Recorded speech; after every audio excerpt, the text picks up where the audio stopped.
Hello, guys and gals, and welcome. Welcome. So we got the expansion's finally been released, basically, like a pre-release sort of a situation. You can get some new little pets and stuff, and if you pre-order now, the price is actually halfway decent. Oh, sorry, my phone blowing up over here. The price is actually halfway decent, in my opinion. Like, it's not bad. Like it's only $40 for the base game, but it doesn't look like to me, just from what I've seen, there's any real reason to go through getting like the deluxe edition, like or the ultimate edition. Like if you want the mount and like some of the other things, then I guess, but like it's a bunch of cosmetics. It's a bunch of stuff that you don't really need. So $40 isn't like too bad for that. I mean, you get a class. There's a pet that you can get like right away, so you don't necessarily need to even get the expansion for the pet. You can just get the pet for free. We're gonna go check that out today. I'm probably gonna be running a new character. I'm gonna do a rogue today. I haven't done a rogue yet this season, so I think I'm gonna have some fun playing around with a rogue. I'm gonna try a basic skill rogue. I like the basic skill builds, so I think I'm gonna do the puncture. I'm gonna try a puncture build. It's puncture has that like always poison imbued thing, and then not entirely sure. We'll play around with it. We'll see what's going. I see we got one person in here. What's up, Xyler? What's up, Xyler? Hey, my friend. Oh Lord, he's loud. Oh, I'm sorry. I was just excited that you're on. That's all. Oh, okay, all right. All right, I'm trying your flay build. Oh yeah, it's freaking OP, is what it is. Yeah, I'm liking it. All right, I need to delete one of these characters so I can make another character. Gosh, dang it. God darn it. Here's a tip for the day. So, if you are running like 95 plus dungeons, nightmare dungeons, and you find a bunch of the goblin bags, Mm-hmm. let your new character open them. Then they'll be requirement level 55, but have the 9925 power. If that makes sense. No, yeah. I mean, I figured that the bags would be interesting to like throw to a new character. Yeah. My new character is gonna be OP anyway because I'm gonna give him all my uber uniques. Nice, Oh nice. my god. All right, so I need to delete this rogue. Delete the rogue. What's up, Drizzits? Drizzits do Erden in the house over here.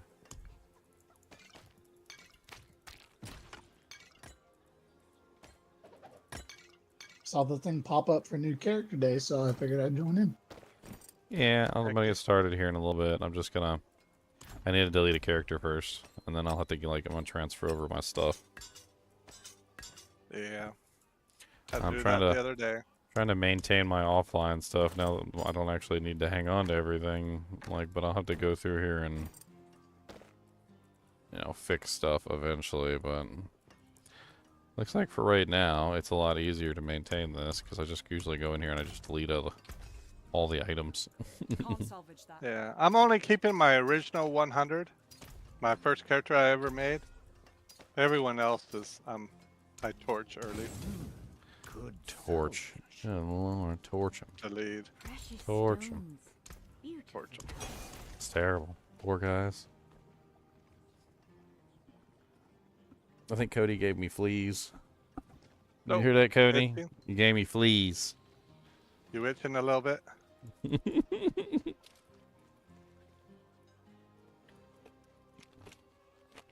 He's got flea medicine by now.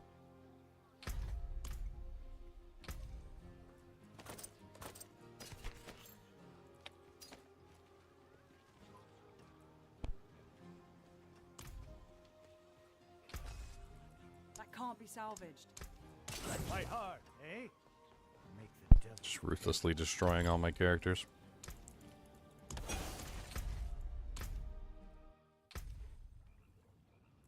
I figure at the end of the season I'll have new ones to replace them anyway, so Yep. if I need to test things, I will be able to do so.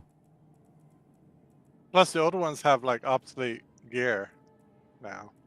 Well, yeah, they have to be completely redone.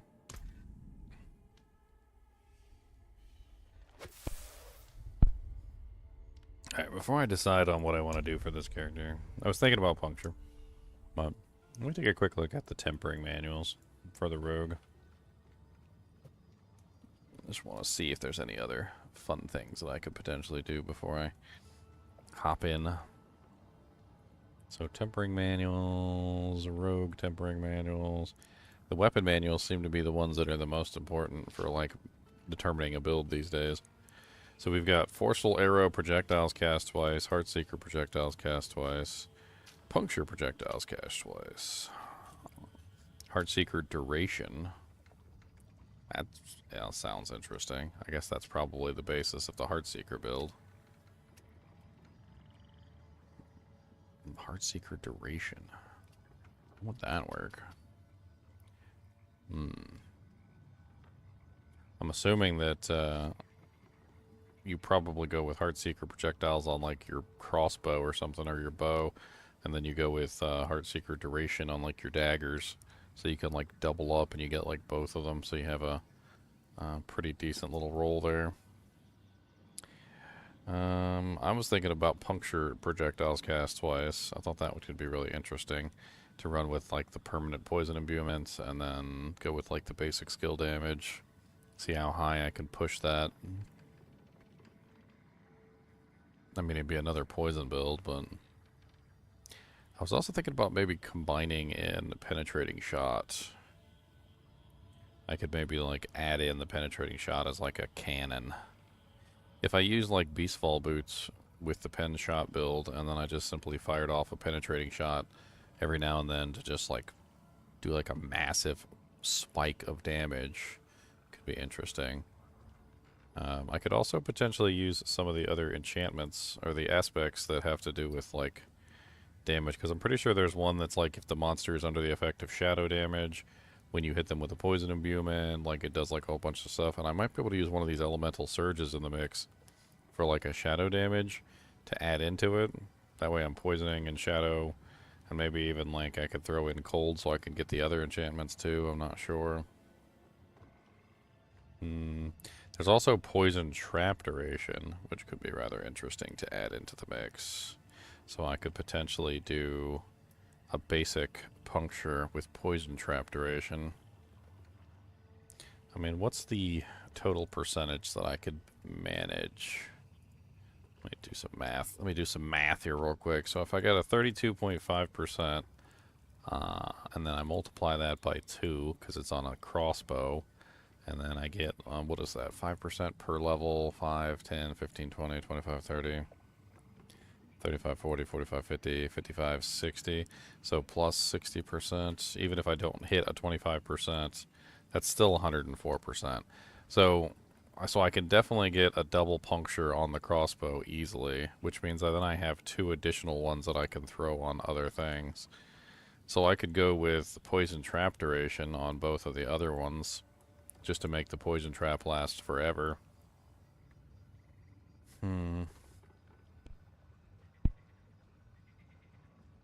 Or I could go with elemental surge, and I could try and activate the other poison imbuements, or the other imbuement effects, through the shadow and the cold damage. Like if I ran lucky hit, 40% chance to deal shadow and cold.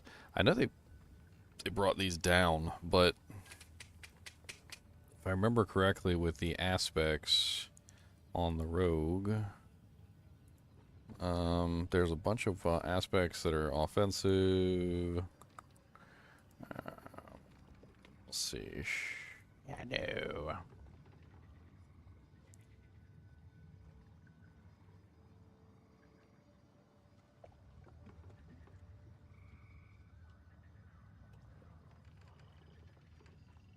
What are they called? Let's go,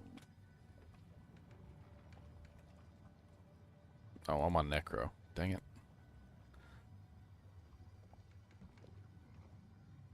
I mean, we can get the toxic pool thing, but I'm not really sure if the toxic pool thing is required.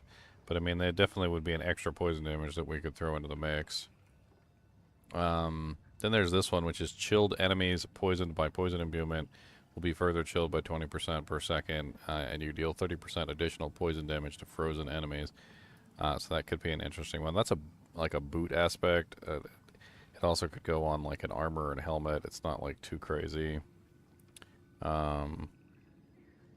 This one right here, this is the one I'm looking at. Like, so aspect of pestilent points. Every third cast of puncture is poison imbued. 150% of normal potency. So that's basically going to turn poison puncture into a poison imbuing like god essentially.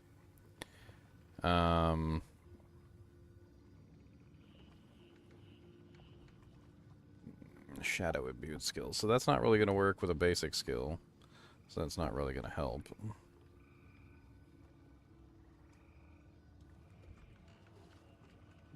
Let's take a look at some of the other ones. I'm pretty sure there's one that's like when the monster has under the effect of shadow damage, not shadow imbuement, but I could be wrong.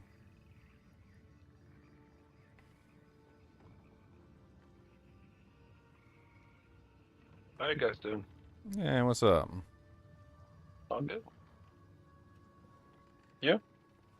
Doing good, I'm alright. Yeah, so Pretty darn good. work night shift, so I had Nice. to freaking die, you know? No big deal. I'll be up all night because I worked night shift last night. Okay. All week? Or just yesterday? I gotta work night shift tomorrow night too, so Okay. doing some research for my build. Mm-hmm. What you planning to do? I was trying to see if I could figure out a puncture build. Puncture build. Okay. Not something I've explored.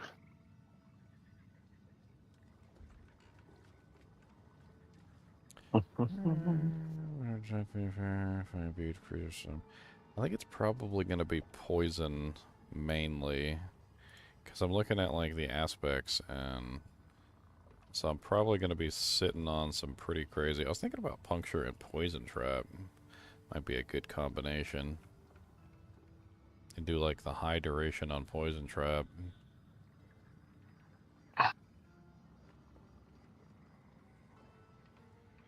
And then I could go for damage increase while under the effect of a trap. If I run the double puncture on the crossbow, and then I run or the double poison imbuement or poison trap duration on the daggers, like I should be in the money. I have to play around with it. I'm gonna have to get a whole bunch of aspects anyway.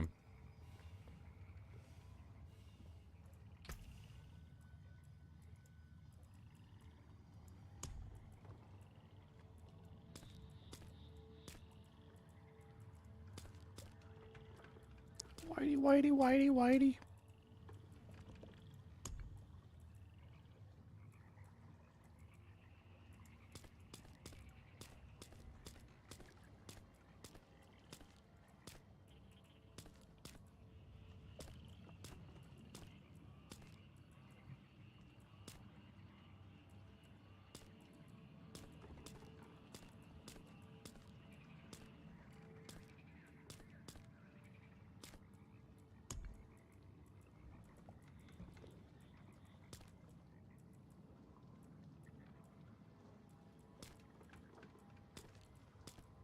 I like my girls without tattoos.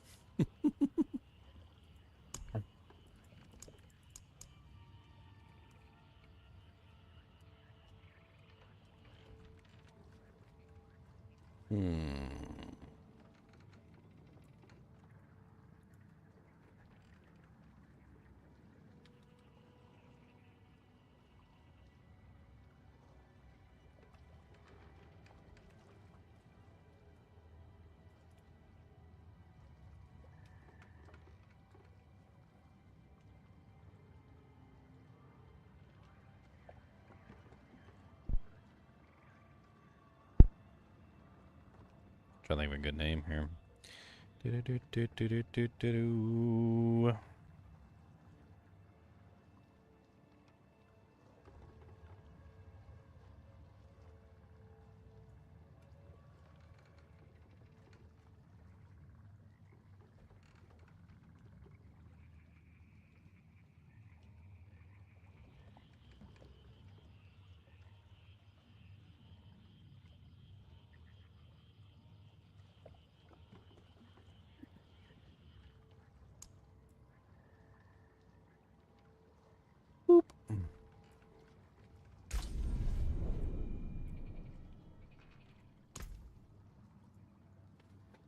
Toxic slasher. Hmm.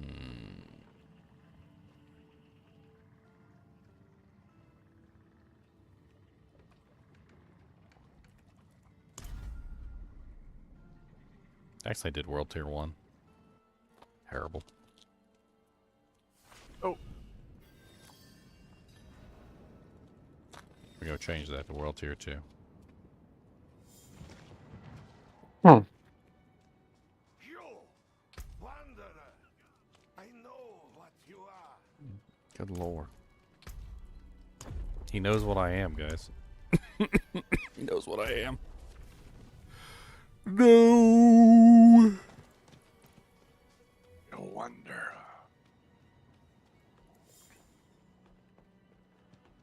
I know what you are. Alright, let's get some doojanks running here.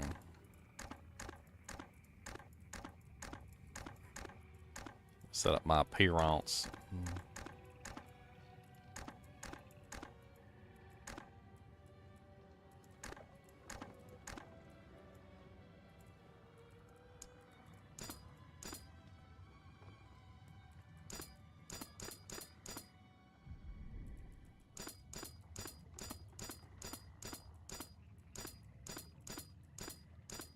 Oh, yeah. Broodmother Stinger. I forgot about the Broodmother Stinger. That's a special, it's a unique item. Or not a unique item, I don't know what the hell to call it, actually. Oh, they let you play around with the wings. I never was a big fan of the wings when they added them to, like, Diablo 3 and stuff. I will be fine without them.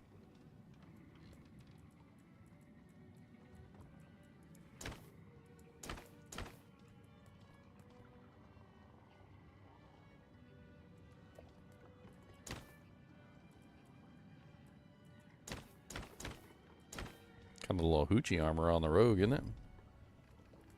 Got a little belly button sticking out.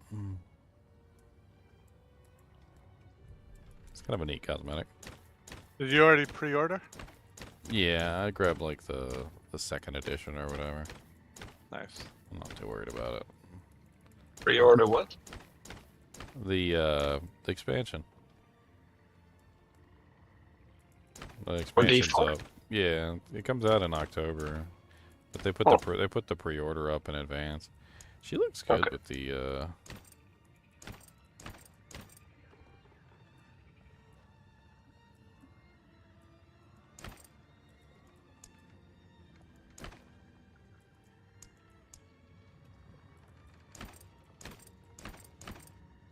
Oh, it's because the armor has like a crazy. Oh, okay. I got some hoochie butt cheeks. My hoochie butt cheeks, guys. Check them out. I guess that's one way to pull it off. I was trying to see what the difference was between the pants, but I couldn't see any difference because the pants were covering everything up.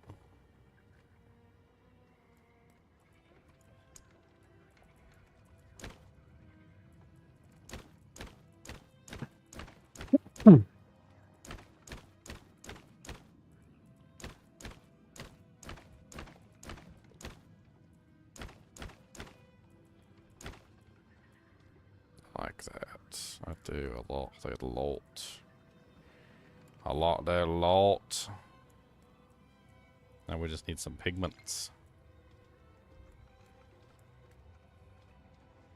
Shouldn't have any gloves on. I still gotta figure that out.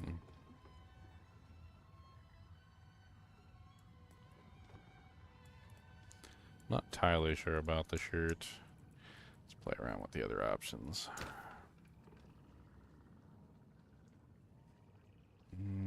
It's too cloaky. I like the chainmail, but she looks like a mummy.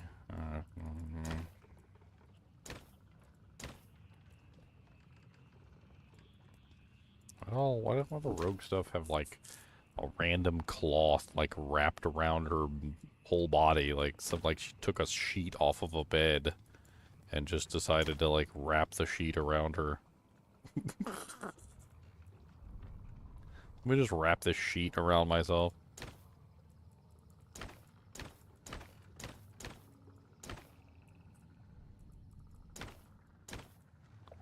The hell is that? Oh, her butt cheeks stick out. Butt cheeks! They're adding mercenaries, or adding mercenaries overall. Yep. Nice.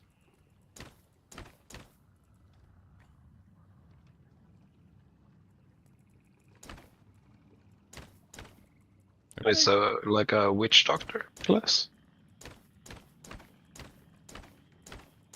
Okay. Cool. A witch doctor? No, it's not going to be like the witch doctor, that's for sure. Okay. It's definitely not that.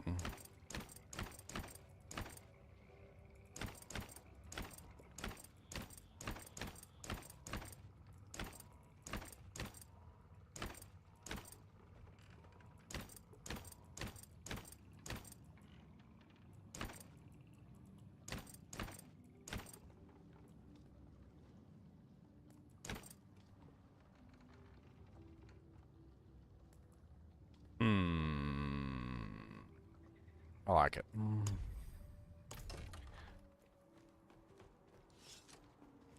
Alright, let's get my character set up. Alright, so first off, we're probably going 3 in puncture. Puncture now throws 3 blades and a spread, each dealing 35% of its base damage. Hitting an enemy with at least 2 blades at once makes the enemy vulnerable. The third cast of puncture will also ricochet up to 2 times. Critical strikes will also ricochet. Okay, let me take a look and see how these two work, which one I want to go with. The unlimited vulnerability certainly doesn't sound bad, then I won't have to worry about vulnerability from any other source. But I do need to play around with how they look, how they function. The mercenary is going to be a paladin? I doubt it. Not in town. I'm going to laugh, but they're probably going to make the mercenary they're probably going to make the mercenary into a freaking crusader. I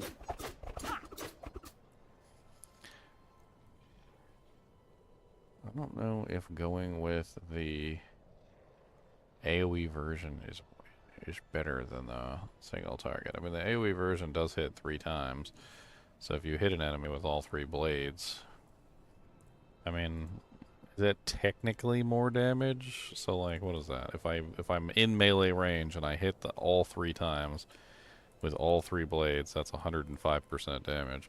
So technically, the 3 is better as long as I hit with all 3, which is going to require me to be in melee range. So I guess that's just what I'm going to have to do. At least that way I have a AoE attack. And also if I'm in melee range, I'll just have to be a melee character basically.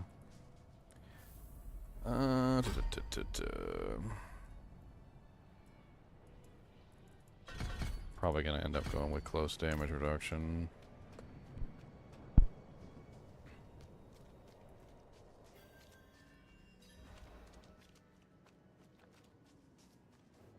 Who's a good dog,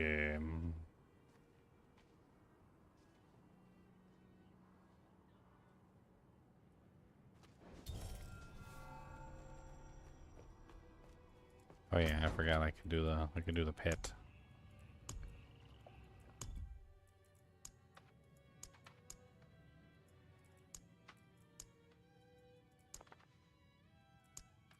I like the little basic doggy. He's kind of cute.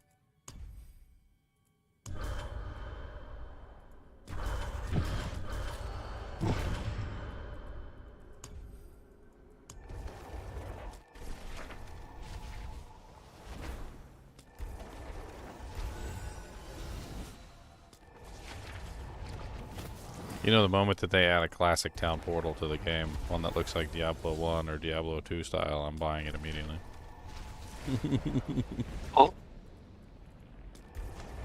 That's all I want. I just want the classic. I want it to look like it straight up came out of Diablo 1.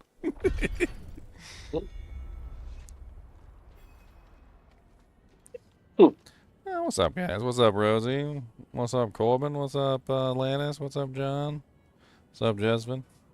What am I gonna build? I'm gonna do a puncture build.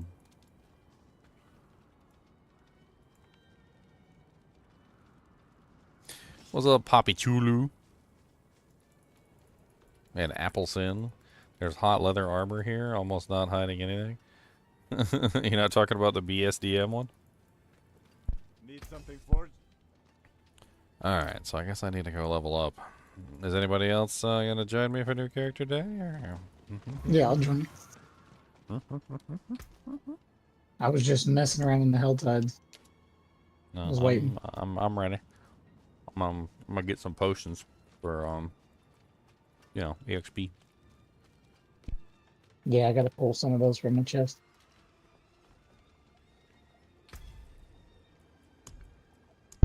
I don't have the materials. Alright.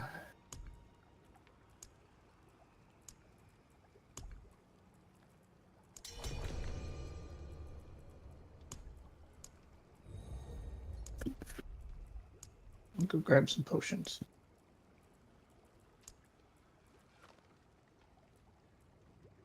So we can farm HellTides?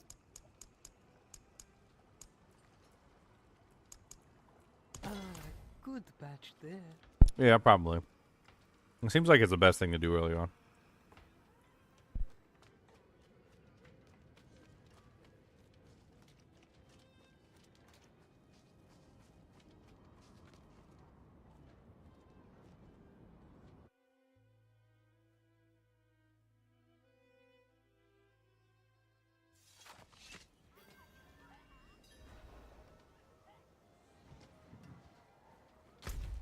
Oh yeah, let me go talk with the Doomsayer to activate them. The quest line.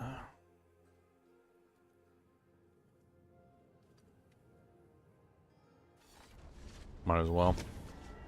Yeah.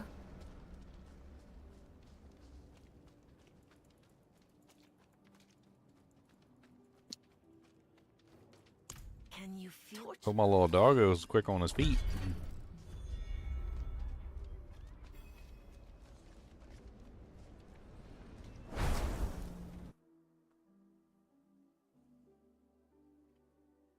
Oh yeah, you can try to flay build. The flay build's powerful. I'm sure there's people out there that have refined it even further than I have, but Be time to do that. I hate to say it, but I'm not willing to spend like countless hours farming the pit to min-max my build. Especially not when, and this is my personal like view on it. Especially not when I can make a character that's capable of like killing pretty much everything in the game and doing relatively high pits without grinding for 17,000 years. It might sound kind of silly, but like basically my Flay Barbarian already is capable of essentially all content except like upper level pits. And he can dish out, he can kill tormented bosses, he can kill just about everything he needs to kill. Right? And I haven't really min-maxed him at all. I haven't really gone through the process of spending a long period of time min-maxing all of his equipment and getting like trillions of obdusite and ingolith and neth iron and all that other crazy stuff. And I would rather go make a new character and have fun exploring new builds than spend like 10,000 hours grinding out neth iron and redoing my items until they're perfect. And it just doesn't appeal to me as a grinding path. Maybe if there was something to grind towards, but there's no real reason to do the pit past a certain point anyway, except for to grind more neth iron, so.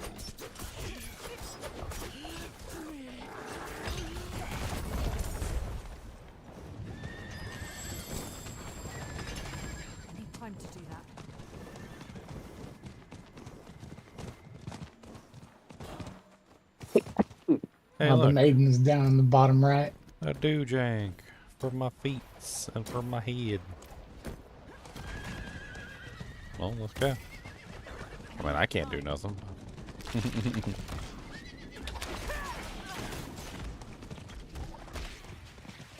I'm starting to get points, though. I can start putting them in, and I can start hitting buttons.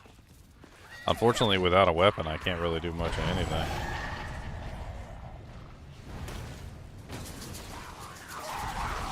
Yeah, that's right. We may. No, it's just I'm leveling so fast that, like, the starter weapon that I started with is just not powerful enough. Ah. That's just the way it works. There's not really much I can do about it.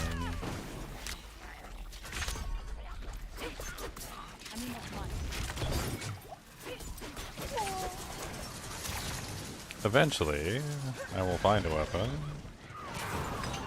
I'm assuming. Once we kill the maiden at least like one time, a weapon will probably fall. I could put on that weapon and not be a terrible waste of space.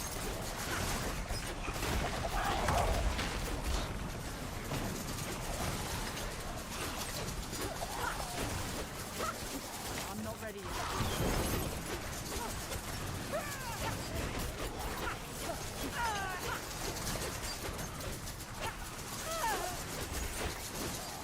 I'm not ready yet. Man, the poison trap is so small.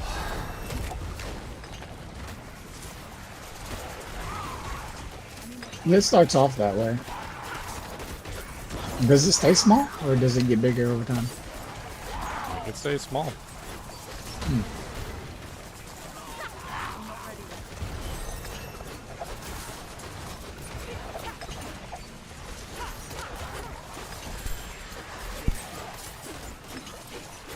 Hey, booties.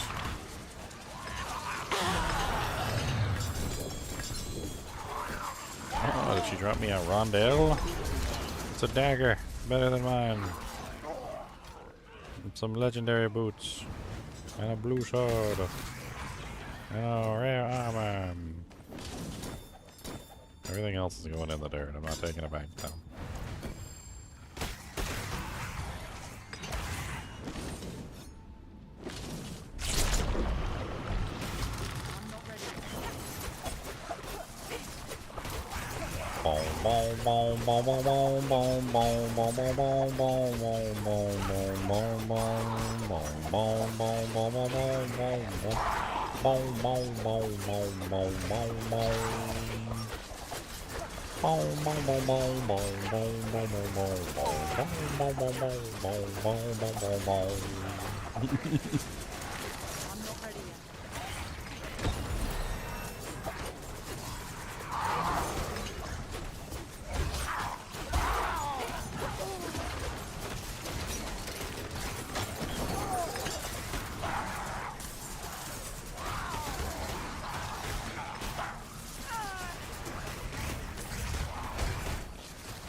Did she literally die in the same exact place she died last time?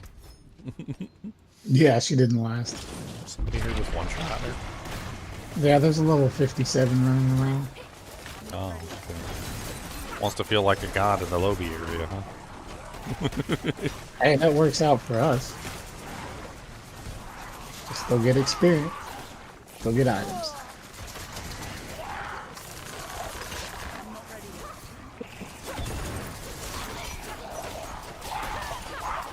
I'm liking the season loot so far.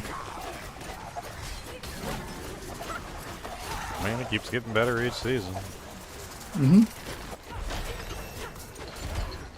I'm not ready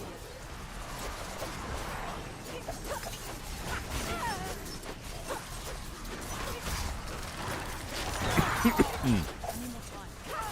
A lesser totem?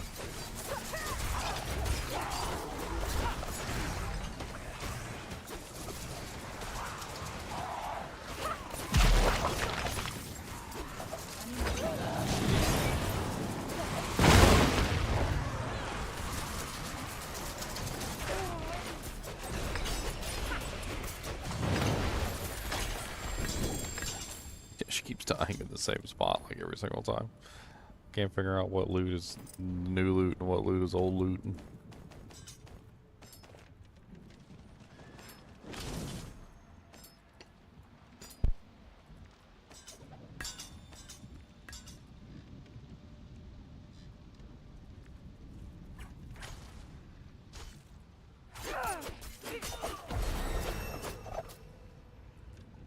I got pants.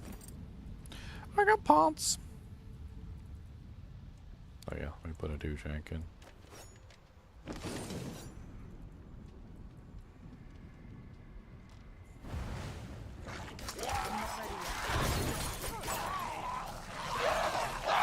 Still got a helmet.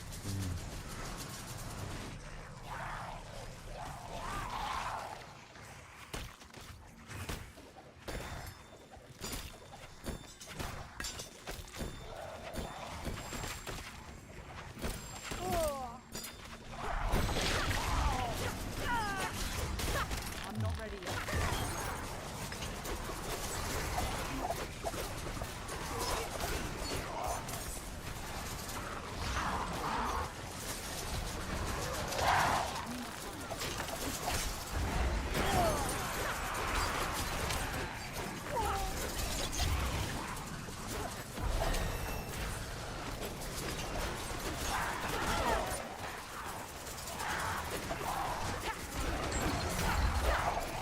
I need more time.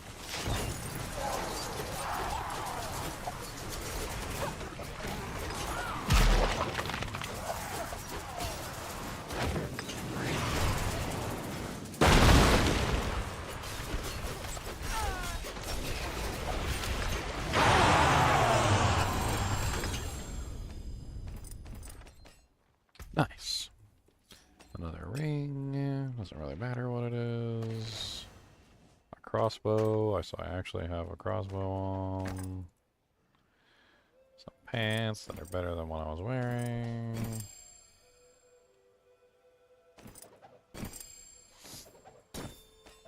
Nice. Is the event over? Yeah, the event's over. Oh yeah, the HellTide is shifting. Yeah, HellTide's Perfect. done. I'm gonna go to the Wirewolves encampment, turn in whatever. I think I might have unlocked at least like one or two of the boxes. Let's go. Oh, I got a new member. What's up, Like? I didn't see you freaking become a member. I am a big old dummy. A big old dummy. Thank you, Like. I appreciate the membership, buddy. I can't actually. That's not a Y. LVKE. How do you pronounce that?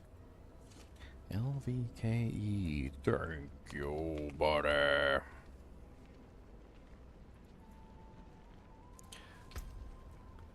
Alright, I definitely want attack speed. We'll go with the full poison imbuement Dujinx. I'll speak with Asa when you can. We have more dead to mourn this day. Good. And now Good. Give me some boxes.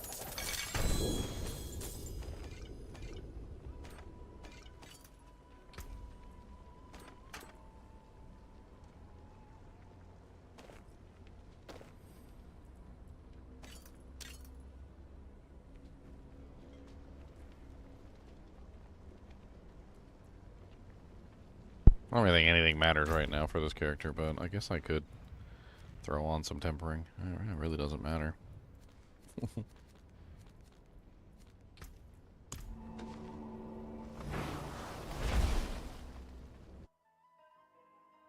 I don't know if I have any tempering manuals worth using, but... I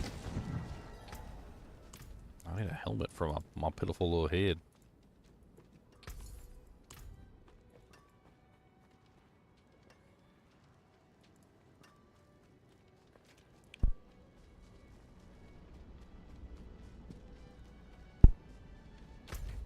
Isn't there an armor guy here? There's no armor guy here. Okay. I guess I just don't get a helmet.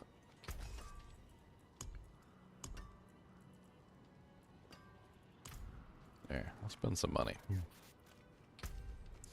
I'll spend a little bit of money. It's one thing the seasonal loot's good at. Well, I don't have any of the aspects that I actually need, but I can throw on adaptability, so I can get my basic skill damage. I can throw on rapid for an early nice speed bonus. I can throw on moonrise for an early nice speed bonus.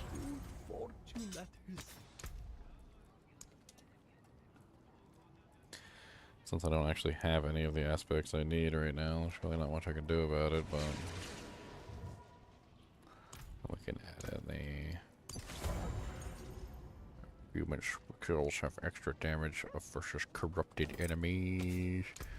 You know what I can do? I can go with assimilation, and I can go with crowded sage. Both of those are really good for this build right now. Just give me a ton of extra attack speed or a dodge chance. And I wish you could affix affixes to the slot instead of the gear. Fairly well. That way it wouldn't cost so much over the long haul. So now she is, now she's set up moderately okay. I guess I'll have to maintain it as I replace equipment, but I need that puncture aspect. That's the one I really need. So I guess we just need to hunt. Hunt. And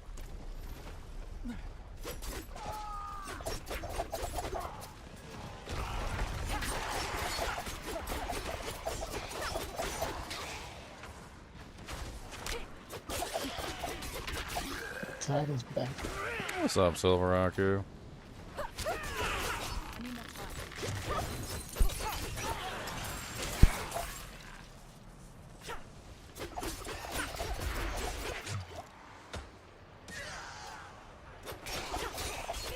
Oh, she's just ripping through everything in tier 2. I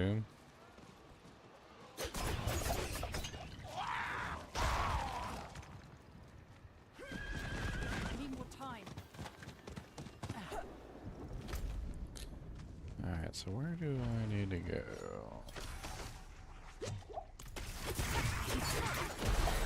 I guess it really doesn't matter where I go, but I want the attack speed bonus for poisoned enemies.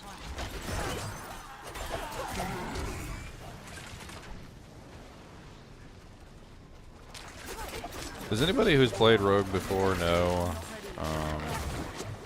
does the aspect that gives puncture poison imbuement, is it actually giving it the level of the poison imbuement that you're running? So like if I put points in the poison imbuement, was it gonna like enhance the poison imbuement that puncture is running, or is it just like a set poison imbuement that doesn't change?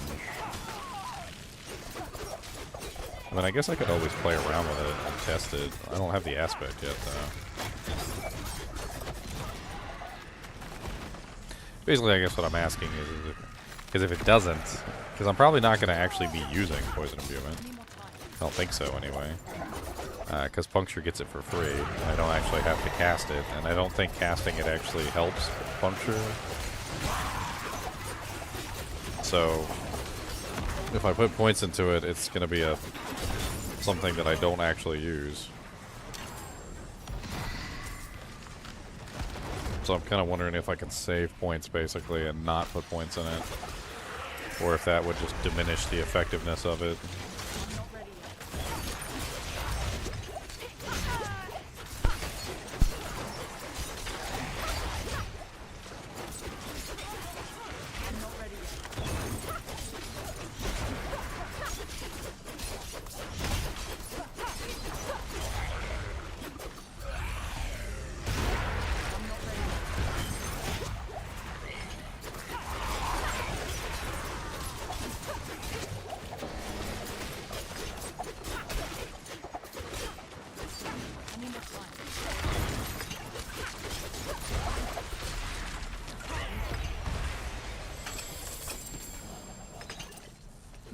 An amulet. Nice.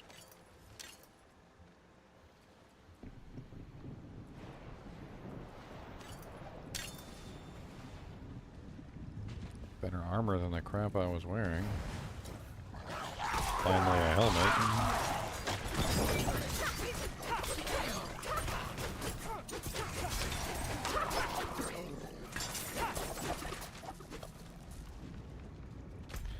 Alright. I need that waypoint. I'll go grab it. I need time to do that.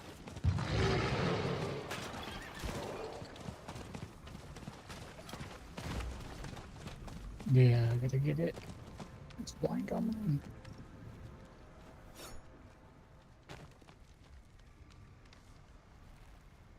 I need more time. So where's my Cow King pet?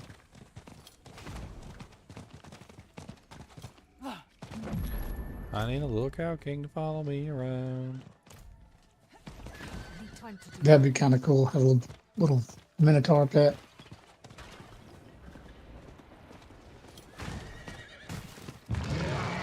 more time.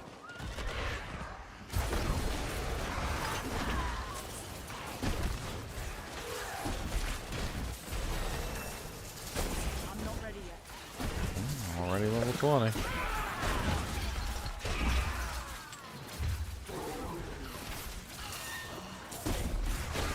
not ready yet.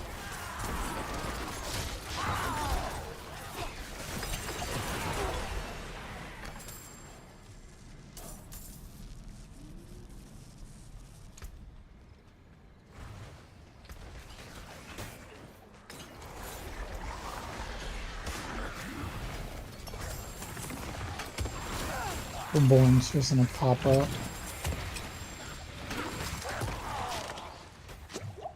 There's a bit over here.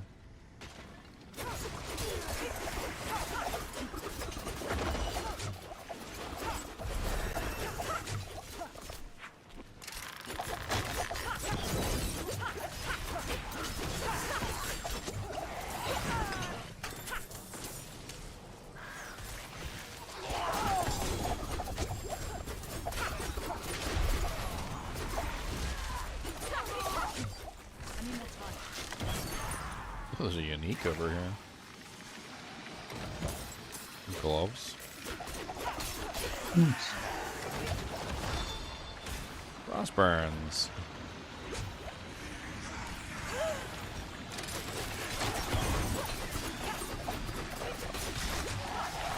I'm not ready yet.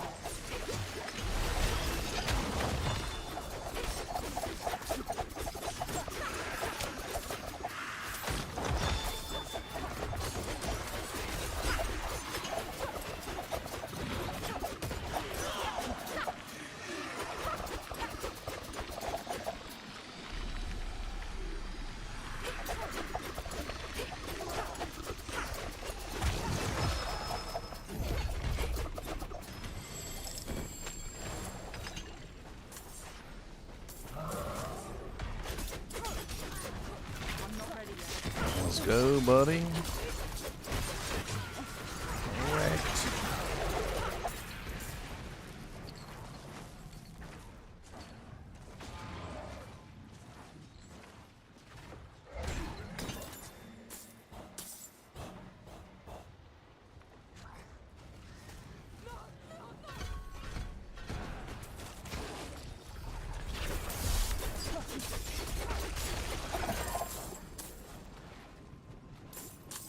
Treasure goblin.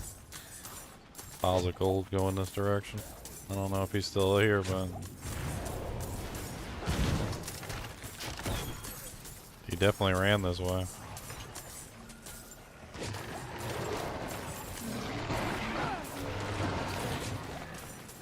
Is there multiple of them? I need more time. The hell? I feel like I need to get on my horse just to. Oh, there he is. Aww. I'm not ready yet. Jump away. He got away. I think there might be more though, because there's like gold piles going everywhere. There's another one right here. Kill them if you can. I'm gonna see if I can follow this one to the gold. I'm just following the gold piles. Seeing if I can find his booty cheeks. Oh, there he is. That's the one you're chasing? Yeah.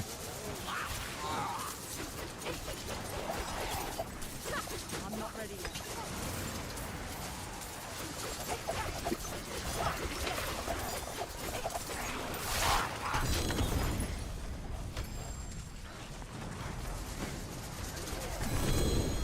Nice.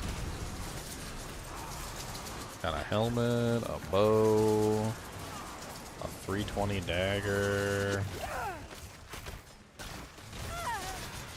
Not bad. Need more time.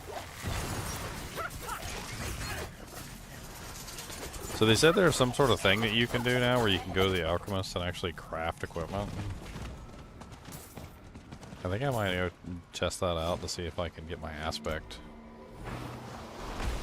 Supposedly you can just sit there and just craft up gear at the alchemist, and you can use that to get aspects that you need, but apparently it only works until you're like level 50, and then you can't do it anymore, so. I didn't even realize that. That looks worn. I can fix it. Let's go see what we can get. Back if you need Yeah, I'm gonna go test it myself. I haven't done it yet because I wasn't level 15, but...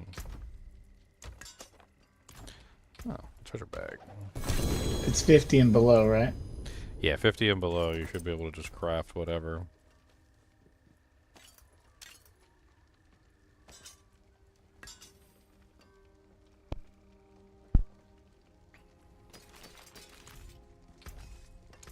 The forge is I'm gonna go always check it out. I need that specific aspect to be able to run this build, so.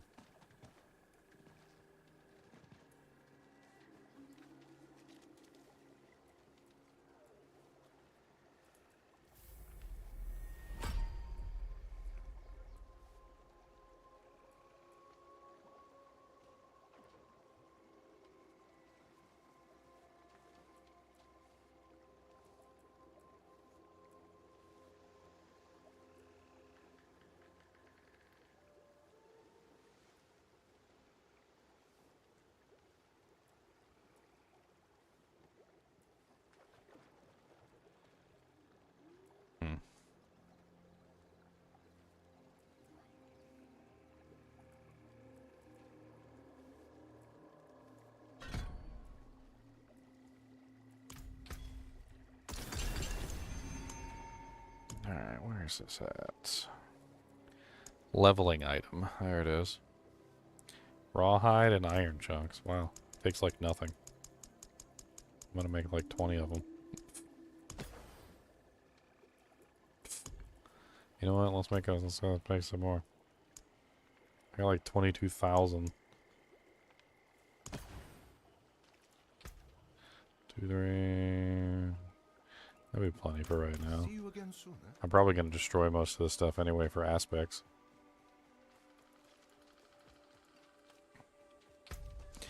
Somebody said that if you open them in like higher tiers, they give you higher equipment.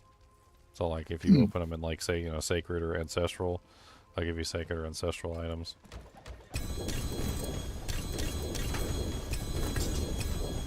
What I was really excited about though was just basically getting the aspects. I wanted all the aspects. That way I didn't have to like spend like forever hunting down the aspects, trying to get my character all set up. Yeah. How can I help? So yeah, I've got like a bunch of aspects in here that I can use. Yeah, nice. Alright, so I can, let's go ahead and use all this and I'll just upgrade whatever. Really doesn't matter. Looks like all this stuff rolled around like 320-ish.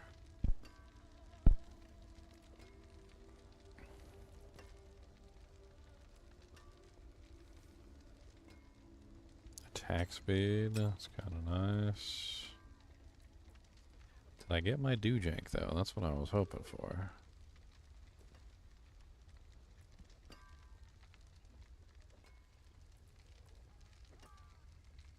Gain a free dark shroud. Right, well, that's one I need. Can still use these.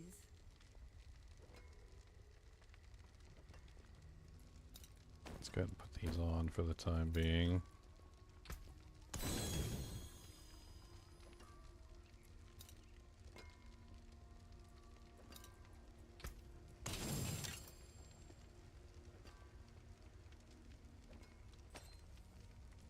Put that one on.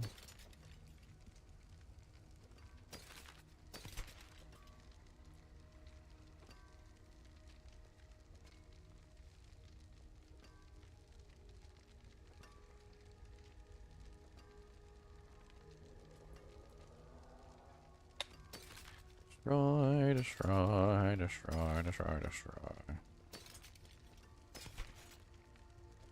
Yeah, that's what I was looking for. That's what I needed. I got my aspect for the poison damage on the puncture.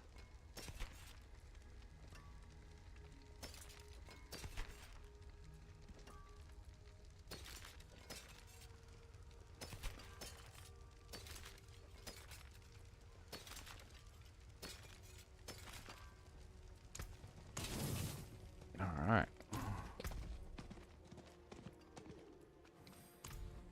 Now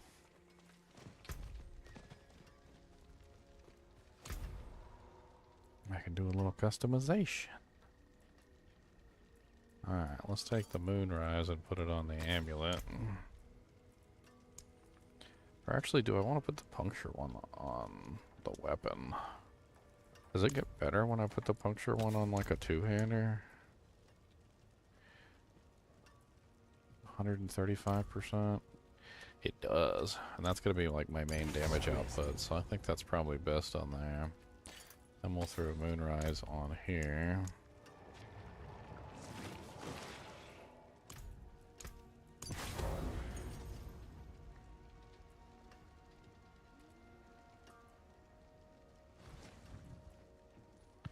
Okay, and then we got to make sure we've got adaptability.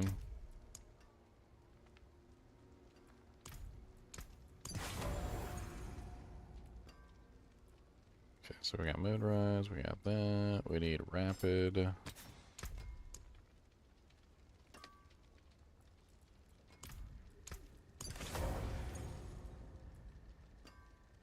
we need edge masters.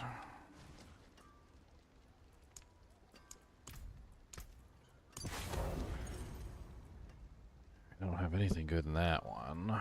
And the gloves are frosties for the moment, which is fine. Ain't nothing wrong with a little bit of frosty frosties.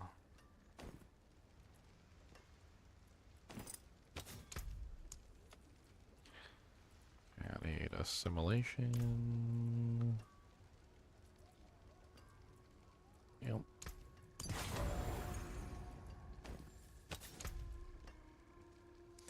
I just want to get her set up so she's actually doing her dujings. Yeah.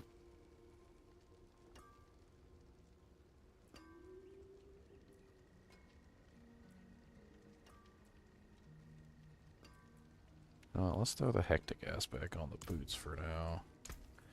And we'll replace the one on the helmet.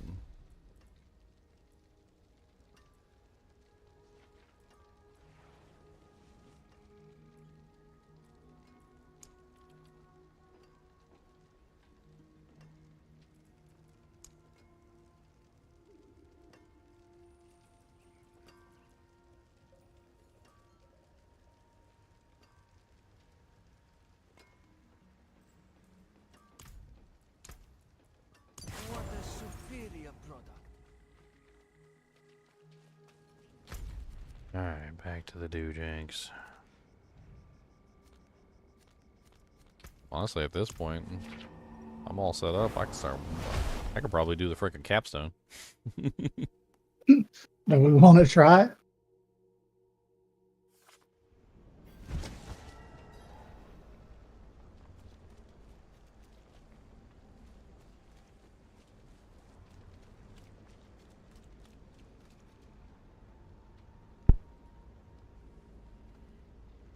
I'm pretty sure I talked about the lightning merc. Icy wiener. I mean, I can double check, but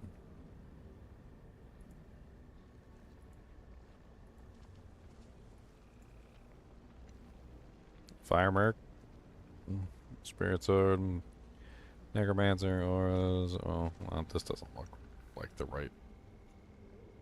Yeah, that doesn't look like the right. It looks wrong. Does that look wrong? Looks like I have the wrong chapters in there. Like it pulled chapters from something else.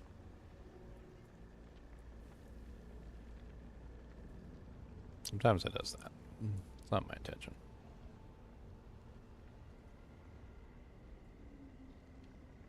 No, okay, though, I didn't have chapters in there, so it must have just pulled those chapters randomly.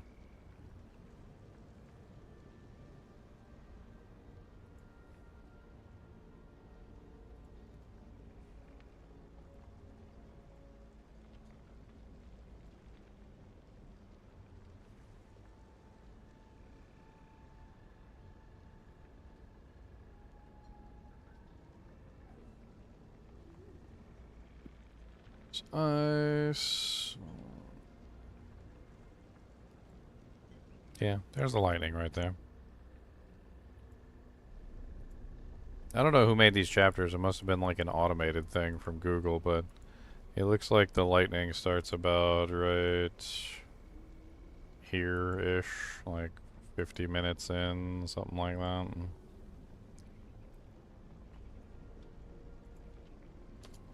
I didn't make those chapters. I'll have to make some real chapters for it. Could I explain how thorns damage and scaling works?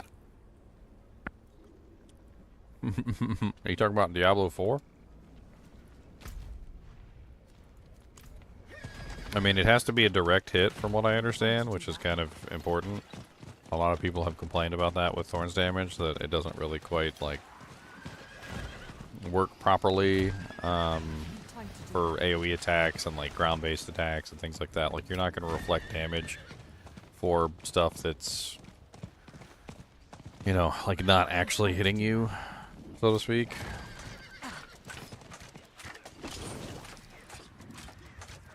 You want to put one in? Yeah. I think this guy just has a block of cheese on his mouse.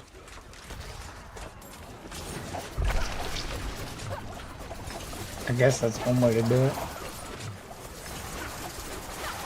Little AFK farming.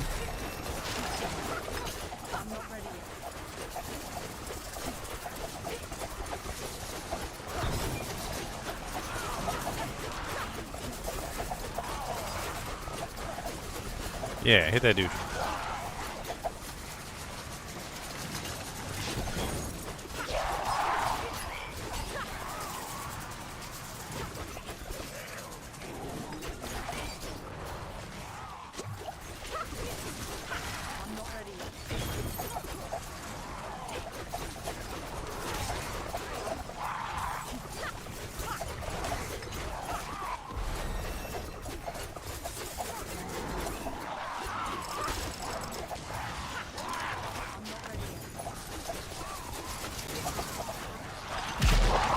% He-Man.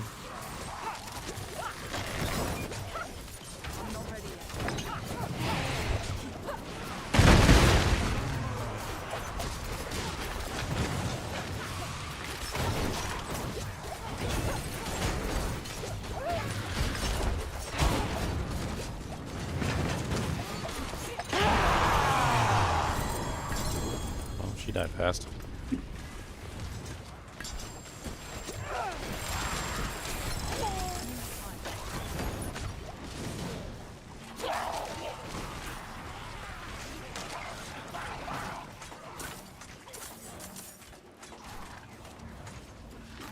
Yeah, I wonder if I have the augments that I need yet.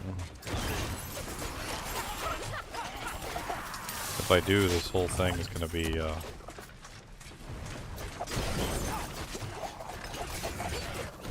maybe we could just go do the capstone real quick and move on to World Tier 3. Probably.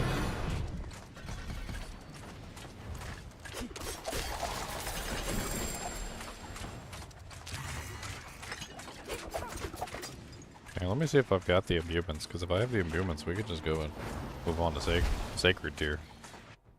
Because I'm pretty sure that with the imbuements, I can do it.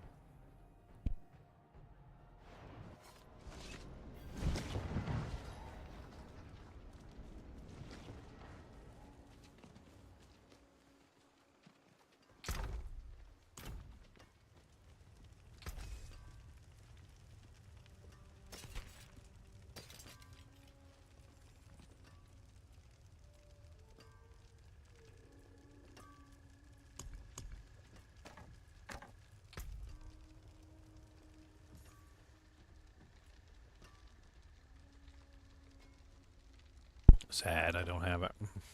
Come back if you need the forge. I don't got it.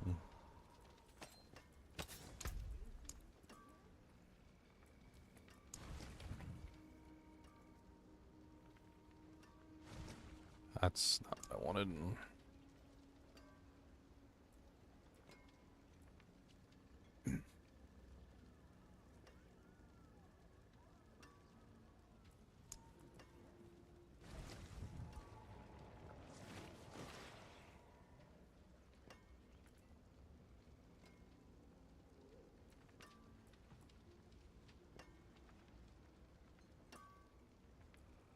That's what I'm looking for. What a superior product.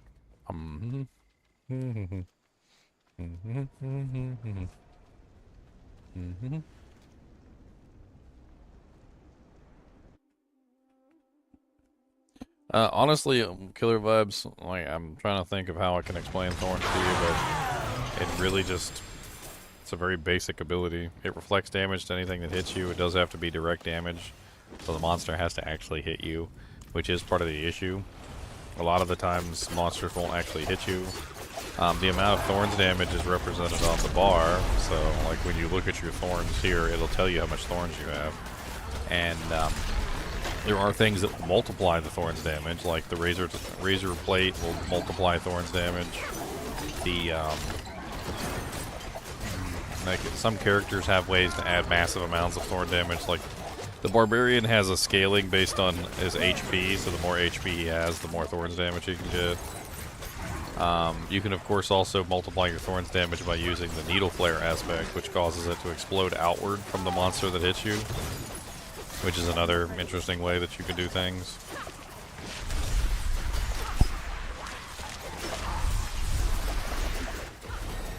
Where's the large gray desert mice? The chinchillas?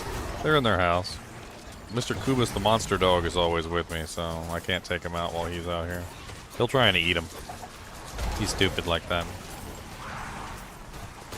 As long as Cody's up here, I can't take him out.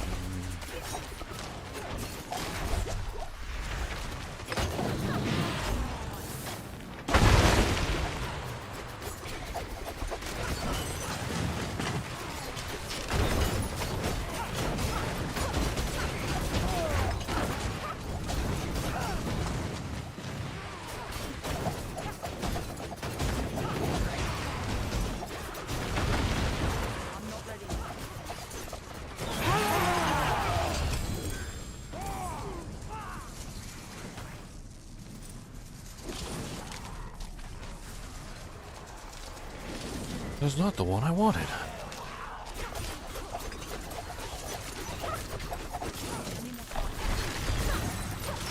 I want the one that makes the poison puddle. Give me that one.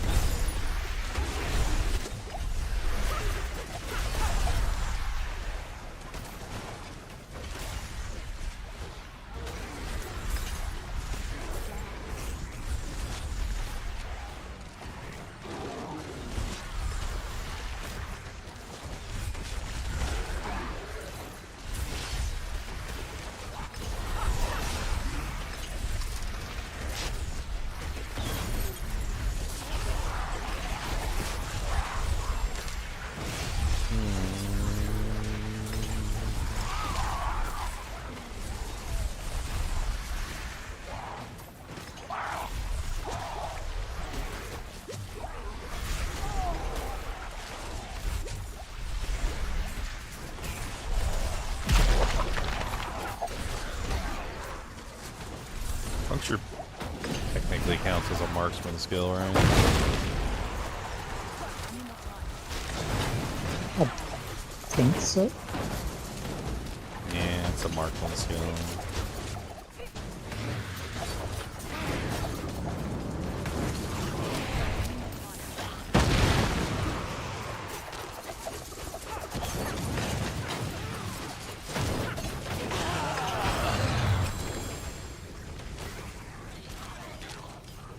I don't think which key passive I want to use.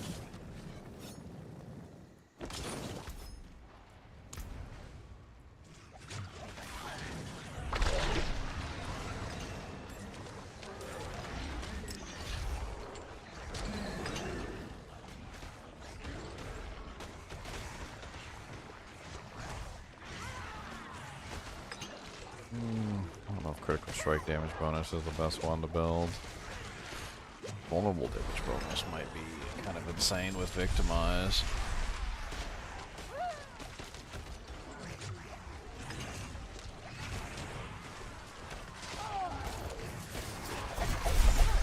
I don't even think they can kill me. Like, even if I just stand here and I don't do anything, I don't think they can actually kill me. I'm using, like, massive amounts of dodge chance increases. And I'm using the Crowded Sage, so every time I dodge, I heal for 20% of my life. Nice. So that'd be, and I also have the aspect of assimilation, so that one's also causing it to go up. I think I'm pretty much just, like, invulnerable right here. Invulnerable.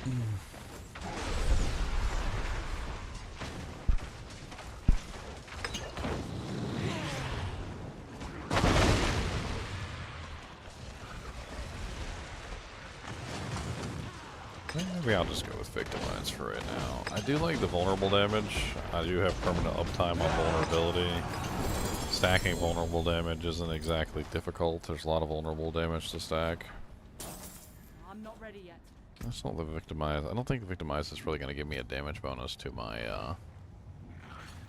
Yeah, I think the main problem with Victimize is it doesn't give me a damage bonus to my attacks. It only gives a damage bonus to the Victimize, which is not really what I want. Hmm.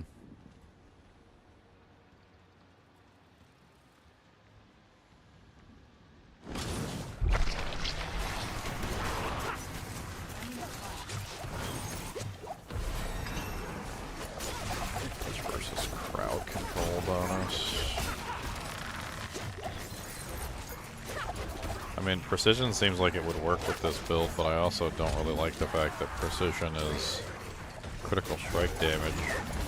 I don't really think critical strike damage is going to be the best play for a poison build.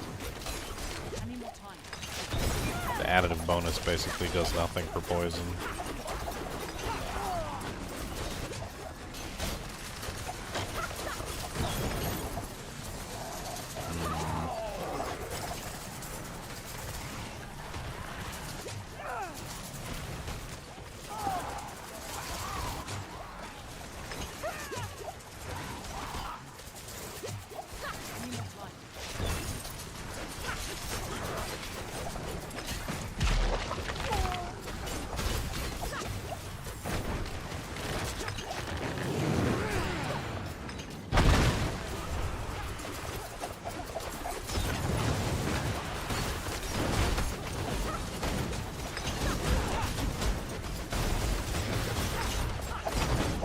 Yeah, I heard Heartseeker's fun. I'm gonna be playing around with Puncture though. I've been wanting to do this build for a while, so.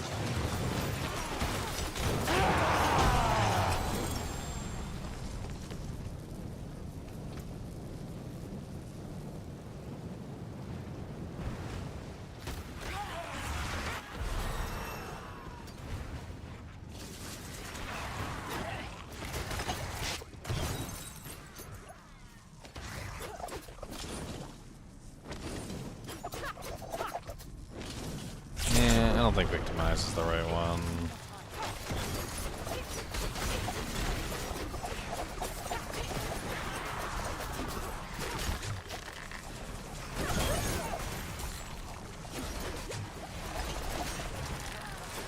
I don't think Precision is the right one either. You thinking about changing it? No, I'm just trying to figure out what key passive I want to use.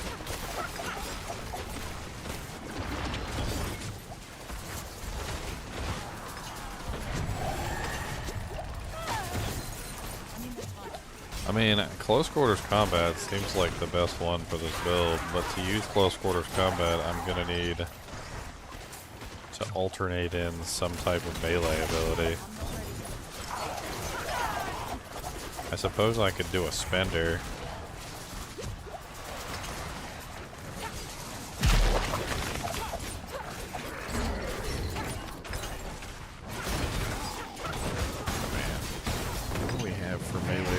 On the tree.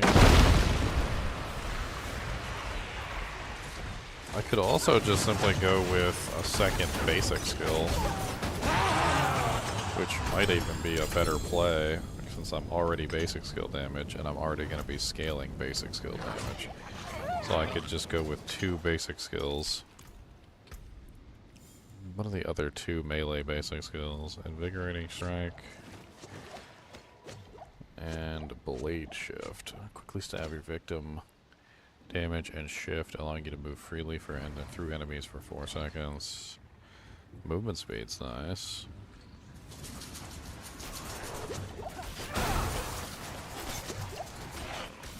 That doesn't sound terrible.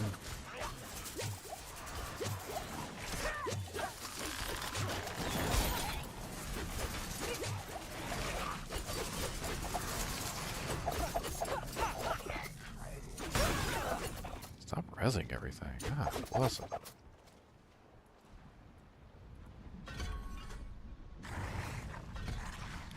don't know how these abilities work.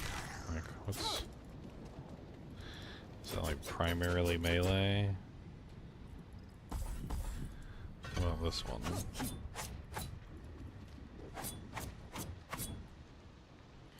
What does it do?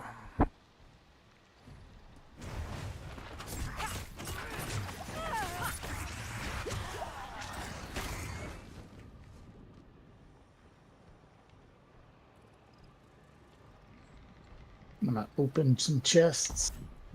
I like the movement speed bonus from Blade Shift. And basically, to maintain this, all I gotta do is just tap it every now and then. Could work as a nice little way to give myself some resistances and...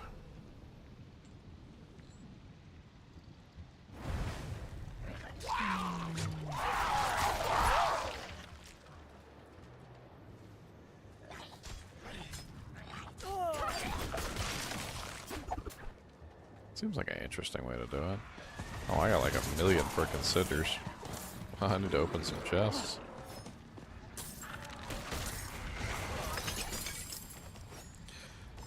Even if just for the EXP, the chests give like massive EXP when you open them up. Yeah.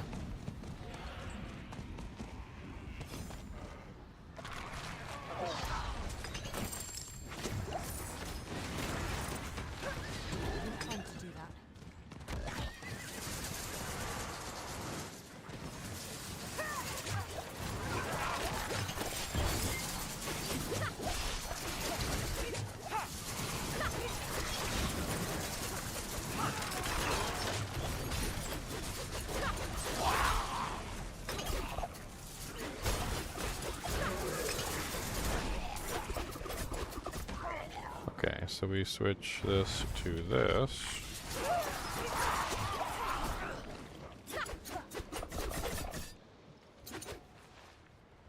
And all I gotta do is just right click every now and then.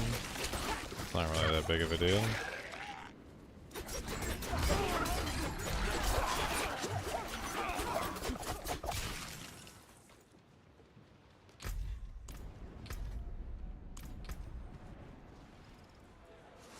Alright, so I need damage crowd control to make this build work.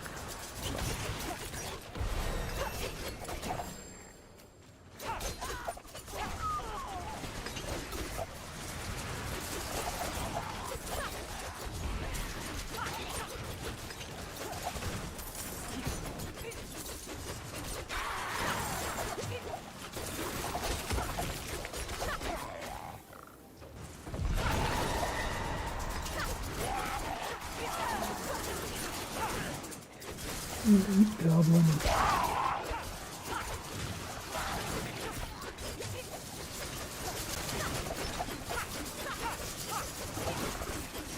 And I like the attack speed bonus from this too.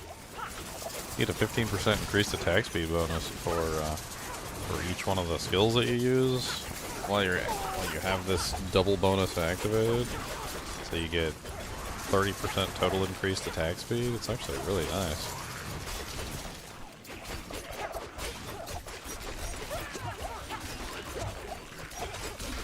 It's actually really easy to maintain with 2 basic skills.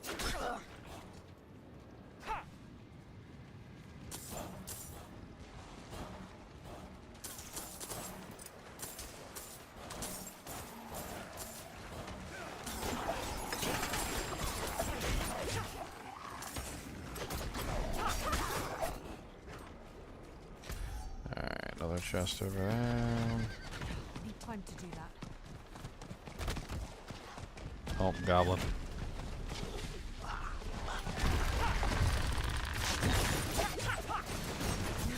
Oh, is he like, he was already running, little bastard.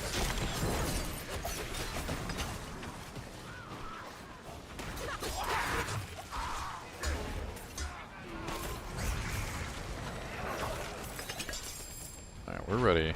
We're ready to move on to the next tier. Like, we need to just spend these cinders and get the hell out of here. Yeah, I got about 400 left. I gotta roll through. I need more time.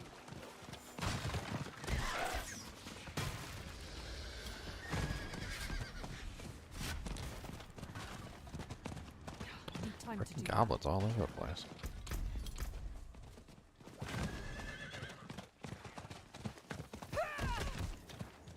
I'm not sure what I need time to do that. ultimate I want to use. I don't think I want to go death traps. Oh, yeah. I mean, death trap does pull them in, I guess.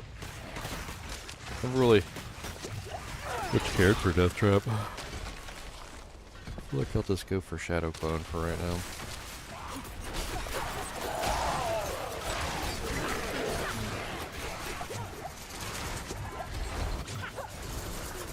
I'm not ready yet.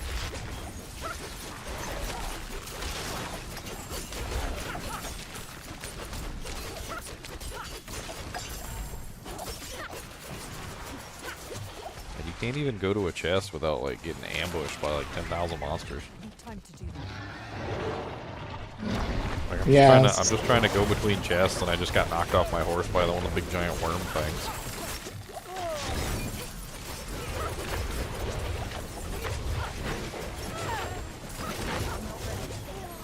I gotta get a tree of this. Just turn this thing.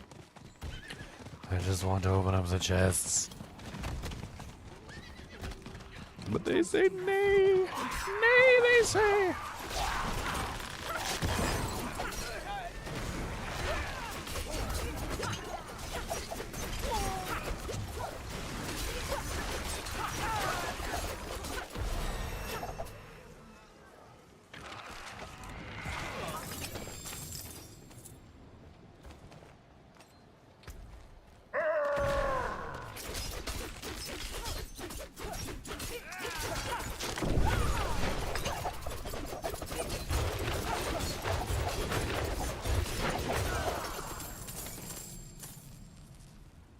I think Shadow Clown might be the best for those, so I can get like extra attacks. Attack even more.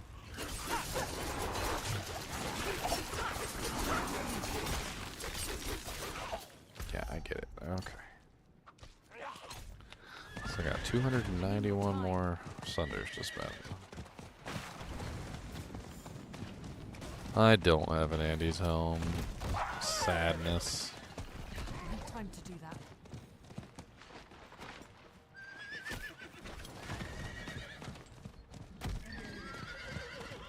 I did just hit level 35 though, which means I can go get all my OP equipment.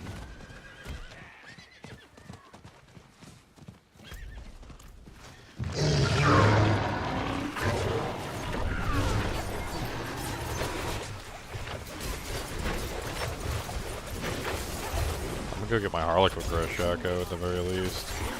I'm not really sure the other items are going to be all that amazing for this character. The Shaco's gonna give you a nice bump. Oh yeah, well to the basic skills, definitely. Which is what I'm building, so... Can I just, like, go down here? Can you guys leave me alone? I just want to open up a chest. I just want to open up the chest.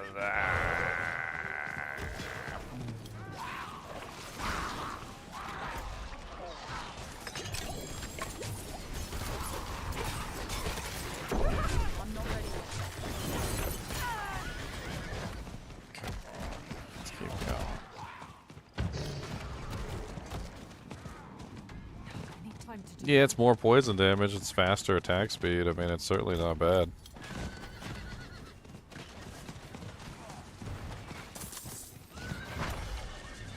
Let's go grab some more chests. I got 198 more.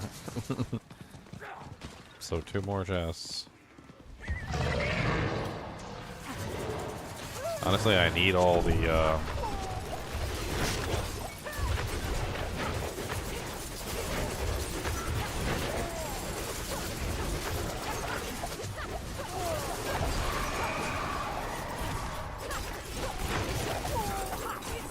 I need all the aspects I can get. Oh, my thing.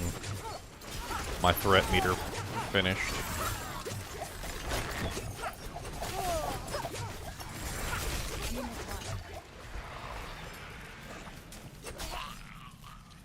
Alright, next one.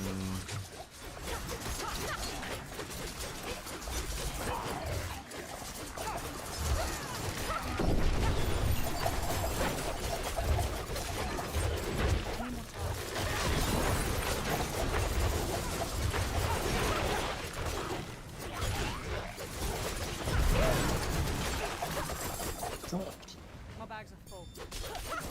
What's up, Hellburn? Let's go. Come on. That's right, Punkborn. And you did.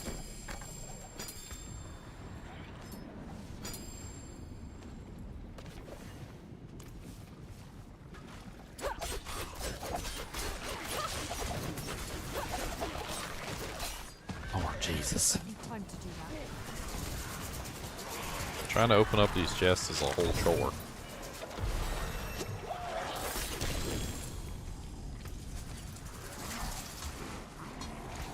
Alright, we're back to town. Hitting up my last chest and then I'll be back in time.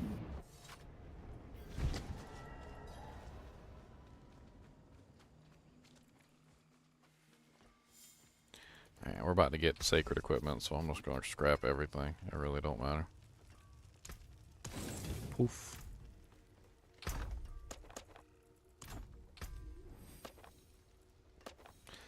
Alright, do I have my imbuements yet? Because that'll help me out a ton when we go in this dungeon. Yeah, basic, okay. Nope, not invigorating strike. Nope, not invigorating strike. Nope, not heart seeker. Item has reached its temper roll limits. Boo.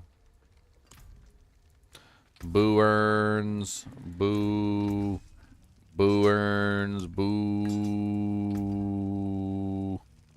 Boo. Boo earns.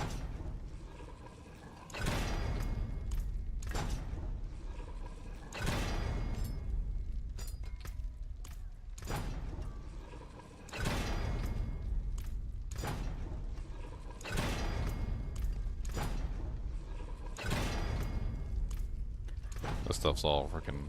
I got a heart seeker on everything. Dear Lord Jesus. Okay. Let's get to this capstone. Let's get this thing out of the way.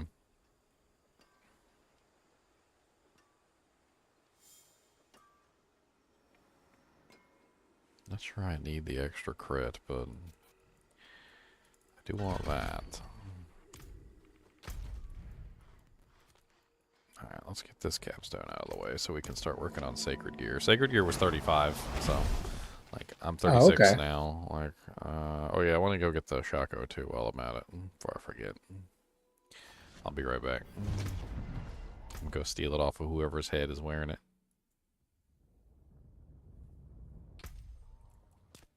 It's probably Papa Bear. He was the last one I was playing. Actually, might not be. Because I think I put it on, I was playing the barb. I think I had the, yeah, I think I had it on the barb. That's right. Because I was helping with the Andy runs.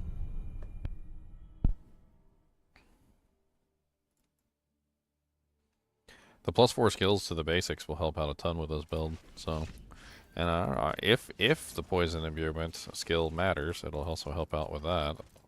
So one way or the other. What will it be? Yeah. That there is worth the coin. May the light keep you. I think I'm not going to use Tyraels though. Tyraels is really good, but I wanted to try, like, at least with the rogue specifically, I wanted to try a dodge build. I wanted to try and get like her dodge chance as high as possible. So she's just like dodging everything. I think it'd be fun. Run like the assimilation aspect, run the crowded sage aspect, so she gets like the 16% dodge chance from that, and then like grab the things that add on to the dodge chance. Blah blah blah blah.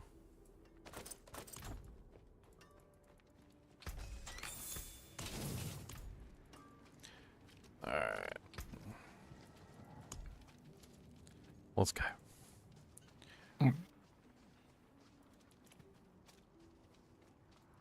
I got an ugly Shaco hat on. The ugliest of shakalaka ding dongs. Hey, Shaco's a Shaco. A Shaco's a Shaco? Was a Shaco? Was a Shaco? What? A Shaco is so ugly.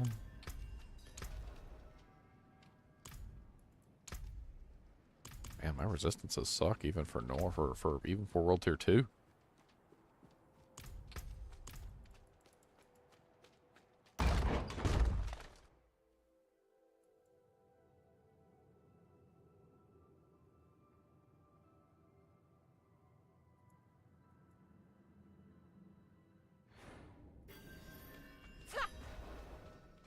I'm not ready yet.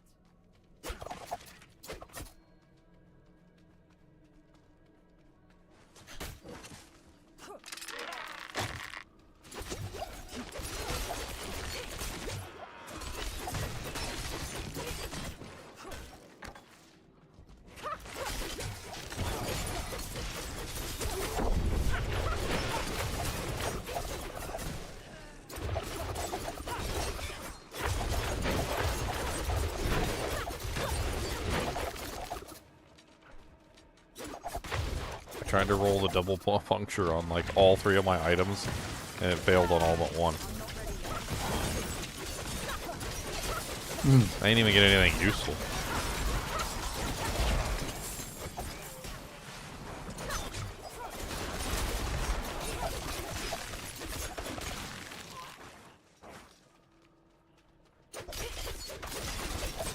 You want me to go the other way?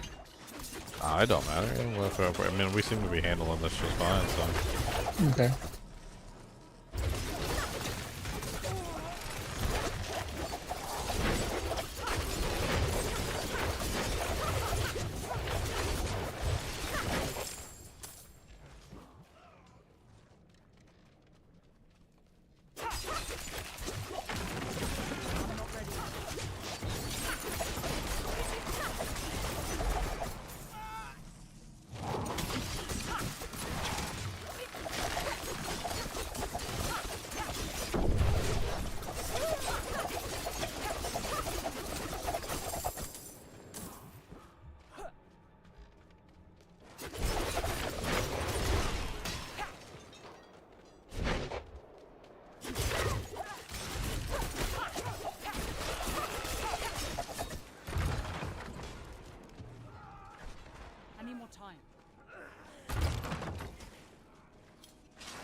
Hey, Pitching Loaf with the raid.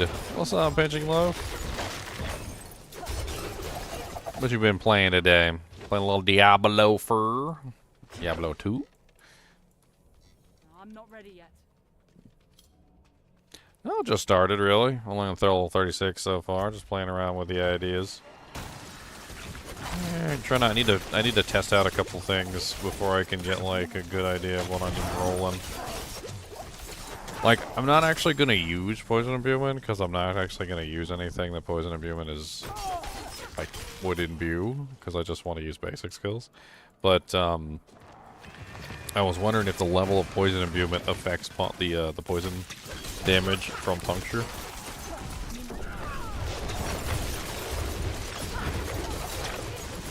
I'm curious. Well, maybe you could answer the question then. So if I'm using the puncture aspect, so this aspect right here, the aspect of the pestilent points, this one causes your every third caster of puncture to be poison imbued, right? So like, is that just simply going off of the poison imbuement skill level? So if I stack points in poison imbuement, is that going to enhance the aspect, or is that not enhanced by the level of the poison imbuement skill?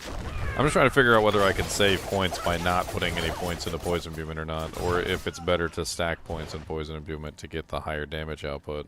I'm not ready yet.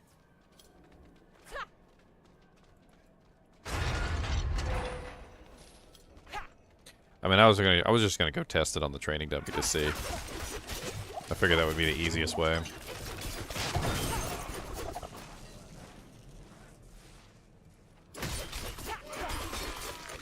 Just like put 5 points in, or 4 points in, right? Get it to level 5, cast it, see what the poison dot is, take 4 points out, leave it at level 1, see what the poison dot is, see if it goes up when I put the points in. If it doesn't go up when I put the points in, I was thinking about just taking them out and spending them somewhere else. You know, get some extra multipliers or whatever.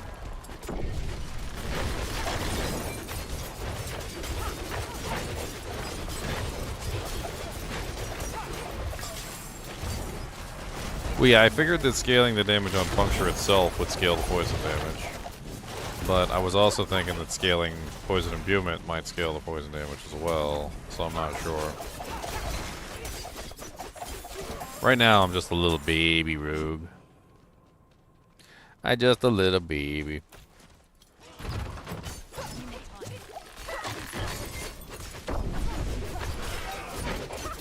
I just a little baby rogue. I don't got nothing at all, you know. Just a little baby. Do, do, do, do.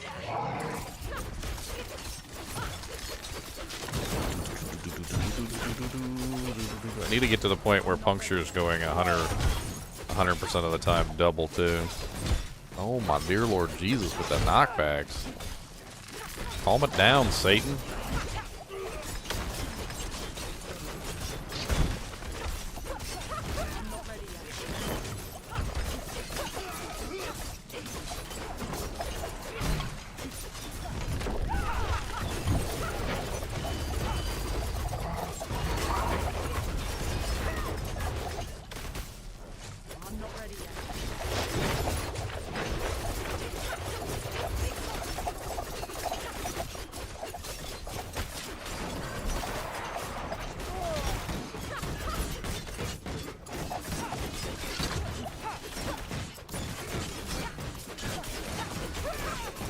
My little baby rogue, do some damage. Come on, get in there.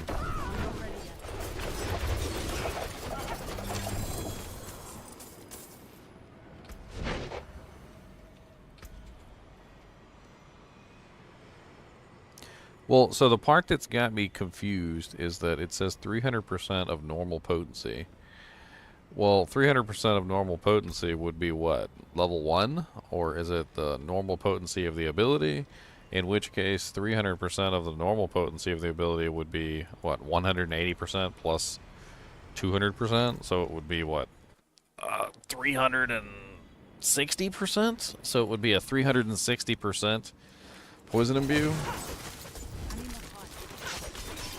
That's what I was thinking, is that it might be going off the base, or it might be going off the percentage, or I don't even. I'm assuming the levels matter. That's what I'm assuming. I mean, a quick trip to the training dummy would confirm one way or the other relatively easily.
I mean, damage output's pretty good for a level 35 character against level 50 monsters right now, so. I certainly ain't sad about it.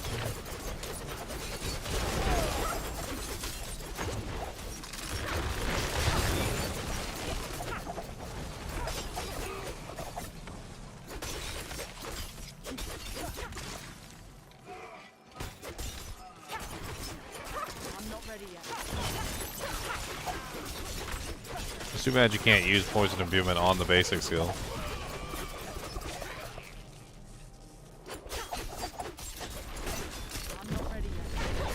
What's up, Agreed?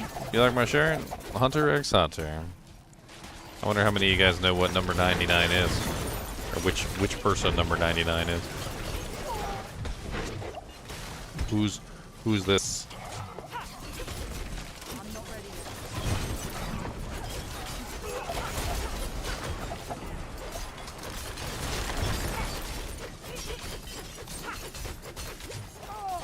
Ahsoka? Hey. Holy Jesus, Lost Kite with the 20 gift subs. Wow, buddy. That's crazy. And you just started a freaking hype train. Hype train. Hype trains are really cool. You can get lots of free emotes. Well, dang. Congratulations, everybody.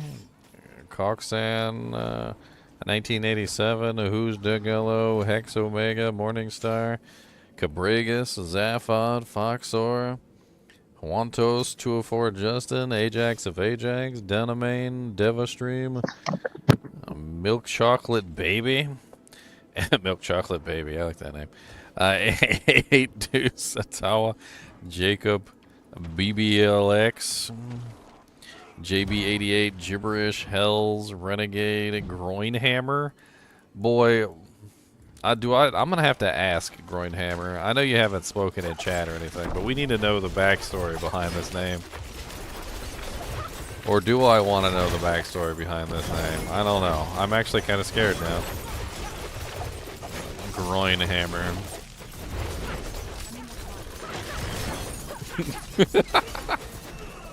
It's terrible. Maybe it's just a sad story. Maybe he just took a hammer to his groin. And it's been a very sad life since. That's right, agreed. It is Killua. Killua X what's it, Zoldyck? Zoldyck, I think his name is. By the way, if you want to get access to the Hype Train emotes, I think the only thing you have to do is just have like any donation whatsoever, like even if it's just like 1 bit or 5 bits or something, or whatever the lowest donation is. And then when the Hype Train ends, you get whatever the emote is for the Hype Train. There's some pretty cool emotes for the Hype Trains, and they're permanent. Once you get access to them, they just stay on your account forever.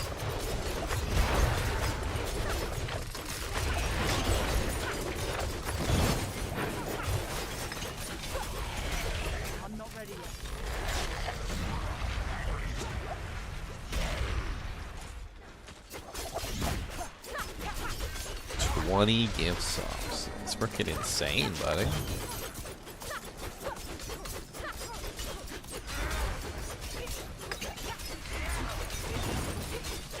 I'm not ready yet.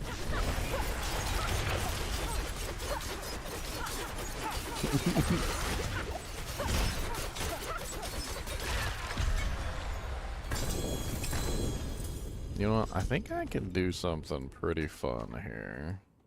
In honor of the 20 gift subs that my boy Lost Kite gave me, I think I could give away a random hat, a Shaco hat. Let's give away a random Shaco. Let me see if I can do this. I don't remember how to do this exactly, but let's give it a try.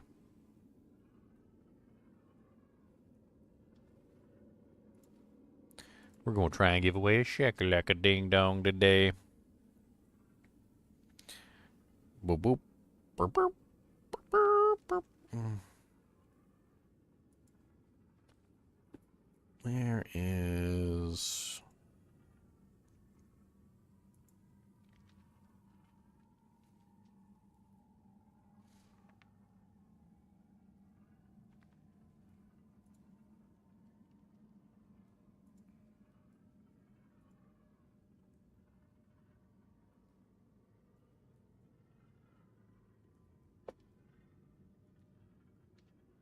It's a new feature that was added through Fourth Wall where I can give away merch.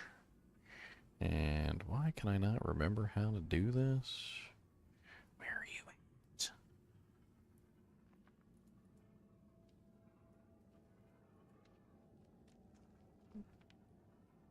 Let's go to Fourth Wall. Maybe it's on Fourth Wall's website.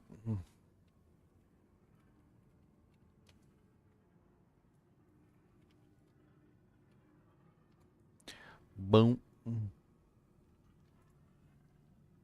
Yeah, there we go. Gift to Twitch chat. You can gift this product to lucky viewers who watch the stream.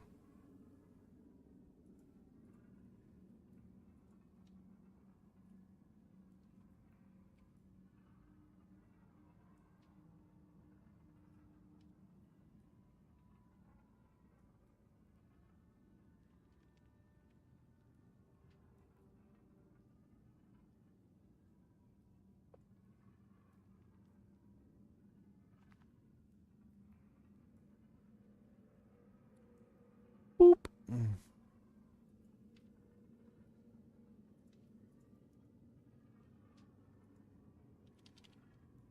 All right, whoever's in the stream right now. If you're not in Twitch chat, I'll give you like a minute for those of you who are on YouTube. If you guys want to hop into Twitch chat and have a chance at this Shaco, I'm gonna give it away in just a minute here, and I'm pretty sure it just gives out randomly to somebody in chat. I give you guys got 1 minute to hop over to Twitch chat, so I'll let you guys decide whether you want to try and get it or not.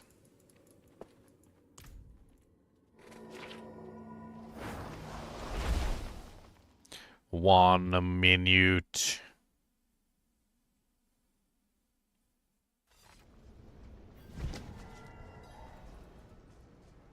I usually play all the classes, Mr. Big.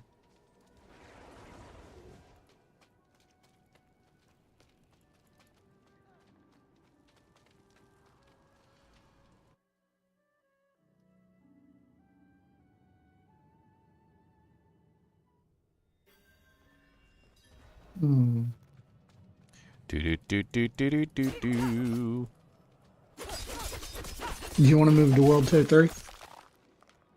Yeah, hold on. I just want to test this puncture thing out real quick, and then I'm gonna give away this item. Nice. So 191 is what I'm looking at right now. Let me pull a point from puncture. And you know what? Let me take off. Oh, I guess that'll probably mess things up.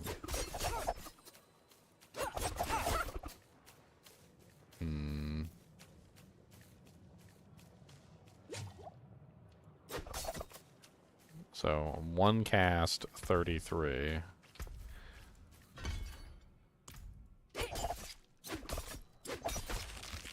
One cast, 102.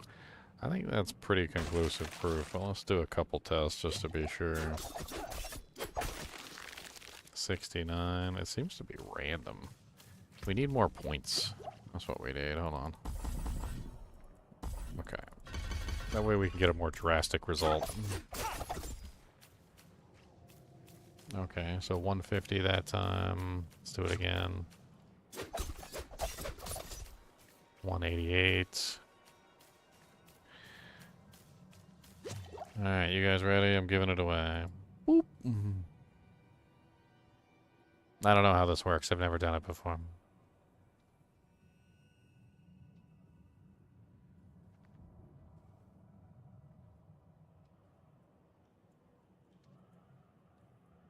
Hey, look, there's a little thing. Alright, so it looks like you gotta do exclamation point enter to enter the contest for the Shaco. So if you guys are on YouTube and you want to enter, looks like you got a little bit of time. I got 180 seconds. So hop over on Twitch, type in exclamation point enter. See, let me show you right here. See, it says right here, new giveaway, enter to win, Ginger Gaming Mentor, gifted a Harlequin Crest Shaco beanie to chat. Type exclamation point enter to enter within the next 180 seconds to win. And then it's going to give it away to one of you guys, and I'm sure you'll have to do some redeeming. But if you guys want to get access to a Harlequin Crest Shaco, let me do a quick shout out on chat too while I'm at it.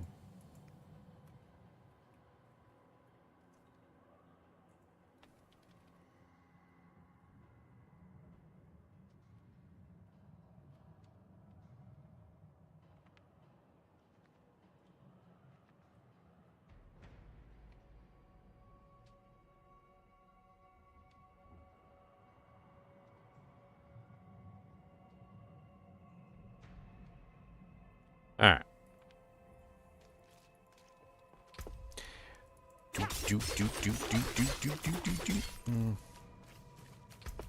So, I think the points actually do matter. Like, because I'm looking at it, and it's 216 right now. I'm going to pull 4 points from it.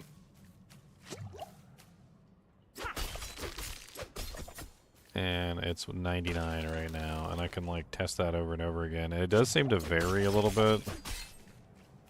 Like that was 212 that time.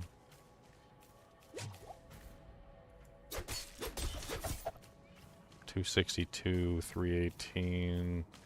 It seems to depend on like the damage output of my abilities. I think I need to let everything wane.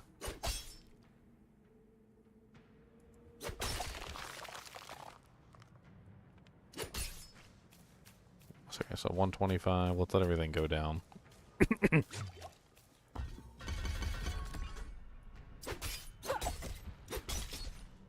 288. Yeah, I think having the points in there definitely does matter.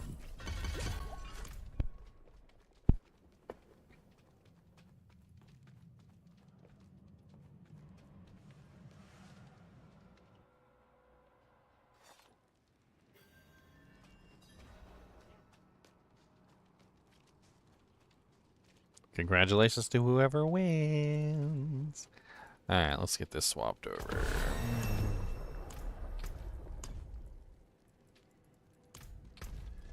Did you already talk to the statue? I did.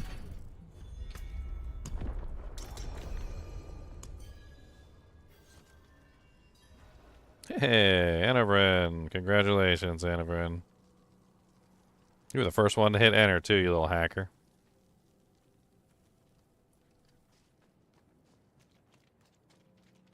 180 seconds isn't a very long time. I wonder if I can modify that for a future giveaway. Maybe make it a little bit longer.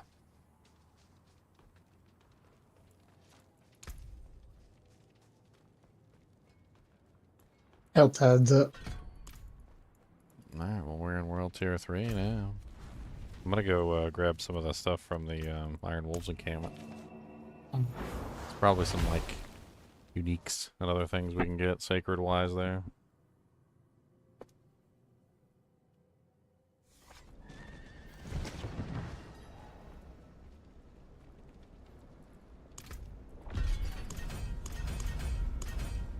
Yeah, I got a bunch of boxes. Holy crap.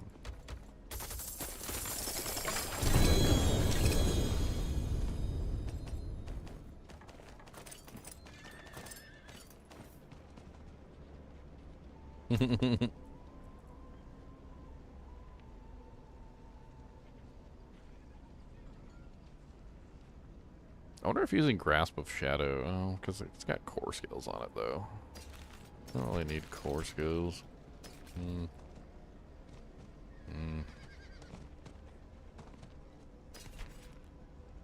Okay, well, that got me like a full set of sacred equipment.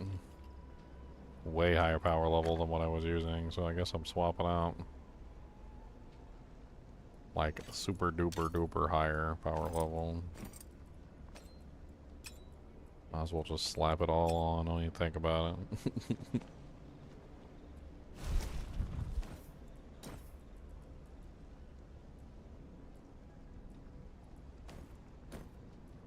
I'll have to go re-up my aspects.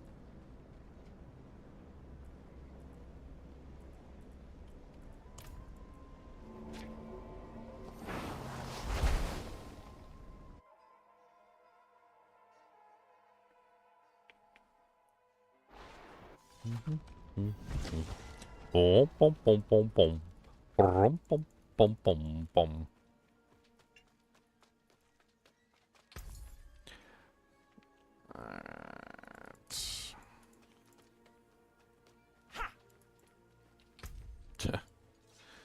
I'm gonna go to the alchemist. I'm gonna craft up some weapons real quick. I bet you she'd give me some weapons. Good business and fortune to you. That looks worn. I can fix it. Maybe I just go do the Blood Maiden.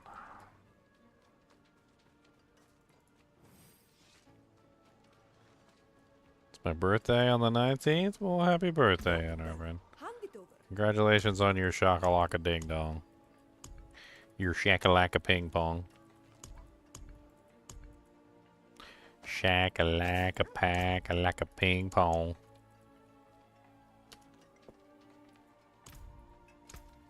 What a superior product.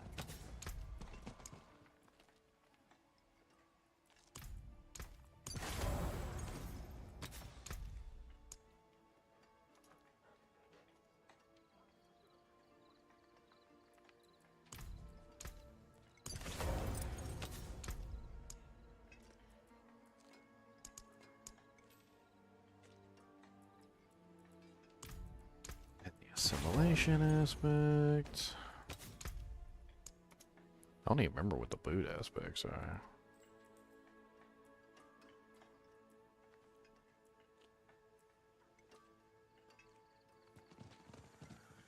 Oh yeah, let's do the hectic aspect on there.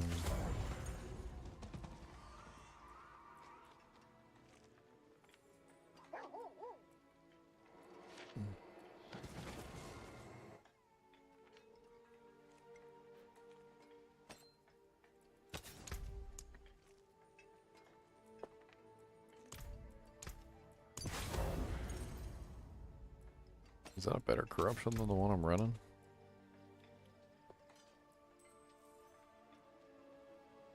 No. Yes. Oh, yeah. It was it is a better corruption than the one I had on.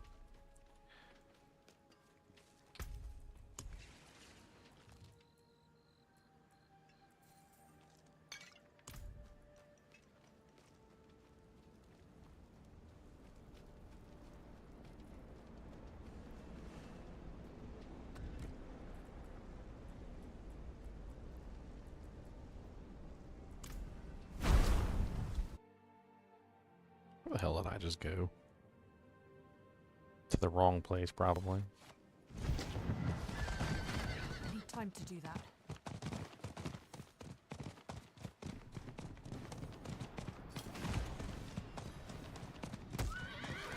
I need more time.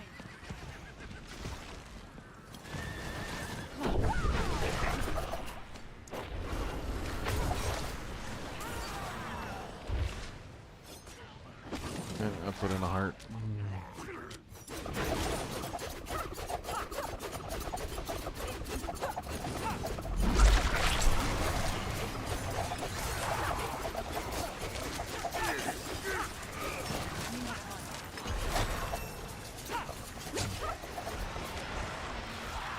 It's my birthday and I do what I want to.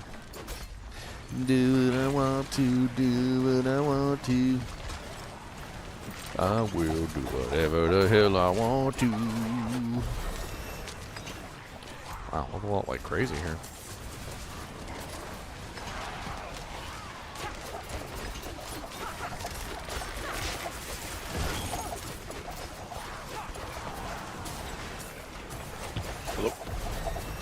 What's up, Con? What's up, Con? My headset wasn't working for a second.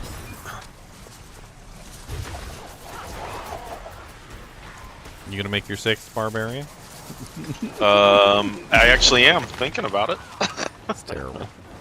Terrible. It's terrible, Con.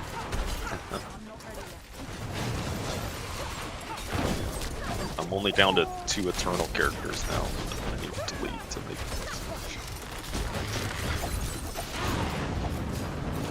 it. What'd you think about the Vessel of Hatred? Mercenaries. Woo! Yeah, mercenaries. Yeah, I did a little video on it. Yeah, I watched it. There's you know, mercs. So I saw 3 of the mercs. They have 4 mercs. The pictured mercs look very, you know, like obvious. One's a tank, one's a ranged character, one's a you know, like a mage, kind of like demon-looking creature thing.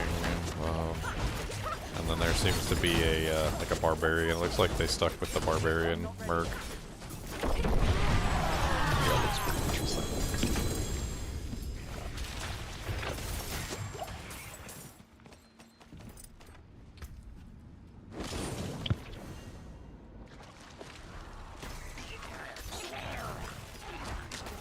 Yay, a dagger!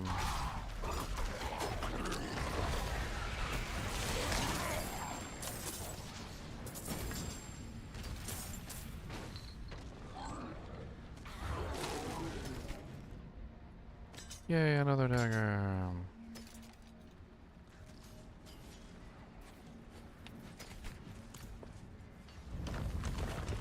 Oh, 8 minutes till work, boss. I'm gonna try and trigger my projectile, my puncture projectile thing to work. Trying to puncture build. I want to see how it does. Looks fun. Honestly, I really like the basic builds on like all the characters. Yeah. I think cool most. I think most people prefer the basic builds on all the characters. We're all just like, you know what?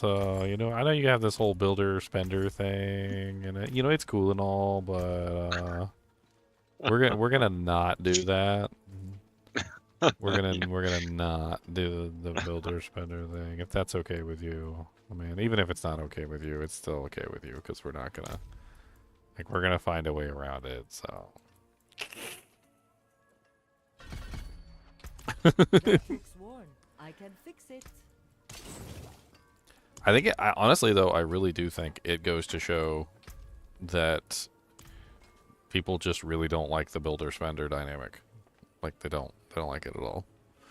Because when some of the most popular builds out there are literally avoiding the builder spender dynamic like the plague. I mean, all we're basically saying at this point is that nobody likes it. I've seen them use their spenders as buffing their their builders. Like, yeah, it's like we don't like it at all. Okay, we just don't like it. So just move on. We don't like it.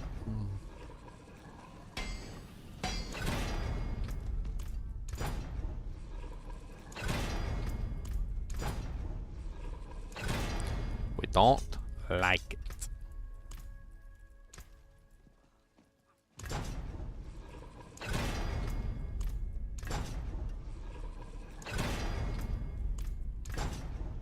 I think some of the best builds are basic builds too. Like just in general, like isn't fillet like one of the strongest bar builds? Fillet build or the bleed build? Bash. Oh, bash too. I think they nerfed bash. I don't know. I haven't really been following any of it, like to see which one's better. I think bash was better than flay right up until the point where they nerfed bash, and then like now flay I think is better than bash. Honestly, though, my personal opinion is I liked play better because of the duration. So with the bash one, you had a really short bleed duration, but with the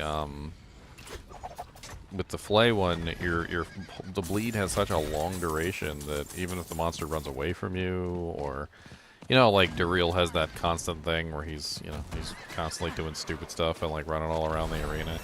I mean, your bleeds are still ticking off like constantly, even when he's running around doing stupid stuff, which I really enjoy. I like the bleed duration over some of the other things.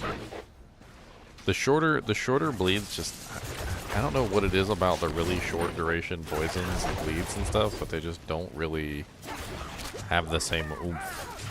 I've played tons of games over the years, tons, like MMOs, all sorts of crazy stuff that has had bleeds in it. Some of the bleeds last insanely long periods of time. Poisons that last like 60 seconds and like crazy stuff like that. And you come to this game and it's like, yeah, like about 4 seconds. Like 4 seconds? That's it? Yeah. Okay. Well, you can get a aspect and increase it to 6. Like at 6 seconds? That's it. Like it's the first time I've ever played a character in this game that's had a bleed that actually felt somewhat, like a bleed, like an actual bleed. But 16 seconds is a considerable amount of time in this game. So when you apply bleeds to a target over 16 seconds and then you stack them infinitely, I mean you basically have a lot of freaking damage taken away on a target over that 16-second time span. And most of the bosses don't have like that egregious, what would I call it, like dead zone times. So like 16 seconds is usually more than enough that by the time they come back, they're still ticking. And then you just start stacking the bleed back up on them again.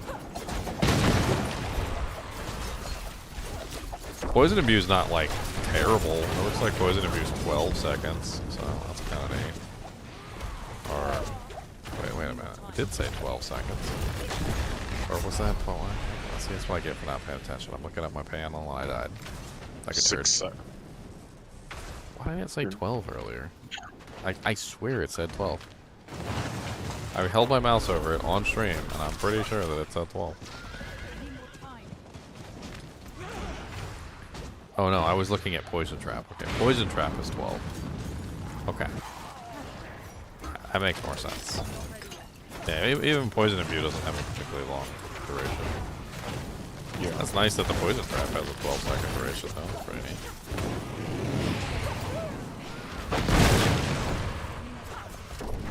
You can't, there's no way to apply imbuements with Rogue on your basics, right? No, but so that's the aspect thing. That's where the aspect comes in. So this particular aspect is called the aspect of the Pestilent Points, and every third cast of Puncture is imbued with a 300% normal potency poison imbuement. So basically, you get free poison imbuement on every third cast of Puncture, no matter what. Do you have to have it on your bar, or no? Just spec points into it. Doesn't seem like you need to have it on your bar. Wow. And I don't think it's going to be any use to me anyway, because I don't think I'm going to use a core skill. I had considered maybe going like Beastfall boots, and then like just so I could drop like a bomb every now and then. Yeah. But I don't know if I want to go with the max resource scaling. Minute 30 till the boss. Oh, we're right in the middle of a blood maid.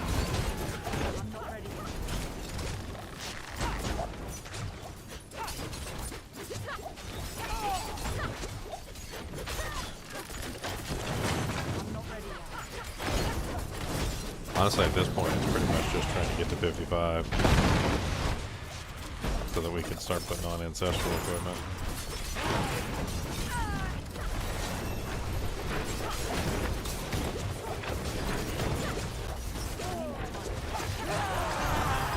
Dang, she would not let up with the damage output on me. I mean, I was healing too. Like, you could see my HP like bouncing up and down, but she was out damaging me by just a little bit. World boss. Little bastards. Little bastards.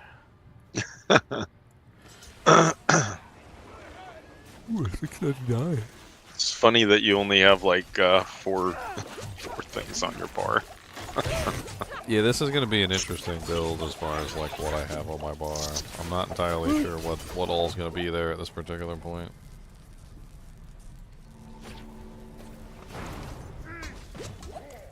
I was...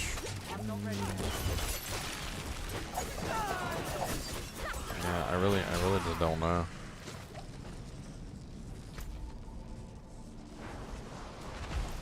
Our boss is already up and he's probably already dead.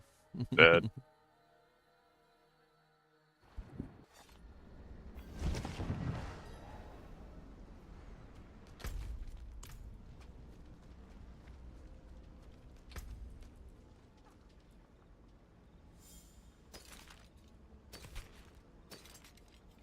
The friggin' damage, though, that, I'm sorry, the EXP that you can get from leveling up now is crazy. Like, I literally just started like 2 hours ago, and I didn't even make the character 2 hours ago. Like, I was busy yakking and schmacking, and and I'm already level 45, 10 levels from ancestral equipment.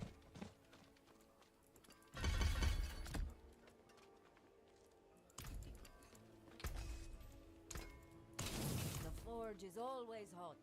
Alright, so now we got our poison trap capped out. We definitely want to cap out poison trap. I got this. It looks like poison imbuement affects the puncture poison imbue, so we definitely want to cap that out. Amulet of the Lethal Dusk. Trap Mastery. Is that any good? I don't know. I'm not even sure if I was going to run, like, Trap Mastery or not. I don't know. It's just critical strike chance. Like, I mean, how much critical strike chance do I need? I need more time.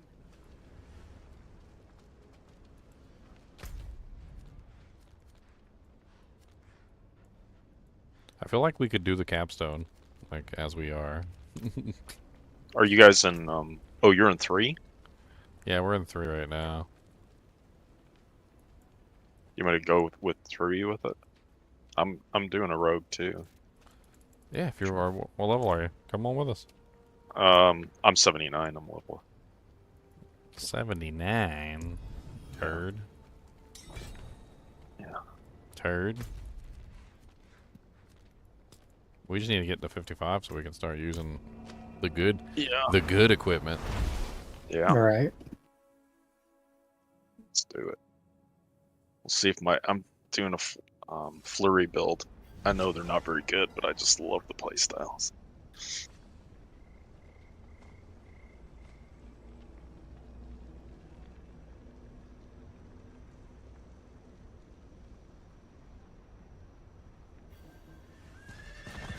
I need more time.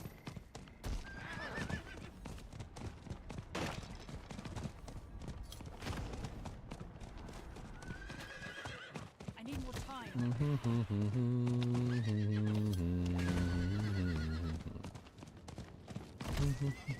Had to sell my stuff.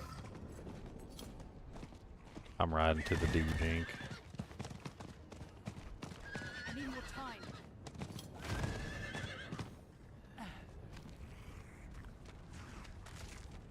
Oh, you're headed to the capstone. All right, I'll port on you in just a second. I need more time. Yeah, you can port on me too. I should figure out what capstone to use for this. I think honestly, I'm just gonna run 2 basics. The way I can do the one that's where you get the attack speed bonus and the multiplier for using like marksman and cutthroat abilities together. I think it works out the best. Because attacking faster with your basic skills is never a bad thing. I need time to do that.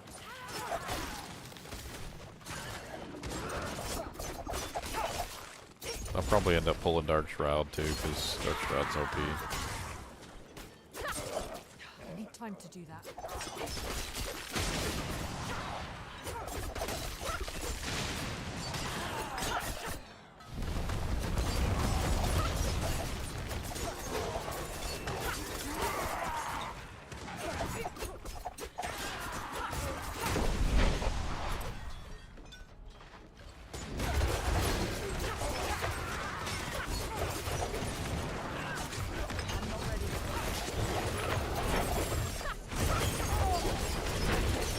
I think we probably could have done this on our own. Yeah, you're like wrecking everything.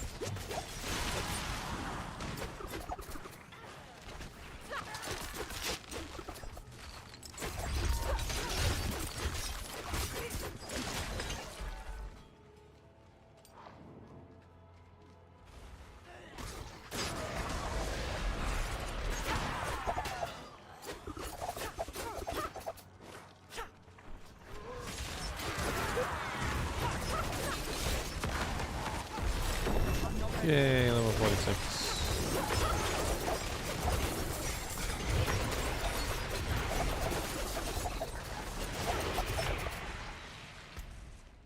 It's very much a melee build.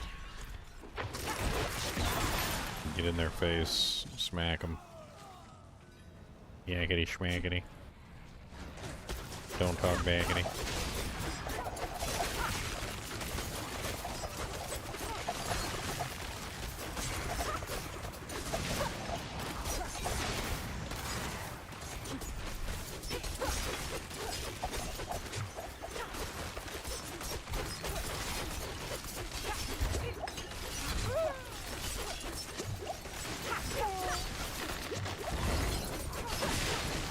Super poison.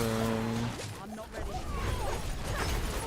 Oh wait, my poison trap knocks things down. Isn't there like a freaking... There's a multiplier for having monsters knocked down, isn't there? In the tree. It's on the... It's between the caltrops after knocking back or knocking down an enemy. Ah, you gain critical strike chance. When you critically strike a dazed enemy, they are knocked down for 5 seconds. I don't know if I want to stack like... It's like could stack at like 1,000 million critical strike chance and just always crit. Wow, she's really slow. I need some run walk speed on my boots.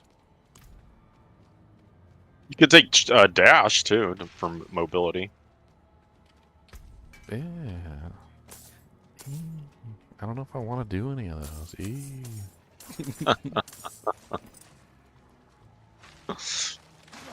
But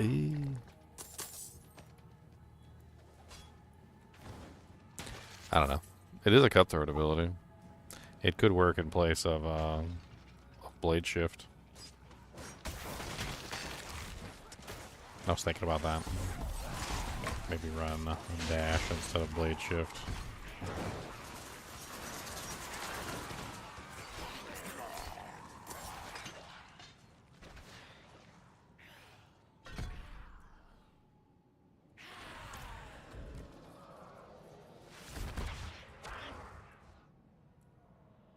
You know, it's so much easier when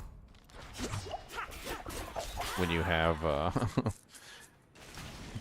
when you don't have Chakra 1. Like when you're redoing your skills and stuff, because like when you take something out, it just disappears off your bar automatically, and then you don't have to worry about like removing it or changing it around. But when you have Chakra 1, it doesn't remove from your bar because you still technically have points in it. Oh yeah. Yeah, I know exactly what you mean.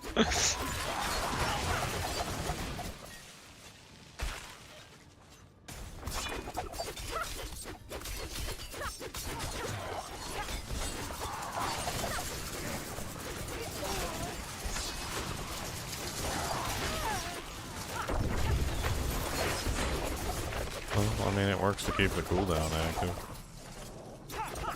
On, what is that called on music? I'm using close quarters combat.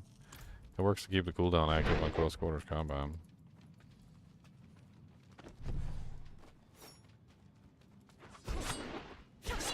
and I can catch up to you guys. I need time to do that.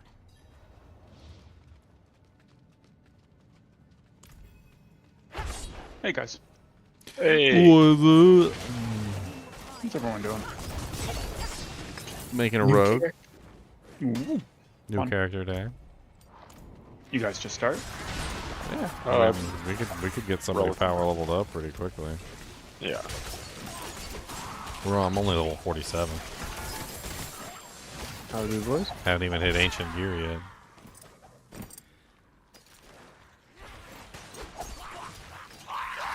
Haven't even hit ancient. We're doing the world tier 4 capstone right now. Not ready yet. Oh, nice.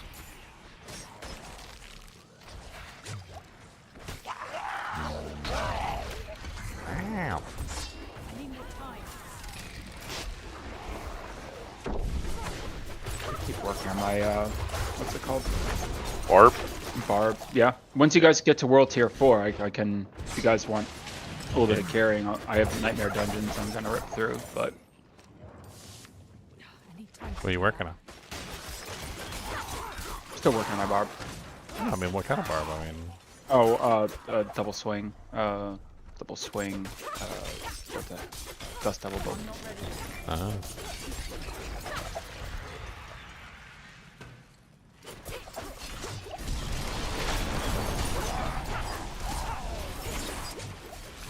I need more time.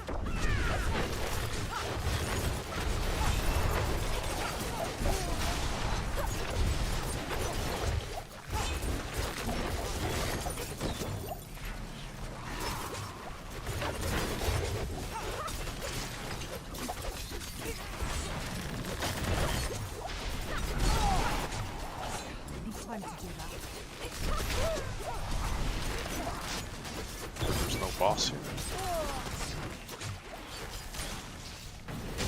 deposit the N and the animus N and the N. Oh, we got it. I'm over here fighting every single monster in existence for some reason. Me too. There's like 1,000 million elites over here. Like, I don't even understand. I think I finally got them all. I need time to do that.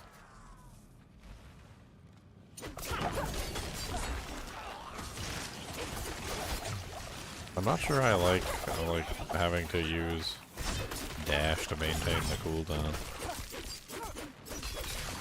It makes my character feel, I don't know, like she's all over the place. Like half the time I'm just trying to stand there and fight one monster and my character's like pew pew pew pew pew. Build. He's doing a puncture build, I think, right? Yeah. A basic puncture. Yeah, I figured I'd use close quarter combat for this build. It seems like the best play. So I was actually thinking about just using 2 basics, but just so I could get the marksman and cut through constantly up.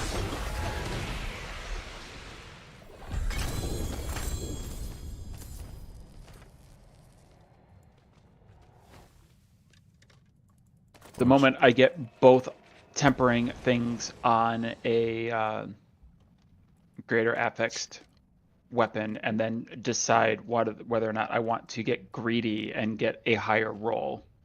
Oof.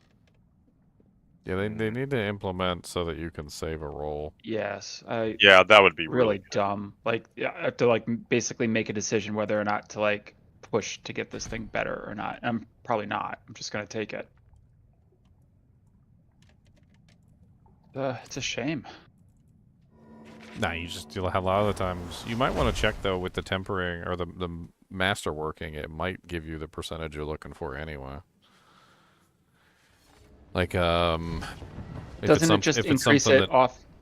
If it's something that doesn't go above 100%, you know, like puncture has a chance to attack twice, or if it's something that doesn't go above 100% or 100% in terms of like size, because like the size of things was capped at 100%. Cooldown reduction was capped at 75%. So like for instance, if you had, I don't know, like a crappy roll on your two-hander, but then with masterworking it might still end up above the cap or whatever, so it doesn't matter.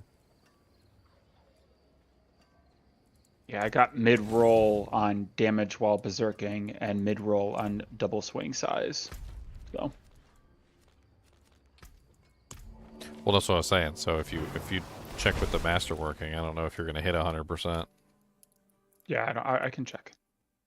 Like add in like 5% per level for 12 levels, and then if you get like a 25% bonus on that, at least one.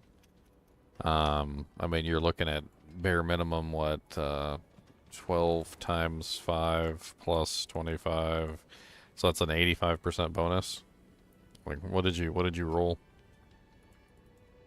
The range for damage while berserking is 83 to 110. I rolled a 92. Well, that one's good to have whatever, but like, well, actually that one also you don't really need very high because they capped out the blood rage. You check and see if you hit your maximum multiplier on blood rage. Yeah, okay. For berserking, you need 300, I think, on your stat sheet, which because it's 10%. Yeah, we're at the stat sheet, Ginger. They capped it at what 30%, 30 times multiplier now. Yeah, it's you can 30, you can just check your Paragon sheet and see if you're at your 30 times multiplier. Because Mm-hmm. once you're there, anything else is just additive bonus, and it's not even really going to help you out that much. What about your double swing size? What was that? Range is 27 to 45. I rolled a 35. So 35 plus 85%. That puts you at 64% increase. So you're still way off of your 100%. I think 100% is the max.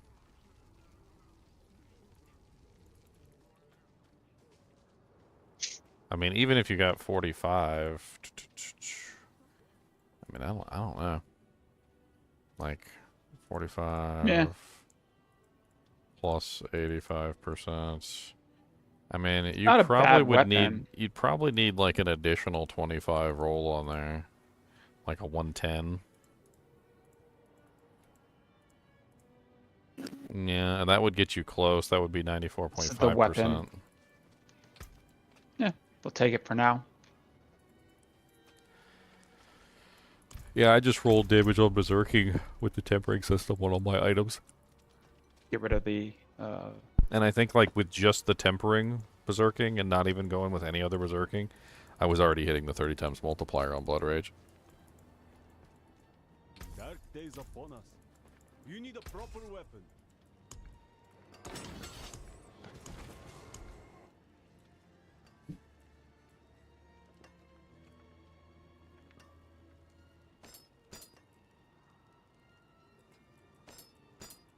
Well, that's pretty nice. I think I'm going to enjoy that poison trap duration. Once I get it all set up and done. Oh yeah, I'm level 48. Hold on. Let's see if I can make some ancestral items real quick through the alchemist. The leveling item caches.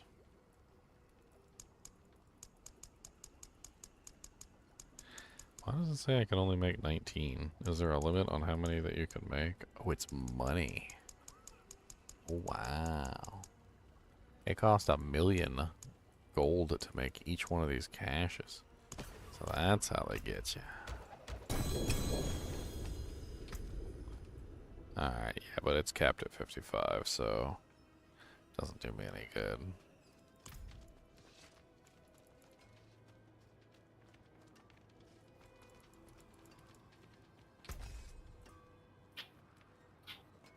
I'm trying to think whether this using the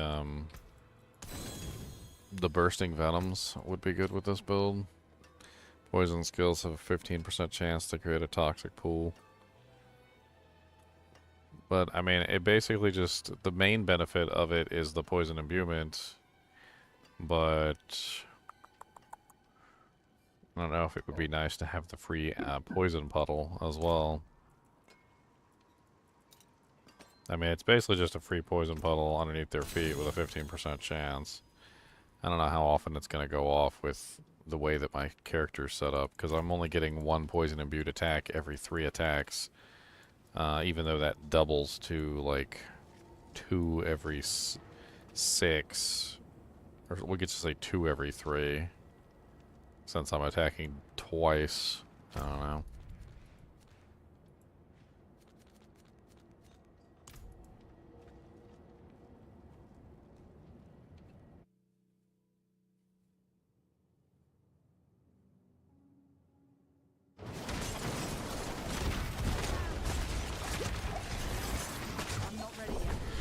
What's up, Hellborn? It's tanky. Yeah, I'm just a little baby here. Just trying to get you up. I can just res, it's not a big deal. Oh yeah. I probably can't take on the Hellborn, but I can probably take on everything else.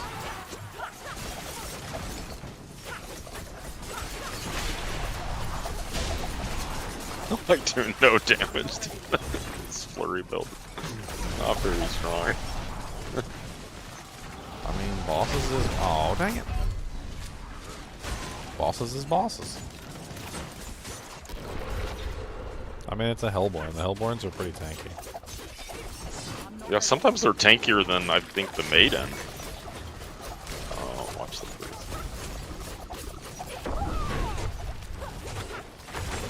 Time to do that.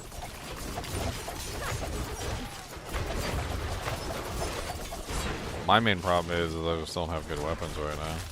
I'm using sacred weapons, so...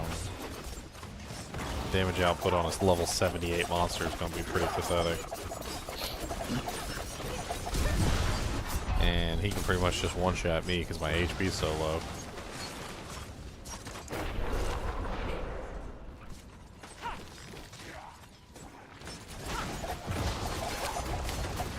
Dang, every time I turn around, like, I just, like, I got something in my eye over here, and then I start rubbing my eye, and then all of a sudden, like, there's a puddle under my feet, and I'm dead, like, before I can finish rubbing my eye. Like, god dang. Let me... I just want to exist. I'm not ready yet. Oh my gosh, 15 minutes, I'll get him killed. 15 minutes. He keeps coming over and picking on me, too, a little punk. Come on, Silky, mate, you're supposed to be carrying us. Where's my carry, sir? Alright. Yeah, I don't know what I can do with this character. I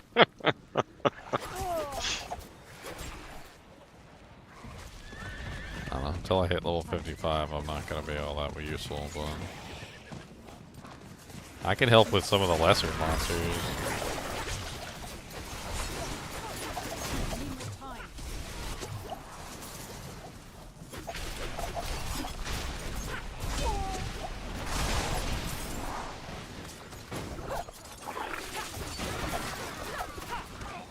Pull this or no?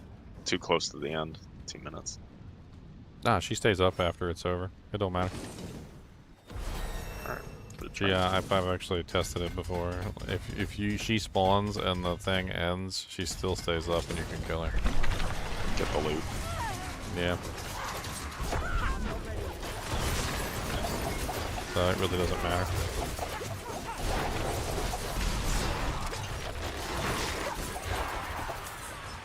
But we'd like to be able to spam this trap. I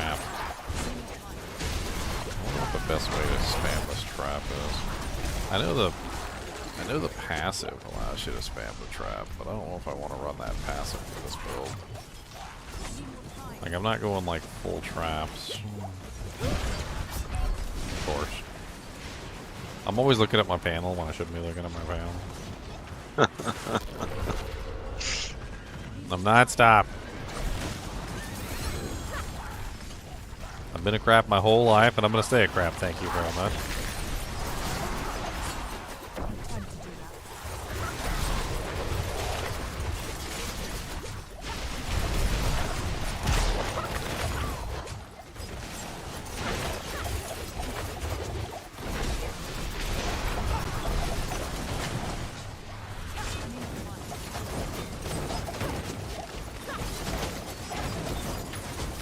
Focus on killing the little baby monsters.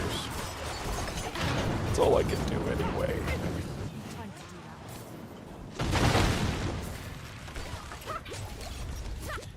Why are you picking on me, maiden of pain? Paindin?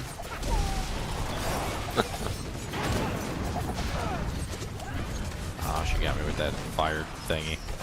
Yeah, I think it hurts. Well, especially if you're in the wrong place at the wrong time and it hits you multiple times.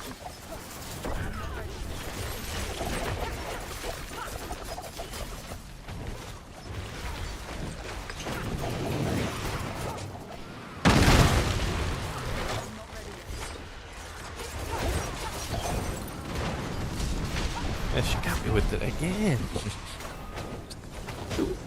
I was literally moving out of it at the moment when she did it, and so it just immediately hit me like 4 times in a row. Like, it doesn't one-shot me, but if you're running out at the same time when it goes outward, you literally get hit by it multiple times. You got her. Yeah, she gave me a unique kind of. Give my stuff. A soul brand. Oh, thank you. You should have. No, really. No, really, you shouldn't have. No, you shouldn't have. No, don't do that.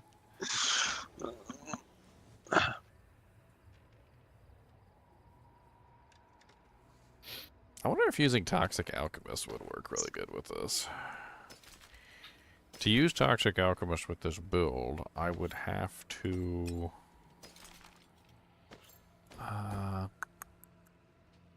Do you have any loot goblin bags or no? Yeah. Because you'll get 925 from Trap Street.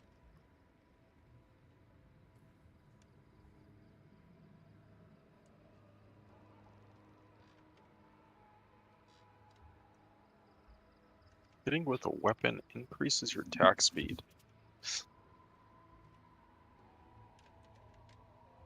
This might be good. What's going on, man?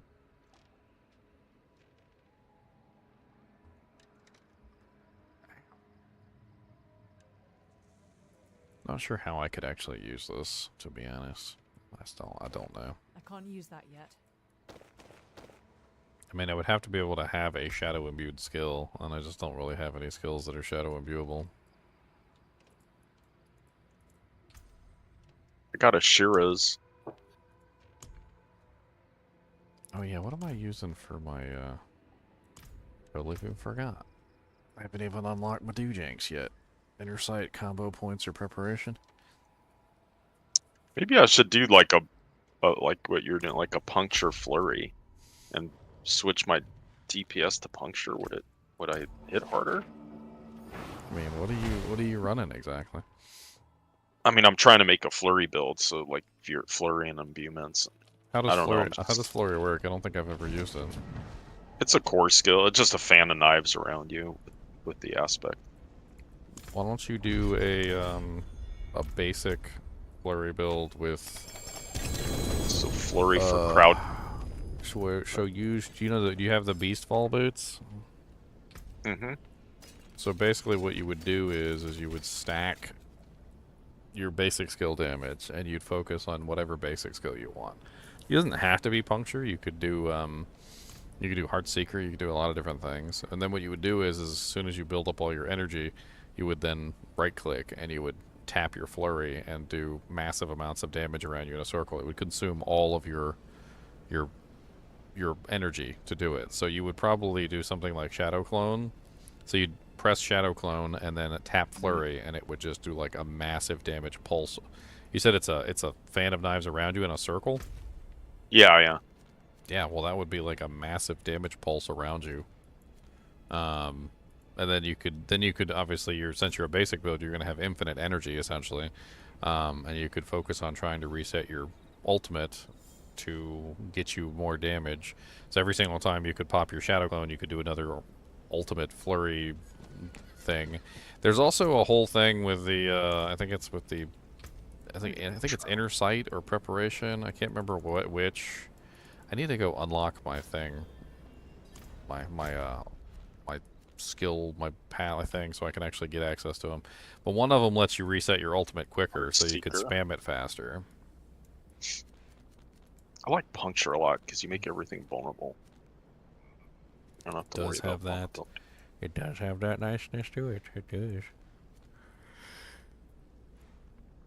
Where is my quest?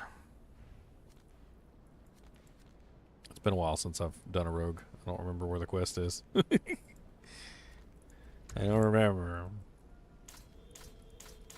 It's up there. yeah. Oh, I see it. It's near You see it. Shed. I'm gonna go do it right now. It's a puncture. Let's try. So what do I want for a basics build? Time to do that.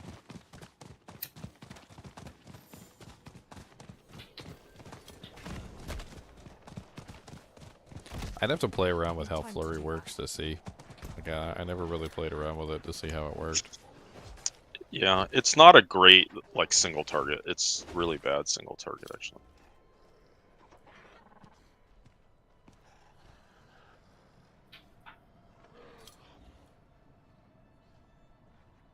It's pretty sure check that out. Interesting. It has a stun attached to it. Time to do that. Isn't there some aspects for flurry too? Yeah, there is. It's that's the one that makes it go around you. And oh, doing the dungeon you're gonna do right now gives you the. I'll link my. Yeah, I'm going to grab it right now. That way I can get access to my points. I don't think combo points is going to help me because I'm not running a core, so I don't think that's useful to me at all. Dead. One of our new sisters. I'm not sure exactly which one I'm going to be using. Blood everywhere, but only one stab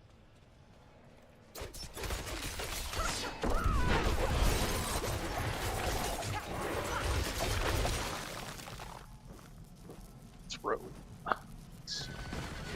Time to do that. Puncture's a marksman, so I'd have to get marksman critical strike chance.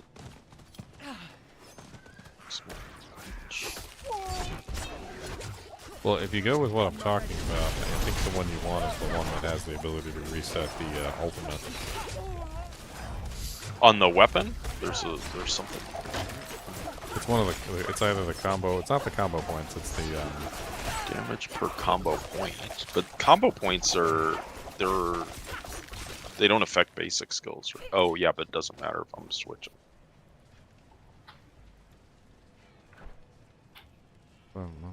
Continue searching for signs. Another rookie. This That's your damage.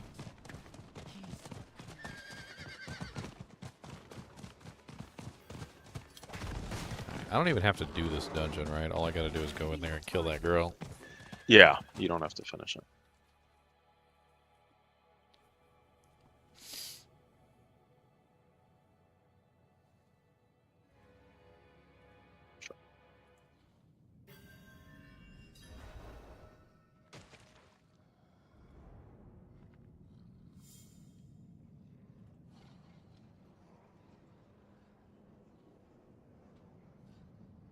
I'm gonna start doing dungeons. If you guys want G4 dungeons, let me know.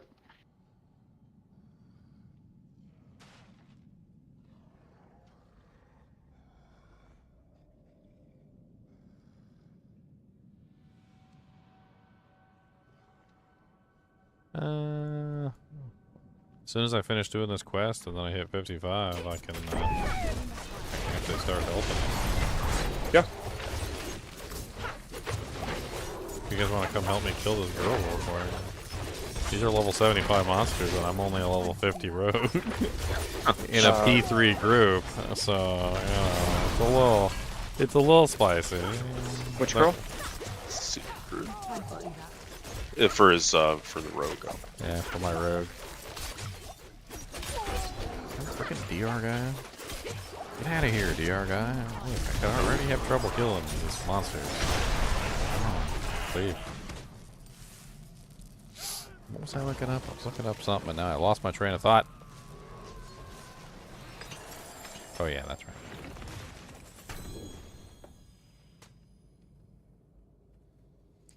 The guy wants to know what's worth selling and what's worth not selling. I got a video for that. I got a video for everything.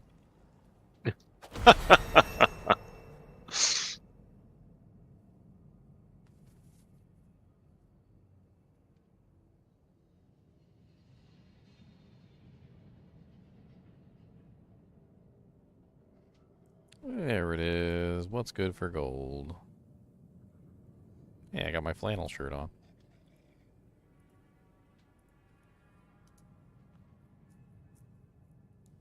I mean, why take the time to explain something to somebody and write it all out when I already have a video on the topic? Like, send them a video. Save me some time. Time is precious. Precious time.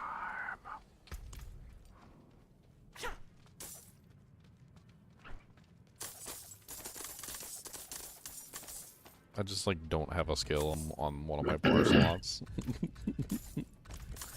I suppose I could just throw something in there. Like I'll just throw concealment in there just cause. I got a Chaco on, so I can just put in whatever skill I want because it gives me plus to all the skills. I need time to do that.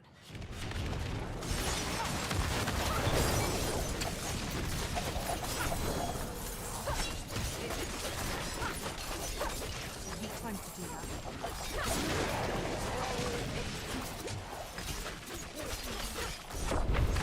When you showed up, I was trying to kill the frickin' DR guy that was in the center of the pack, and I just like couldn't get to him. There's like two of them hiding in the center of the pack, and I was like, alright, well, I guess I'll just sit here for a while. You're safe. I don't know where the girl is. I guess we'll find her eventually. Yeah, I think she's here or something. I need more time. Now that I have this little pet, I'm just amazed on how much stuff I was probably not picking up. Missing. Yeah. I'm not ready yet. Retron, goblins. Oh, let's get Multiple it. goblins. Go get them. I should pick up the Greed Shrine. Oh my god, he's getting away! Don't get away! Don't let him get away.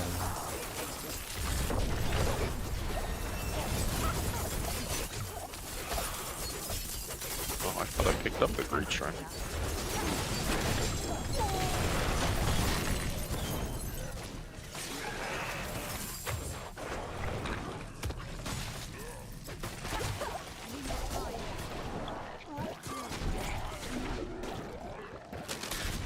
Oh, there he is. Pop back this way. Oh, look. Oh, temerities. Crappy temerities, but temerities nonetheless. Another treasure bag.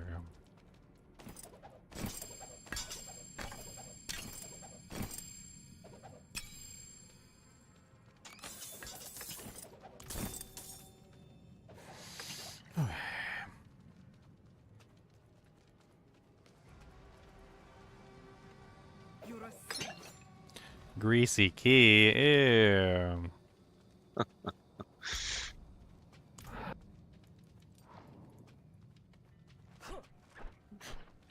To do that.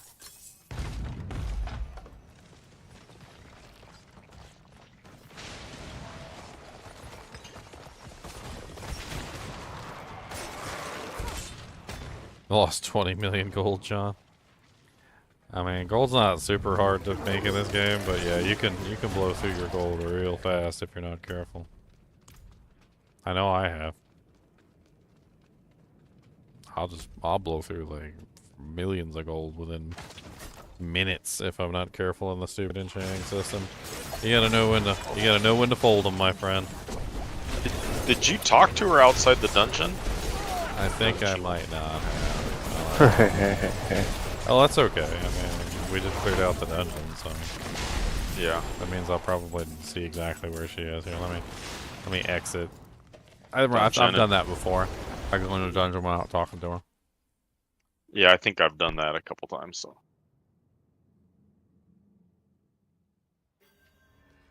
It's not, but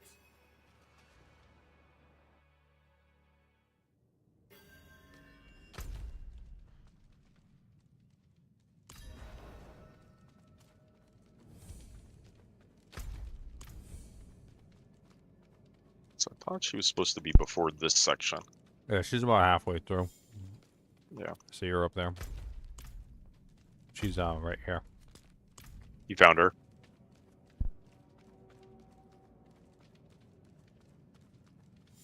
Well, I marked it on the map. No.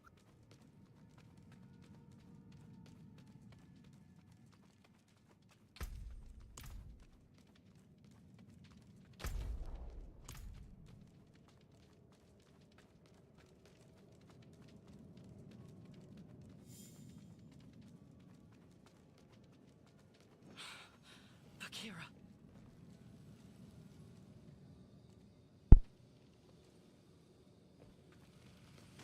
Oh, you're dead. The coin. Yeah, where's the coin at, sister? No! It's mine! You won't take it from me. I don't know if I've got like PTSD or something, but like zooming in gives me anxiety now. I don't want to zoom in ever again. Stop this fight forever. You were a fighter to the last. You taught me well.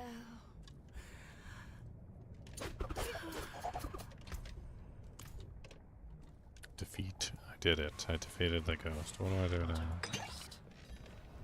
Yeah, okay. You and me. You did. Am I done? Yay!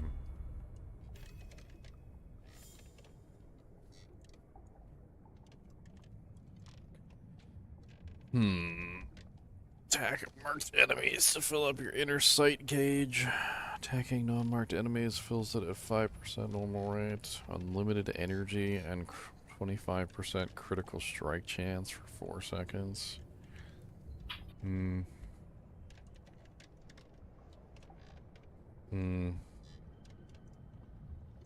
25 crit is big. I mean, that's like the only one that's even remotely useful. I'm looking at all of them, and combo points are only core skills. Yeah. Preparation is ultimate cooldown reset, which ultimate But you cooldown gotta reset is nice, but I have to spend energy for that to happen. So Yeah. I don't know if I can do that. I don't know if I can spend energy. I don't have any way to spend energy, I don't think, with this particular build. Unless I decided to go with a core skill as a spender. Kind of pretend like it's like a kick ability or something.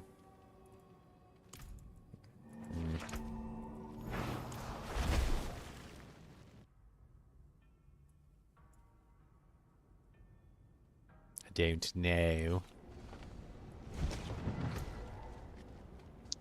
Move this stuff around. So.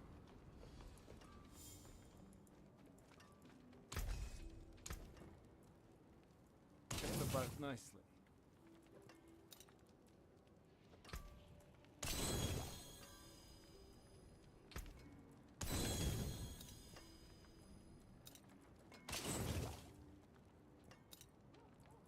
Okay, let's see. So let's try basic skill. Psych. Anything breaks, the forge is hot. Alright, so I guess we need to level up. You said you wanted to do some dungeons? I'm doing them. You can join on me. Where Or I you can at? join on you. Doesn't matter. Source. A Desolation's Reach?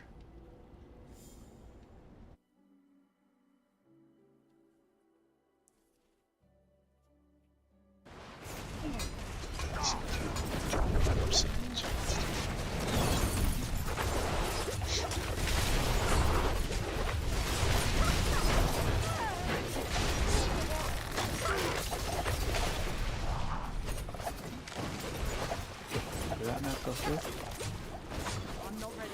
I mean, I hit the button. Okay. I might have been zoning in and out. The dungeon. The dungeon.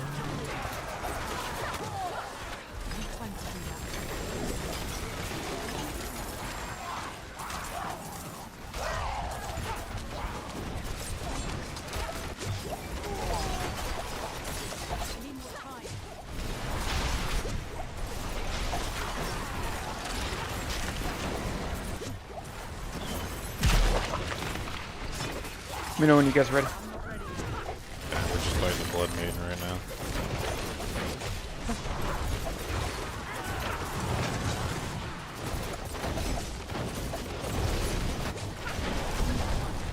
I'm dying to a Blood Maiden right now.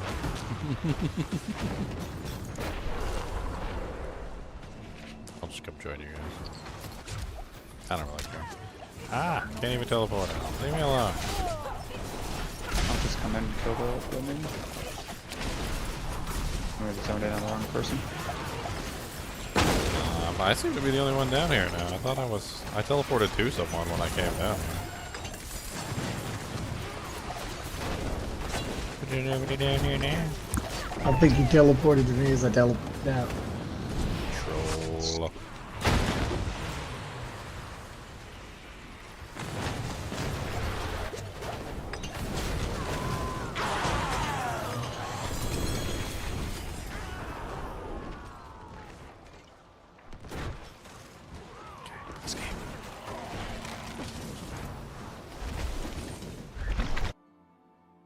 Oh, she just popped. Oh no, they just I ran. started another one. I I'm ran leaving. for my life. Run!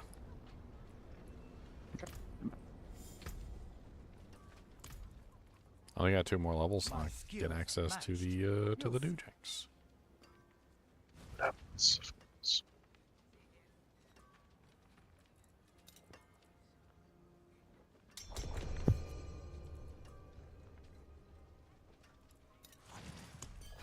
Forge awaits your return.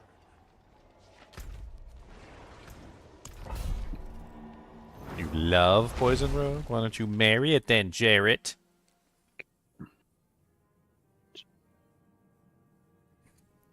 No, I'm doing Rogue because I haven't done a Rogue yet. I did everything but Rogue so far. Everything but.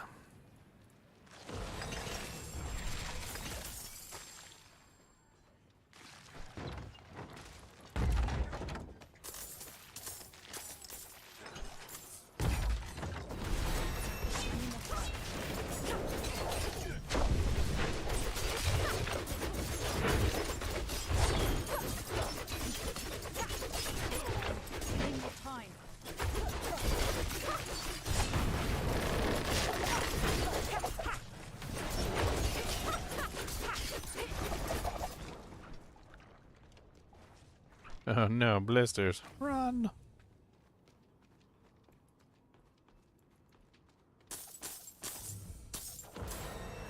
I need time to do that.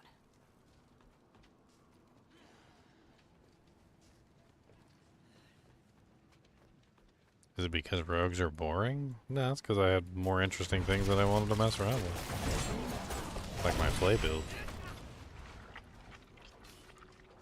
I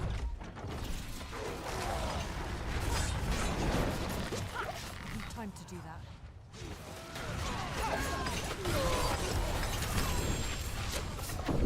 Yay, level 55! Look at me. I need time to do that. Don't be rude. Can't even hit me anyway.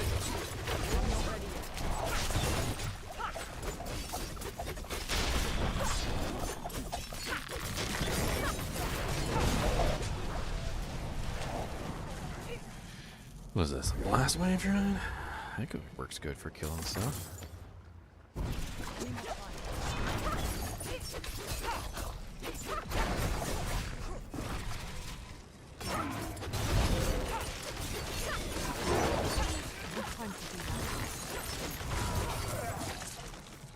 Mwaha.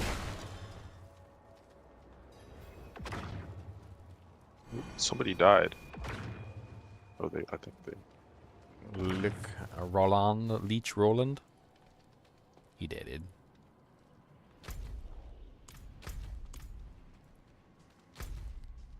I go back and get him.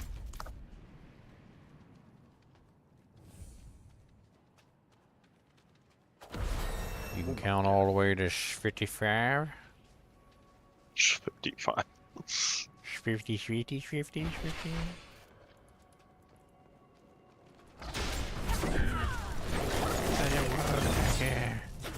level Yeah. monsters are they? 103. No threes.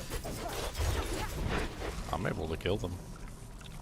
With Guys get all with 925 ancestral gear. equipment, I'm actually kind of impressive. I killed the warg. It killed Leash Roland, and then a blister came out, and the blister killed him. Unfortunate.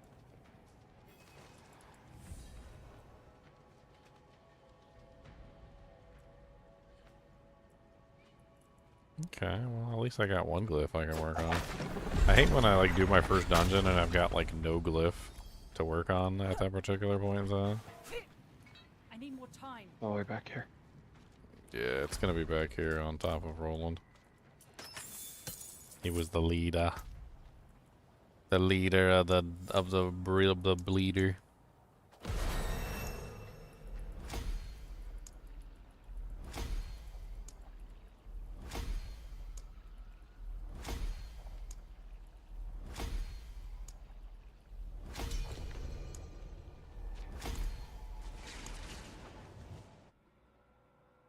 The heck happened?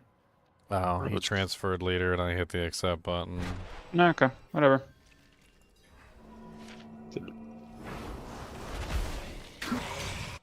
Always shirking responsibility.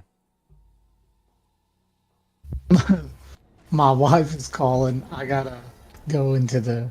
I'm gonna jump out for just a minute. I gotta go see what she wants.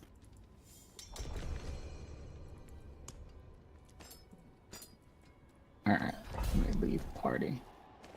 I'm gonna swap out some of my gear real quick. I got some I got I'll some be back in just a few minutes. They ain't 925, but I got some doojanks that I can put on.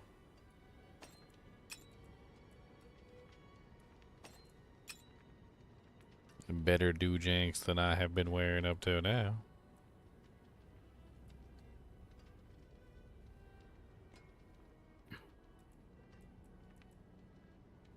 Ooh, nice. 1,230 armor. I'll take that. I do not need the barrage, though.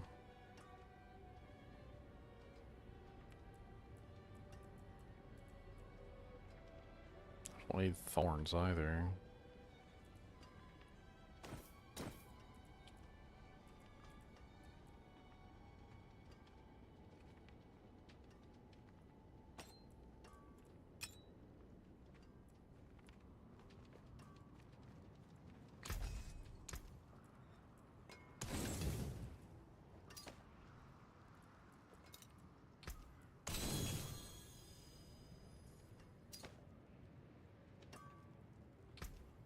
You can take what's left. Alright, so I am at the point now where I think I can just, like, roll up some equipment, and I might actually be able to kill some stuff with you guys.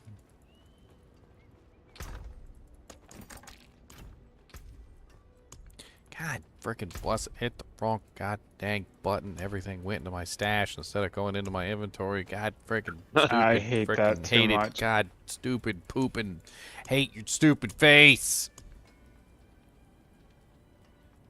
Tell us how you really feel, Ginger.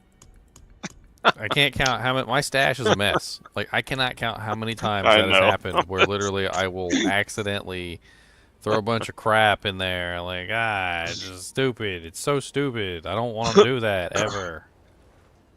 Why would I want to take the items that you sent to my mail slot and shove them into the stash randomly in like a...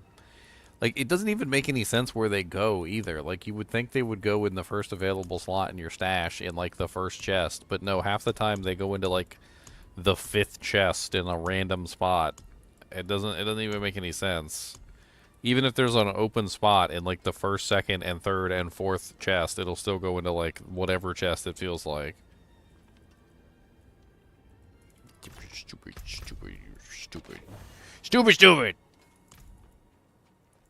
Need something forged? What I gotta say about that? Stupid. Come back if you need work. And good luck finding them in your stash. Good luck. Your best Liam Neeson voice. I don't have a certain set of skills. Yeah. I'm not gonna find you. Still You're glad someone got lost. the reference. Congratulations, you've done it.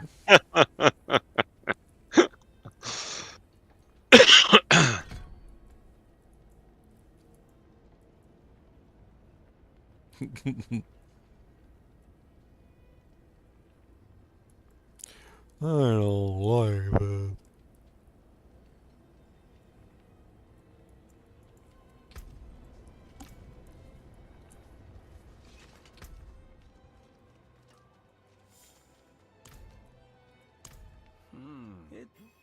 I can take gold.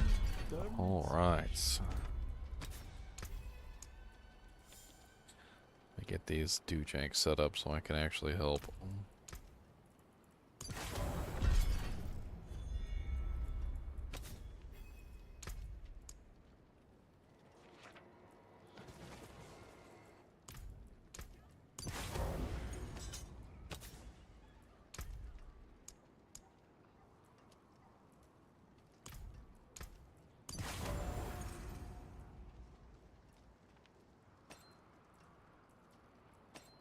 We need adaptability.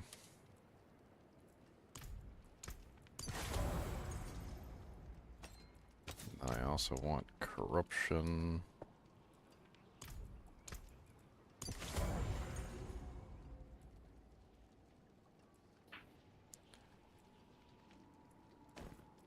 Hectic.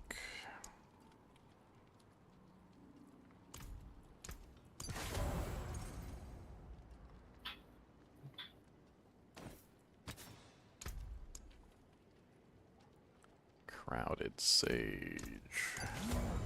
That's a good omen. I feel like I'm hitting. I don't have poison imbuement on my bar, and I don't think I'm hitting it.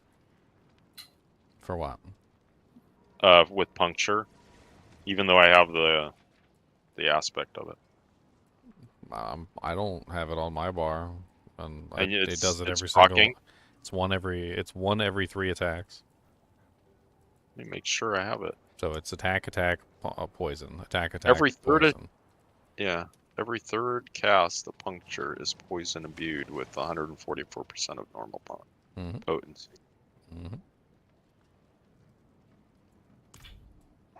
Oh, maybe it's on the enemy. You guys are interested. Oh yeah, yeah. Ready to kill the boss if you guys want to come in and grab the I Cliff am XP. on the way.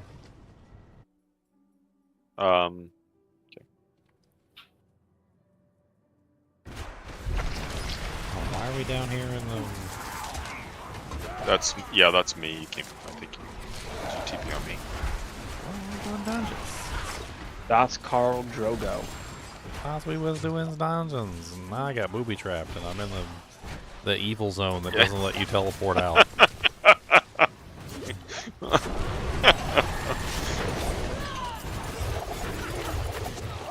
Yeah, when you attack 2 times, you'll notice that the puncture ability will actually turn green. So it actually physically turns green. Yeah. And that 3rd attack is going to be always poison imbued. So it poison imbues itself. Yeah, I see that. Yeah. I saw it after you said it. Oh, I knew to teleport to the nightmare dungeon. I just figured that everybody was in the nightmare dungeon. I didn't know that we had one person not in the nightmare dungeon. Rogue. Yeah, a rogue. What? A trolly troll. Yeah, I might leave party because I think I wanted to. I need more time. Oh, where's the... Was it Where's back the here? thing? No, it's back here. Oh. It was you. It was on top of me. Oh, that's where you were when it... Okay. Yeah. I had literally just teleported in. Oh yeah. Let me get my Glyphy XP. Yeah, that was an ancestral too, so some good glyph XP. I got pants. I got some pretty pants. You guys give Blizzard your money yet for the expansion, or you waited? Yep. No, I gave them as much as I could. There you go. As much as you could. What? As much as they'd allowed me the $90 one or whatever it was.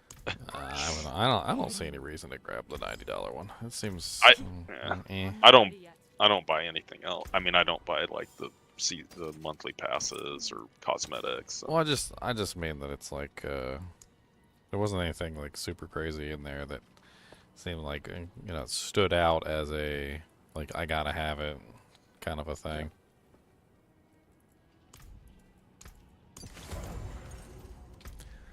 Alright, I need to get my tempers, and then once I get my tempers, I'm set. Basic. Give me my puncture, turd. No, I don't want invigorating strike. Your mom's an invigorating strike. How about that? No, I don't want forceful arrow either. No, I don't want heart seeker. No, I don't want heart seeker. This is how it always ends up for me every single time, I swear. I know, I have to get like 2 or 3 weapons, and then I just do them all at one time. I just go from one to the next to the next. Your item has reached its temper limit.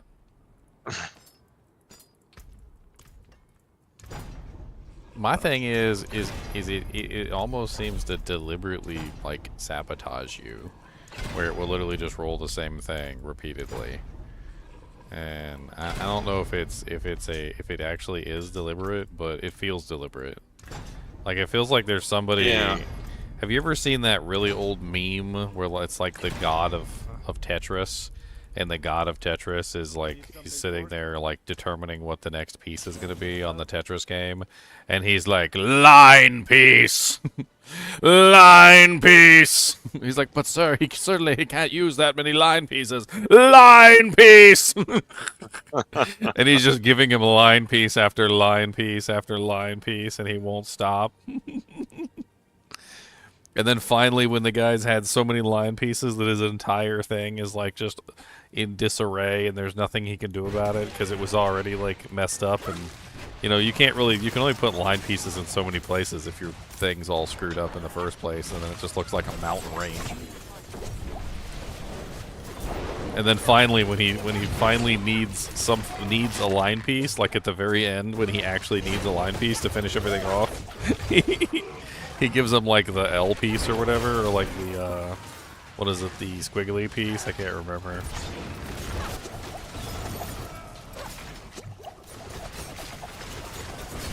That's what it feels like. It feels like there's some god on the other side of the monitor just like deliberately giving us the worst possible pieces that we can get.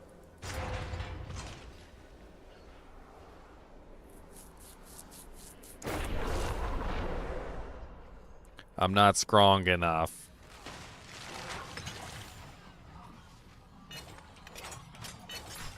I'm not ready yet. Uncanny gift. Maybe I can activate it.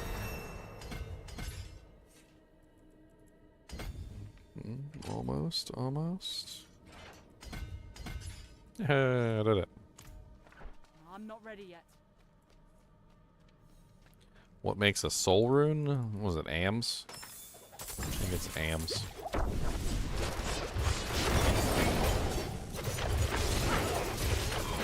not ready yet. I killed all the regular monsters and there's an elite back here. Come on, we can do it. It's just one elite. I can do it, yeah! Get him! Unlimited puncture! All of a sudden, Butchie comes out of the corner and like whacks you. I killed him. Ha ha ha. See, I know, baby. I know, little baby. I smart. I do stuff.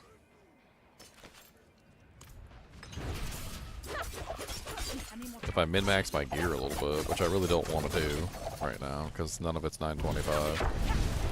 When I get some 925 stuff, I'll go play with it. Should be getting 925 stuff now. Yeah. Yeah, these dungeons. Starting to pick up stuff right now.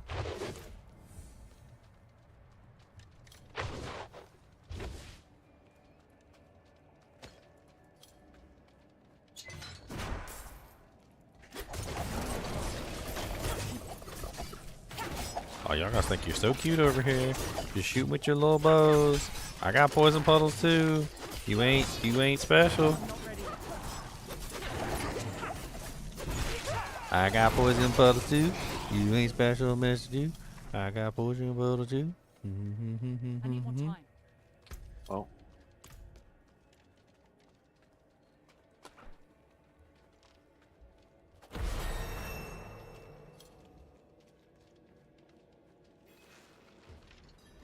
Haha, let's fight this Lord by ourselves. Surely we will not die. Surely. I poisoned him. He's a skeleton. I don't know how I did that. Please poison.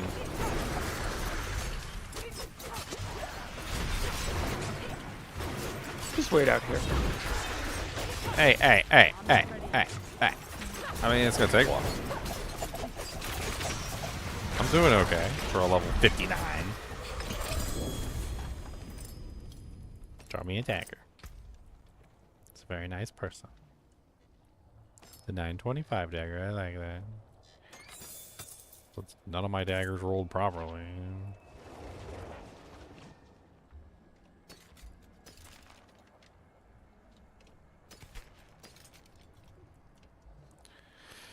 Which one did I replace? The Edge Masters?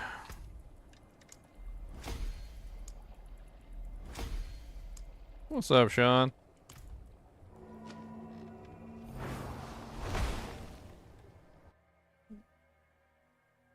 Does it slow down after 60? It doesn't really slow down at all, to be honest.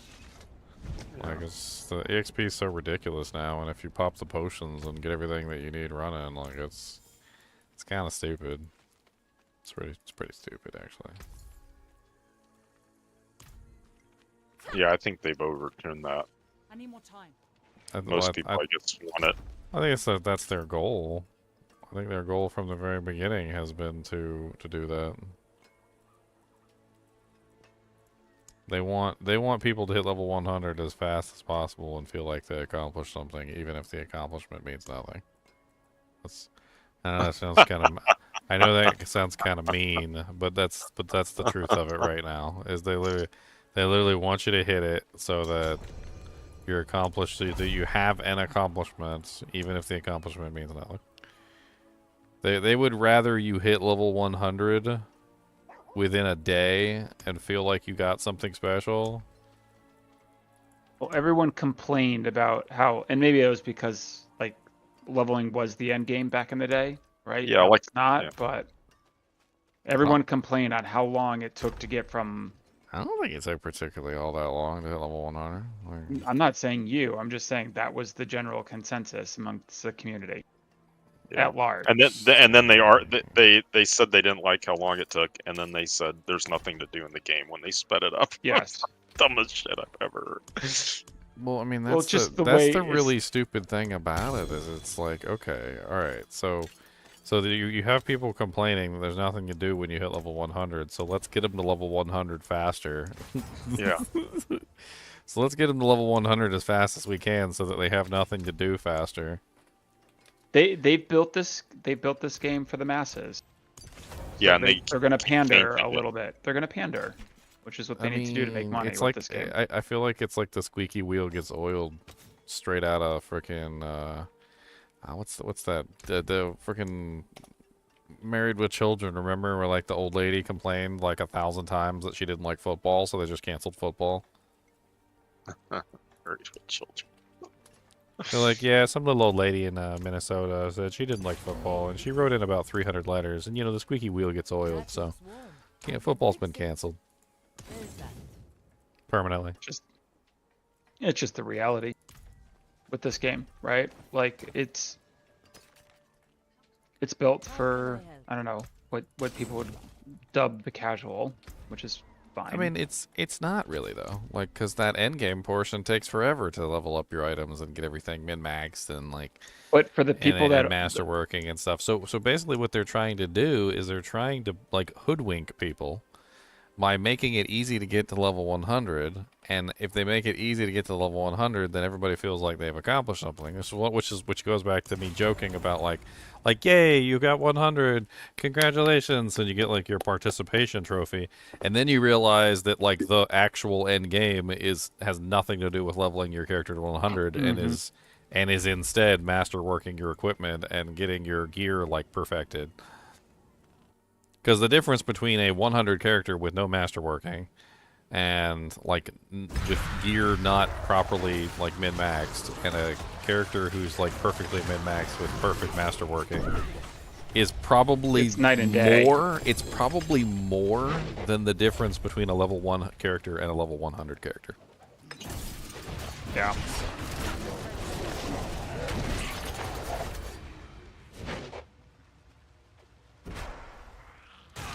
Which, when you think about it like that, I think that really kind of displays exactly what's going on.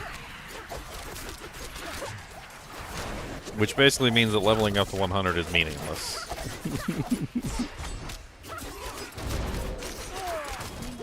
I mean, you do it because you have to do it, because obviously you're not going to kill anything as a level 1 character, but... I feel like what they're trying to do is they're trying to satiate the masses, essentially, who are unwilling or incapable of grinding out the content by giving them an easy win, essentially. A win that means nothing in the long run. That if they're not aware that their win means nothing, they feel like they've won, right? So they're like, yeah, I made it to level 100. Look at me. But then they don't really actually, you know, like get anything for it. But they don't know they're not getting anything for it, right? So if they do it properly, they actually can hoodwink everybody who's unaware. Only those few people who are smart enough to know the difference between, like, masterworking a character in level 100 that don't have the time are going to know that because they don't have the time, they're never going to be able to catch up to the other people, but your casuals won't. Like, none of the casuals are going to know. They're not going to know. How would they know? They're not going to know. It's like the idea of like, oh, I got my glyphs to 15. It's like, yeah, there's a big difference between 15 and 21. Big difference. I mean, it's not even difficult to get them to 21 now. No, it just takes time. No, it doesn't even take time. Like, you can get them one day. Like, one day. Yeah. One day of grinding, you get them all 21. Before, it would take many days. Like, they keep changing it so that even that stuff is super easy.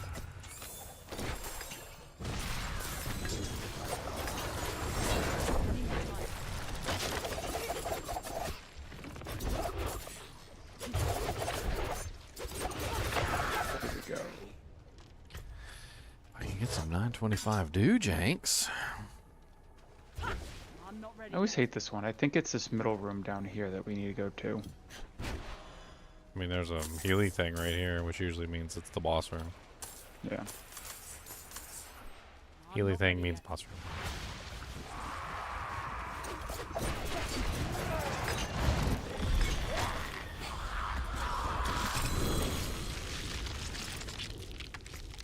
Ring, ring, ring. Ooh, 6% dodge chance pants. I like that.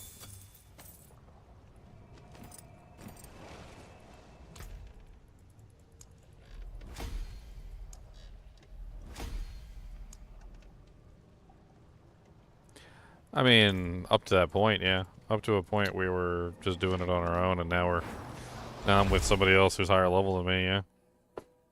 Honestly, I could probably just go run... I hate to say it, but I could probably just run HellTides and EXP faster. The only thing this gets me is Glyph EXP.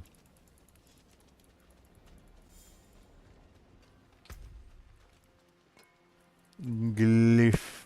The gliffiest of EXPs. An EXP so glyphy.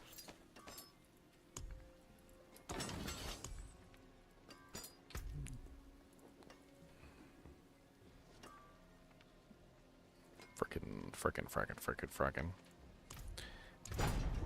Give me my puncture. Give me my puncture and stop giving me Heartseeker. I don't want Heartseeker. Give me puncture. Stop giving me Heartseeker. I want puncture. Stop giving me Heartseeker. I want puncture. But look, it gave me puncture or Heartseeker like 1,000 times in a row, and now the item is bricked. Yes. It gave me Heartseeker literally like 6 times in a row. It was Heartseeker, Heartseeker, Heartseeker, Heartseeker, Heartseeker, Heartseeker, Heartseeker, bricked. It's painful. I don't understand. I don't. How is that random in any way, shape, or form if it's just going to give you the same thing 6 times in a row? Like, where's the randomness in that? Insert tinfoil hat. Like, I feel like somehow they know what you want. Like, insert, like, oh, like, based on your skills, you clearly don't want Heartseeker. Have Heartseeker. What'll keep him in the game longer? Not that.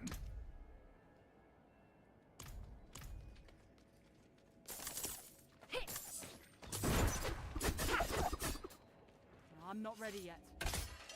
Ow. I'm gonna run behind you and collect glyphs. Oh, there's one monster you left back here. I need more time. And it's a slay all. I shall do my best to slay one monster. Use all my powers at my disposal. I'm not ready yet.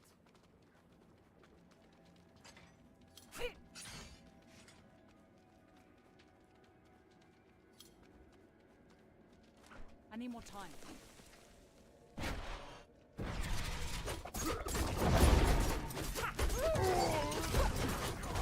You got him.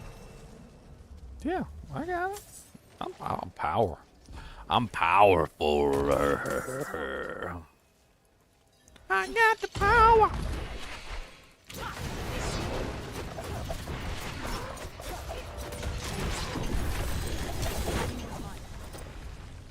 Are we trying to kill me, Rock? Your mom's a rock. How about that? Yo mom's a rock. Your dad's a rock. Your granny's a rock. Your whole family's a rock.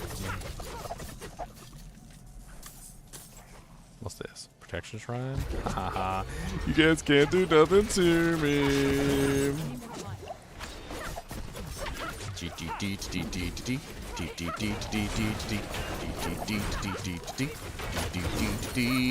I'm invincible and you can't do nothing to me. I'm not invincible no more. My shrine wear off.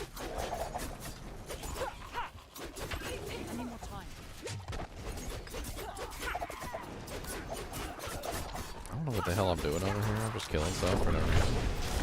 I can kill stuff. Look at me. I got like negative all resistances too. I think the only reason I'm staying alive is because I got like nearly like 40% dodge chance.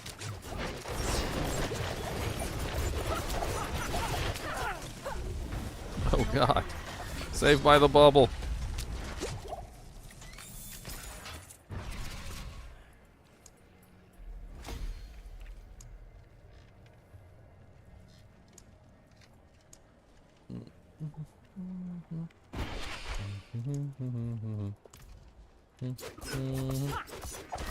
Bubble's back here, sorry. I see it. We'll go see if there's any glyphs up there. I need more time.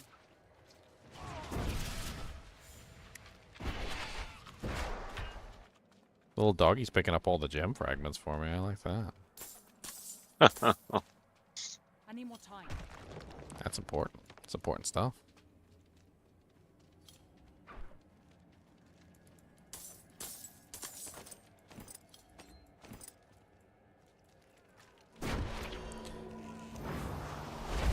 Man, this inner sight gauge takes forever to frickin' build up. When you're attacking the monsters that are marked.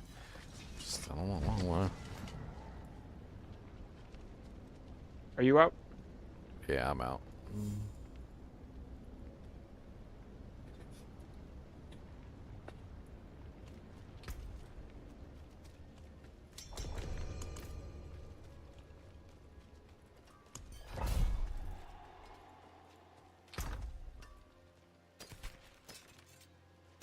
Gosh, I can't.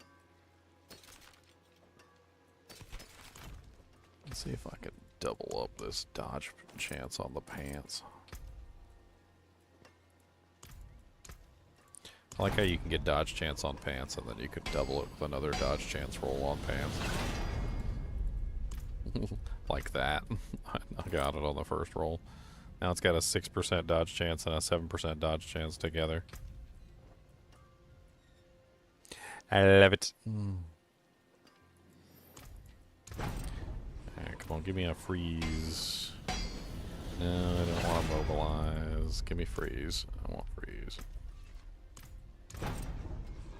There we go.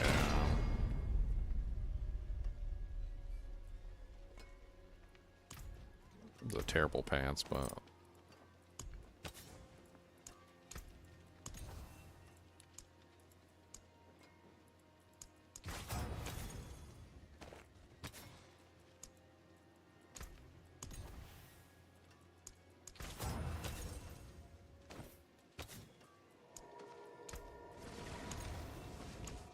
all this stuff sucks so bad.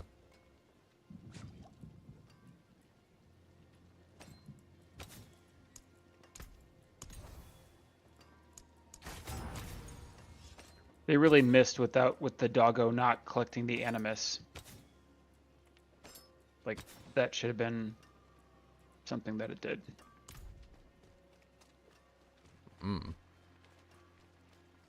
Gotta make you put in some work. Follow the stars.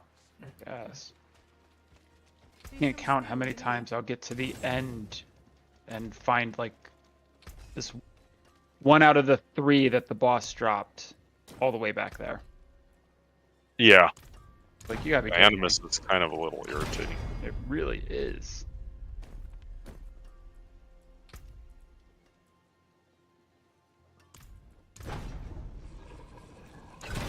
Less wave shine.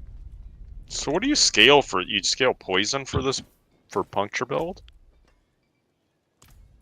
That's what I'm doing, yeah. So you take Bane, I guess, as a glyph. And... Yeah, Bane and Tracker, and then I was gonna do the poison trap, because the poison trap is pretty easy to like add into the mix, because you're also gonna be doing a lot of poison scaling. So I mean, like, why not get that as well?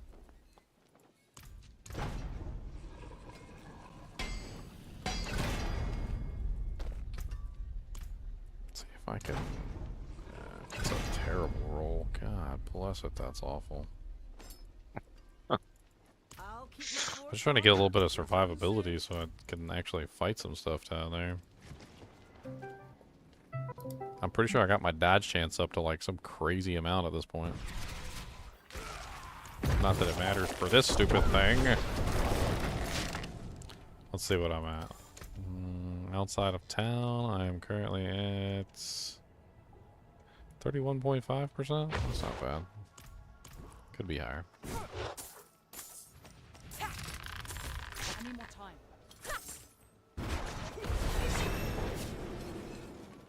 They've been feeding on me.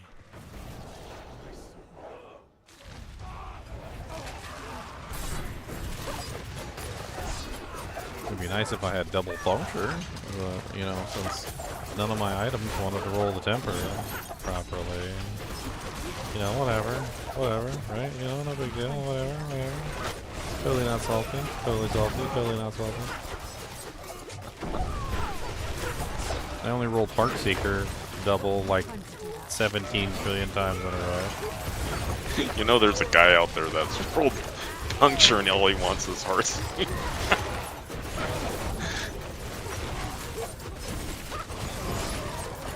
Maybe that's what I'm supposed to do. Maybe I just need to like throw Heartseeker on my bar before I do the rolls so that it'll give me puncture. I'm like, oh, he's got Heartseeker in his bar. Let's give him puncture 17 times in a row. I'm convinced that there is some sort of like bullshit mechanic in there. It's so bad that they've got to be aware of it. Like at this point, even the developers when they played have got to been like, wow, this is BS.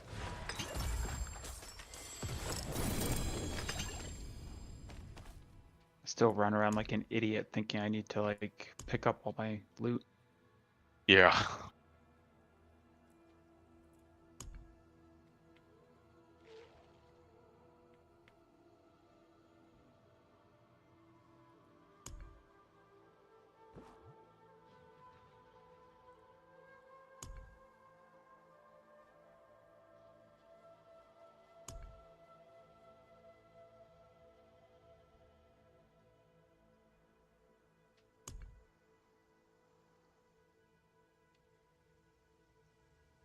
Oh no. I realized HellTide was ending. Every hour. Yeah. Wasted a lot of cinders. Hmm. Let's see where I'm at. Close to finishing. I think I have one more HellTide to run. Last one. This is where I missed an animus somewhere. Oh, there it is. I see it on my map. Not at all the most annoying thing in this effing game. Yeah, I've had to go back so many times. Dude, just collect the animus. What's wrong with you? Literally have to go back over this like rope obstacle course. Can't jump down the cliff because if I were my Sork, I could do that. Thanks.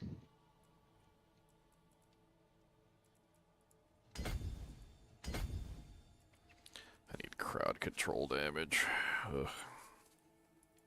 It's gonna be fun.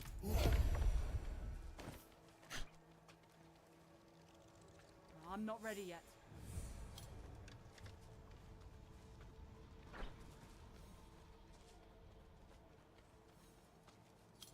You don't want to go over the rope obstacle course? I already did. Oh, okay. Well, good. I didn't have to do it. Haha. See, that's the key. You get somebody else to do it for you. Yeah.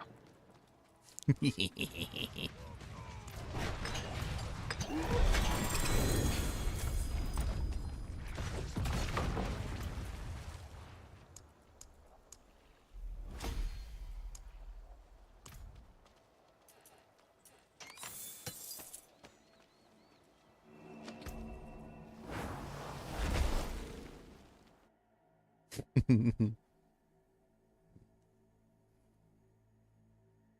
don't know what Cody's doing. He must be taking a nap. Would you like something appraised? He just disappeared from the face of the planet. Cody, what are you doing? What doing?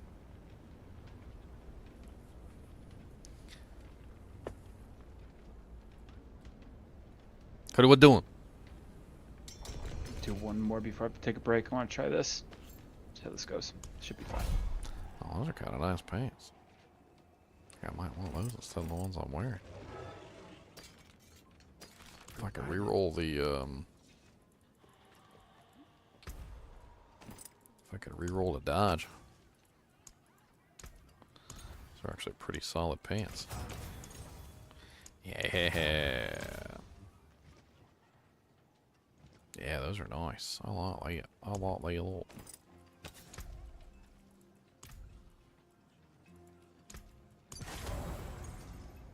Yeah, I just need to be doing higher levels so I can get more glyph X. This is easy. I mean, are you doing the ancestrals? When I get them. I don't run any that aren't. Like, it's a huge bonus. Like, I'll keep re-rolling them until I get an ancestral. And, yeah. And then I save the ancestral specifically and I roll those. What do you mean you roll those? Use them. Oh, yeah. Like, I save them specifically. I basically just don't even do Nightmare Dungeons unless it's an ancestral one. I don't think it's worth it.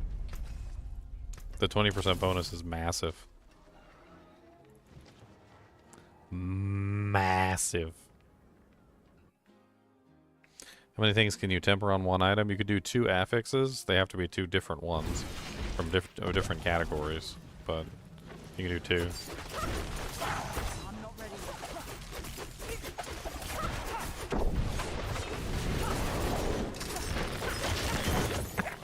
Hello. What's up? Hello.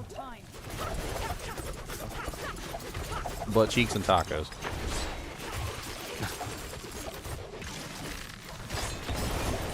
Time to do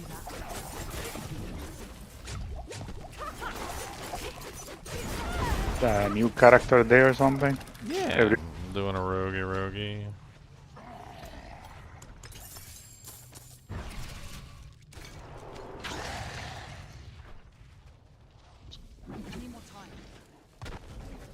Doing a puncture rogue and play around with it. See how well it works. Using Andariel Visage. No, I don't have an Andariel's Visage. I got a Shaco on my head though. Big one. Probably one of the few builds that actually would really benefit from Indaric instead of Shake It. Well, you get the extra poison damage. Oh, you got me. I don't have good resistances yet.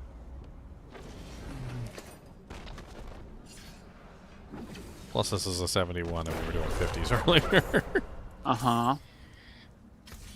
Look, I'm getting stronger. Okay, I'm getting stronger. A little bit. Baby steps, baby steps.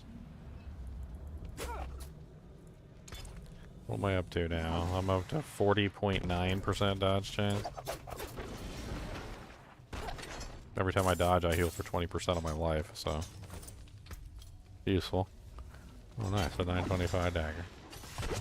Haha, I dodged it. You suck.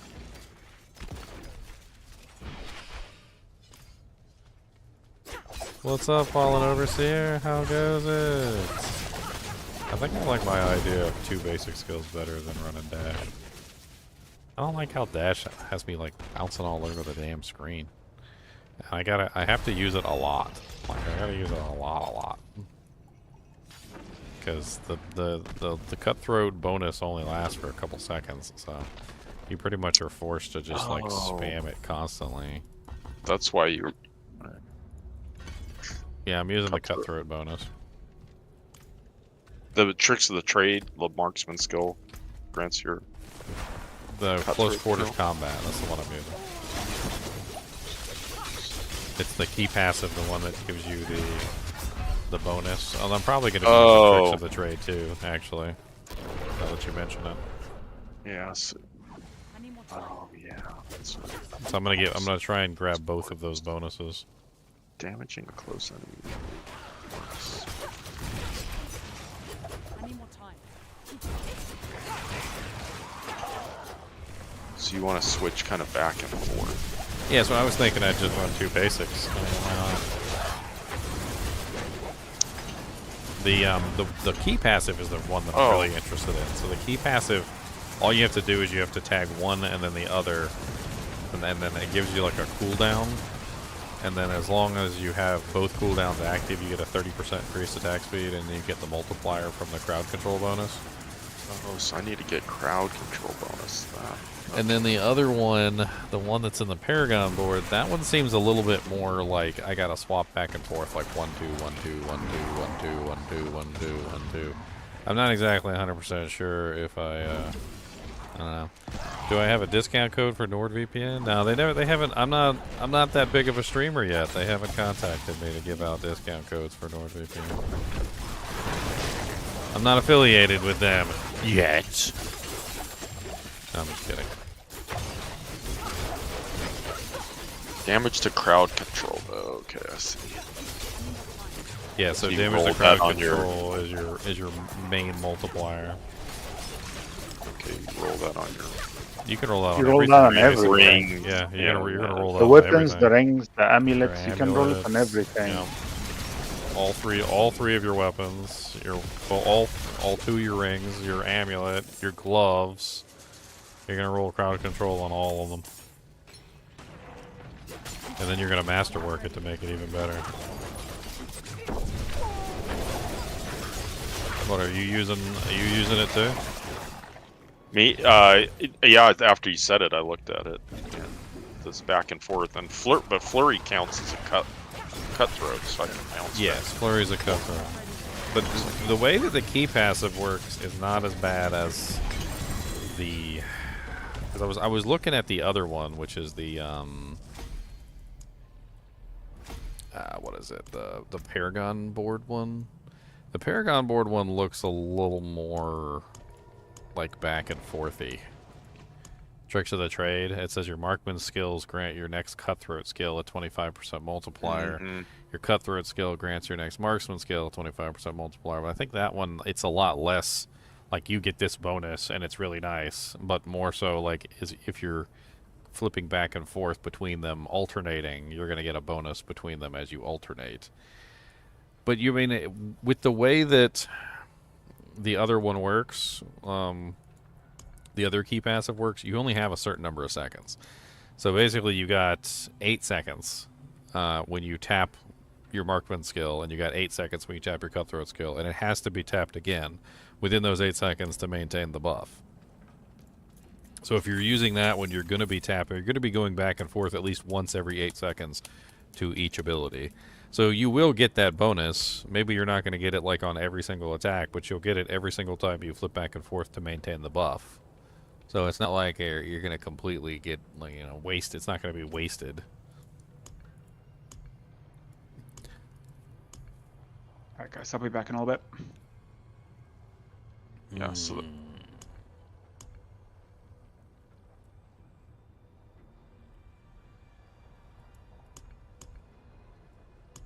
Deadly ambush. Oh my God. I want deadly. No, deadly ambush is critical strike damage, though. I mean, there's a physical aspect to this side too, so maybe I do want the critical strike damage. I don't know.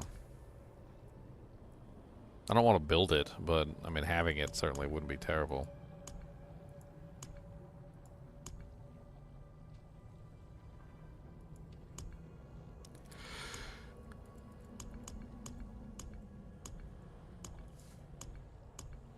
I don't know. Let's go with tricks of the trade.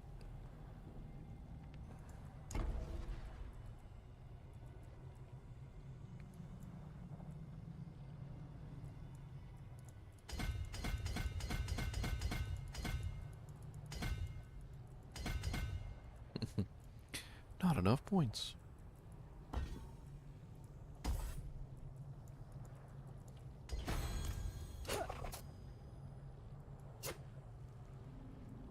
Yeah, so it's instantaneous.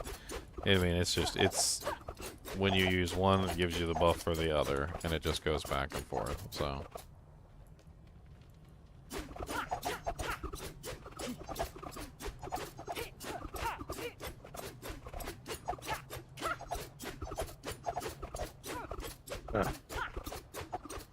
I mean, it's not impossible to.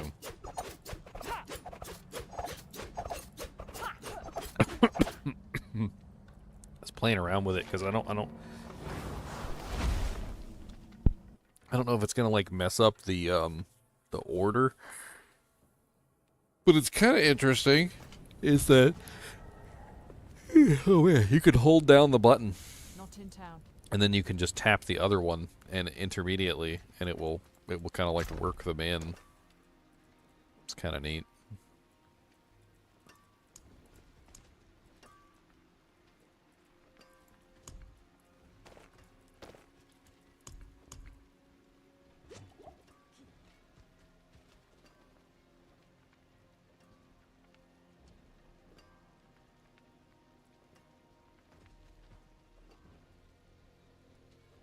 Those are nice gloves. 10% all rose, 12% critical strike chance.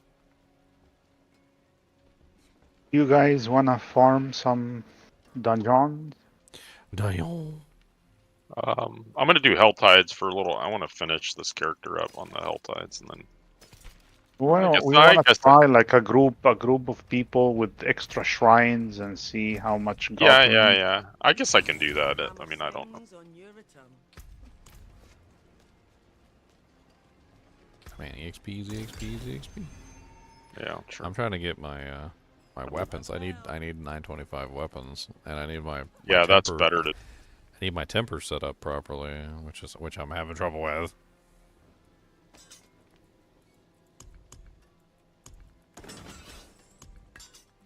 It's like one of the most important things for the build is just having the tempers. But no.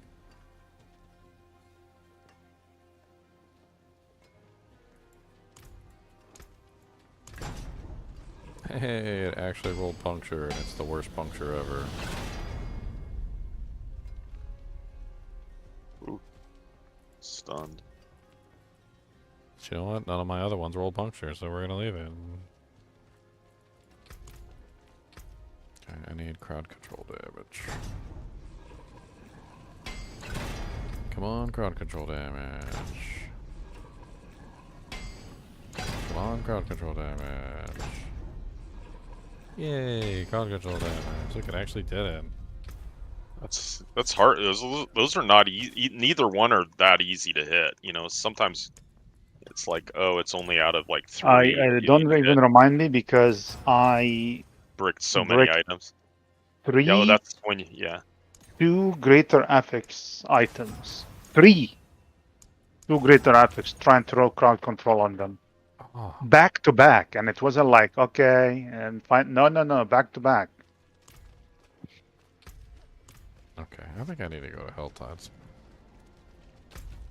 I'm running extra shrine dungeons if anybody wants to, because I am really sick of running HellTides for now. Well, I just realized I'm out of Angel's Breath, so I think I kind of have to run HellTides right now. Want to run around and click on some little plants. Did I get my pit? Oh, I get him, yeah. Yeah, my year is crap, so. And I'm doing okay. Oh, I forgot to put my aspect on the weapon.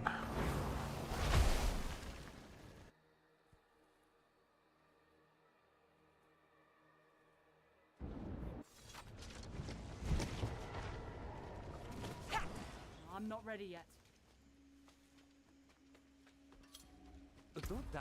Doesn't do me no good if I don't put my aspects on my weapons like they're supposed to be on there. Give me a rapid. So how is the lifesteal actually works on Andariel Visage? Because it's not like Undying, like with hits. I don't know if it is with the poison damage.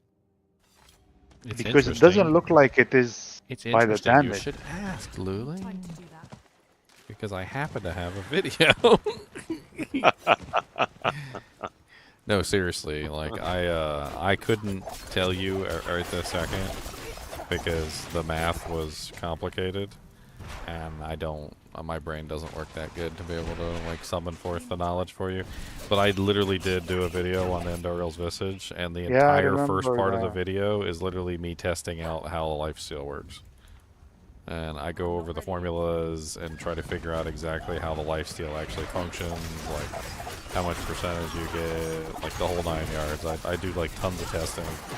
So if you wanna dive into that and figure out how the lifesteal works, I mean, I did the math. I can't tell you the math right off the top of my head, but it's in there. I'm back. Anyone need any help?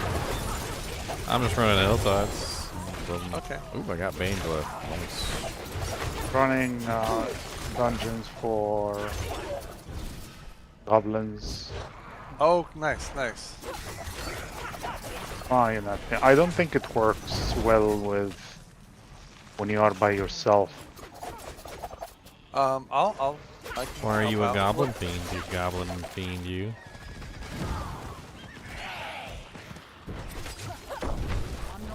Do you need me to come and help? I need help doing the dungeon. I can do the dungeon and just freaking goblins are not showing up. I don't like the easy mode. I need to do a freaking profane mine cage or something. Let's see if I can find some gear. There, profane mine cage. Get these guys a little higher. I see Xylor has the full I bought the expansion outfit on. Yeah, that's what I do. I got the wings and everything. Of course. Look, yeah, I mean, check the battle cat out. Let's run around with my battle cat. Alright, He-Man. Alright, He-Man. Only problem with damage to crowd control is like, you know, elites who are unstoppable. Additive bonus. And like you have to like, you know. I think at the end of the day, additive bonuses are pretty garbage. So like the additive bonus being missed out on isn't really that big of a deal anyway. You're still getting the full multiplier bonus no matter what, even if the additive bonus isn't being applied. And I got my little kitty cat following us. I mean, yeah, it kind of sucks that you're missing out on the additive bonus, but I don't really think the additive bonus is really giving you all that much anyway.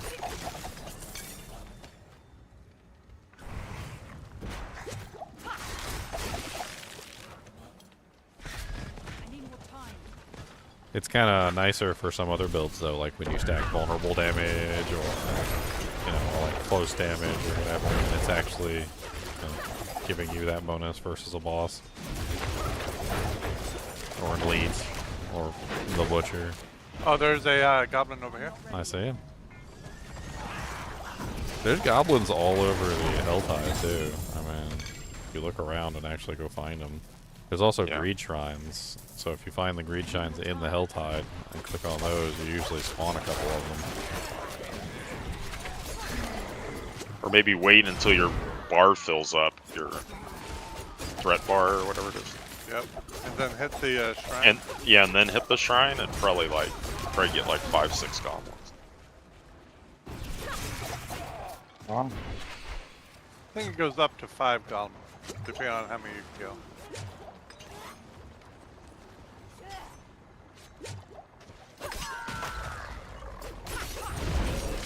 I'm putting out some damage now. Starting to get some of my doojanks activated. Oh, there's a kick cart over here. Where's she at? I'm coming to poke her in the eyeball with a dagger. Here we are. Poke her in the eyeball. Okay. Oh, Alright, here we go. Eyeball poking. Engage.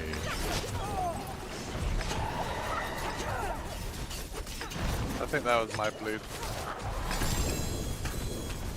I got bleeds too. Oh, nice. You not the only one, Zillow.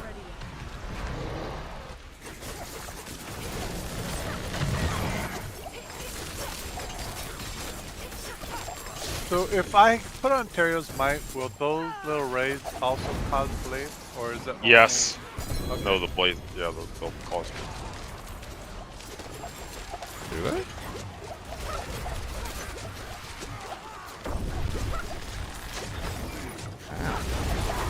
It's spicy in here. I don't like this.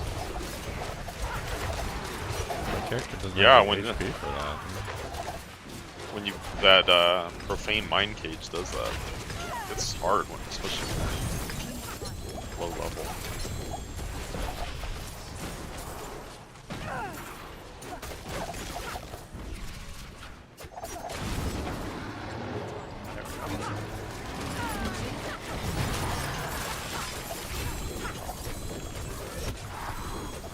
Yeah, I'm using the profane mind cage right now. I mean, nothing here is usually not a challenge.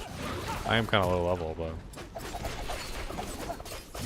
I think until you get to the maiden, it's just rough.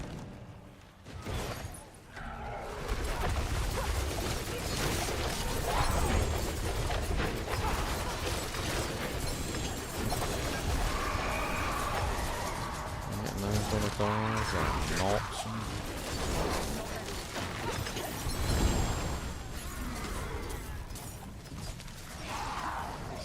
Should we start her up?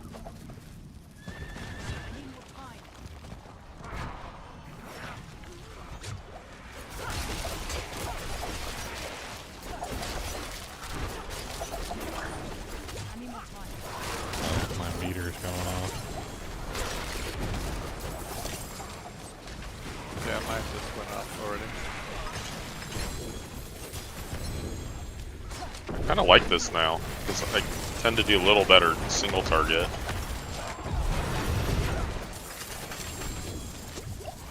What, are you trying the beast ball boots? No, I haven't yet. I haven't,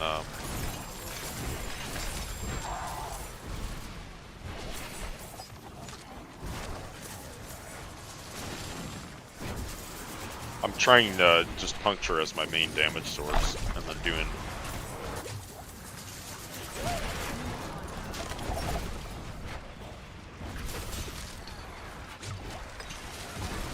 So you got like Moonrise, you got your... Yeah.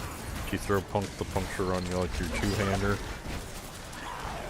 Put Moonrise on your amulet. Oh, I put, is there a puncture, affix? Aspect. aspect there is? Yeah, right there, that one.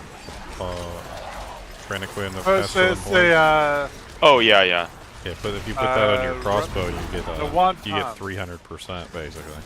Okay, no, I put that on my one of my swords. So I got I mean, you could go the other route too. You could take it. I'm not sure which one would be better because Moonrise does give a really nice multiplier. But I put you can't put adaptability on my amulet. I guess you could go. And I put. You are not with us in the game, Con, right? No, I'm. Let me. Are you? the best order Join, would are you be. guys in? You guys We're are in the HellTide? HellTide, yeah. Yeah, I can just join you. I think. Yeah, join on me.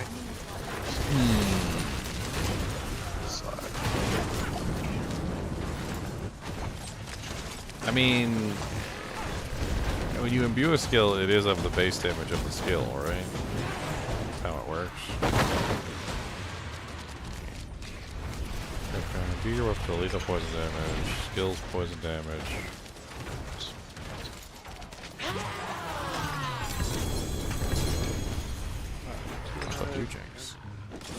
The sword and a. Like right now, I'm using my amulet is the melted heart, but wondering if I should switch that out. Are you using Ramalades? No. Well, if you're not scaling, If anybody finds a bow to greater affix to damage over time, a bow, not a crossbow, a bow. I think you want damage is better than damage over time. But what kind of build? I'm scaling my poison damage. I still think you want damage. I think it scales it better. What are you doing, puncture as well? Yeah, No, that's my puncture, freezing, poison kind of build.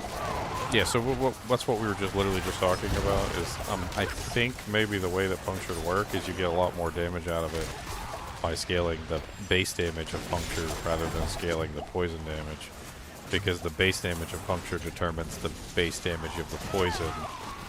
So like I was thinking about the order, like for instance in using the abilities, and it might actually be better to use, I don't know, I think Moonrise gives you a much higher basic damage. So putting Moonrise on the crossbow and then adaptability on the amulet, and then maybe just throw the pestilent points on just like a ring or something. The goal would be to get the base damage of puncture so high that when it gets imbued, the poison that it gets imbued with would be massive. Are you using poison imbuement? No, the puncture doesn't get the poison, yeah. You can't imbue puncture with poison. You have to use the aspect. It's the only way you can do it. But I put points in it, or did you guys not do that? Yeah, I put points in my poison imbue. I just don't have it on my bar. I'm not actually using it. Why would you put point on poison imbue? Well, I went and tested it. So I took 5 points out of it and I tested it to see if points would change the damage output, and it does. So if you put 5 points into it, the damage output goes up. So you take the multiplier and you take the attack speed one, or? So it must be using the base damage of whatever your skill level is in poison imbuement, because the poison imbuement is currently at 216% base with mine. And then what it's saying is on the aspect, it's saying it takes your poison imbuement and it enhances it by whatever percentage. So if you have like the 300% or the 150 or whatever, if you got the 150%, it enhances whatever it says on the skill by 150%. So because you can go test it on the dummy. Like if you just go out there, make sure you don't have any buffs up or anything, because the buffs will mess around with it. But just like attack 3 times, like so that you can poison the dummy 1 time, watch the tick and see how much damage it does. Then put 5 points into it, or 4 points more into it, and then do it again, and you'll notice that it does a lot more poison damage with the points in it than without it. So it's gotta be affecting it. Like it's the poison damage has to be coming from the actual skill level. And you're probably still going to want to put at least 1 point into it no matter what, because you're going to want to grab the passives. You know, like the enhanced poison imbuements, and then the You're talking about deadly venom, not poison imbuement. deadly venom. What's deadly venom? No, that's not what I'm talking about. No. There's three passives. I have that. I'm not talking about those. I'm talking about the passives that are on poison imbuement. So enhanced poison imbuement and blended poison imbuement. Like no matter what, you're still going to want to grab enhanced poison imbuement and blended poison imbuement. And then, so at that point, once you have a point in poison imbuement and then you grab the two passives, then it comes down to other things.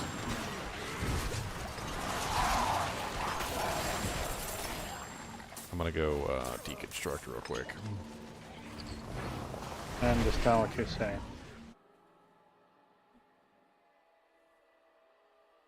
Do you think a bow with crit damage and damage is better than damage over time?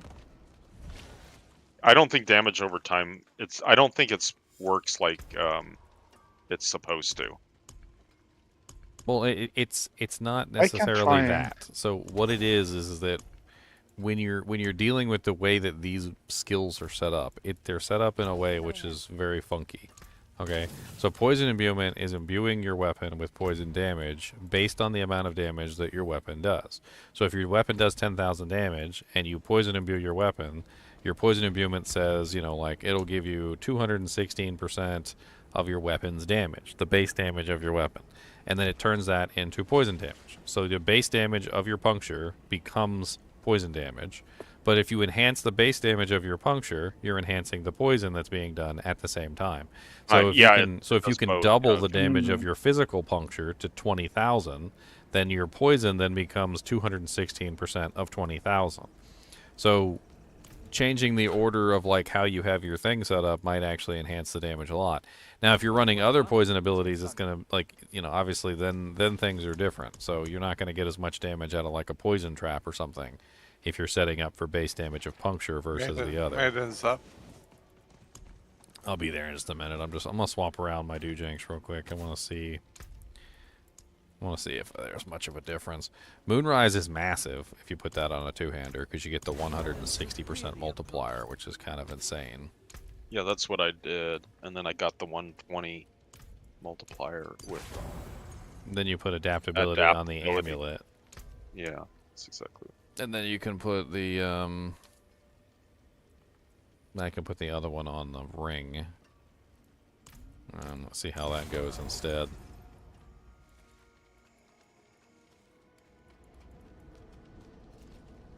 I mean, you also have to think that there's a lot of physical damage going on with this build too.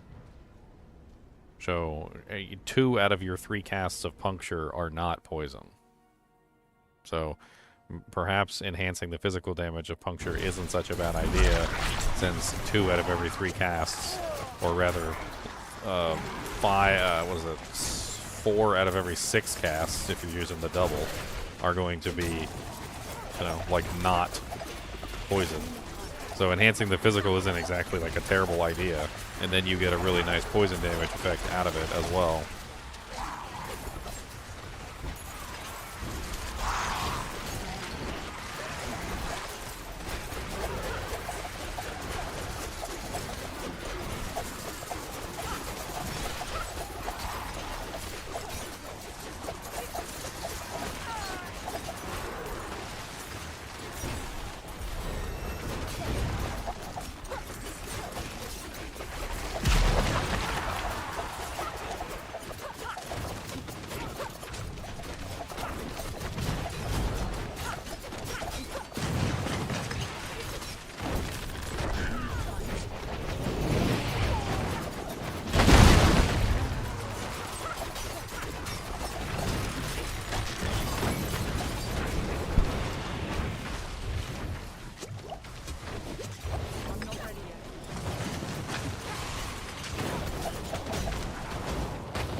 So many popcorn explosions.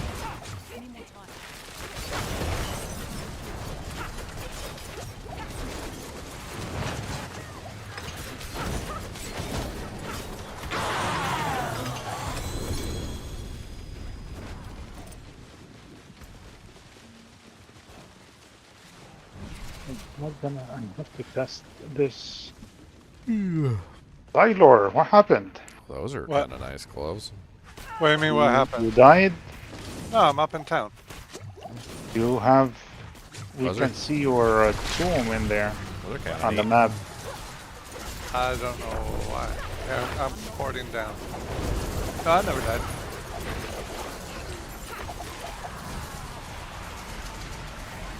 Hey, Okay. $20. Got the big donos. Let me tell you my thoughts on Diablo 4. I started playing but stopped. Can you tell me if it's worth playing all the way through or not? Probably going over this to exhaustion. Honestly, the story is really fun. Like, I enjoyed the story. I think most people who played enjoyed the story. The story was incredible.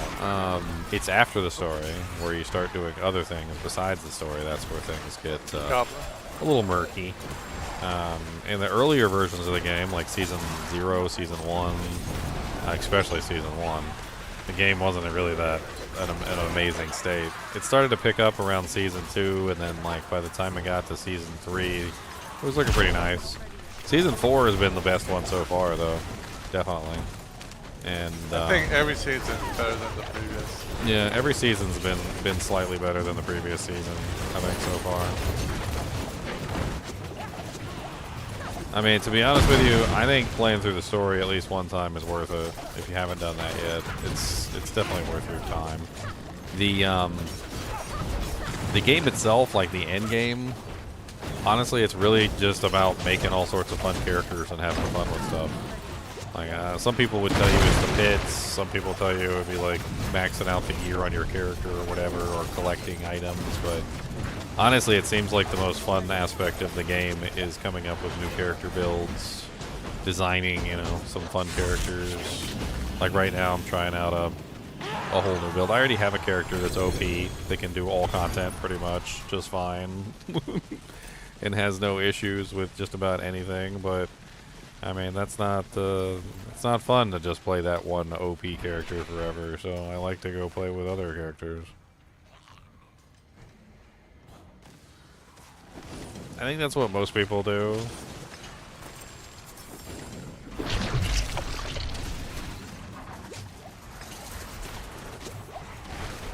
I don't know about everybody, but that's definitely one of the things that I enjoy the most. Is I really enjoy just creating fun character builds. The Flay Barbarian, the Earthquake Spammer Barbarian that we came up with that seems to be pretty popular this season. The Firebolt Sorceress, the Windy Boy Windshear Druid with the poison effects. I like basic builds a lot. Those are really fun. I think basic builds are way better than most of the other builds in the game, to be perfectly honest. I agree. It's so much more fun to just have a build that works properly without having to, like, oh, let me use this ability 5 times, and then use this ability like 2 times, and then this ability like 3 times, and this ability like 4 times. And you gotta go back and forth between everything. Yeah. I feel like the whole builder spender thing from Diablo 3 that they tried to pull into Diablo 4 has failed utterly. Just completely and utterly failed to a degree that should be humiliating to them. And honestly, they should just take a step back and go, okay, well, we failed to make the builder spender interesting to anyone. Let's just remove this from the game and go to a different design philosophy. Because it seems like the majority of players are just building basic builds to avoid the builder spender. They're like, let's avoid the builder spender altogether. That's what I do. I think pretty much like 90% of my builds at this point are all, for the most part, basic builds. In some way, shape, or form. Found a really nice lead sword. But yeah, I was talking to Leon, and he was mentioning that the Ding Dong, from a Ding Dong, wasn't good enough compared to what you prefer. So that's why I'm not using my. Wasn't good for what? My bleed. The bleed build. What are you doing, flag? Yeah. It's not good enough for flag? He says there's better options. Oh. I'm still using Ramalani's on my play build.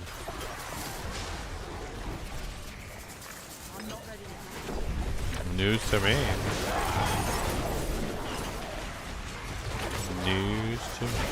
I mean, I got a Rama Ding Dong that has 2 stars on it, 2 greater odds, but you're saying like just get a tempered sword and it'll probably be better. So, alright.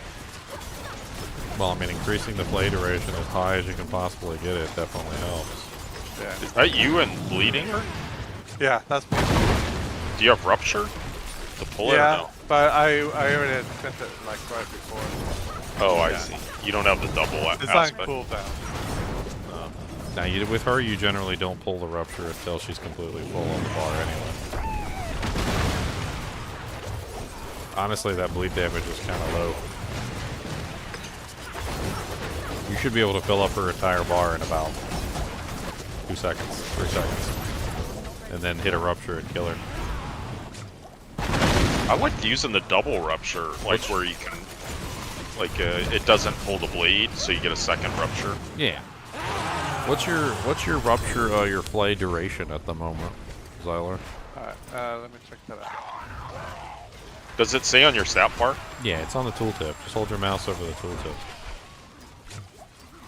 Alright, play duration is, oh, here's 12 seconds? Damage, like 12 85,000. seconds? Bleeding damage over 12 seconds. Yeah, you're kind of low. Yeah, so you were up to 16, right? Almost 17. 16.93 is what I was sitting at, but I still hadn't min-maxed it. Yeah. I haven't masterworked my stuff either. I mean, some of my stuff. So I still gotta do all that. So I mean, you should be able to one-shot. Like, that's what I'm saying. Like, Yeah. you should be able to I just put the build together, like, I haven't played this build yet, really. I need to find the gear. Looking for the gear. Well, I only asked if you were using Ramalani's because you said you were using Melted Heart of Stay. Oh, do they work together? Yeah. 60 extra resource multiplies very well with the way that the build works. Okay. That's only if you're using Ramalani's, though. If you're not using Ramalani's, then you're not multiplying resource, and then it doesn't matter all that much.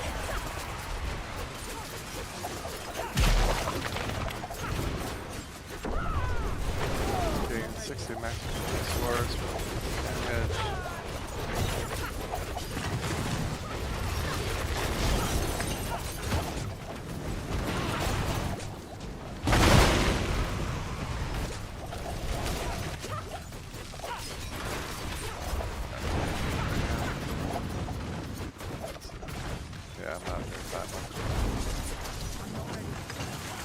She's almost right there now, rupture, and then I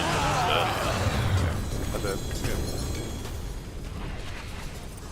Yeah, once she hits...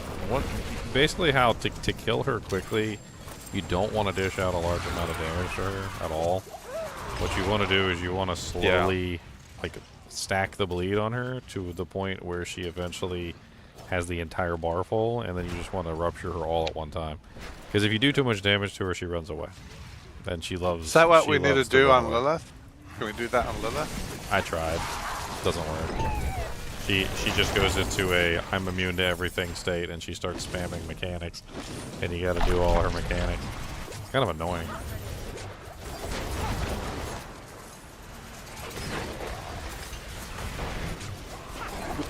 the main, and if you have the rupture where you can rupture it twice, you can get her down to a third.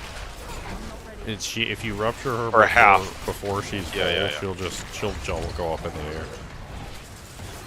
Oh, even if it's It's immediate. She basically just goes up in the air immediately as soon as she takes a certain percentage in damage. So the only way to one-shot her is to get the entire bar full and deal all the damage at once. You have to do it in one swoop.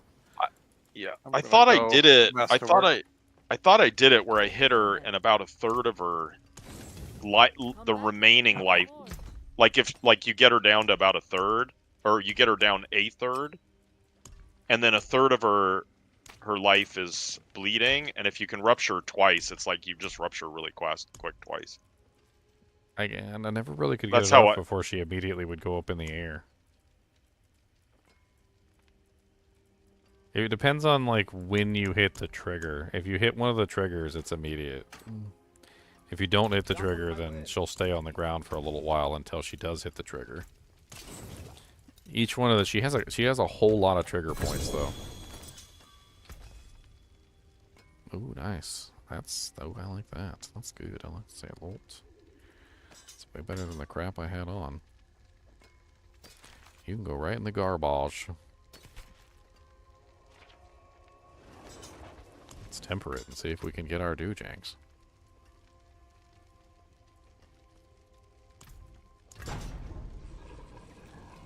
Oh, invigorating strike. That's not what I want.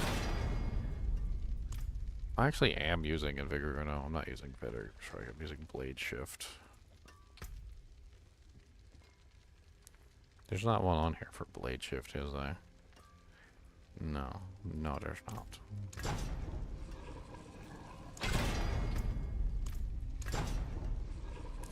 Hey, 30% puncture. I like it. Rolled a perfect blade direction on that sword. Alright, now I just need crowd control damage. Come on, you would give me like crowd control damage 73 times in a row whenever I didn't want it. Give me my crowd control damage, or else.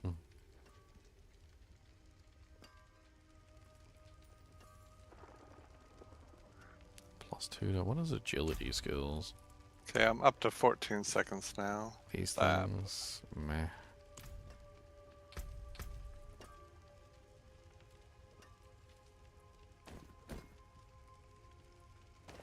I think these gloves are pretty sexy, though. I think we're throwing these gloves on here.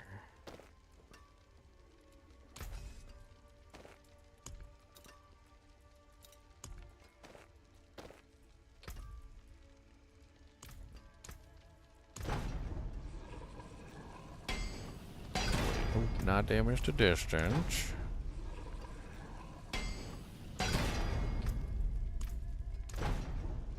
Is Soulbrand with 3 greater affixes worth anything? You found a Soulbrand with 3 greater affixes on it? A lot of sorts I think are using Soulbrand. Oh, Soulbrand, no, not God's. I'm thinking Godslayer. Boy. Can you give me what I...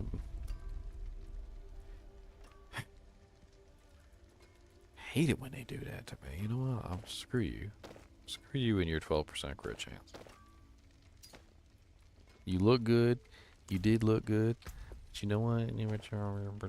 No multiplier from you because you failed. You failed the doojank, so go to hell in a handbasket. You failed these people.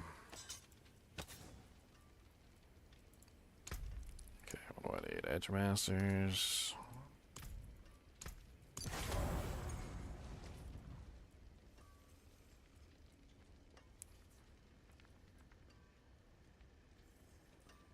Okay, I think that's everything. I'm not sure what to run for the last thing. I'm not really sure if this one is worth it. The bursting venoms. It doesn't. I mean, I don't really know. Like, if I use it, I'm only really getting the puddle. Like, I'm not really getting like the additional. So I'm not really sure if the puddle by itself is really worth it. I didn't use it, but just because of that, I didn't think it was worth it on a basic build. I thought it would be fun just to get all the puddles all over the place. Yeah. But at a 15% chance, I'm not sure exactly how many puddles I'm going to see. They will spawn a lot, and if you happen to stand on it, will be nice. Well, not for me, because I don't think standing in it's going to do me any good. With the boss. If he's standing in it, he'll get poison damage, but if I stand in it, I get nothing. Not for a basic build. Because when you use poison imbuement, it doesn't imbue your basic skills. So having unlimited poison imbuement doesn't mean anything for the way that this build works. I might be better off with something else. Oh, I know which one I'm missing. I'm missing one for this build.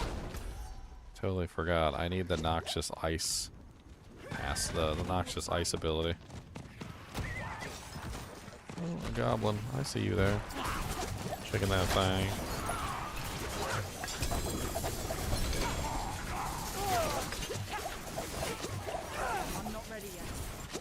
I was thinking about the noxious ice one because it gives you a multiplier if the monsters are chilled or frozen. It's a pretty nice little multiplier added on to your poison damage. I was also considering of the elements. Of the elements might actually work better. I don't know. I need more time.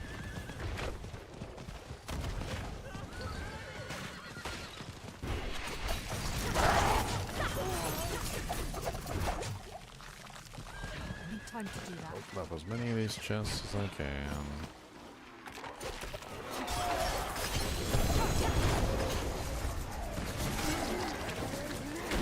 Right now I'm just trying to collect aspects.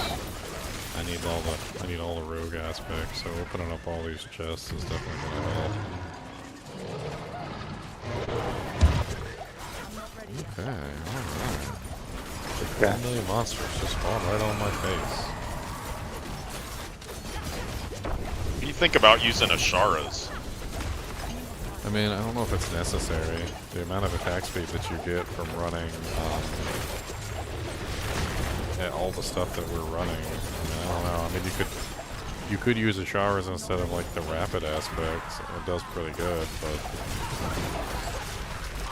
I don't know. I'd have to calculate out exactly how much attack speed I'm getting. But you'd miss out on something though. Like one of your weapon modifiers wouldn't quite go the distance. I think with all the attack speed we're using, I don't see why would you want to use Asharas. You want to give up like all the stimpers. Well, if you're using close quarters combat and you're at least maintaining your cutthroat and marksman's back and forth at least once every 8 seconds, you're getting a 30% attack speed bonus there. I mean, you should be using rapid somewhere in the build, which is another 30% increase. And then, honestly, you should be running some attack speed on your equipment as well. Are you using flurry? I'm also getting attack speed bonus through because the flurry passive. gives you attack speed too. Yeah, I have some. Feels really fast. You also get attack speed through alchemical advantage, which is a 3% attack speed bonus. For each enemy poisoned up to 15%. So you get a 15% attack speed bonus there too. I mean, all you gotta do is poison a couple monsters and then all of a sudden your attack speed's like way up. I mean, overall it feels like I'm attacking ridiculously fast. I mean, you could always put a conjure on and see how much faster it makes your character.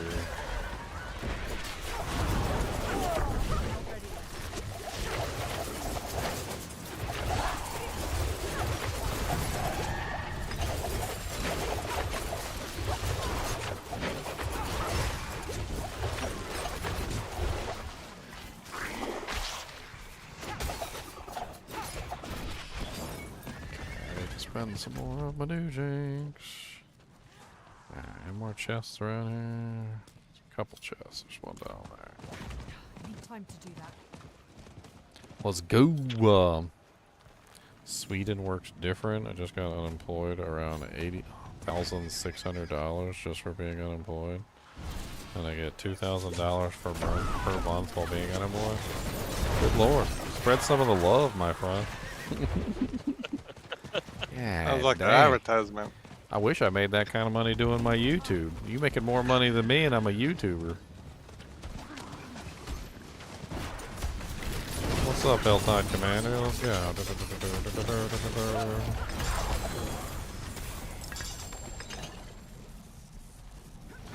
need more time.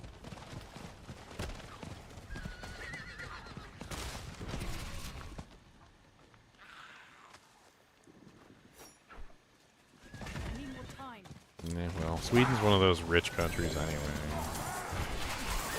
Got all that extra money left over from the Nazi gold.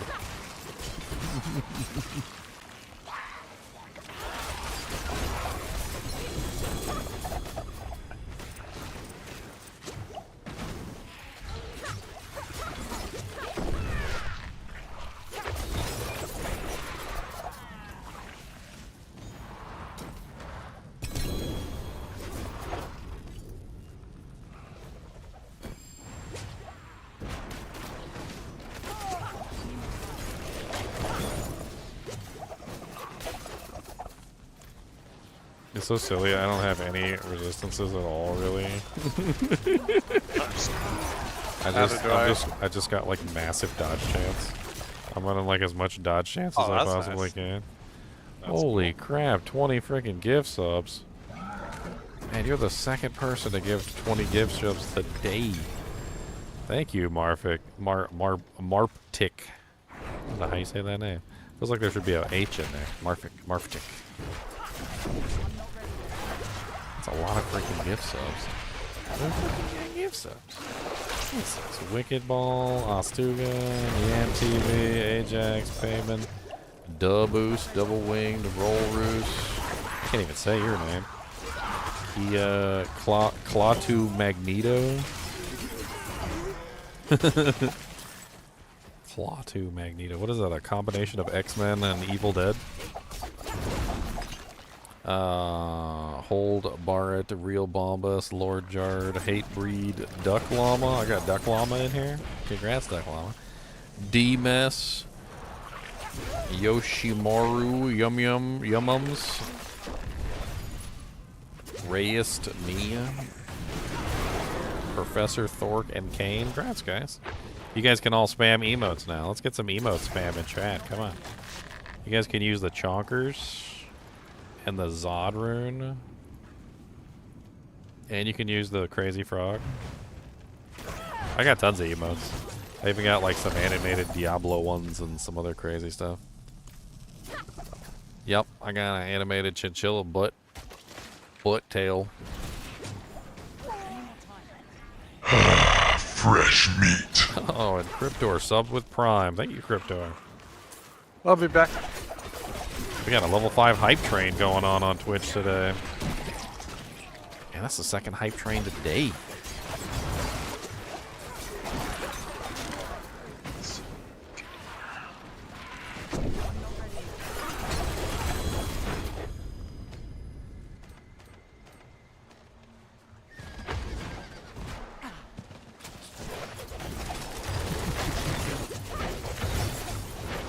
Minutes and 35 seconds until the clock runs out on the hype train.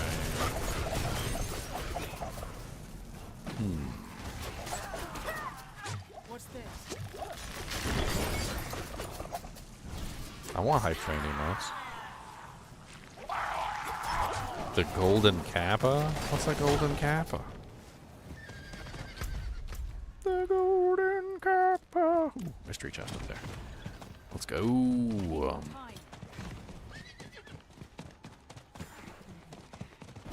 I like rare Twitch events.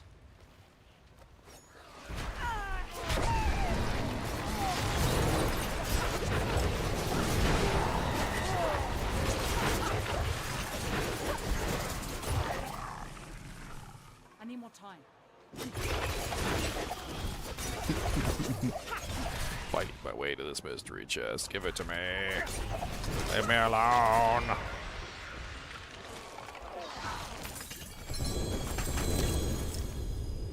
God, Lord Jesus. Okay. Need to get, need to spend my obols. I've been slacking.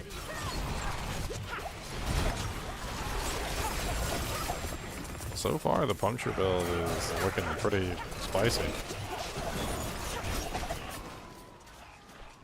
I mean, my damage output ain't no slouch. Oh, Terror Zone's gone? Okay. Let's go turn in my Whisper.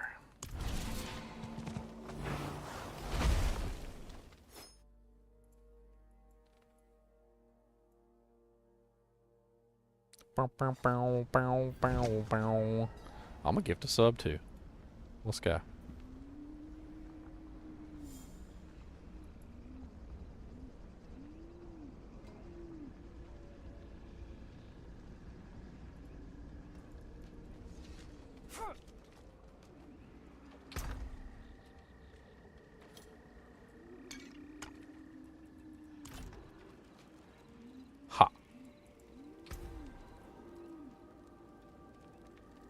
And went to Charlotte all. Congrats, Charlotte.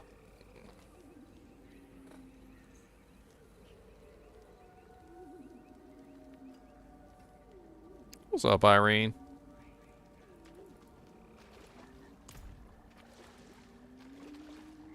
Haha, I got a level 4 hype train emote. What are my hype train emotes? Yeah, I got this. Anyone want this, guys? What? Toxic alchemist axe? The bow I linked.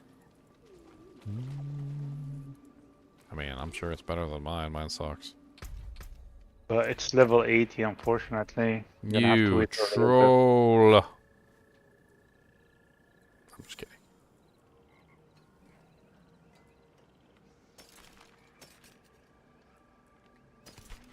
Yeah, I'm looking for like anything I can get right now. It's better than the crap that I have on.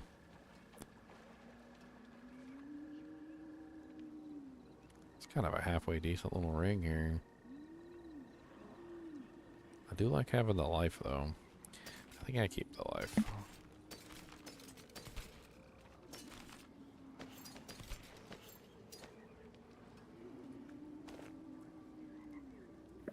Let's try rolling that.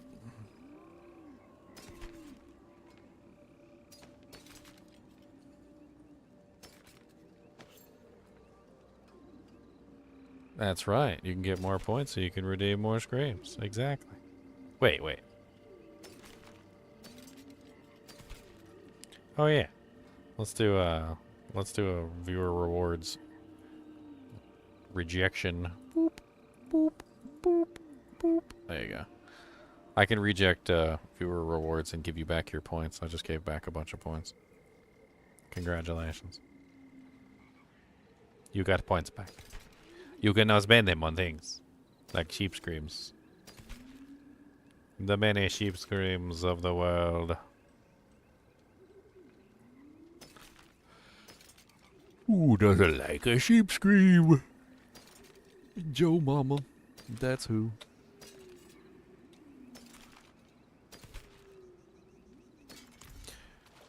What's up, Ice Girls?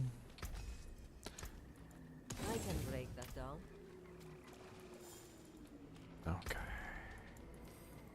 A new pair of gloves.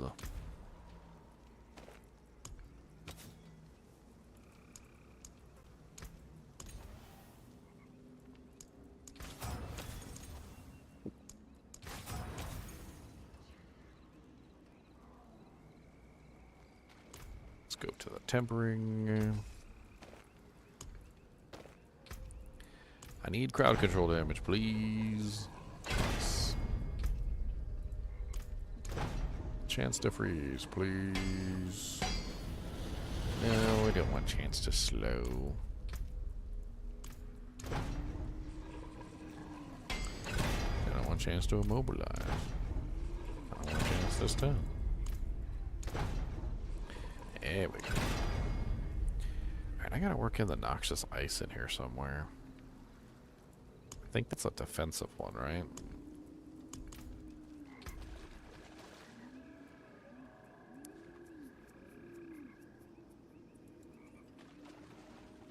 You want work done? Let's get started.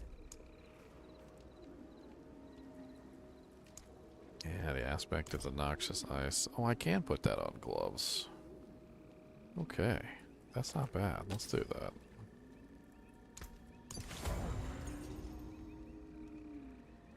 This is the one I was thinking might actually be really good for this build, is the noxious ice aspect, because it gives you a 30% additional poison damage to any monster that's frozen, and then you can just run the chance to freeze, like the chance to freeze on all your equipment. That way everything's nice and frosty. That's exactly what I'm doing. Switching over to Flaybarb? Yeah, my Flaybarb is freaking OP this season. I had a lot of fun with my Flaybarb. He could be a lot stronger than he is right now, but right now he's already dishing out like a billion, like 1.1 billion damage, I think is what he's sitting on at the moment. It's already really impressive, to be honest. He's already doing pretty good. I ain't sad at 1.1 billion. I ain't sad. I need more time. Though he could be a lot higher. Is ready for whatever you need. He is a billionaire. Make sure I got everything still set up properly. Yeah. It's not bad. Not bad. Alright, I need basic gems. Like, I haven't been putting gems in any of my stuff because I haven't really had the stuff worth putting gems in, but I think it's time. I think it's time, my friends.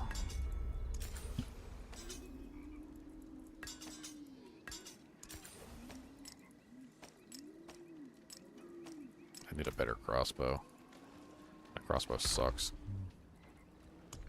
It's only an 808 crossbow, and it didn't even roll the thing I needed for the double puncture, so it's like the worst.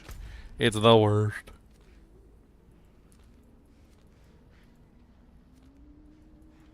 Yeah, gems are super expensive this season. Getting royals for all of your slots takes some work. It definitely takes some work.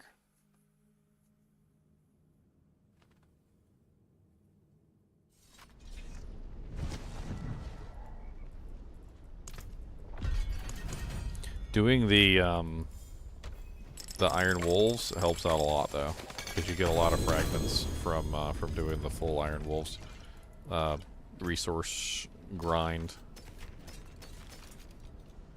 Those are all canny. These are all sacreds, so it doesn't really matter. Just get rid of them.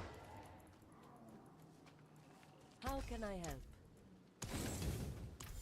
I wonder if I can do high enough dungeons to get 925s now. What's the bare minimum for like dungeons? Is it, what is it, 40? Or is it 50? So that you can guarantee the 925s? It is, I don't, is it that high? Oh, yeah. It is over 100 level monsters. So they're 54 plus the nightmare dungeon. So whatever that is. Dude, I had somebody ask me a question the other day. They were like, so if I grind out my my rewards or my what was it, the like the waypoints, the strongholds, like get all the points and the altars of Lilith. He's like, does it carry over between all my characters? You know, even if I do it on like World Tier 1, and I'm like, yes, it doesn't matter what mode you do it on, doesn't matter what character you do it on, eternal, non-eternal, whatever, right?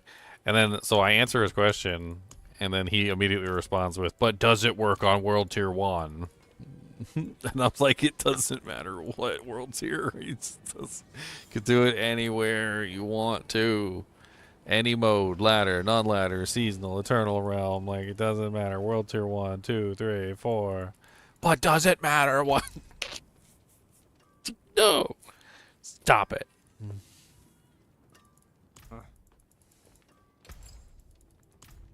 Oh yeah, I should put some gems in my equipment too. My equipment's not really that great, but at least I can put one in my beautiful Harlequin Crash Shaco for right now. I got so many scattered prisms, I'm not like too worried about wasting them right now. At least I'll get a little extra HP out of this. I'm pretty much ready to actually start like doing the dungeon for real now. Let me check my reses. I'm sure my reses are all garbage. Holy Jesus, they're all garbage. They're so bad. They're so bad.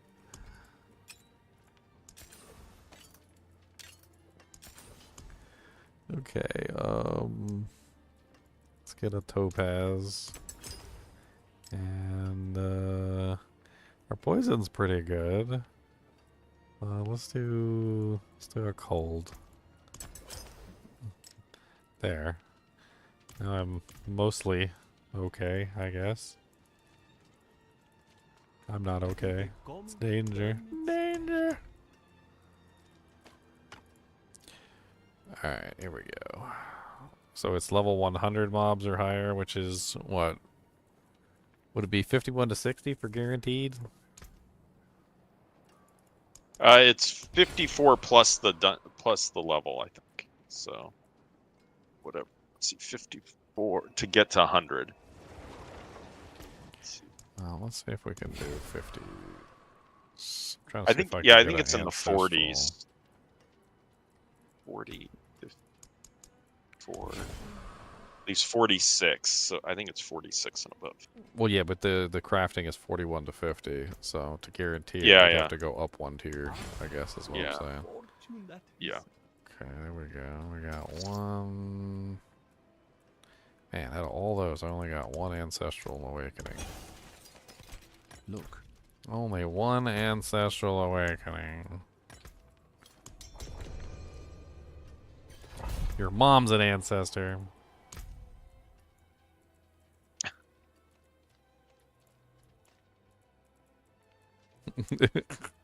What? What? It's true. True. So that's true. It's true. Truth. It's true. It's the truer. It's the truerest.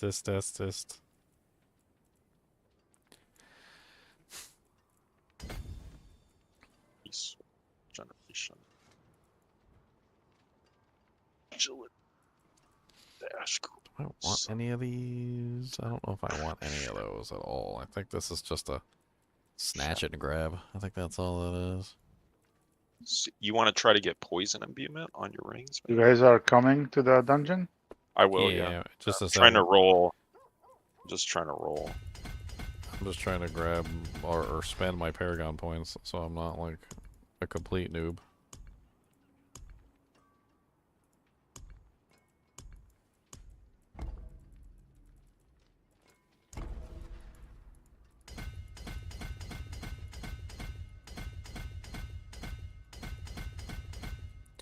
Aw, so close to getting that activated.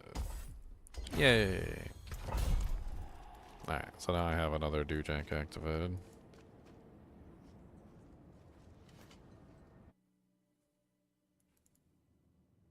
Sweet.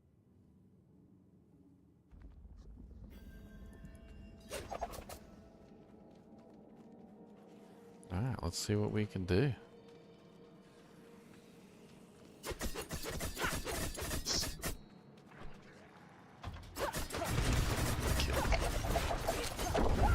How powerful is my silliness? I'm afraid that, like, with all my dodge chance, I'll be tanky right up until the point that I'm not tanky. It's like dodge, dodge, dodge, dodge, dodge, dodge. One shot. Can't hit me until you can.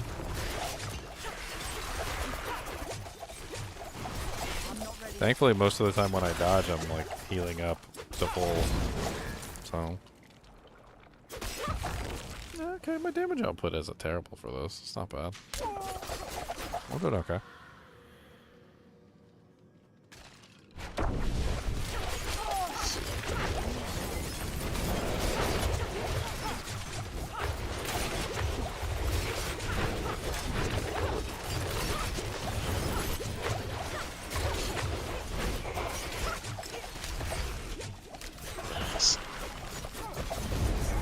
You know, I was thinking too, with this whole like swapping back and forth between your cutthroat and your marksman skills. Theoretically, since you get that 25% damage bonus from Tricks of the Trade, if you were to go to 2 on the puncture, because you can see it down there. It's got a little counter and everything. Like, it shows you what it's doing. It's not impossible to see. And so what you could do is you could make sure that you tap it before the poison imbue, so that the poison imbue is always getting the 25% multiplier.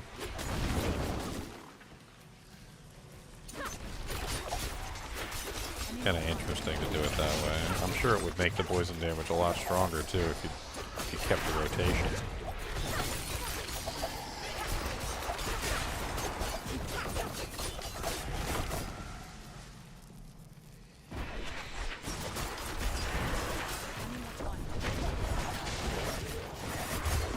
I mean, it would basically be like 2 punctures, and then 1 cut through, 2 punctures, 1 cut through, 2 punctures, 1 cut through. It'd be a pretty solid rotation. I imagine the damage output increase would be worth it with a 25 times multiplier on there.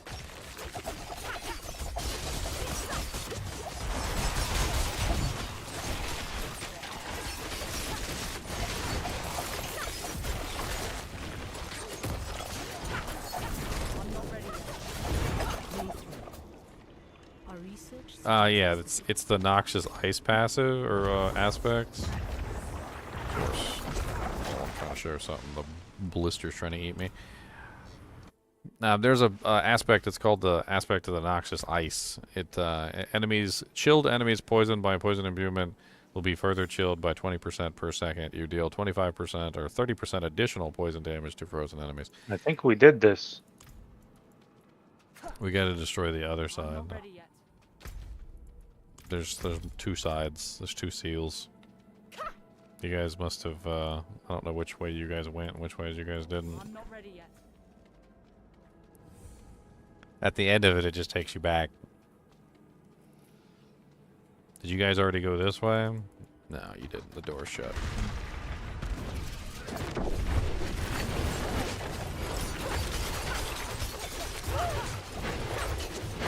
Oh, I guess it goes. Ah, there are so many monsters over here. Like, holy Jesus.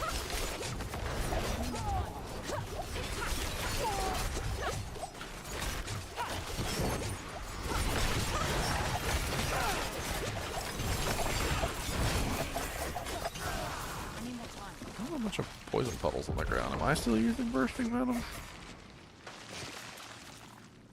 I don't think I'm using bursting venoms. No. So where the hell are those poison puddles coming from? I'm not ready. I'm not using it. Oh, we have three roads here. Are you using bursting venoms? I'm not. Yeah, I am not using it. I'm pretty sure I'm not using it. Taking it off. Well, I'm just trying to figure out where they're coming. I'm trying to figure out where they're coming from. I put on intercom instead.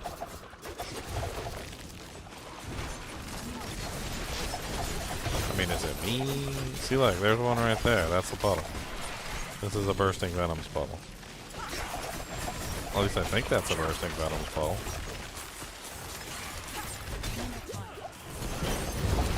Or is that just my poison trap puddle? Maybe the bursting venom puddle and the poison trap puddle just look really similar. I think they do. I think they just look really similar. That's all it is. It's not good. I think what was confusing me was they were happening randomly, but I think that might be because of the shadow clone. I think the shadow clone also puts down the traps when you put down the traps. I need more time.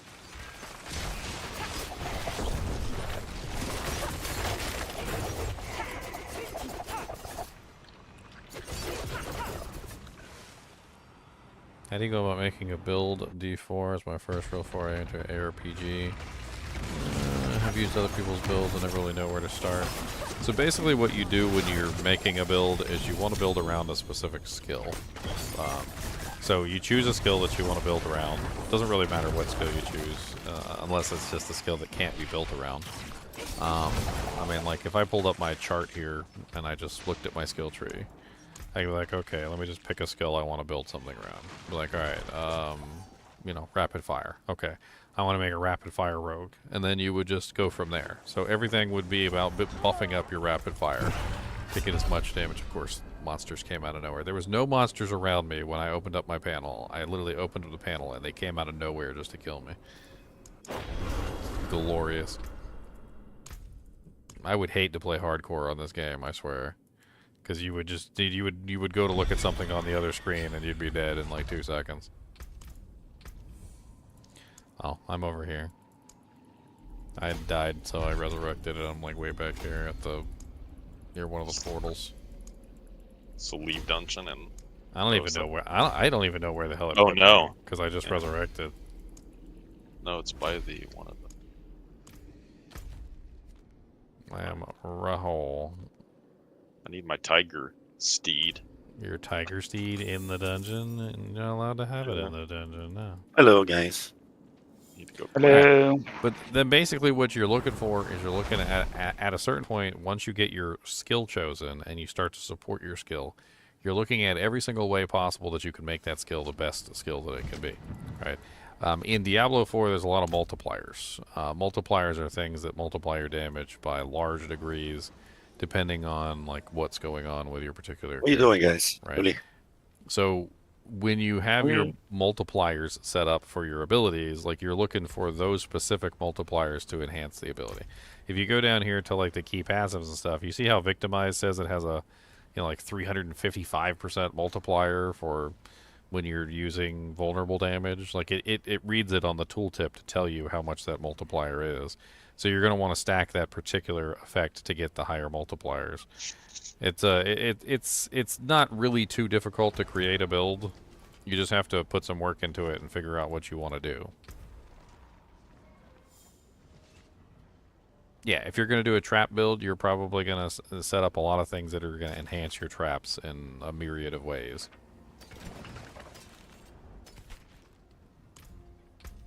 Like for instance, you know, like if you're running a trap build, you're probably going to be using something like exposure, which gives you like trap resets and stuff. And you know, like traps, there's different kinds of traps. There's poison traps, and there's also like physical damage traps. So depending on which way you go with that, there's also unique items specifically that can help out traps. You know, there's like bonuses that you can get that'll give you extra critical strike damage or critical strike chance, like when, you know, monsters are affected by your traps, etc. You just start focusing in on what you're looking for to enhance it. See what makes it better.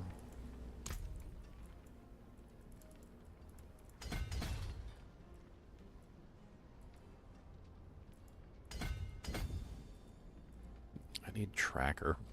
Do I not have tracker yet?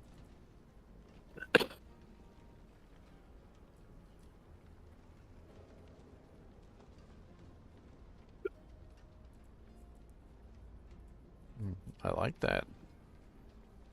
Non-ultimate trap skills deal 25 times increased damage. Or, oh no, 25 times increased radius. Oh. It's a bigger. 100?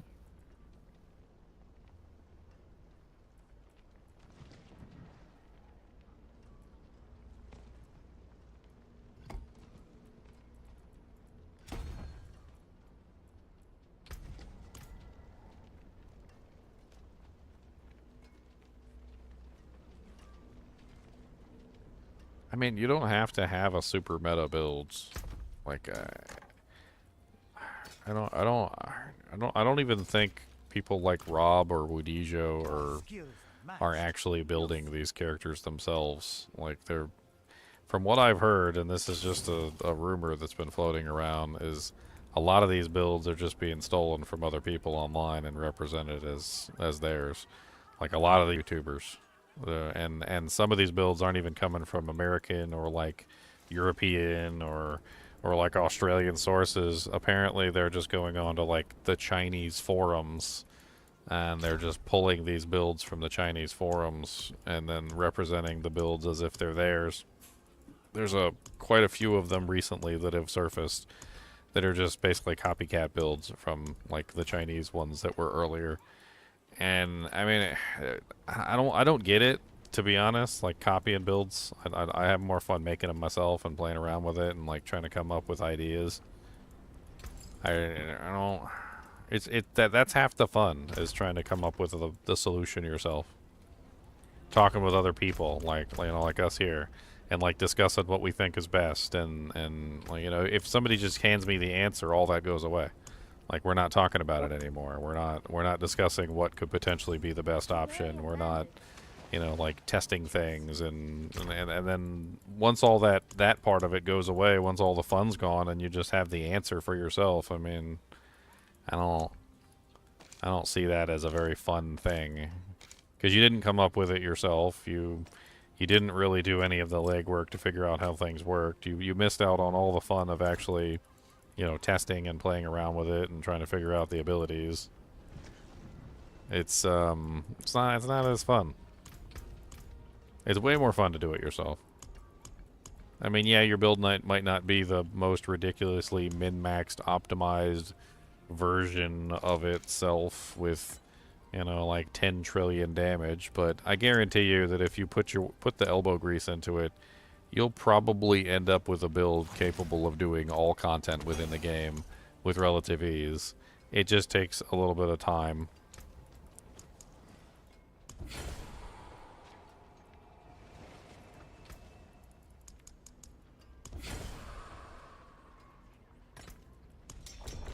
There we go, Ancestral Awakening. I got 3 Ancestral Awakenings that time. Nice. So I got 2 more. We can run those back to back. The stars do not lie. We're trying to get my Bane glyph up. That's like the most important one for this build. And then Tracker next if I can find it.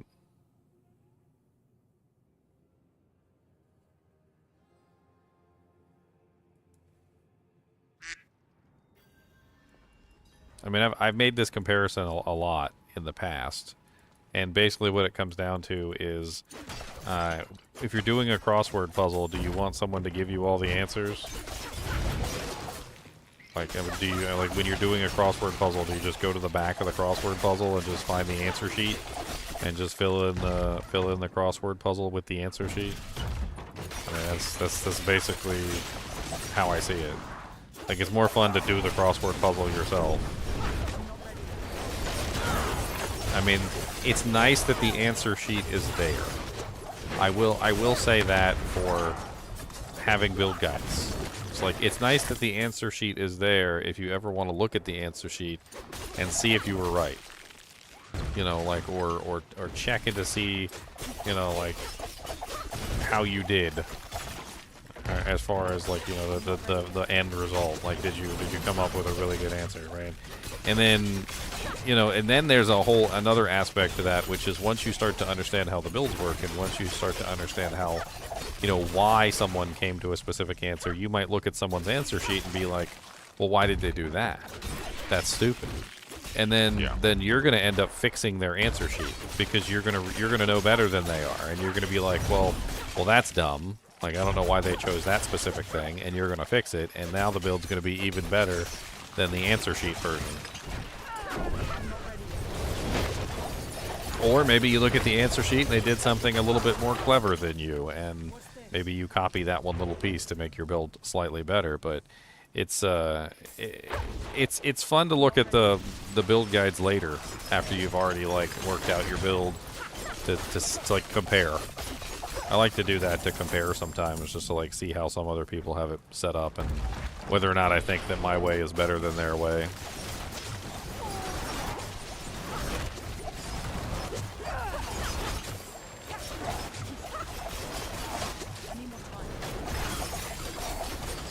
I do think Diablo 4 can be a little convoluted in the way that it comes to a result sometimes, though. In that, like, 2 people can make the same exact build 2 different ways, and the one that you would think would be the best isn't the best, and the one that should have been the best ends up being the worst, and it's due to some quirk of the way that things are calculated. I'm not ready yet.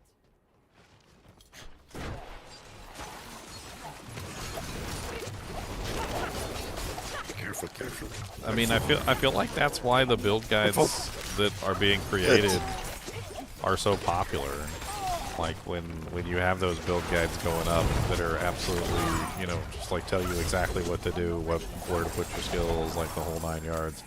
I think that's why they're so popular, is because there's a lot of people that came from D3 and they're used to that mentality of not having to think about their builds at all. Because in D3 you pretty much just put on a set, you use the skills that the set told you to use, and that was it. Like there wasn't a whole lot of thought power that went into the D3 sets. I mean, if you wanted to create like a really fun build in D3, you had to use the Litany of Nightmares set, and even then, it was pretty difficult to get everything set up properly and have comparable power to like some of the other players.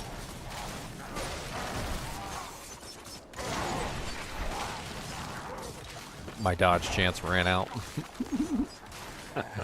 I was at my 40% dodge chance. Usually saves me, but I guess that time I got tanked.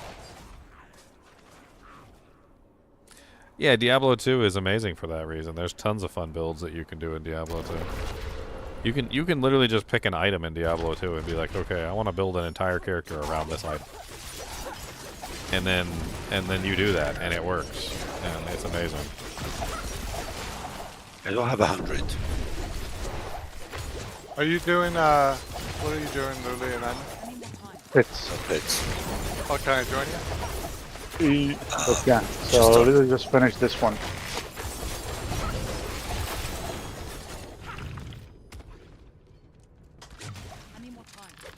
I mean, Diablo 4 has a lot of creative freedom.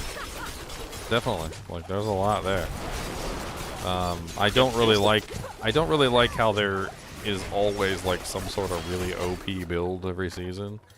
I think season 4 is probably the first season in a long time where it feels like every class has multiple builds that are really good this season. Like it's usually it's like the one character has like the OP build, or the one class, and like that's the one everybody's playing, or it's like one or two. And pretty much if you want to compete at endgame content, you have to choose one of those builds. I mean, I think the Flay Barbarian is really good, but there's definitely a lot of other builds out there that are pretty OP right now too. And I guess that's kind of what I'm getting at, is this is like the first season where it feels like just about any build can be OP if you build it right. They're all hitting like massive damage numbers. Season of builds. There's so many. Yeah, I mean, just me leveling 5 barbs is it's kind of a testament to that. Every one of them's different, you know, and they all do really well.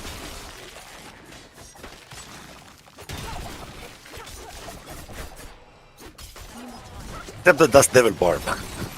No, Dust Devil Barb is awesome. It's cool, it's just I can't get him to get the higher damage. I don't know if it's crit that I need. Did you or do the if it's Ancients? Merkin. Did you do the Ancients version? No, I didn't do the Ancient with it. Because Leon said the Ancients version is way more powerful. I heard the Bleed one is really powerful. Everything Blade is powerful. Yeah, they did a lot of dot.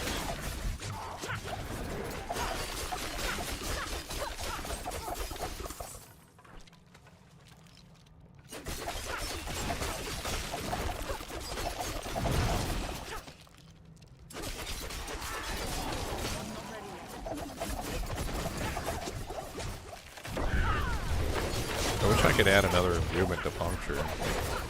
It'd be fun if I could do multiple imbuements. Yeah. I agree.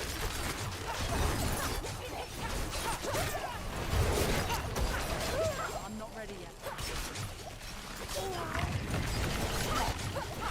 I'm getting overwhelmed over here.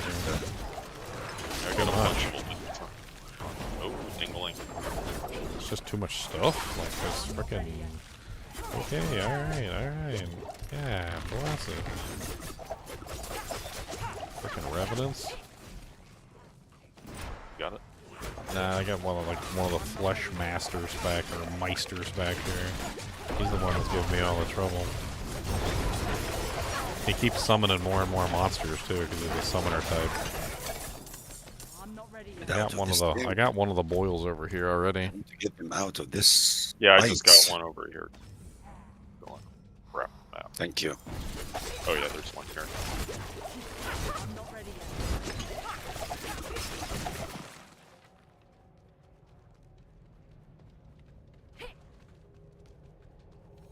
I mean, the general gist of, like, Diablo 4 in general, if you listen to the developers when they first made the game, was they were like, you know, we realized we made some mistakes with D3, and we kind of took away the player's ability to, you know, design characters and have fun making their own, you know, like, unique and you know, like, rewarding designed characters. You know, like the player agency basically was just missing from Diablo 3 because they had stolen it by creating the sets, and that's one of the reasons why you don't see sets in Diablo 4. Like, a lot of people are like, I don't know why they don't add sets. And he's like, you know why they don't add sets? Because they can't do it right. Because when they add sets, they end up doing stupid stuff like they did in Diablo 3, which is where the sets are so ridiculously hand-holdy that, like, it wouldn't be so bad if the sets had just simply, like, given you a buff to something. But the sets in Diablo 3 weren't just giving you buffs. They were giving you, like, buffs to specific abilities. So many of them. Under specific conditions. They'd be like, well, you know what? I'll give you $1 million, but only if you're driving a Ford Tacoma on Saturday with your wife in the seat and a kitten in your lap. And you're like, okay, that's a little awkwardly. That's a little awkwardly specific, but all right. And then you do exactly what the set tells you to do, and you get the $1 million. But that's how it was for everything in Diablo 3. Like, my God, all of the sets would tell you exactly what to do, when to do it, how often you needed to do it. Like, dang it, they got me. Oh, yeah, I'm right here. I killed the boil. I just, yeah. They just usually the Meister pops out and he's a little spicy. Sometimes I get overwhelmed because I don't dodge enough. I need some more dodge percent. I need an extra, some extra doojanks. Oh, we have one more to go. Yeah, there's one more boil somewhere.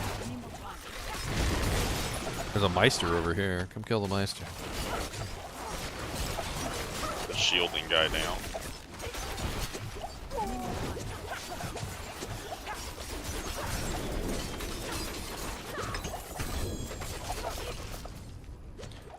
I'm getting all the glyphs I need. Hopefully I'll find Tracker soon. Oh, gotta be in the middle.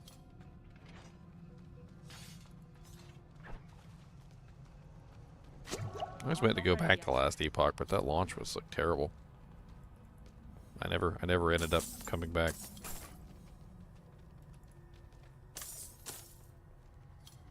I played for a little bit during season 3 of Diablo. I'm like, I'll try it out. Well, I tried it but the launch was just so awful I could barely do anything. I think I spent like 14 hours playing the game or something. And I barely got like 2 hours of game time when it launched. It was rough. Yeah. I waited like a little bit until it got kind of ironed out. Is that it? Are we done? Or no? Alright, do I have Tracker yet? I got Turf. Bane and Tracker. You want Tracker? I mean, I'm trying to find. I guess I don't have Tracker yet. DPS control. Tracker. Poison damage effects. Oh, last. Wow. Needs to level into that. So we can... It's okay. I still don't have Bane at 15 yet anyway, so let's just keep pumping Bane. Tracker is... What's Tracker? Bane is a chance to do double damage. I was trying to invite you to the party. You're not available, Valor. Oh, yeah, I was. Tracker is I'm on the boss enhanced of a pit duration. right now. which is definitely something that Yeah, you I'm want. almost. He's almost dead. So Bane is double damage over the same duration, and Tracker is 40% like increased duration, I believe. 2 more seconds. He's about to die. Oh, wow, those are really nice gloves. What do you want on your He's ring? dead. All right. As far as tempering, do you want crowd damage to crowd control? Are you doing the puncture? Yeah. Yeah, you want damage. Damage much to damage crown crowd. And what's the other one? So it's gonna be a utility at that point, which And just choose Yeah, whatever you you're want. doing the caltrops, right? No, I'm not using caltrops. What do you need? yeah, I'm not using caltrops either. You are not you. But if you're gonna use the noxious aspect, What level are you guys caltrops doing? like very nice with it. Luli, let's you started. I did Adrenaline start rush. it. Who's starting it? Zero is starting it. Invigorating. Comes in hot. I mean, in the resource section, you might be able to get something that has to do with like the poison trap. Yeah, 15% poison trap cooldown reduction might be worth it. Use up poison. Puncture resource generation. That's the bash Xyler. Yeah, no, this is a flay. Agility. See, that makes me curious about a puncture beastfall boot setup. So you see puncture resource regeneration at 85% puncture resource generation. So basically, you can just like restore all your resource almost instantaneously. I'm killing all the guys. Uh-huh. Totally. I mean, there's ways where Oh, there we go. if you can spend your resource quickly enough, you basically just choose an ability that just has like the most cost, and you can just like dump all your resource. You can reset your ultimate cooldown ridiculously fast by dumping resource. So if your puncture is going to make that much resource, so to the point where you can fill your resource bar completely, you could use something like preparation, which is every 75 energy you spend reduces your ultimate skill cooldown by 5 seconds. Mm-hmm. So you could just like fill, spend to reset your ultimate cooldown, and it could potentially equal some pretty crazy damage output. Luli, you're not 'cause here. Beastfall is going to allow you to I don't see him. to dish out a massive amount of damage in spikes. Yeah, I'm sorry, I got stuck doing something. It would basically just revolve around you spamming Shadow Clone is how it would work. So you would just you're gonna build to spam Shadow Clone.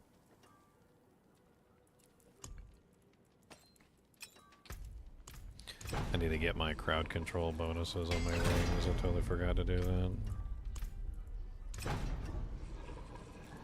Come on, I need crowd control. No, I don't want that one. I want crowd control, please. Thank you.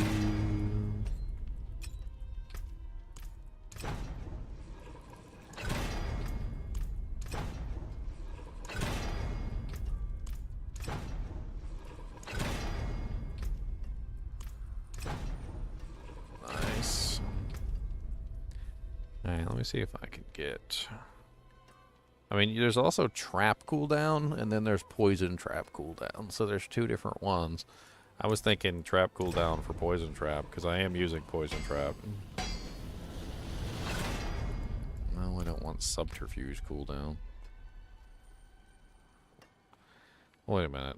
Aren't traps technically subterfuge? Ooh, that was loud. Damage resistance first. Okay, now we can kill. What's it? 8.81. Yeah, okay, so traps are technically subterfuge. Well, subterfuge cooldown isn't a terrible... That's not terrible, actually, because Dark Shroud's also subterfuge. I guess I'll just leave it. Whatever. Right. Oops. I just did the wrong thing entirely, didn't I? Oh, I did.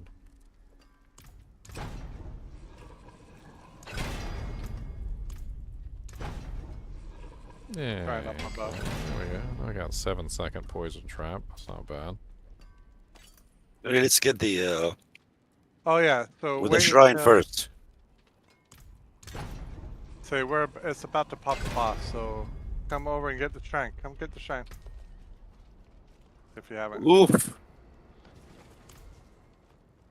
Caltrop is a trap too. Yeah, I was thinking Oh, about I Caltrops. lost it. I don't. Every time I use Caltrops, I kind of like regret it, and I move on. But I already have a trap, so I don't really need it either. So that's kind of like a whole thing.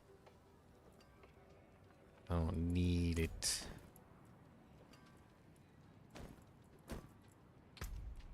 That says movement speed per dark shroud. That's kind of neat.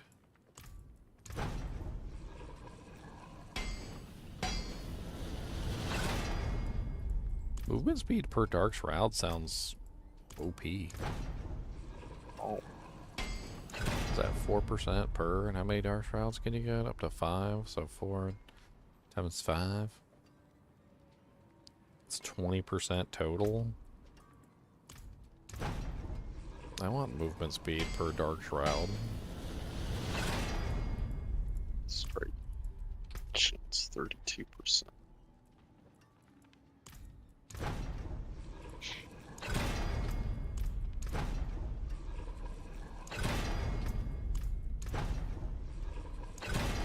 Nice.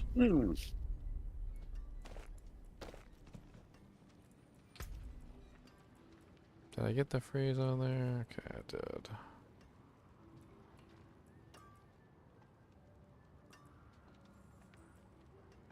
Alright, I need daggers.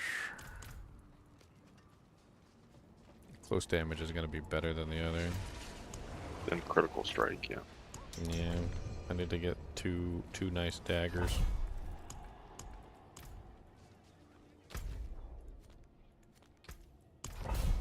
I got more dodge chance now. I don't think it's going to help me very much, but I got a dodge chance.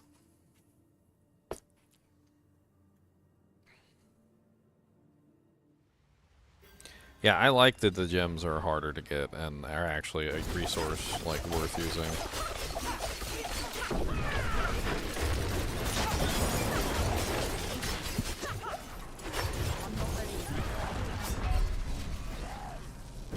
So one issue that I have with puncture is that I noticed that puncture kind of has a problem hitting targets, specific targets that you're trying to assail.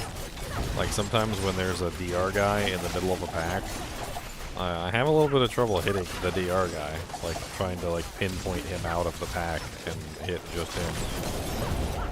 Yeah. And the bigger the pack is, the harder it is for me to hit just the one guy. It makes dealing with the DR guys a little bit of a difficulty.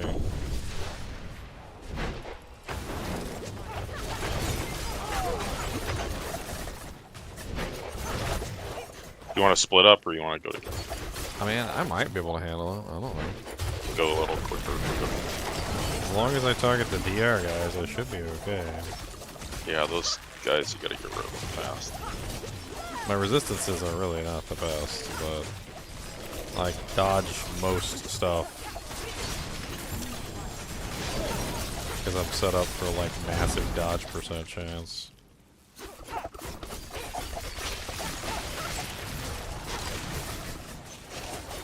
I'm not ready yet.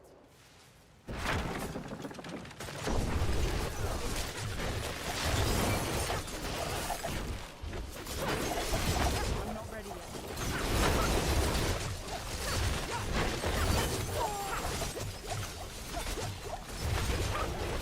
I don't know if maybe just having caltrops in the mix might not necessarily be a bad thing, though. You do get a damage multiplier for having caltrops on the target. I mean, I wouldn't use it for damage output, but just having it on the target would definitely be halfway decent.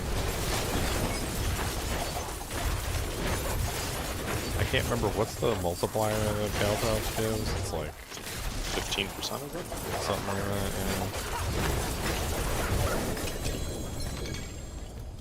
yeah. I mean, for bosses, having an extra multiplier wouldn't be bad. I need more time.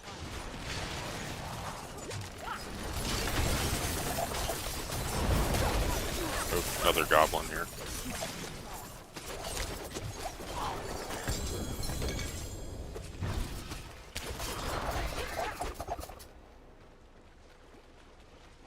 Need to go back and get that bag. It opened up. I guess so. It's funny because on Diablo 2 there's a mode that you can turn on. Yumums. It's a mode where basically you type /no pickup and it won't pick up items unless you're holding down the Alt key to actually like highlight items on the ground. So unless you're holding the highlight items button, you don't have to worry about it.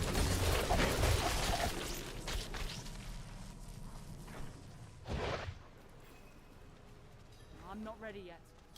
Yeah, that's a Beastfall puncture temper, exactly, girls. That would work really well to build massive amounts of resource with puncture, and then use that to spin with Beastfalls. No, just one shot. I didn't dodge. I didn't dodge.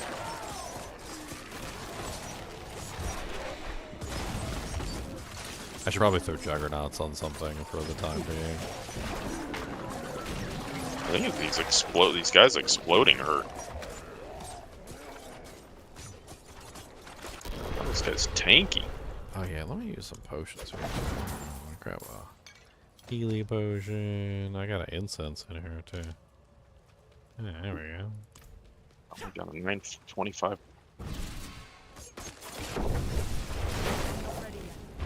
Oh, life, you're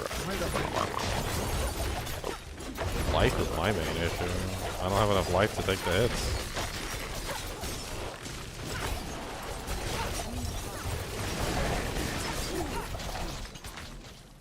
Oh, is this the boss room right here?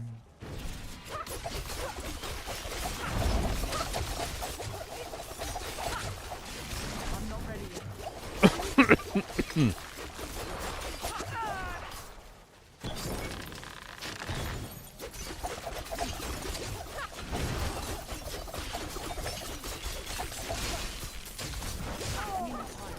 So many monsters.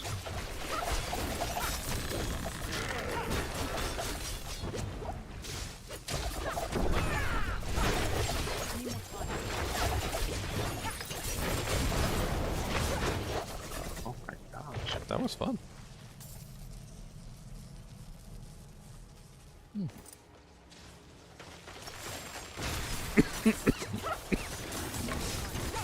Oh wow. Double greater affix roll pants sitting on the ground. Wow. They're unique pants.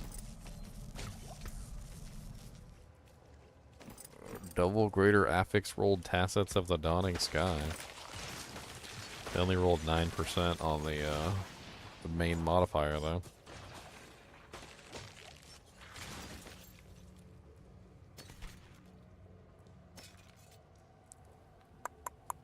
Wish they'd roll greater affix on the resistances. Might be worth putting on.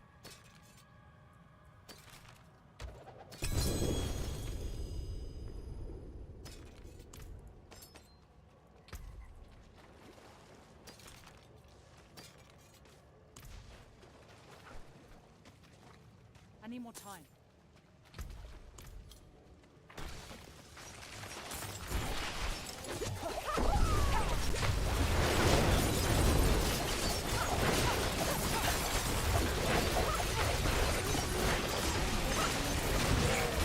I'm not ready yet.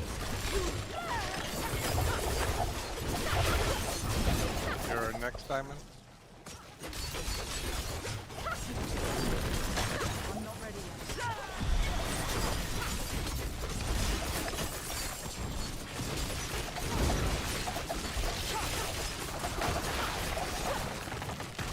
Uh-huh.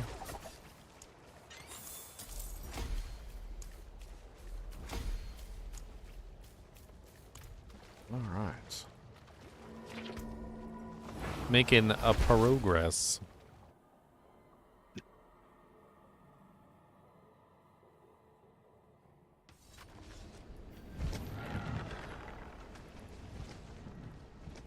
Would you like something appraised? Let's see.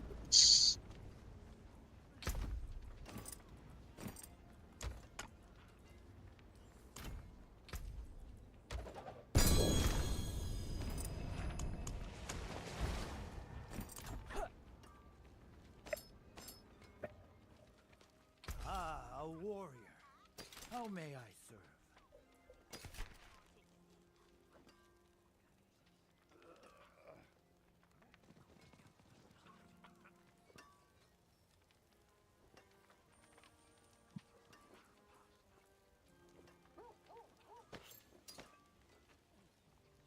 Bad dagger.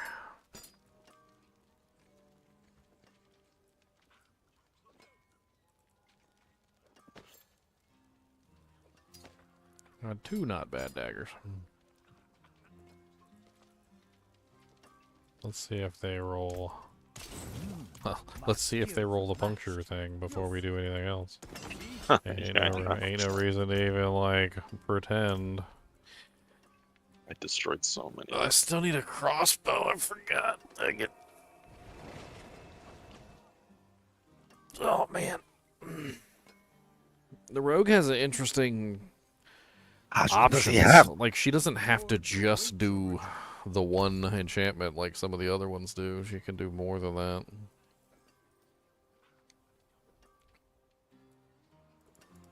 And the wind, fine quality. The wind, true, fine quality. Well done. I can't gamble. I can't gamble 925s yet. It's terrible. This just gives me junk. The multi-shot is... Need to stun him to get anything.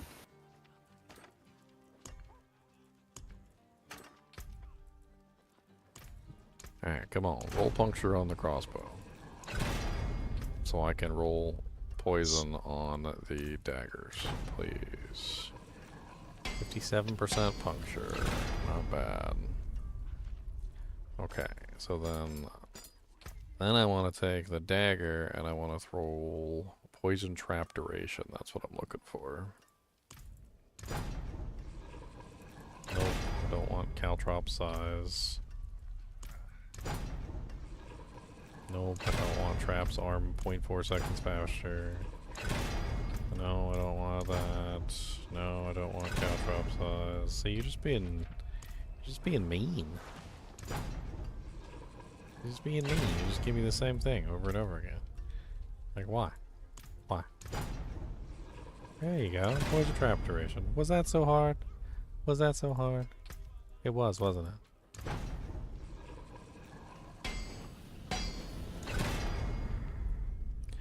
And it rolled close damage instead of crowd control. So that's a failure. Let's just go ahead and scrap that. This is strange. Couldn't you roll the crowd control first, because the other one is not like... Honestly, I think the poison trap duration is actually more important than the crowd control. Yeah? Yeah, the way that poison works, or the way that damage over time works, is when you add duration, it's like adding a huge amount of damage to the ability. It's more than you would think.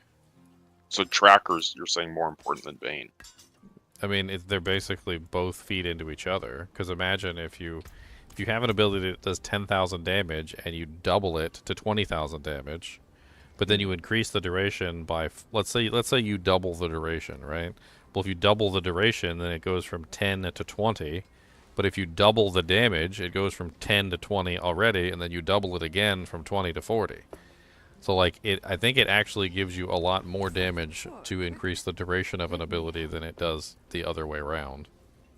Like, so I think that the poison trap duration with this build is going to be massive, because when you get Bane and you get Tracker running, and then you increase the duration of the trap as well, you can get the duration of the trap up to a crazy high amount.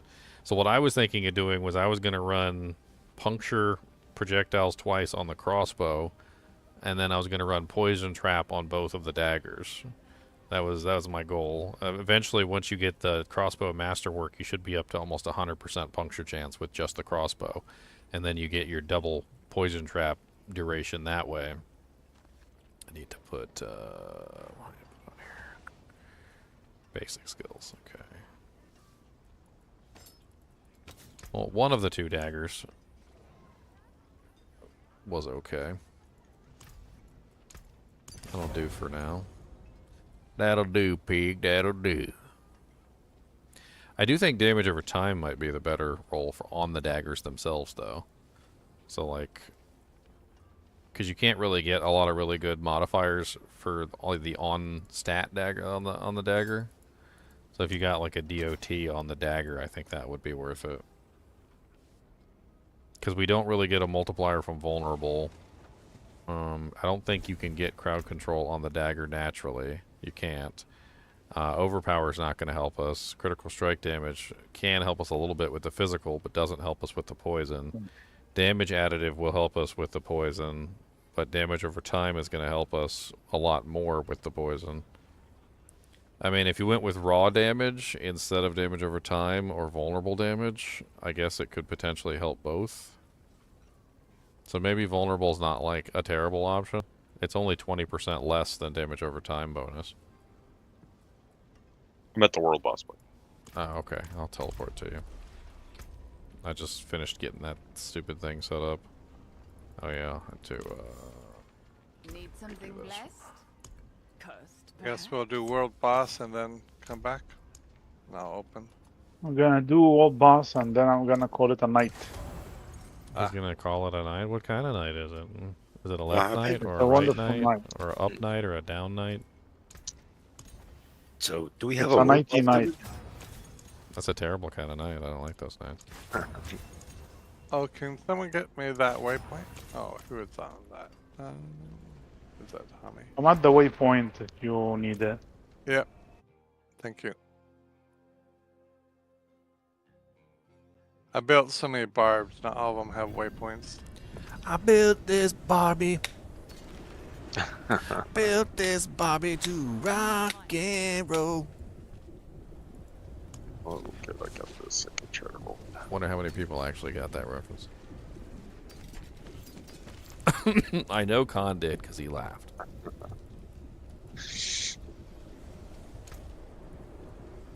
But not all of you.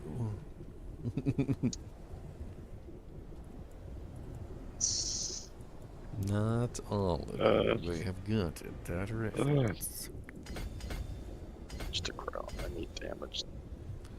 What's that? That's 14. That's 19 there. That's 24. And then I guess I need this one right here. I don't even have my Bane or Tracker glyph online yet. I'm kind of upset that none of the specializations are really all that good for this build. They're all kind of trash, to be honest. Like they're just all kind of garbage. I don't The like combo points, you don't like it for this?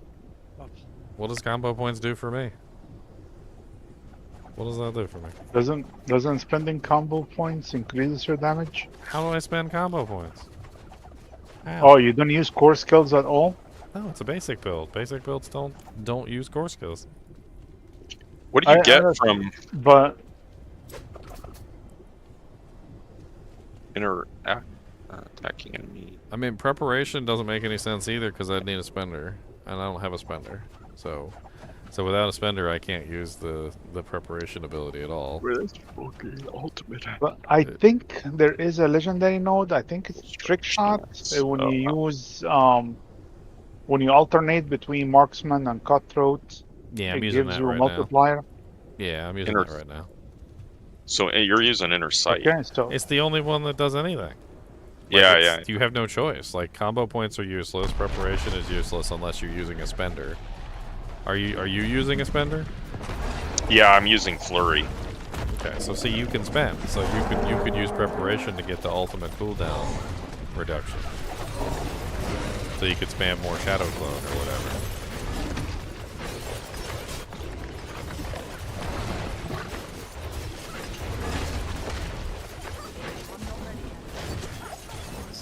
Two-star played. Sure, she died kind of slow there. Yeah. It's a little slow. Slow. Oh, ours was immediate.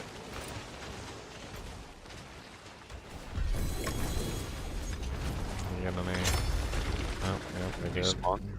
We did. Okay, have a good night, everybody. See you mañana. Good night. Thank you. Take care. See you.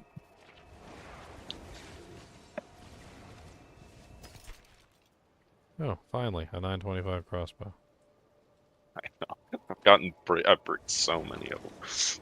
Let's try it again. I mean, since I'm not using my crossbow for anything, I guess it really doesn't matter. Yeah. That it's 925, sure. I mean, I'm pretty sure that puncture is using daggers, right? Like, requires dual-wielded weapons. So it requires dual-wielded weapons. So my crossbow isn't getting used anyway. Tomorrow, guys. So it doesn't Right, matter. Zyler, tomorrow. All right, later. See ya. All right. Good night. All right. Thank you, Ginger. Puncture. Let's try to get puncture. Heart Seeker. Let's try to get puncture. Heart Seeker, Heart Seeker, Heart Seeker, Heart Seeker, Heart- Heart Seeker. Heart Seeker. Heart Seeker. Dear Lord, Heart Seeker. Force there. Heart Seeker. We Force seek there, this huh? hardy. We seek this hardy with a rock and roll. Invigorating Strike. Getting me hyped for Rain of Arrows. Force What are you trying to do with Rain of Arrows? Heart Seeker. You want to make a Rain of Arrows build? Puncture. Oh my god, we got it. I mean, if I was going to do a Rain of Arrows build, I would probably build around Beastfall boots.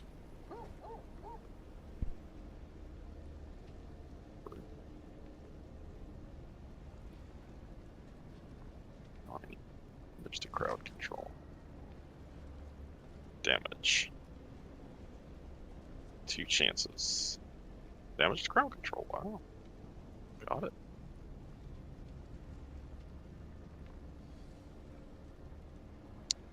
Let's try to get my ring. I got pudding, ha. Damage to close. Just close. Just close.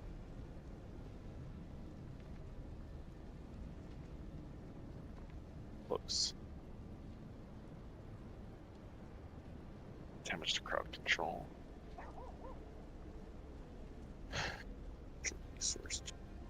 Pudding's delicious. I like pudding. Nom nom nom. Just cool down. I could just hear you mumbling that it's giving you the wrong things over and over again. It's like, God damn it. Another one of them stupid things. I don't want Heartseeker. God. Stop. So do agility cooldown now.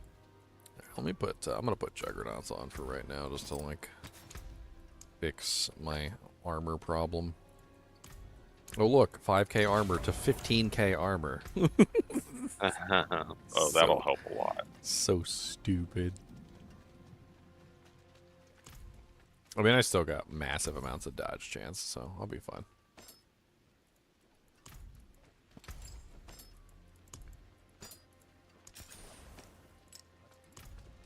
Alright, so my poison trap is now up to 12 seconds? I need to do one more.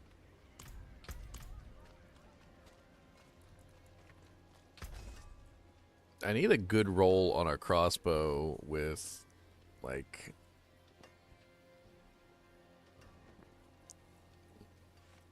I don't know. It's not like I got crossbows laying around for my other characters.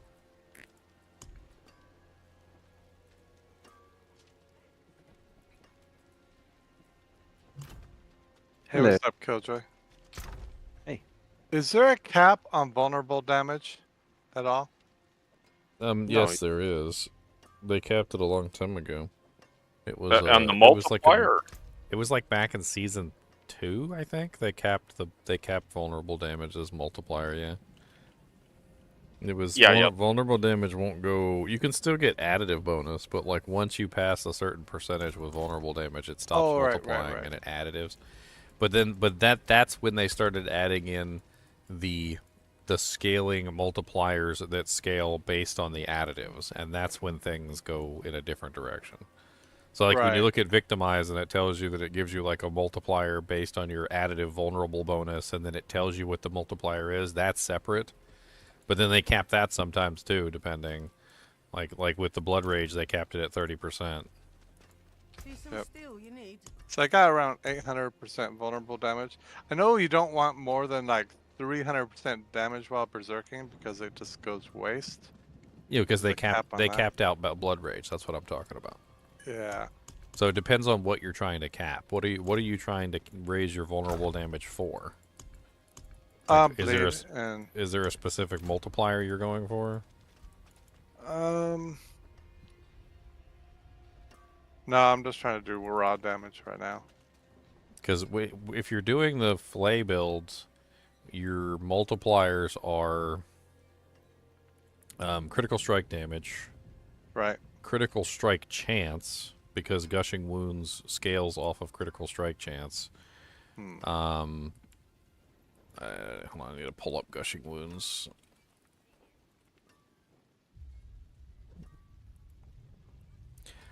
So when you cause an enemy to bleed, you have a chance equal to your critical strike chance to increase the bleed amount by 140% of your critical strike damage bonus. Okay, so your critical strike chance is directly going to affect whether or not the 140% times multiplier happens. Then, from there, your critical strike damage is going to be your main increase to the bleed damage that you have. So you want to stack as much critical strike damage as you can. And you want to get your critical strike chance high enough that that 140% times of your critical strike damage bonus happens as often as possible. That makes sense. And then overpowering an enemy creates an explosion that inflicts damage bleeding over 5 seconds. It's like an AoE explosion. That's actually really handy. So that's why I used the free. You know in the Paragon board you get like the free overpower every 12 seconds. Yeah. I use that because that gives you a free gushing wounds overpower every 12 seconds, and it does lots of AoE damage. That way you get it helps you with your AoE damage output.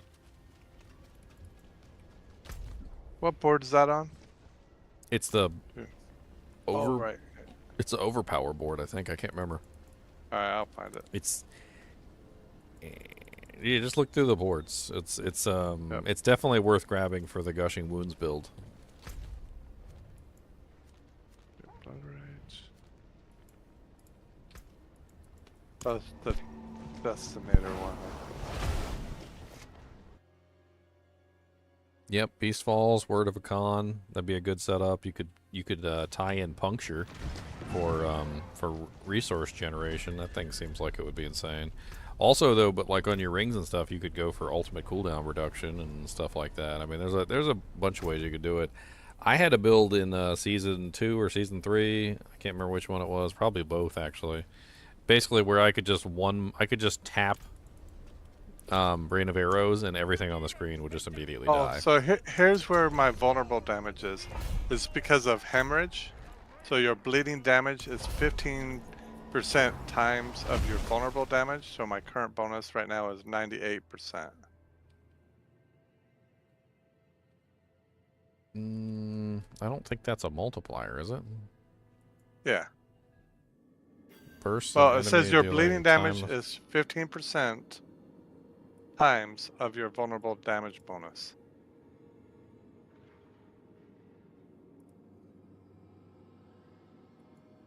And my current bonus is 98% multiplier. Burst an enemy. No, that's the wrong. Not hemorrhage. It's not hemorrhage. Or hemorrhage or.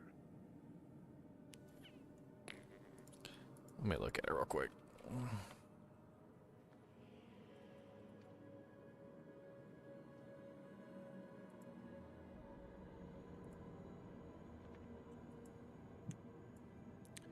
Alright, so skill tree. You're talking about. I know what you're talking about. You're talking about cut to the bone. Well, so on your Paragon tree, it's on the Paragon tree.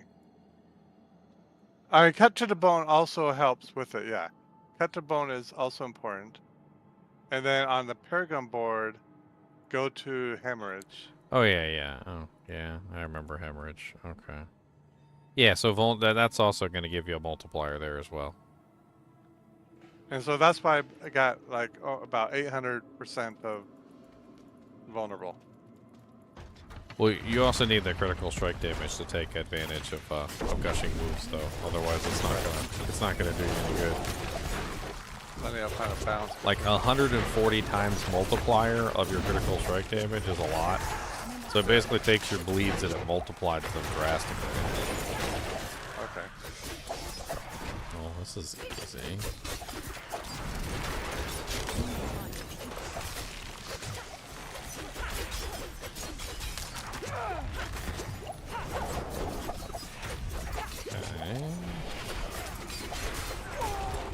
There's a lot of stuff that that enhances the damage of play.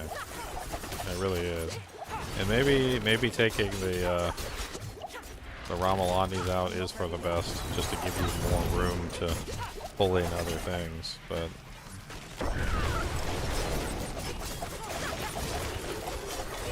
I mean, basically, you want to make sure you're going with swords for the critical strike damage.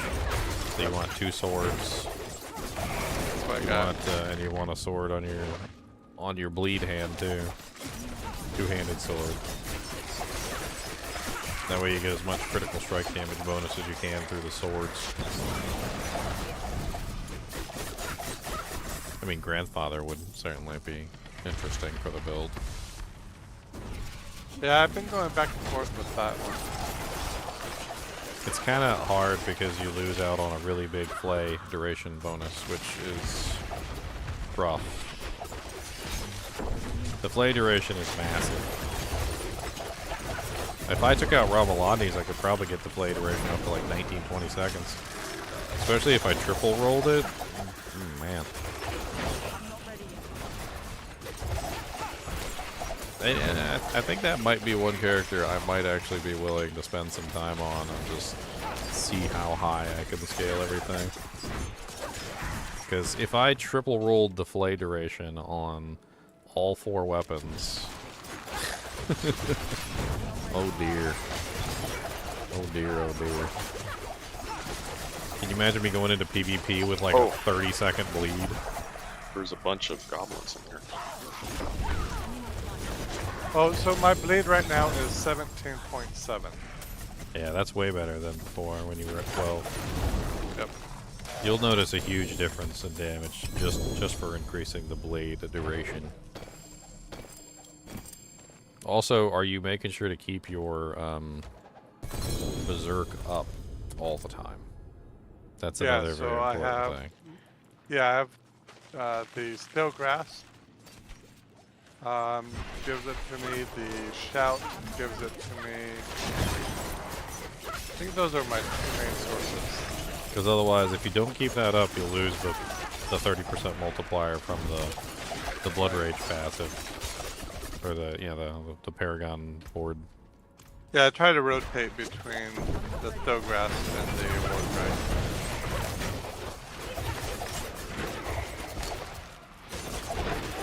Also, the other thing that's important for your build too is, what ultimate are you using? Are you using the Berserk, Wrath of the Berserker? I am not using any ultimate. Wrath of the Berserker is definitely worth it. So I'm using Iron Skin. Yeah, I have that on mine too. So I got Iron Skin. I got 2 shouts, which is the War Cry and the Challenging Shot. I got the and Still Grass, and then of course the Flay and the Rupture. So when you use Wrath of the Berserker, you get a huge multiplier, but only if you can spend to make it happen. Yeah. It's like I can't remember the exact amount that the multiplier is for Wrath of the Berserker, but it's intense. And the amount that it gives you to your bleeds is a lot more than, I think, just about anything you're going to put on your bar. But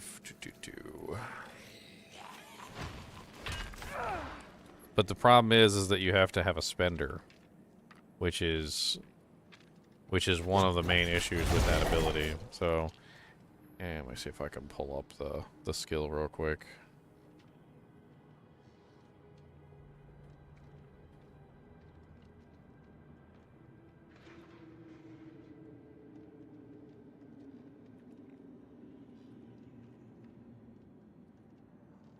Bom, bom, bom, bom, bom, bom. So, alright, so let me pull this up and take a look at it. So when you look at Wrath of the Berserker, if you go down to the last passive on Wrath of the Berserker, it says, while Wrath of the Berserker is active, every 50 fury that you spend increases the Berserking's damage bonus by times 25%, up to a 100 times bonus while it's active. And all you have to do is you just have to spend basically, 200 fury to gain the bonus. And so one of the things that we were doing to do that is we just used the power kick, which gives you the ability to spend all of your resource in one kick. And that way you can basically just kick twice, basically. You build up your resource, kick once, build up your resource, kick again, and then you have the full 100 times multiplier from Wrath of the Berserker instantaneously, essentially. And then the amount of extra damage that gives you on your bleeds is massive. On top of that, it also holds you in the Berserk status the entire time, too, so you don't have to worry about, like, building Berserk for that. I need more time. That's where I get most of my damage output when I'm doing the Flay build. It's pretty much just a rotation to get back to Wrath of the Berserker. Kick can also be modified to give you Berserk as well. There's a way that you can do that.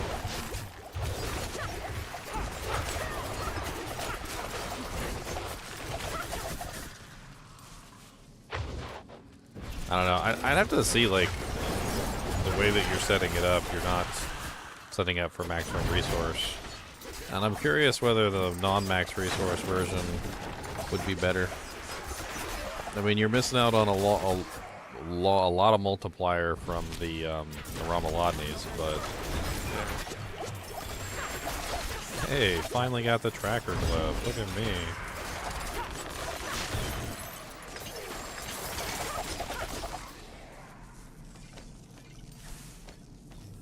I'm not ready yet.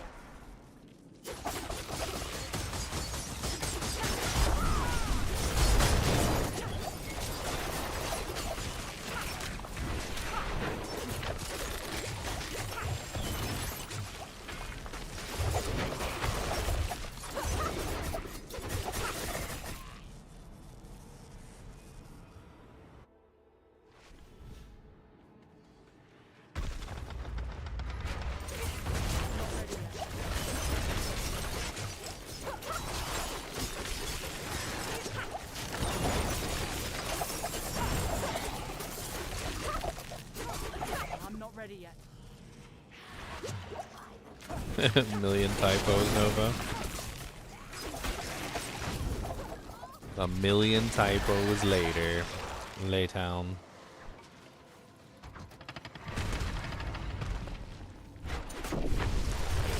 You know, you can actually go into the autocorrect program and you can tell it what to autocorrect, and you can just absolutely troll somebody. Like, you could make it so that every single time they try and type in pencil and they type in like PEN, it would autocorrect to like penis. I mean, you can pretty much do whatever you want in there, and you can just totally screw with somebody.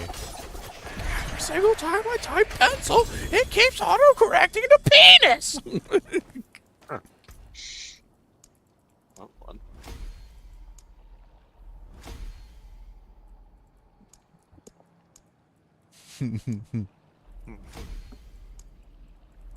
You know, some of the stuff in this game is a little vague, and I have no clue what it means. What does 40% times longer mean? Like, what does that even mean? I think it's that. It's like if you have a like a 1 second, it's like 1.4. So he times it by 1.4. 1.4. Yeah. So whatever your duration is, you would times it by 1.4. So if it's like 15% increased damage, you take your damage and times it by 1.4. No, I know it's duration. I'm not talking about that. I'm talking about like the way that they have it written. It just doesn't seem like, you know, like why not just say 40% more, or why not just say, you know, why say 40% times, or why not just say 1.4 times or something. Like, I just feel like the way they have it written, 40% times, kind of like confuses the crap out of people. I don't like the way they have it written. I think they're stupid poopy heads. That's what I think. I think they're stupid poopy heads. Maybe the mature rating on the game doesn't apply to violence. It applies to mastery of the English language. I don't know. I remember one of the campfire chats when they brought on like the guy who was responsible for the math behind the game, and he was talking about like the armor system and how it worked and like a bunch of other things, and like they hailed him as like the math master of the game or something, and I couldn't help but laugh because like I swear they have no clue how math works. Like they keep adding all these multipliers, and then they're surprised when people are hitting these crazy numbers, and it's like, bro, you added in like 63 multipliers into the game. Like, you didn't expect us to put them together? Like, yeah, 500, you know, like 100 times 100, you know, is going to give you like a specific number, and it's going to be the one you want. But then when you give us like 6 or 7 multipliers and we put them all together and they interact in weird ways, you know, like it's like when you were a kid. You remember like when you were a kid and you first got a calculator and you're just over here like, you're like 5, you know, like wait, 5 times 60, and then times 62,000, and then times 9, and then times, and then then it like responds back to you with like an error symbol because you put in too many things. Like, that's basically what goes on eventually, is that they start adding in all these ridiculous multipliers, and it gets to a point where the calculator is just like, error unknown.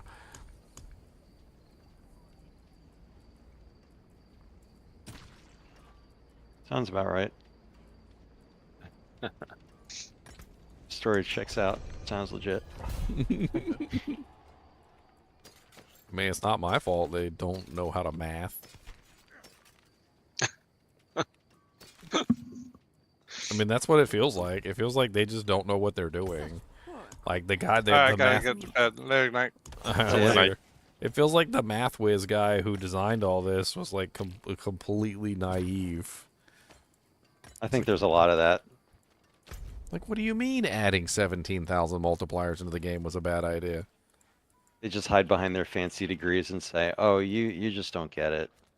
Like, look, it maths out correct, okay? Like, we didn't know that multiplier was going to interact with this multiplier in a strange way and create a multiplication of a multiplication of a multiplication. Like, we didn't know that was going to happen, and then they fix it, and then, like, 6 other things break because it's like everything is so convolutedly connected together, it doesn't even make any sense. Half the time when they fix something, something else breaks, like, the next day. Yeah.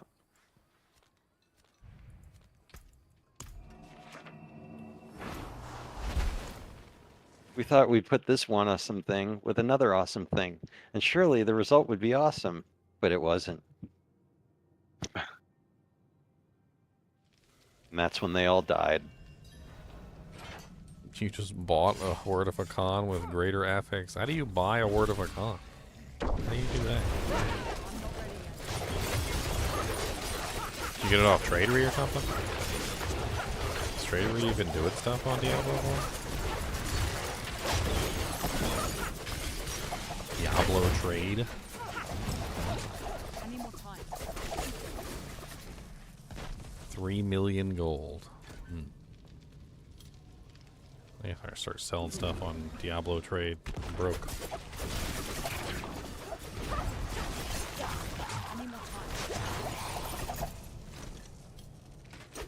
You need yourself a pair of Beastfall boots to go with it.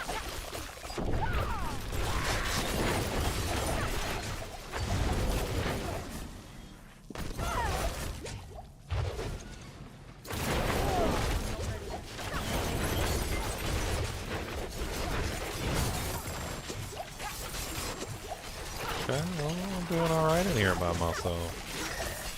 Looks like my character's coming together. I guess putting on that juggernaut aspect helped out too. Oh yeah, it's huge. Usually what I do to cap out the characters once I'm trying to get away from Juggernaut is I grab like a greater affix pair of boots or something that has like a greater affix armor on it. It's like 2,600 some odd armor on like one pair of boots.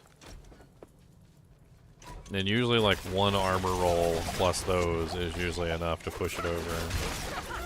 I'm not ready yet.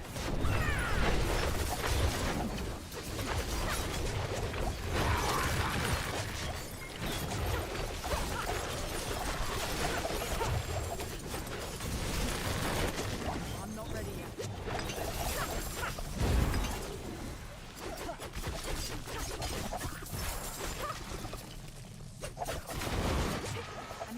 Welcome to the party. We got lots of memes. Don't worry about it. They're gonna be in your dreams.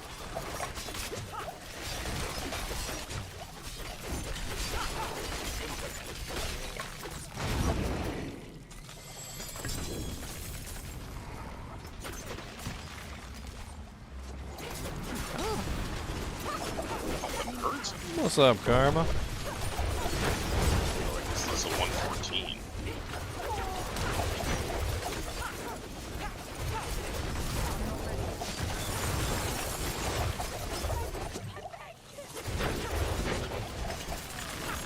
Level 74.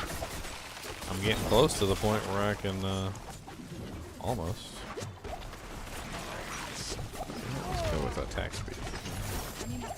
I don't think it's going to help me any. I think I'm already at my cap. But there's two different attack speed pools, and getting your attack speed as high as you can is a big thing for builds like this. But it's hard to get your attack speed capped out without sacrificing a lot of other stuff. I'd like to try out an Ashira's Kanjar and see like how well it works.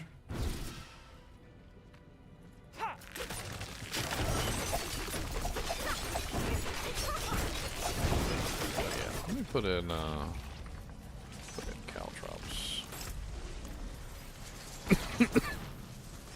Wanted to like play around with it.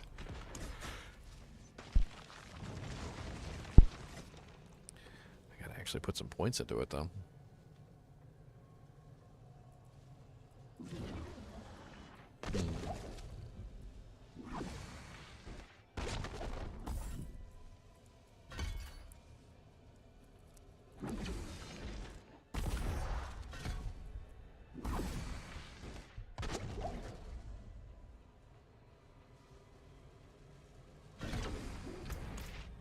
Of course the rock is just picking on me back here. I'm over here trying to do my board and the rock is just smacking me. Apparently I must have dodged like several of the rock's attacks because I was alive for quite some time. I was wondering what the sound was. I guess he eventually got through my dodge chance.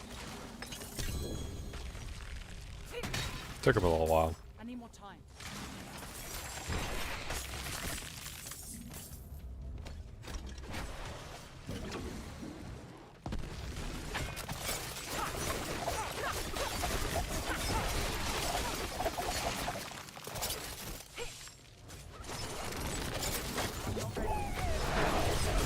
Oh, ow.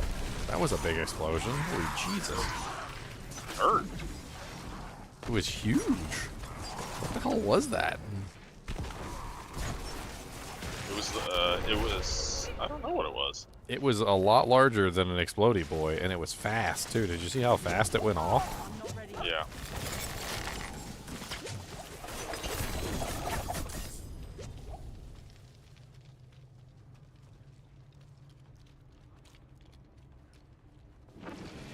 Four GA beast falls. Wow.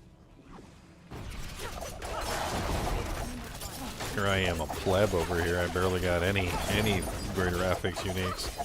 Feels like they never fall. I need more time.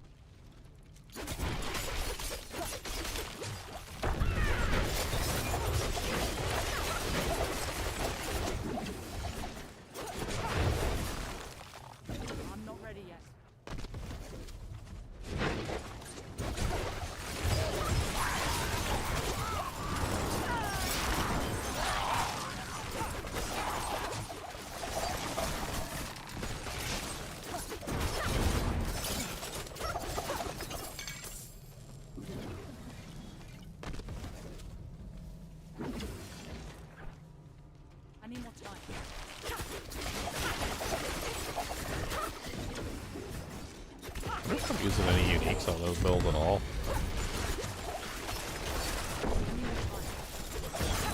I feel like because the daggers don't pierce. I'm not really even sure. I guess maybe a Godslayer's crown, or I think Andy's would probably be better. But I mean.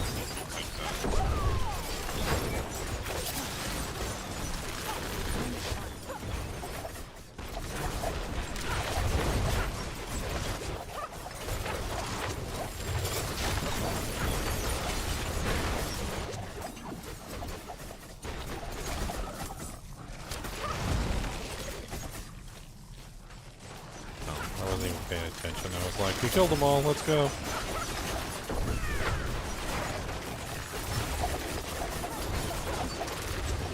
In 7 seconds, that rock's up. Yeah, Shaco's pretty OP. It's just raw power. There's definitely some items that are better than Shaco for specific builds. It really just depends on the build that you're running. Oh, a greater affix roll sword.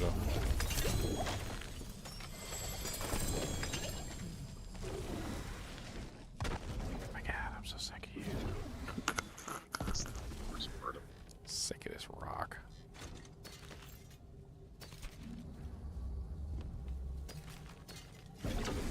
Go. Back.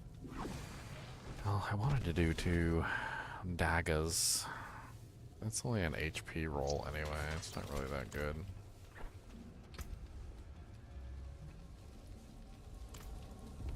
Guessing it's this way, but I'll. Feels like it should be this way.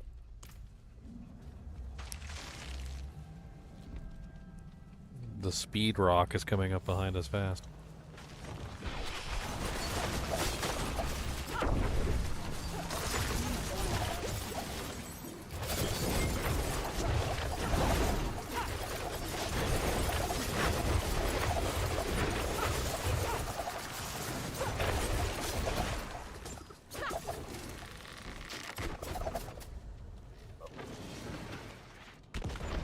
How many times can I dodge the rock? Let's go. Come on. Come on. I'm gonna dodge it. Dodged. Ha.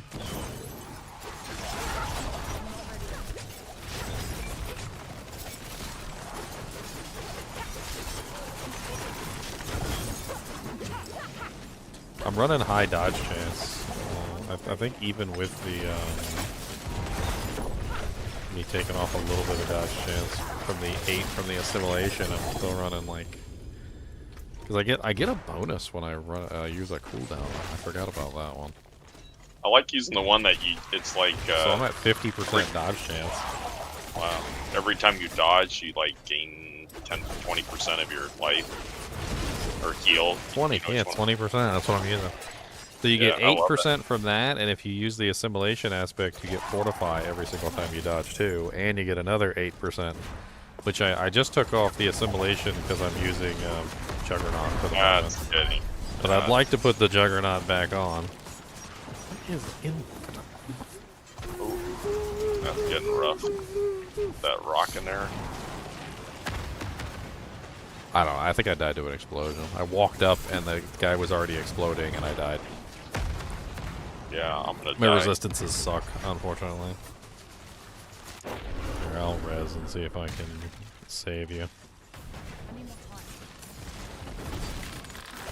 Okay, run into this room. I just put a whole bunch of traps down.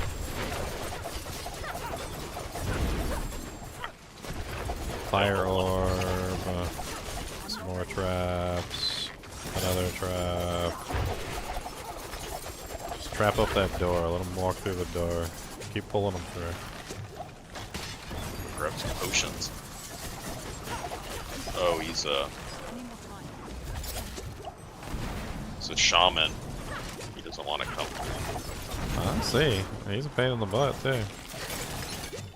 He down now. Oh, this shaman. Right. We got 2 shamans.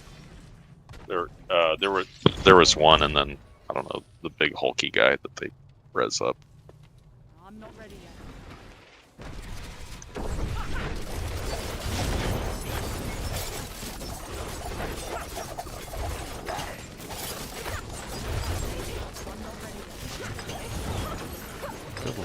did we do to him?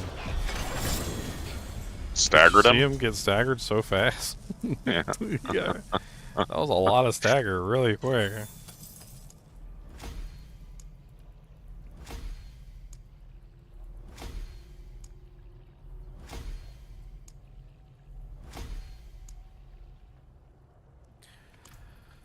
Okay.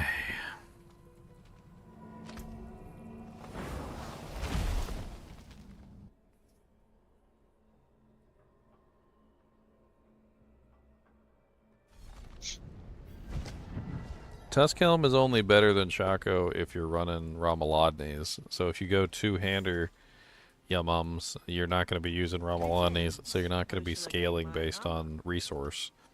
So Tuskhelm is really only better if you're scaling based on resource, because it has a really nice resource roll, and then it also comes with the berserk damage. I don't think it's going to out DPS. I don't think it's going to out DPS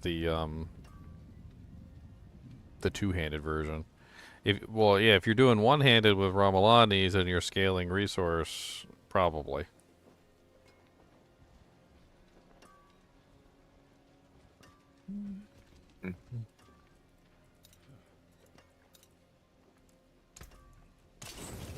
It's a pretty decent amulet. It's not bad. I don't know what passive I would build on this. Like a lot of the builds will stack one specific passive, but maybe Malice? Or maybe I stack Deadly Venom? Can you get Deadly Venom on like an amulet or something? Is that a possibility? I'm not sure. Let me check the list. You can get Deadly Venom. Okay. But is Deadly Venom the one that I should stack? I don't know. I feel like Deadly Venom, while it is going to enhance all the poison damage, because what we were talking about earlier is that it's not strictly poison build, since 2 out of every 3 of the attacks are physical.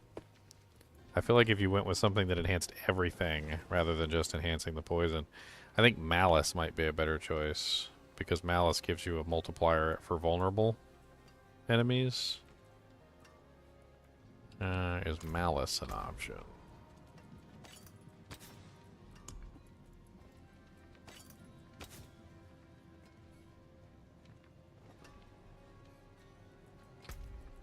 This will be Malice your is an last option. stupid Okay. mistake. Good luck actually getting any of these rolls, though, because most of the time it just rolls stupid stuff like life per second and...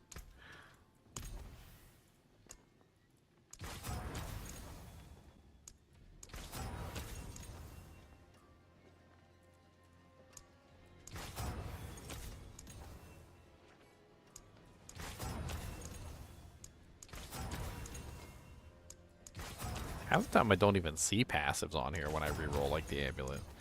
Like it's most of the time there's no passives. It's like HP and resistances a lot of the times, and like that's about it. I'm not gonna waste all my angel's breath.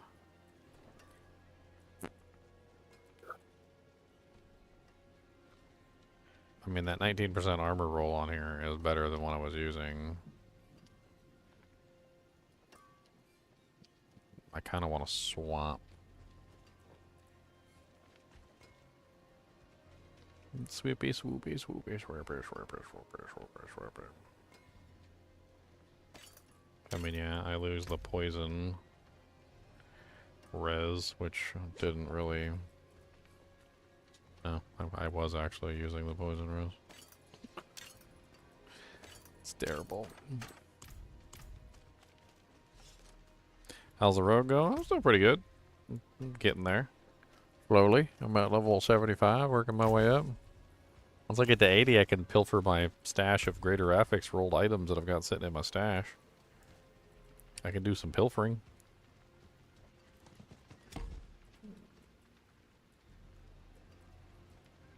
Who doesn't like to pilfer?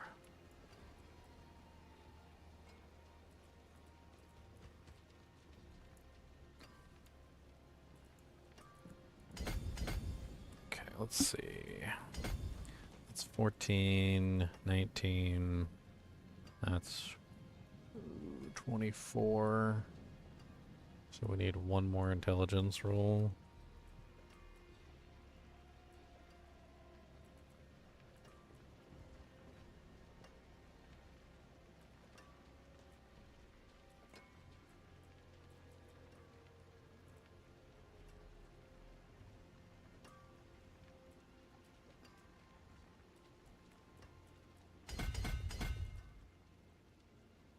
Percent damage reduction from enemies affected by trap skills.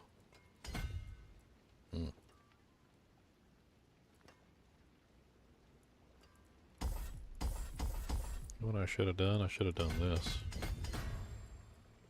Yeah, that would have worked nicely. Let's change that.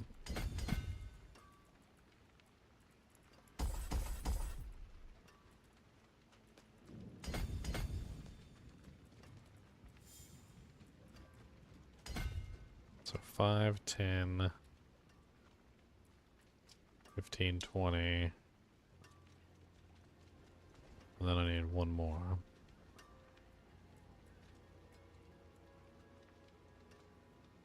So I need this, like this one up here, or something like that. Yeah.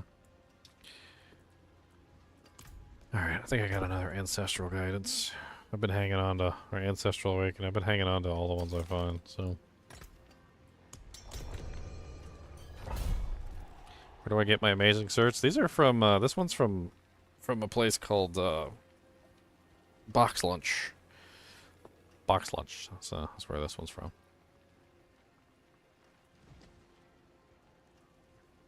You're running topazes, right? Yeah, for basic damage. To enhance the basic damage as much as possible.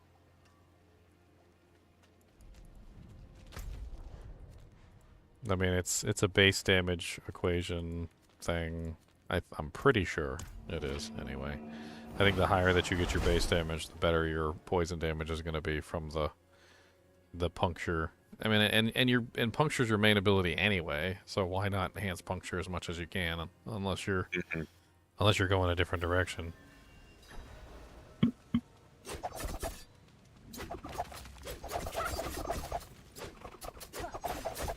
Thoughts on the expansion trailer? I can sum up the expansion trailer in 2 words. Stupid hoe.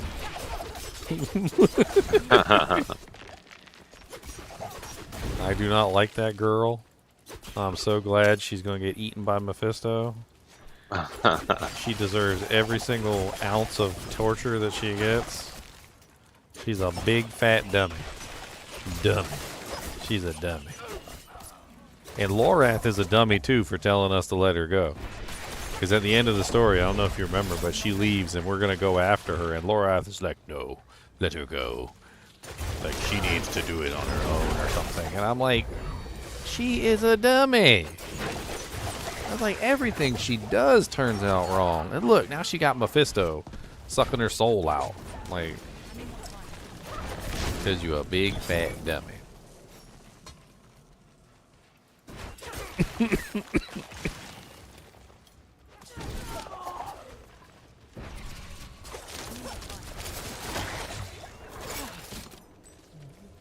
Oh, that was quite some time ago, Neon TV, but he is, he hopped off, I think.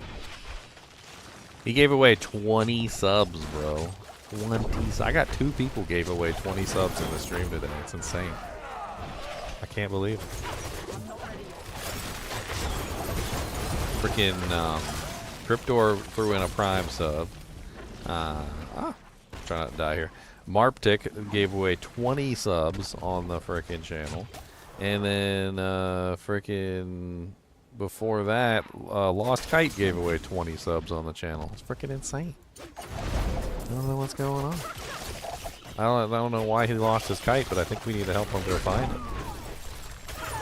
And then Spamoni just frickin' threw a sub in too. We had 2 hype trains going today. Literally. 2 hype trains already. We got both of them, Ginger. Oh, I'm just murdering stuff. Okay. Oh, I've just lost in murdering stuff. I'm coming.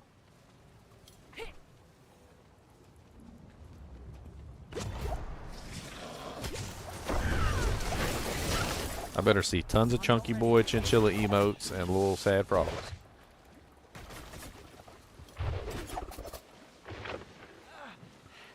Sad frogs. So sad. Just met Bob and D2R. Yeah. Bob's one of our captains.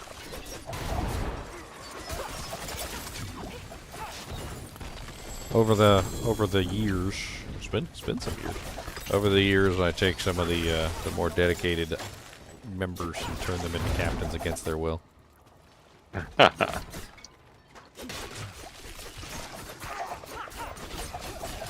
As Worf said in Star Trek, great men do not seek power. They have power thrust upon them.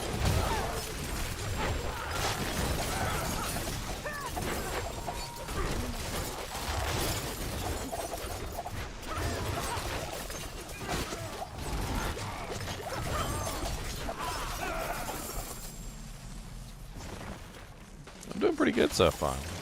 I'm on level 75. I feel like I'm I got the Bane active now, so I'm noticing a pretty big difference in the poison output now that Bane's active. And now I just need to get Tracker active, and then I'll get the extra duration. I'm sure that'll make a big difference in the damage output too.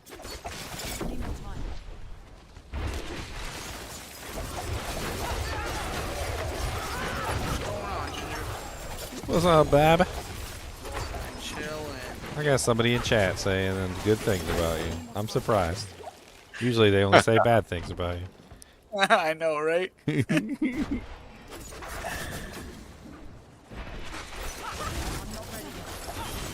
It's nice to get a good report from time to time. I know, right? Usually I'm getting put on the back burner. The back. People don't like me very much. Nah, I'm trying to get rid of some torches. You know? Get whatever I can for him. Oh, nice. We were chatting about what he would probably pay for a sword torch, and I just gave him one of the crappy druid torches that we have. I was like, here, use this as a placeholder. Yeah, here, put that in your pocket. Shut up. Take it. What? I got you. Take it. Please. You don't understand. But, I mean, we got another couple nice necro torches, but they're not going anywhere.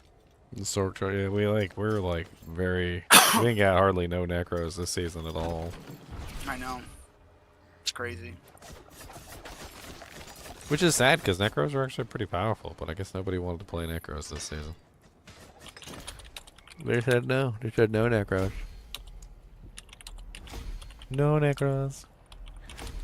Necromance. A monstro neck.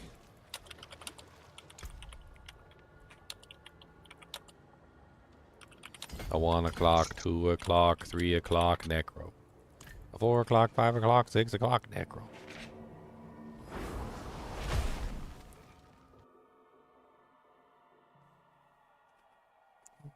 Looking for those juicy dungeon events?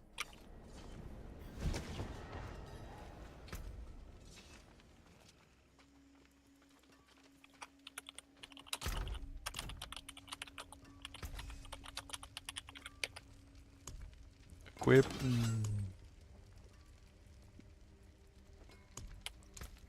I can break that down. Yum. My girlfriend's dying of some kind of illness. I made her got her some soup and some OJ and some NyQuil. Hopefully she's knocked out down there taking a nap.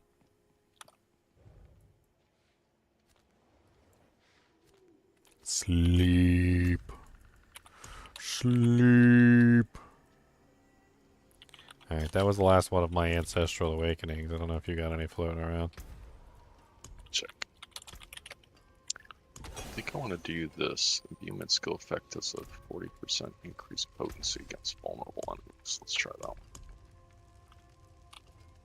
Yeah. Circle of Corruption. You definitely want to use that one. Yeah. I mean, I was also thinking that another way to go instead of that one would be something a little bit more useful in the like full term, like 100% of the time, because that's only useful when you get your poison imbuement. And the other option is the elements. So elements actually well, it actually does give poison on one side, and it gives physical on the other. And when it gives the physical, it will also enhance the base damage of the puncture, which will also enhance the poison from the puncture. So it should technically always be active no matter what, and it will also give you additional physical damage in the process. And then on top of that, it will also help out the poison trap. So I was thinking about going that direction instead. Yeah, that's good. Elements, that's right. Aspect of elements. Because it's just going to work 100% of the time, basically, instead of only, like, some of the time. Yeah, let's try it. Yeah, get rid of I'm going to switch it out, too. rapid aspect. For some characters, it's only active half the time, but for us, because we're fizz poison, it's fizz on one side, poison on the other, so it should always be active. Not in town.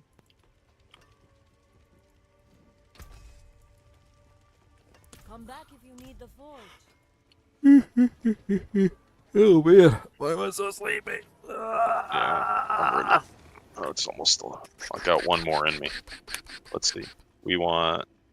No, I don't have any. I got extra shrines.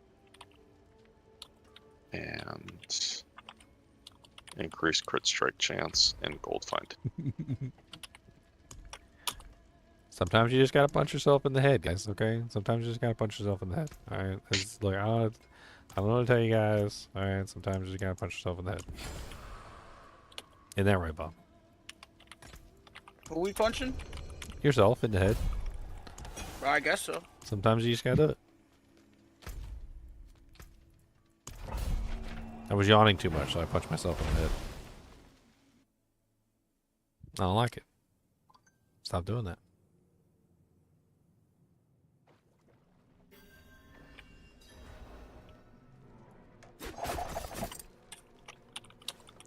Eight paragon points.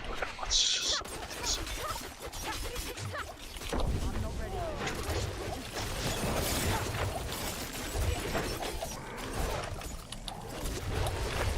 Make sure I'm using my DJ.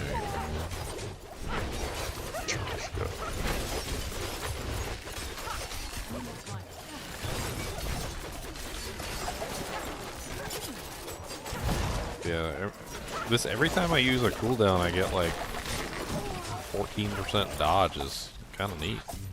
I just keep my cooldowns up.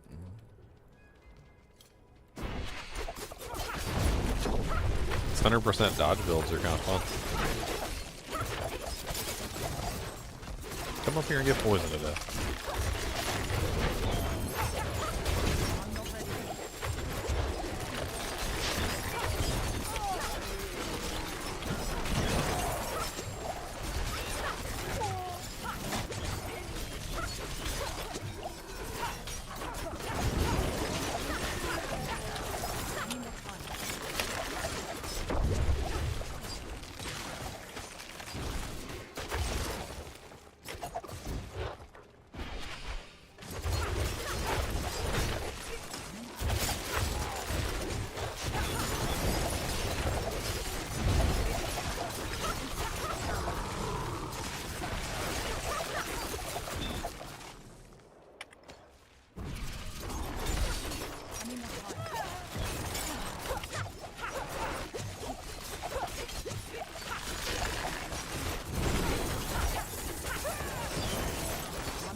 Yeah, I think the elements was a good play. I can feel the difference already.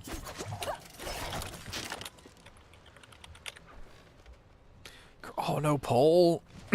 That's terrible. I'm a terrible person with no pole.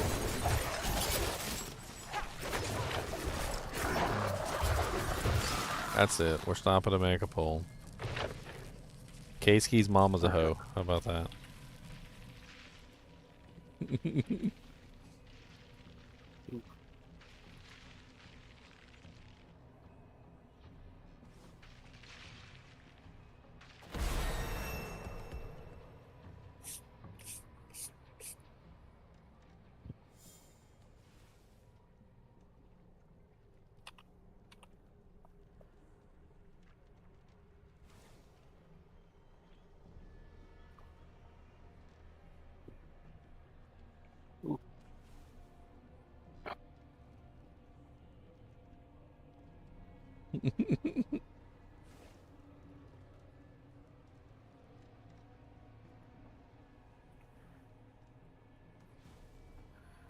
Hmm.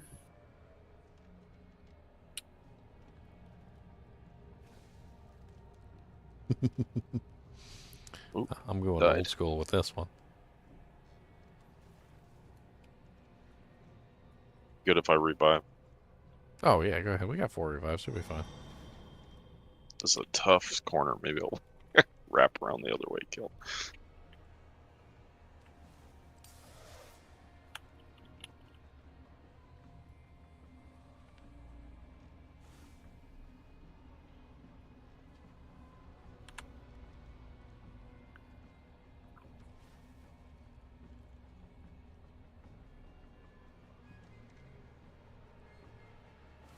I'm having fun with my pole.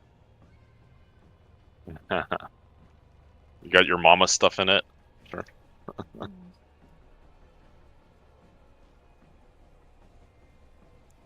I'm going with like really old insults.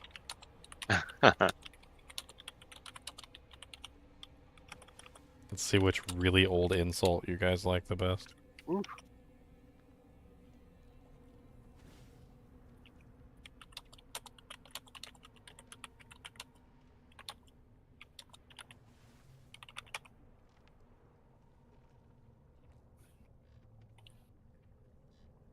What's a really old word for mama?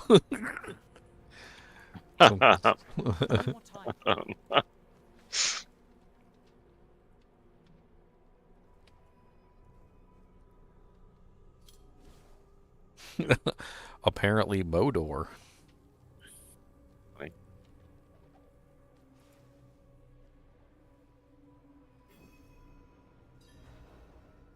Apparently alma mater is also mother. Yo, alma mater. Doesn't sound very threatening. Yo, alma mater. There you go. Alright, so the poll options are you knave, you ruffian, you miscreant, you rapscallion, and you alma mater. Yo, alma mater. There you go. I'm particularly fond of miscreant. Thank you very much. I also am very fond of knave. Calling people a knave in modern times is hilarious. You knave!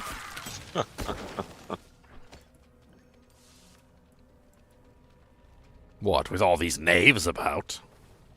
Yes, Oh, that's man. right. I said it. Knave.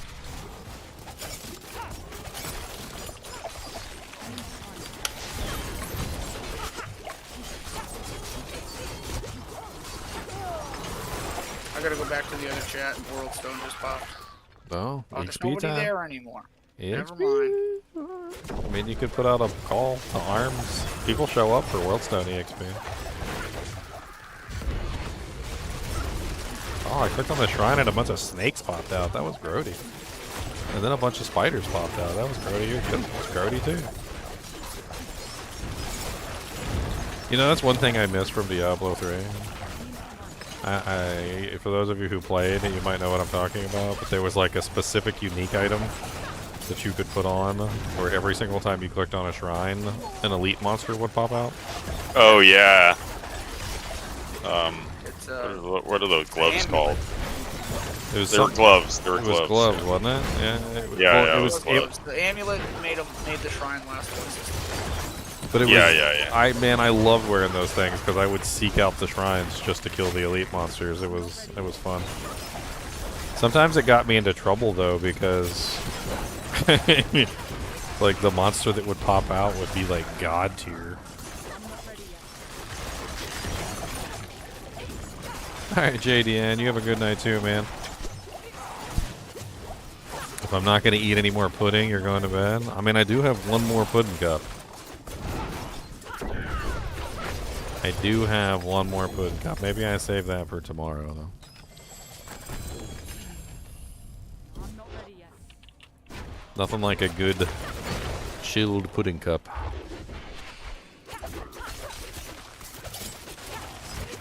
Eating the bones of your enemies. Ah, yes, the bones of mine enemies. Om nom nom nom. I'm not ready yet.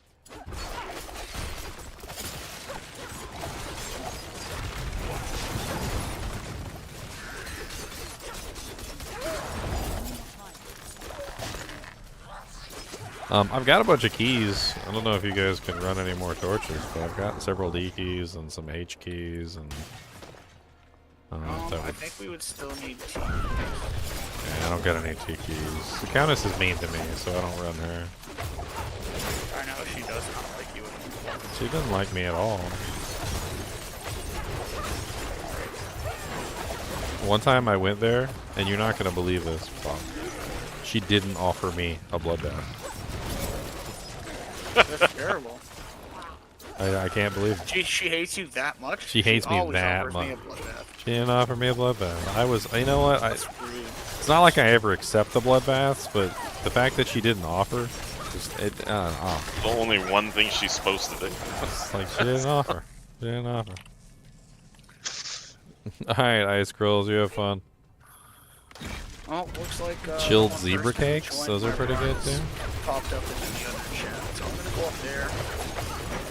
A King Maggot Lord. I told you people show up for Worldstone. I'm not ready yet. That's EXP I'll be back time, down here when bro. everybody else gets off. I'm probably not going to bed, so. That's EXP.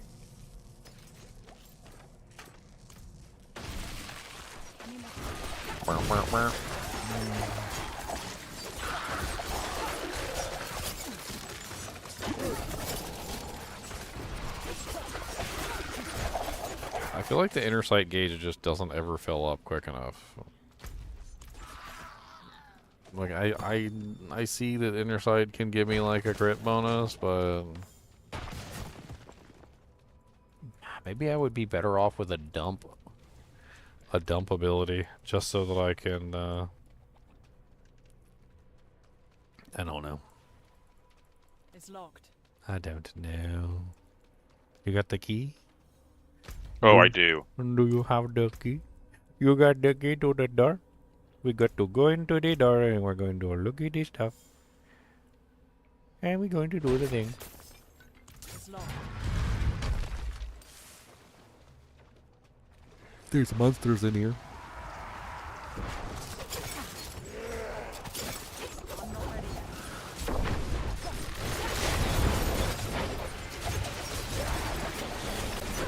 Look at how quick she got staggered. Holy Jesus.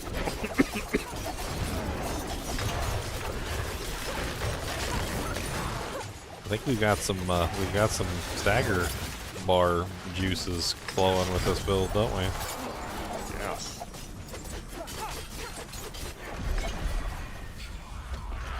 I think what it is I think each one of the 3 prongs has a lucky hit chance.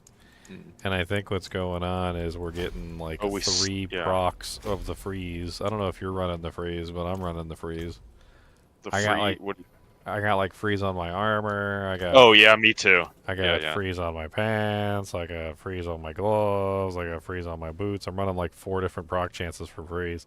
So like I think between the 4 proc chances and then like the 3 prongs and then like the double proc, it's got like 6 prongs.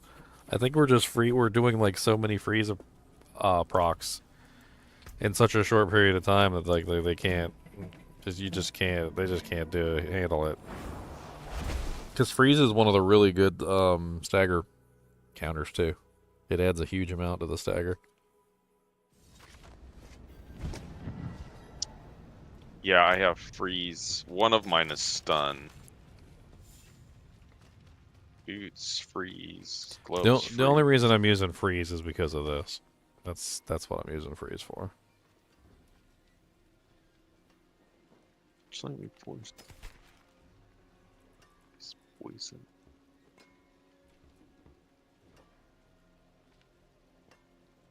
Additional poison damage. Oh, it's pretty good. Yeah. Yeah. I picked up that. I picked up the. I put 3 points into the frigid finest passive. You deal 15 times increased damage to chilled enemies. This bonus increases to 30 against frozen. I don't know. Yeah, I wasn't really sure if I wanted to roll that because it doesn't work against Yeah. bosses, but Yeah. like I try, Yeah. it's really good, but I try not to like go for the stuff that doesn't work on the bosses. Yeah, yeah. It makes me sad that it doesn't work on the bosses.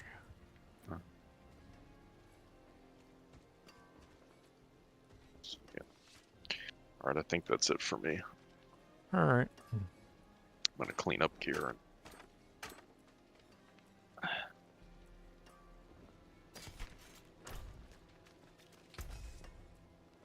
Let's try to roll this. Give me a puncture. I need a puncture. Give me a puncture. No, you didn't give me the right one. I need a puncture. Don't give me the wrong one. Stop giving me heart seeker. I need a puncture. That's not the right one. Why do you do this? I need a puncture. Why do you do this? Every single time you give me the wrong one on purpose, and I know that you do. Cause your mom is a hoe. Why you gotta do this to me? Why you gotta do this to me? Well, that was a failure. Yeah. Alright, let's try this one. I swear you need like 6 or 7 bows in your inventory sometimes just to hit the right.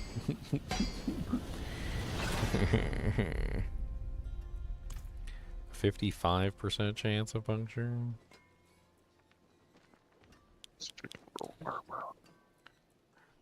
See, I wish I could save that and try and go for a perfect roll, but it just never works out that way.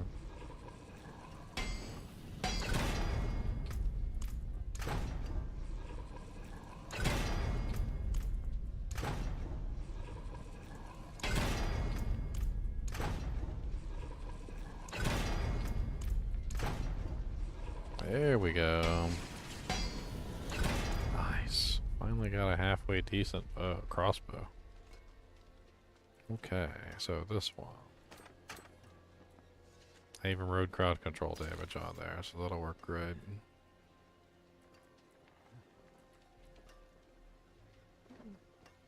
Am I still using a sword? I am still using a sword. So I want... What do I want with this one? Can I masterwork this? More there than I thought.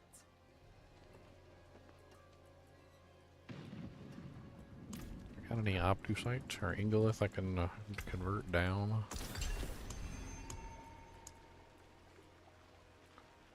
Yes, I do. Okay, good.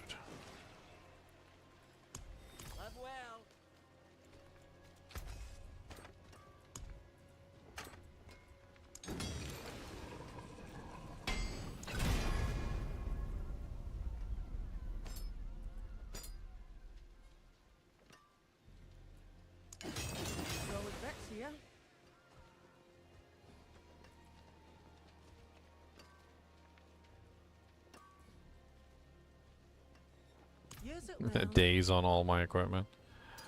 I've been having pretty fun, like running dodge. I was trying to get like maximum dodge, much as I could possibly squeeze out. I like squeezing out some dodge chance, baby.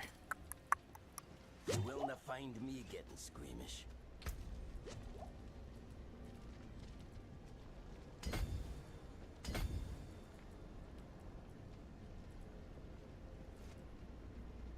I need to finish that one off. Once I can get tracker activated, then things are really gonna light up. You said you're heading off, Con?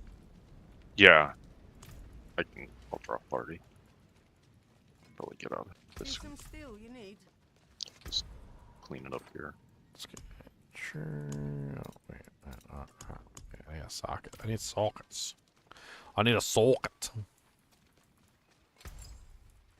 I need 2 sockets.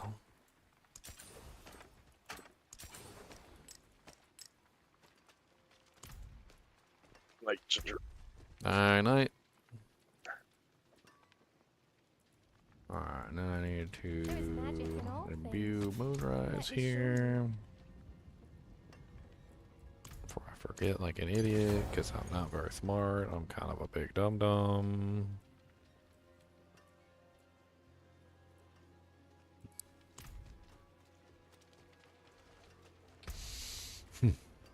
I'm the biggest, the dumbest, the dumbly bumblies. I don't know what to tell none of you shandalies. Dumbly bumbly. Trumbly bumbly, dumbly bumbly, dumbly bumbly, bumbly chumbly. Boom, boom, boom, boom, dumbly bumbly. Dum, dum, dum, dum, dumbly bumbly, dum. Go in there, and I can go up this way.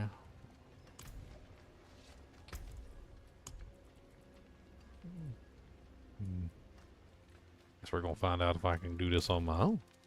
Unless somebody else wants to hop in. Fingertips. How may I help you? What are you doing? Oh, it's Nightmare Dungeons. Oh, I'll run some with you. As soon as I get done with this one, I'm doing. I can just join you on yours. Bright aura. Unless you're doing riffs. Are you doing riffs? No, it was like a 63 dungeon. Yeah, shoot me an invite. I'm about over. I'm out the boss. Yeah, I could come steal your EXP. Such an evil mess. Steal your EXP. They were the best we had. What hope we got now?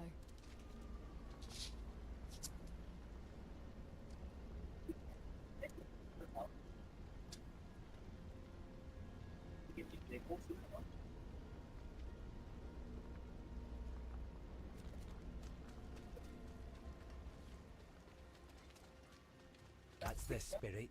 I Give it a go. What I want. Need to get a perfect puncture. I don't got the perfect puncture yet. I need a perfect puncture. It's probably swords. That's what I would assume. Well, hello, shining beauty. Gamble the swords.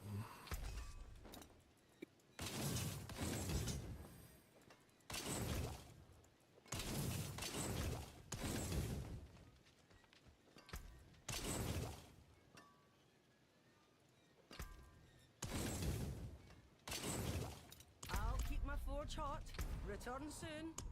See if I can craft an ancestral awakening. Masterful work.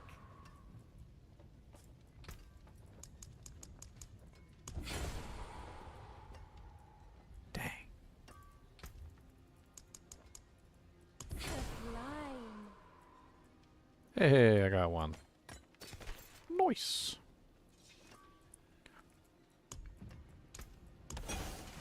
Why are you?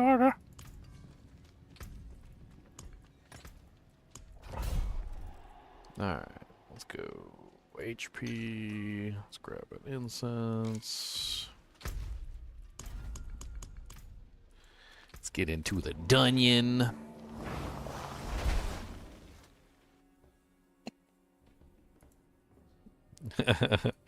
Is chat trying to make all the options even? 25% on all options?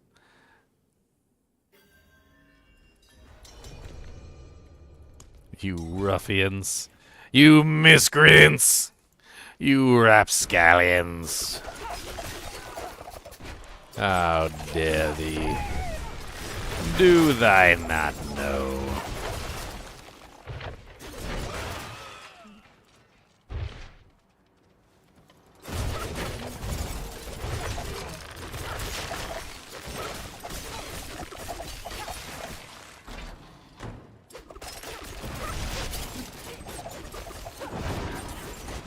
Build's really coming online. Putting out some damage now. I don't even got my tracker activated yet. I need to get the tracker activated.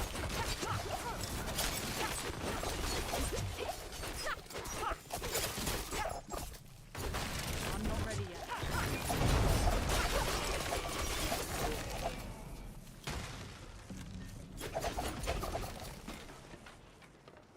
yet. A doorway. Yeah, it's open. I got the key already. Oh, you did? You hacker. I need more time. Good. We can leave.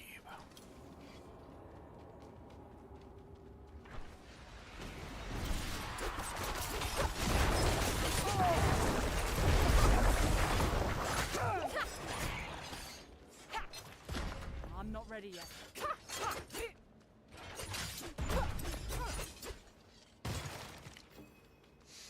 I'm not ready yet.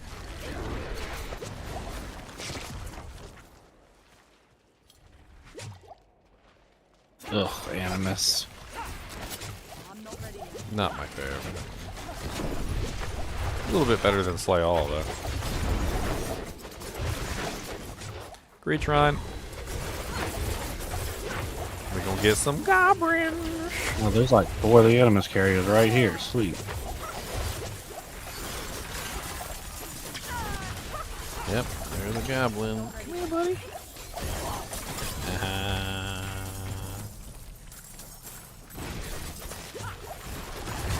So many blisters.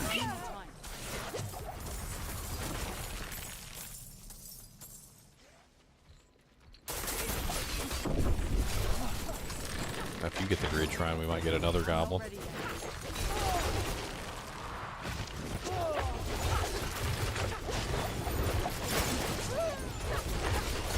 I'm pretty sure it's per person that clicks on the grid shrine.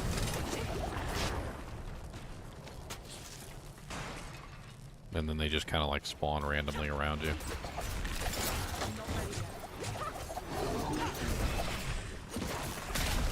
Yeah. Gabo.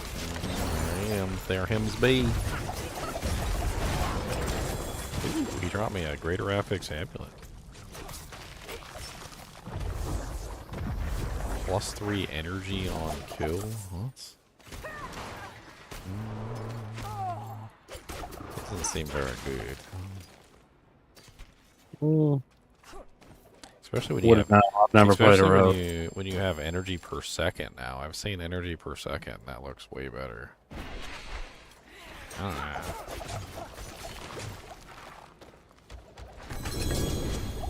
Oh, I got scattered prism from the Gobbo bag. Nice. Oh, I don't want none of that.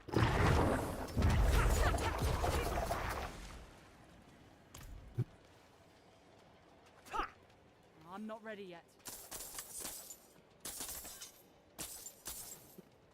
More stuff. What's up, buddies? Need more time.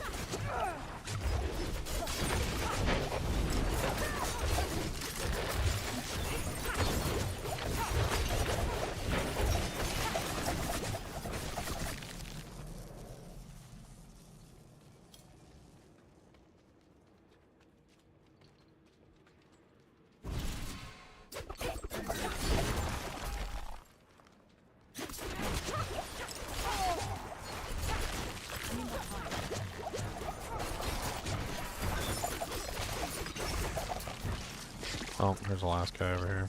I got him. Oh, there's 2. Never mind. The last 2 over here.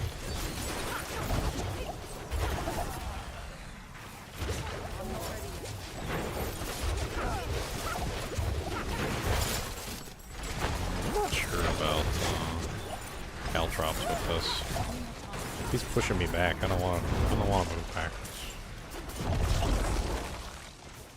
My damage comes from being up close. How the puncture works. You want to hit him with all 3 of the blades to get like full damage output. I need more time. Yes, Kubas. Did you get your lunch? I pack your lunch. He said, don't want that lunch. He said, what you got? You got anything good?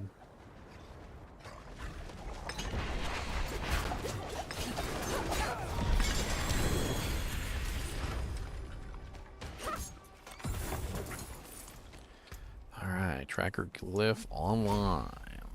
What glyph do we make next?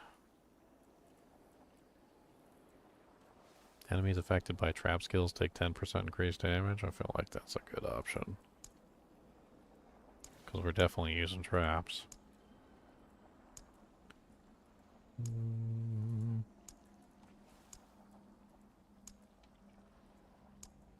Imbuement effects, 20% increased potency doesn't seem bad either. Exploit doesn't look really all that great for this build.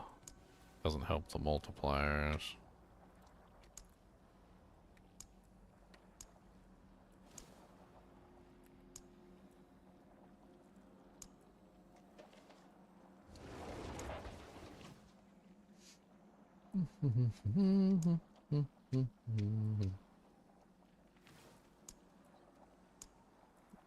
Yeah, I think we do ambush. Ambush looks really good for this build.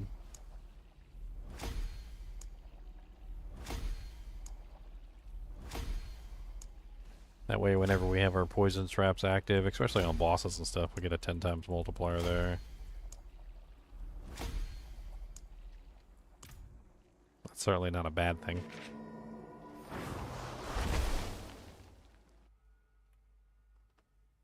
Cody, where you go? Cody. Come here. Come here, Boogus. No, come here. What you got your head down for? Get up here. Come on. He said no. Cody, look. I got some doojank. You want this? Haha, it was a trick. There won't be nothing in my hand. It was a dirty, wrong trick. What are you doing? Are you feeling good?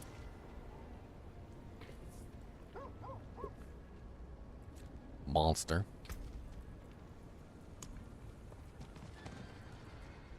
I got another one. It's a 70. Oh. Run it. Hmm? Run it. Apparently we can't. It says I need a sepulture of the Forsworn. What the hell is that?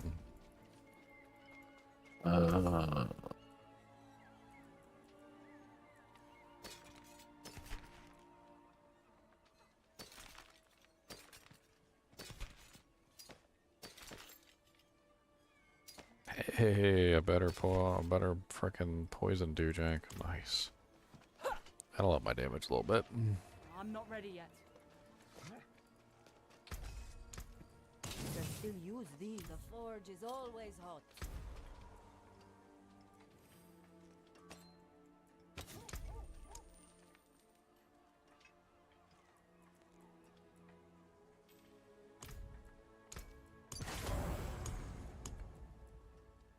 Sepulture of the Forsworn. I don't know where that is.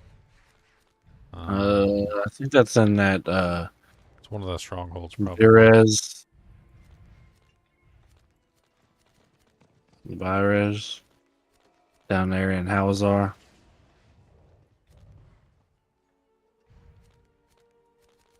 Maybe. Bastion of Faith. I'm looking for it. I mean, it's a 70 ancestral. I think it would definitely be worth you doing. I don't know what the hell we gotta do to do it, though.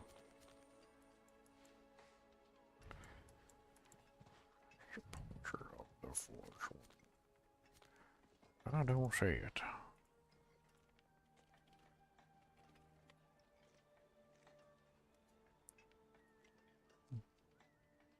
It's in Kyrgyzstan. Okay, I see. It's So apparently right here, so it's this stronghold. Altar of Ruin. I don't know if we want to go do that real quick so we can run it. Let's go. Is a Gull Rune D2R expensive? Early ladder, you can get some pretty good stuff with a Gull Rune. Eventually, Gull Runes aren't really worth as much. A Gull Rune is basically half of X, and of X is half of an Ohm. So you're talking about 1/4 of an Ohm rune, basically. Gobbo. There's a dead Gobbo. What's this? He died really fast. Gull runes are used in a lot of good rune words, though. Like, they're used in the Mosaic rune word a lot of the assassins like to use. There's also a couple other really good ones that you can use gulls for. I mean, in general, gull runes are like mid. They're considered mid runes. But like they're like bottom. Some people consider them high runes, like bottom high runes. They're either high mid runes or bottom high runes, one or the other.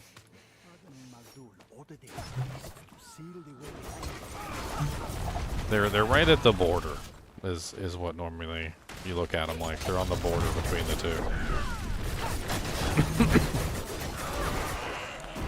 They're usually not as valuable though because you can get them from the Hellforge quest.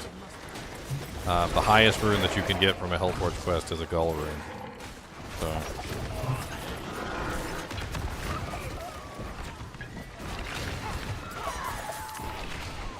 I'm not ready yet.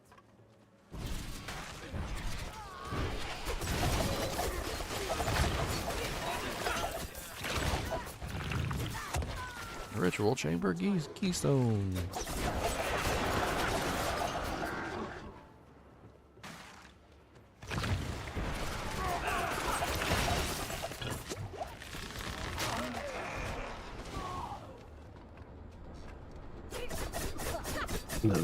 Missed one somewhere. No, I had two. Did you find one? Oh no, I guess I found two of them. I didn't know you could hold two of them. I clicked on it again, and it worked. Oh. I thought it would have just put them all in there. Oh, this ugly guy.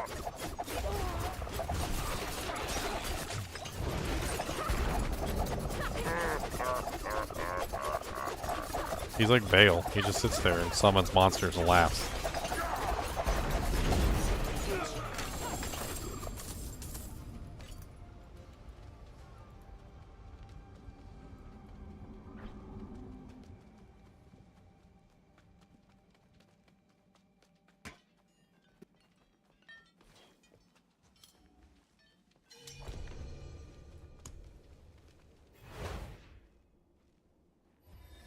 Hey, thanks for the sub, Matty Fat Matt. I'm totally not making fun of him. That's his name. His name is Matty Fat Matt. Okay? Don't judge Matty Fat Matt.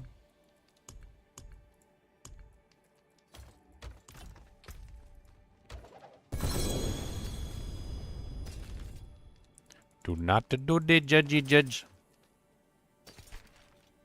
And do not do the judge. Okay. Does that activate us now? Can we use it? Okay, look, see, we can do it.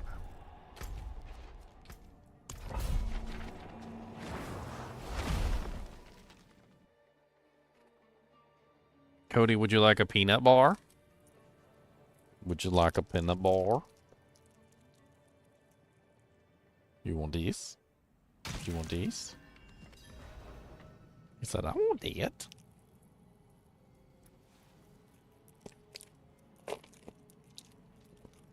Alright, here, take it. It's a peanut bar. I'm not ready yet.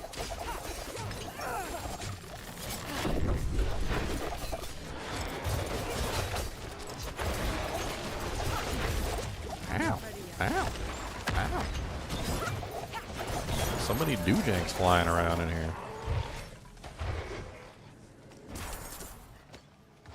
I need more time. Oh, look, your favorite, more enemies.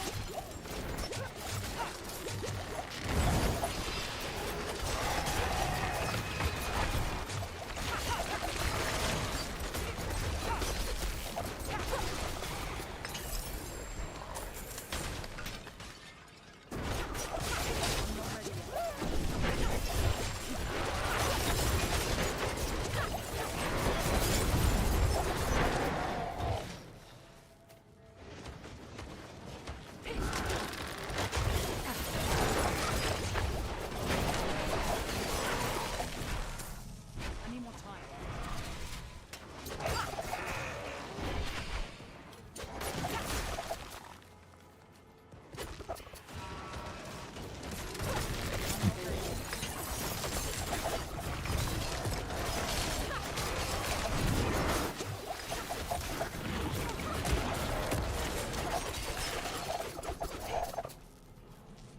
Was it good, Cody?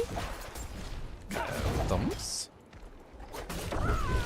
Just being a good boy. I need more time.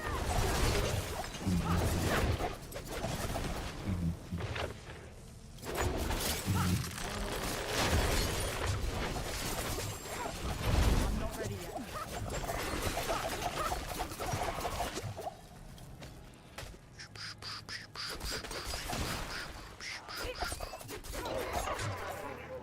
Puts the animus in the pot or else it gets the hose again.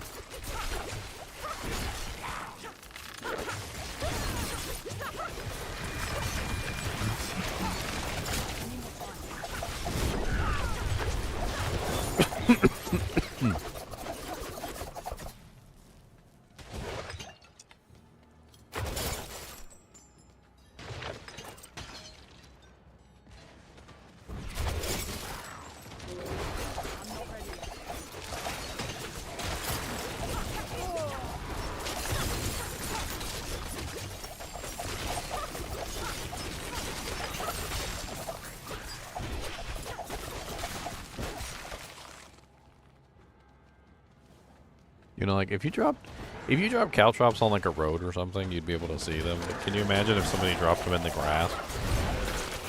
You ain't seeing the caltrops in the grass. that ain't happening. I mean, you can't even find pennies you drop in the grass half the time. Like, oh, drop a change in the grass? Well, it's gone. I'm not ready yet.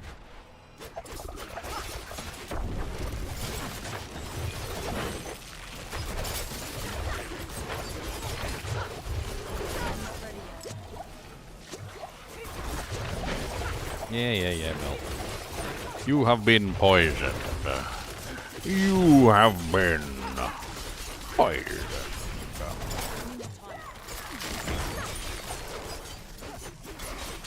Where are these corruptions at? I'm just over here murdering elites.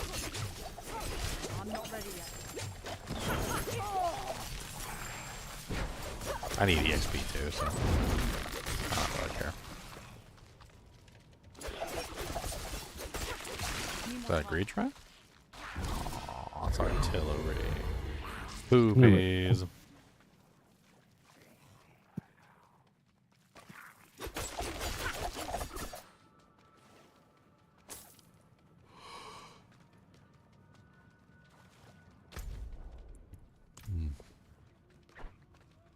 Doesn't look like you've been down here yet. I'm not ready yet.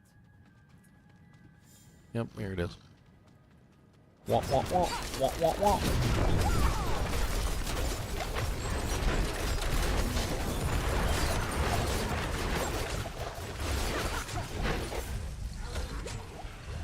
Aha, you guys can't hit me because I'm dodging everything. Dodge, yo, mama.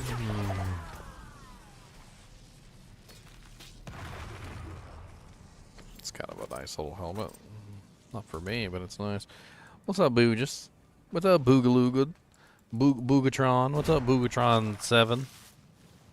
Boogalooga Boogadooga. Cody Brody. Cabotus Adotus. Do you want more peanut bars? You said yes. I saw the peanut bars. Please.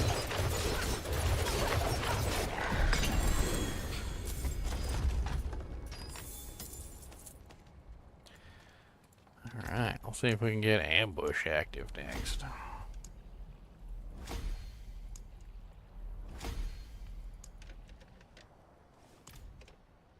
need to actually put that on the board somewhere.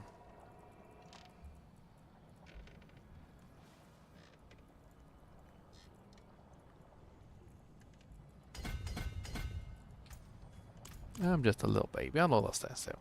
I still got plenty of Paragon points to get.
forge is always hot. Didn't know.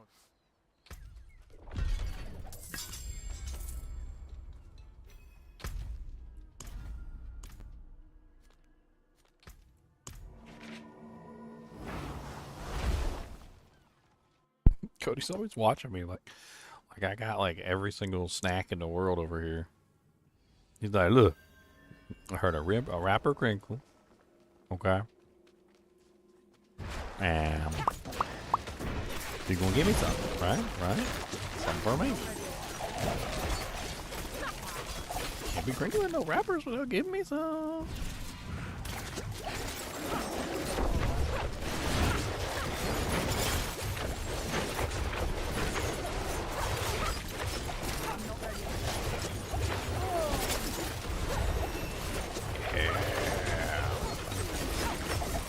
Two levels away, and I can start picking through some of my holdout equipment and see if I got anything good in there.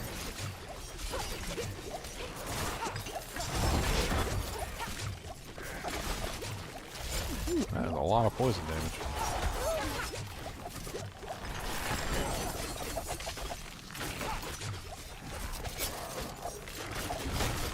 Many poison damage elites in there. I kept touching the puddles and almost dying.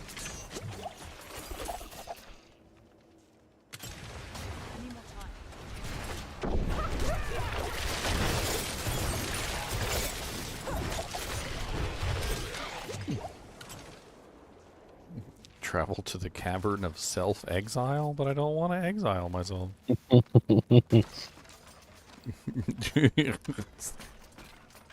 Dang it.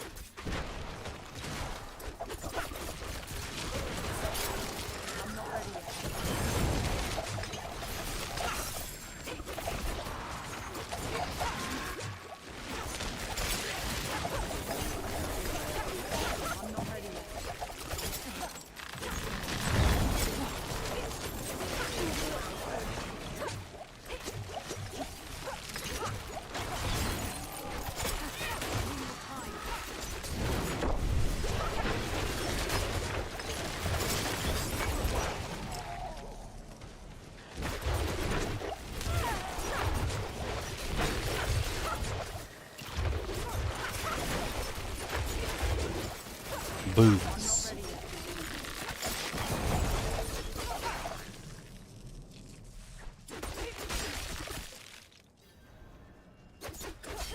Okay, I got one of the bone. Oh wait, no, that's just an event. Well, EXP is EXP.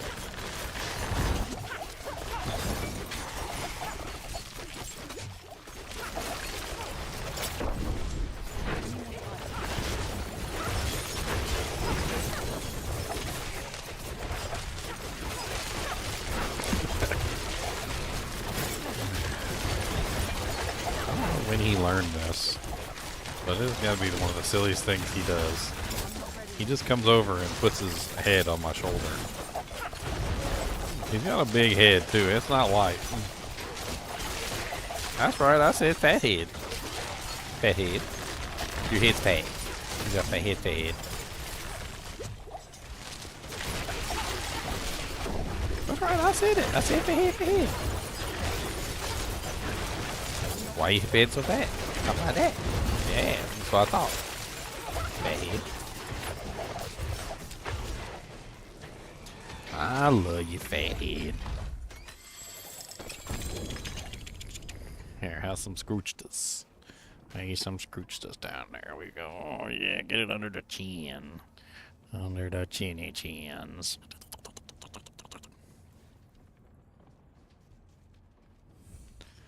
Some of them's right there. How about 8?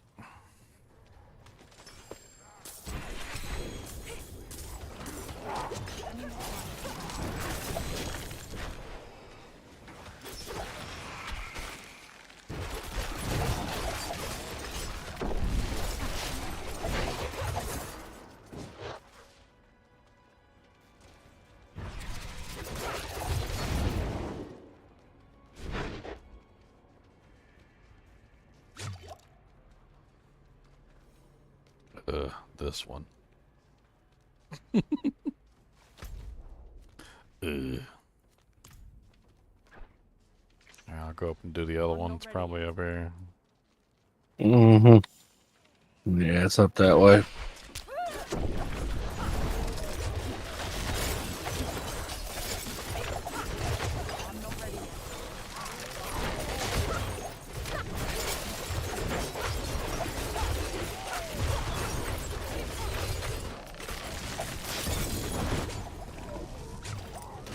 Oh yeah, the bloated zombie died and dropped me some pants. I'm gonna get right on wearing those. Oh yeah.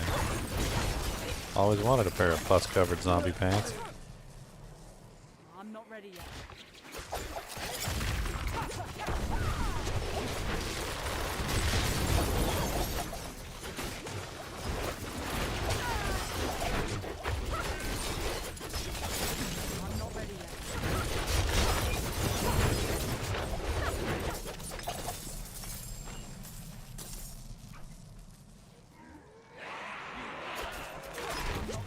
Oh no.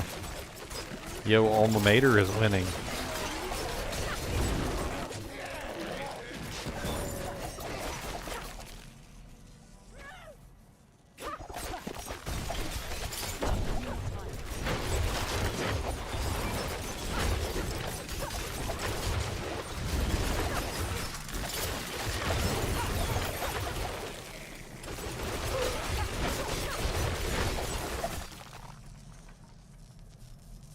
I like the fact that an insult could become so old that it's laughable.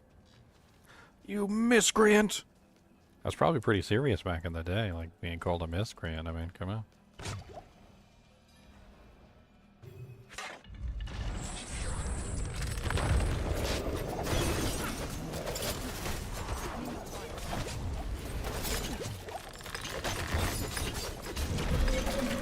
Poor guy.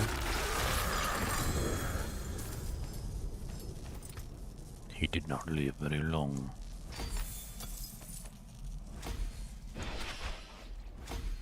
Alright, so what do I do for this last glyph?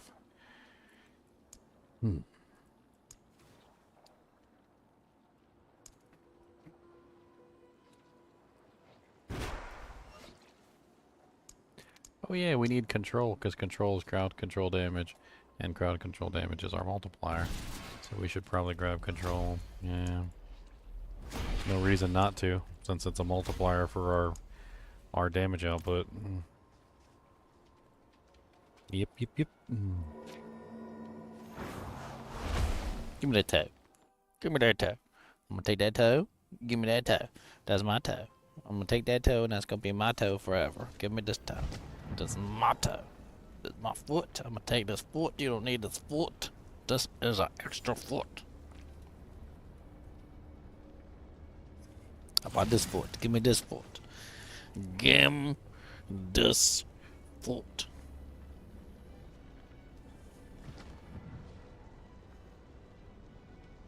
Can I have this foot? Give me this foot.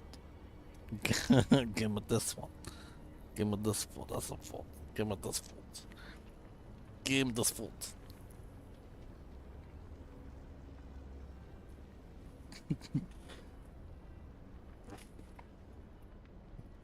You want a Doritum?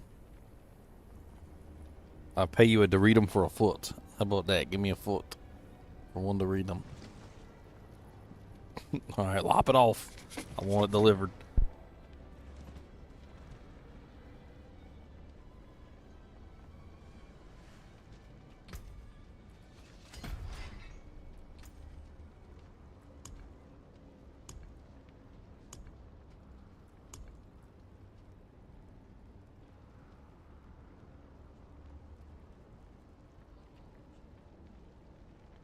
Wow. Not one.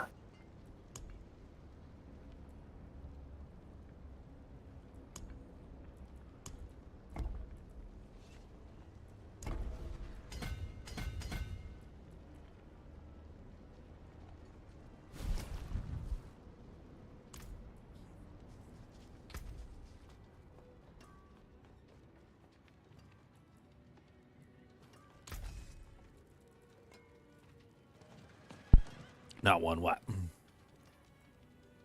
I went through the first 15 sigils and then to get one ancestral awakening. But now I have 4. I mean, it does that.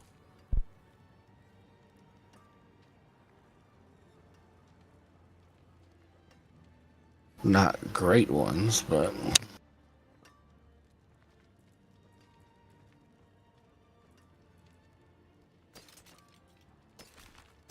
I got a 72 with Stormbanes, 74 with Poison Enchanted Elites, 77 with Drifting Shade, and another 77 with Shocklands Elites. Well, let me see if I can get it. I don't know. We'll try. Ooh, a 2,000 armor. Ooh, 2,625 armor. I like that. I think that might let me drop a Juggernaut so I can move on.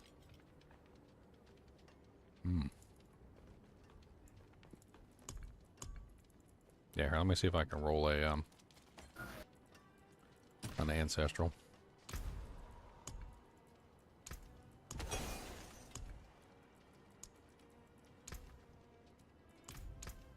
I could make 5.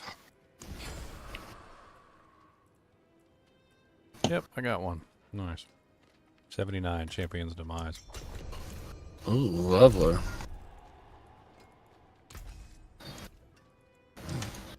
Alright, let me do a little bit of reworking on my gear real quick.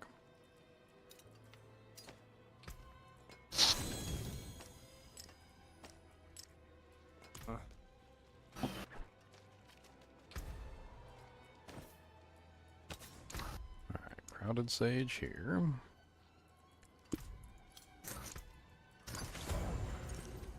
Now the question is, can I do away with Juggernaut? If I can do away with Juggernaut, I can bring Fortify into the build. It's close.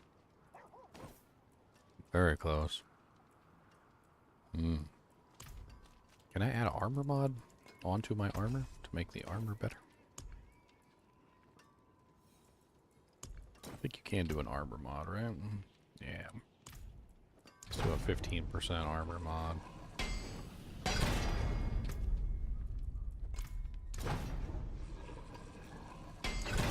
I had to roll 7% dodge chance. I need the armor though.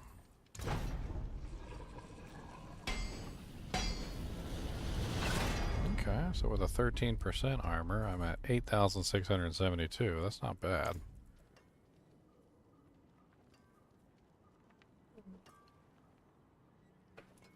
Look. I think if I reroll armor on my boots real quick, I can have completely gotten rid of the Juggernaut. Let's see if I can get an armor roll on the boots. Look.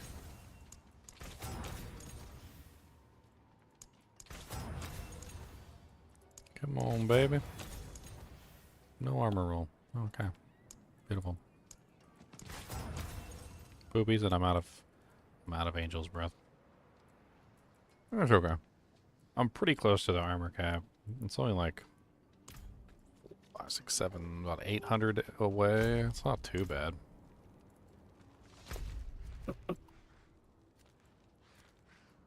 I'll make it there. At least this way I get the extra 8% dodge and the fortify, so I should be tankier overall.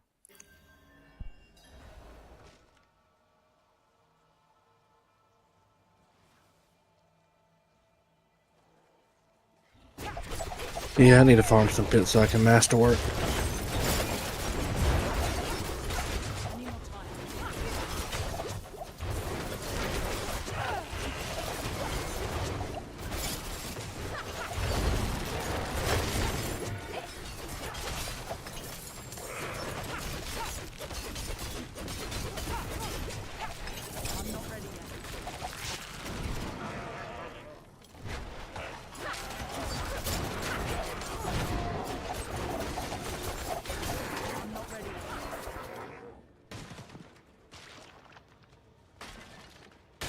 really big one with like lots of EXP. Let's see if we can go different directions.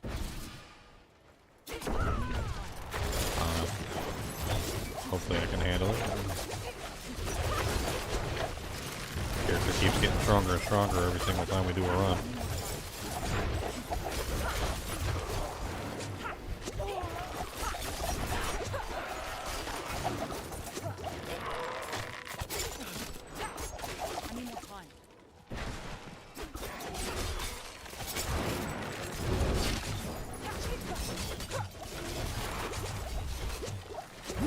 Spicy. Indeed. I hate these shamans. Well, they keep like almost killing me and then my HP goes back up because I got such a high dodge chance. I heal a lot. But sometimes they get me down really low before the heals all kick in. I need a little bit more dodge chance. Ooh, that's a spicy big pack.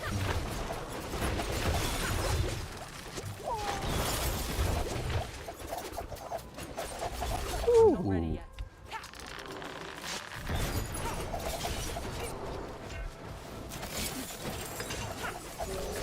Such a big pack of elites. Holy Jesus.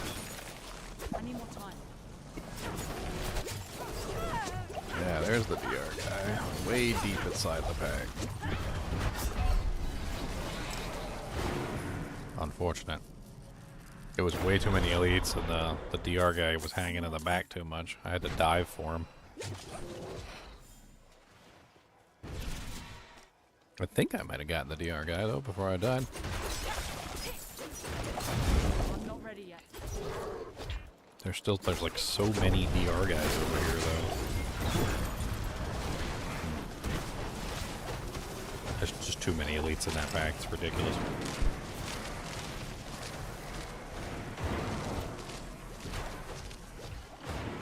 Ouch. Ah, suppressor. Go away.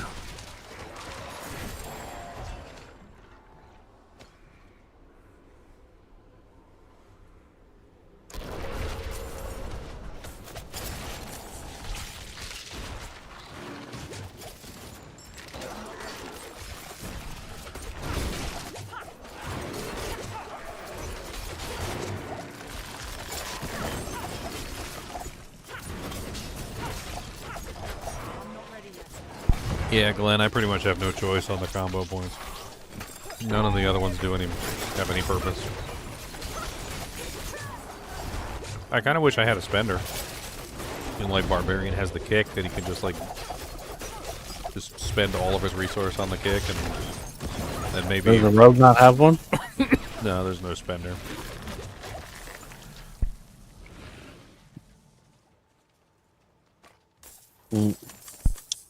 You can use That's Beastfall another Boots, reason but Beastfall Boots is like a really roundabout spender situation. Another reason I don't play rogue. I mean, most of the characters, like, you know, Barb has kick. You can spend all your resource on kick. Trying to think. There's a couple of them that have, like, ones that, like, Bone Spirit eats all of your resource on Necromancer. Like, you can use that as your spender to just, like, consume all of your resource instantaneously. Rogue doesn't really have, like, a good one. Beastfall Boots is about the closest you're going to get, but that one requires that you use an ultimate before you get the spender, so...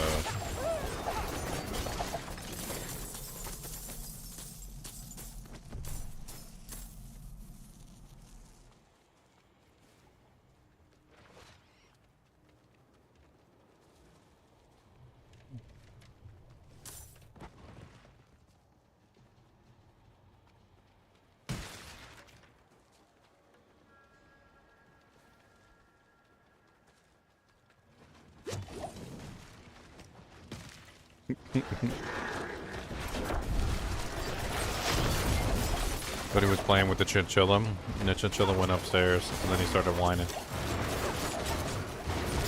He's like, I'm back downstairs.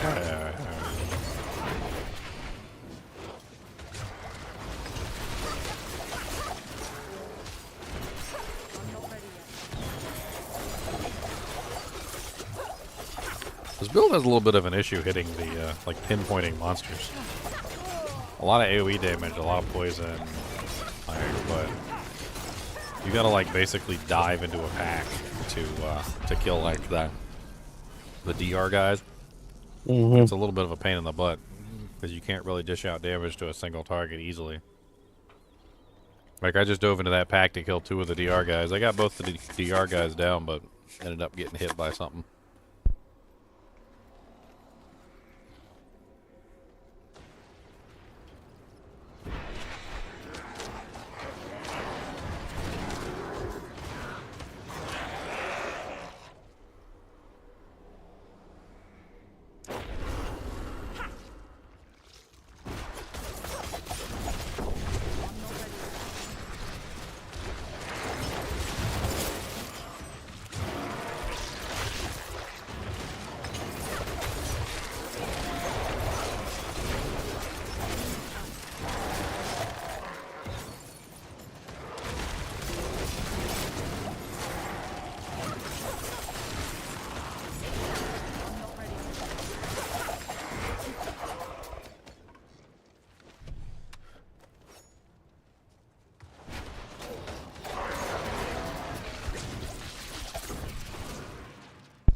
Cody, do you want some Doritos?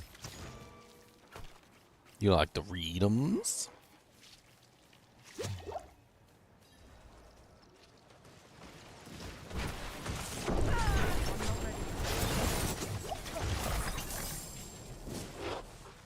Damn, I dropped a lot of gold.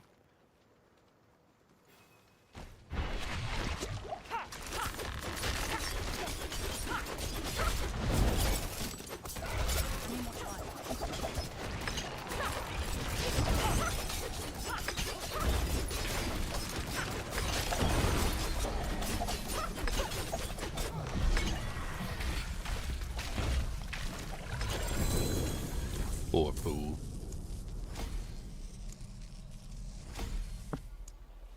Well,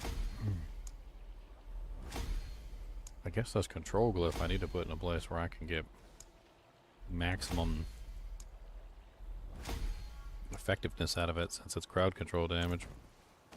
And every point of crowd control gives me multiplier. Gotta find a good place on the board for it.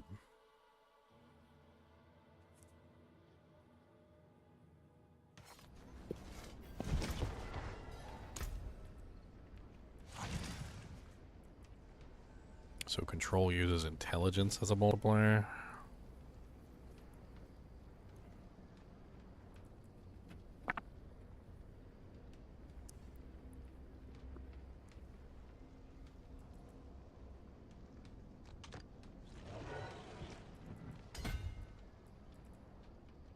Let's see, 5, 10, 15, 20, 25, 30, 35,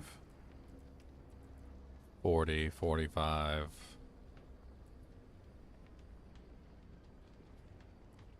So that's a 49 intelligence there.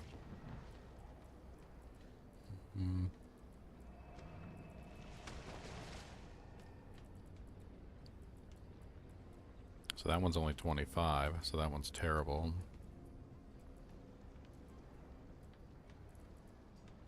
I think it needs to go here. So I need to relocate the Bane glyph. Put the control glyph here.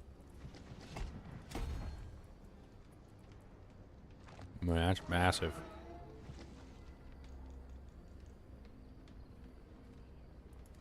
Let's take the canny glyph out. Put the Bane here.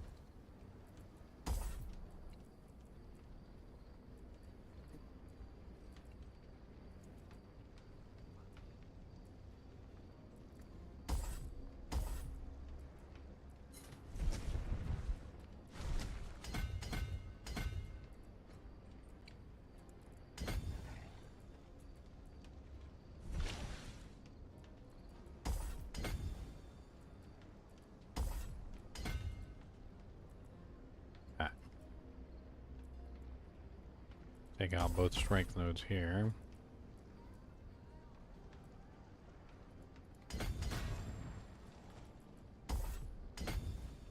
all the intelligence nodes within range. Yeah, there we go. Now we're cooking with some bacon grease. So we just need to increase the radius of this one. Tag a couple more of these intelligence nodes.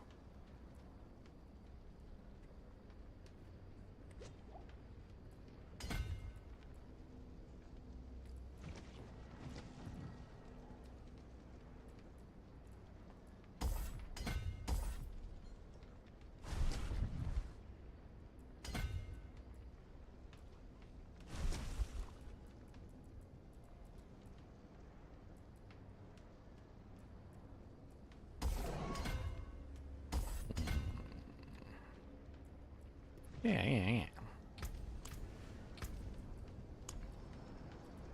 Alright, do I got another ancestral doojankery? I got a couple. Nice.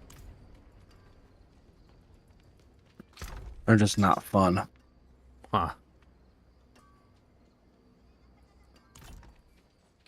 Sounds about right.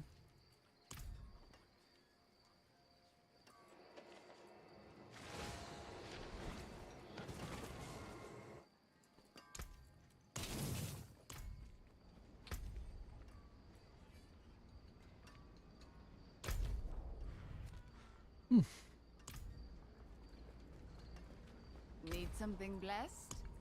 Cursed, perhaps? I could try and make some. I mean, we can do these ones. I mean, they're Well, yeah. Can't use that.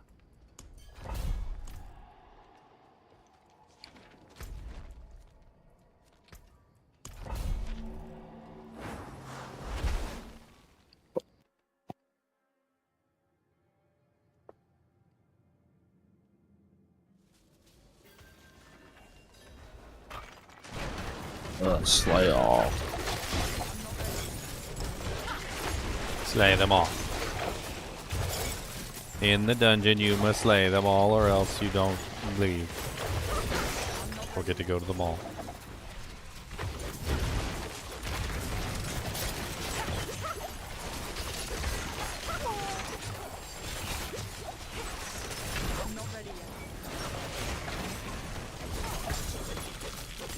Ooh, Radiographic sword.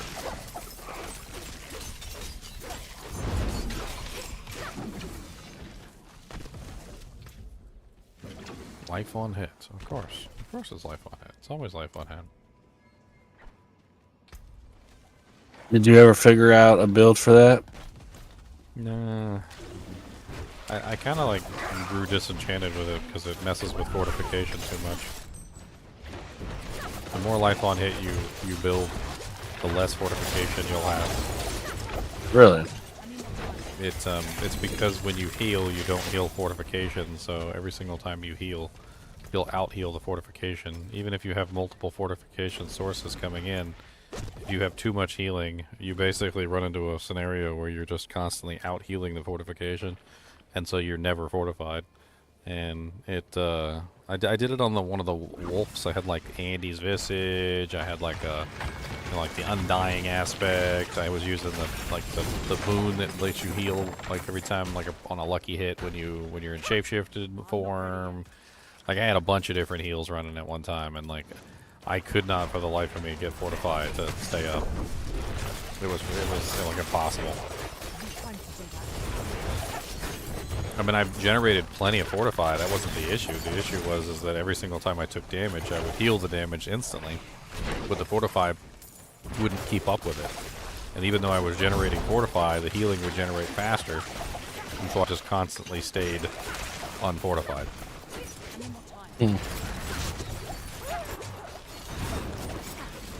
I don't think that's worth it. I mean, you can set up some. Some's better than nothing, but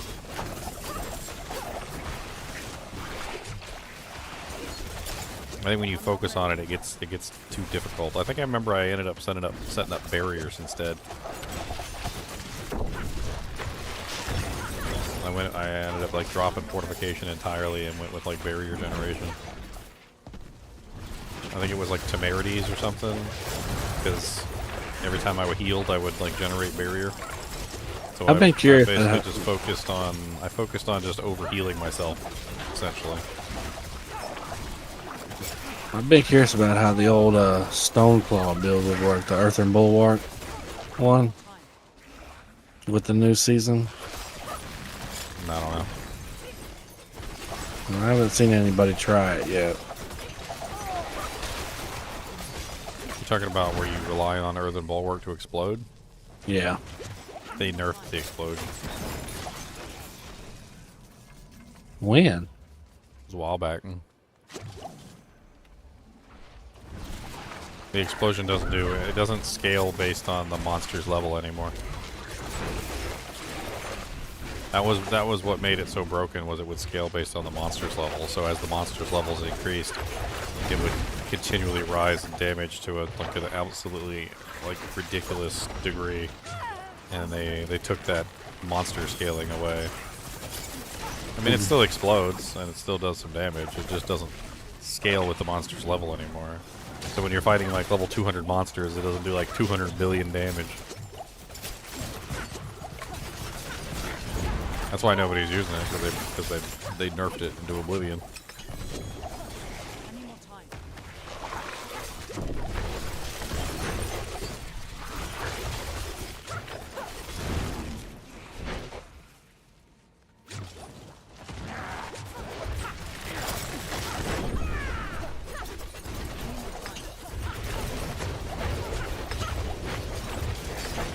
I mean, I considered a form of it to see how well it would work using the flesh ripper, the axe, and going with like 4 defensives, because they changed it so that the flesh ripper works on like all defensive now.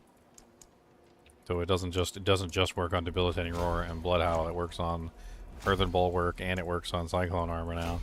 So if you set up like a druid with, say, Nature's Fury, and then you just grabbed the thing that made it so that debilitating howl and blood howl work on the Nature's Fury, so that basically every time you're pressing one of the 4 defensive skills, it's just doing another one of the defensive skills, and you would constantly just be spamming the poison from Flesh Ripper.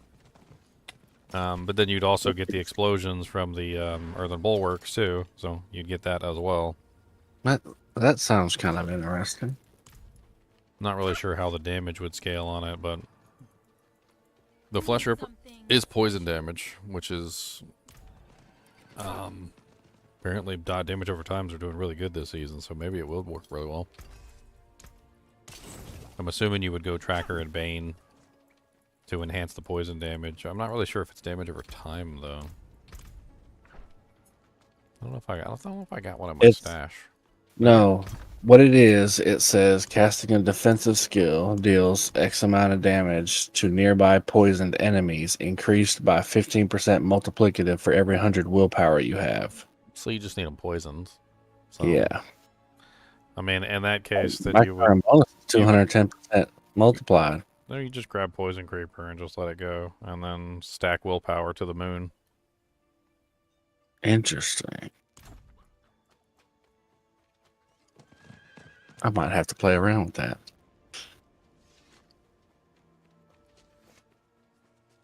I mean, done properly, you would literally be able to just spam the abilities. I mean, and then you also grab the symbiotic aspect, which lets you, like, reset the abilities. So you could go with, like, a basic build for the resetting. I mean, you could probably even do Wind Shear with it. You could do, like, Wind Shear... Grab the double Wind Shear on a focus, throw Flesh Ripper on your left hand, spam Wind Shear. Wind Shear would then reset Earthen Bulwark and would reset Debilitating Roar, because that would work through the cooldown reduction. So you'd be able to spam Debilitating Roar and Earthen Bulwark constantly, and then you could... what is the range for nearby? Then Nature's Fury would spam the other 2, so you would get Blood Howl, constant spamming of Blood Howl in the other. I mean, that actually would work pretty well. Then the Wind Shear would be poisoning everything, so that would probably also handle most of your poison stuff as well. Well, what's the range for nearby? Close, most likely. Because they have to be nearby in order to get affected by flesh render. So I don't know if wind shear would be the play. Well, you can still use wind shear in melee range. You just wouldn't use it in. You just would want to get close. You just get close to them. Oh yeah, I'm gonna have to play around with this. This sounds interesting now. Anyway, what's my next one?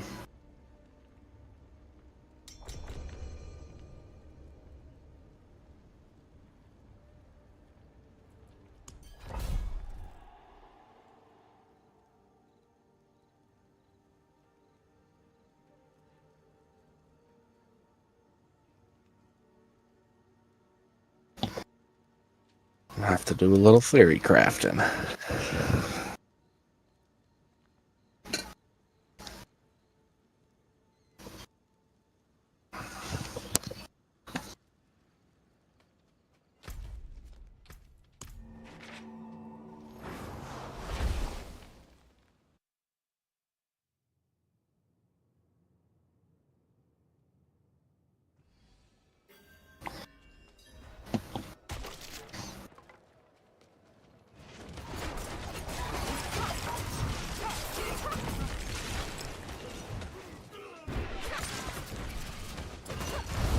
I mean, with all the willpower that you can stack now, too, I mean, the damage output of that could be insane. Yeah, mine right now is it's at a 2. If looking at the flesh render, it says I'm at a 210% multiplier. I mean, assuming that you had greater affix willpower rolls on like everything, which is probably what you would want with that kind of a build. I mean, it could get nuts. So I know there's something else too. You could, I don't know if an affixes would allow it, but obviously if you're running all the defensives, you could beef up any of the defensives any way you wanted to, depending on which one you were running and what you wanted to do with it. Like the attack speed from Blood and Howl, or I don't know. Not sure if any of them would be worth the aspect slots. I mean, there's a lot of things you can do. You can turn like the Blood Owl debilitating roar into shouts, and you can like use like bold chieftains and stuff with it. With the basics, you don't really need the resource, so that's not really helpful.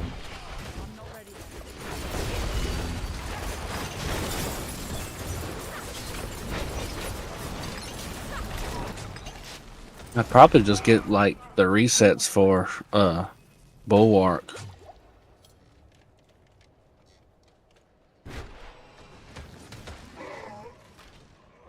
Well, that's what I was saying. If you do Nature's Fury and Symbiotic Aspect, it should be up all the time anyway.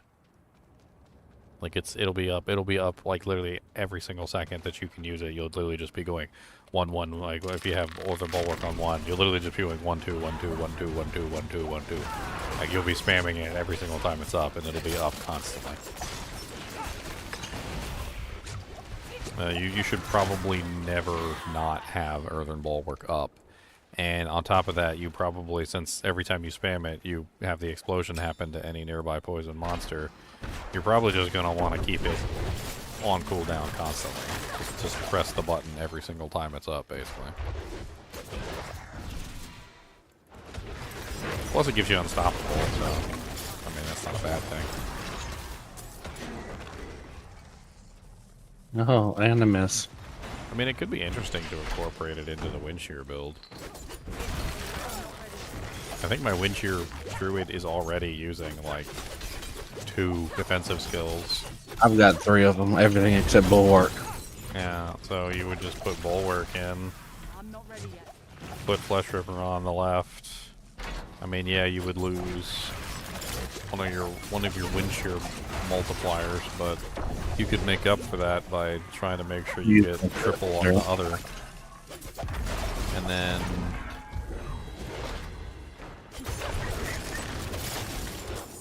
I mean, you wouldn't be able to go with the other key passives. You'd have to go with I think you would have to go with the Nature's Fury key passive, because that would just be the highest damage output. I mean, you're talking about every single time you press, like, say, Earthen Bulwark, you get a chance that Cyclone Armor goes off, or Blood Howl, or every time you press Debilitating Roar, you get a chance that, you know, like, the same thing. And then vice versa, like, every time you press Cyclone Armor, you get a chance that Earthen Bulwark goes off. And, like, the damage output would be pretty crazy. Oh, I have to test that.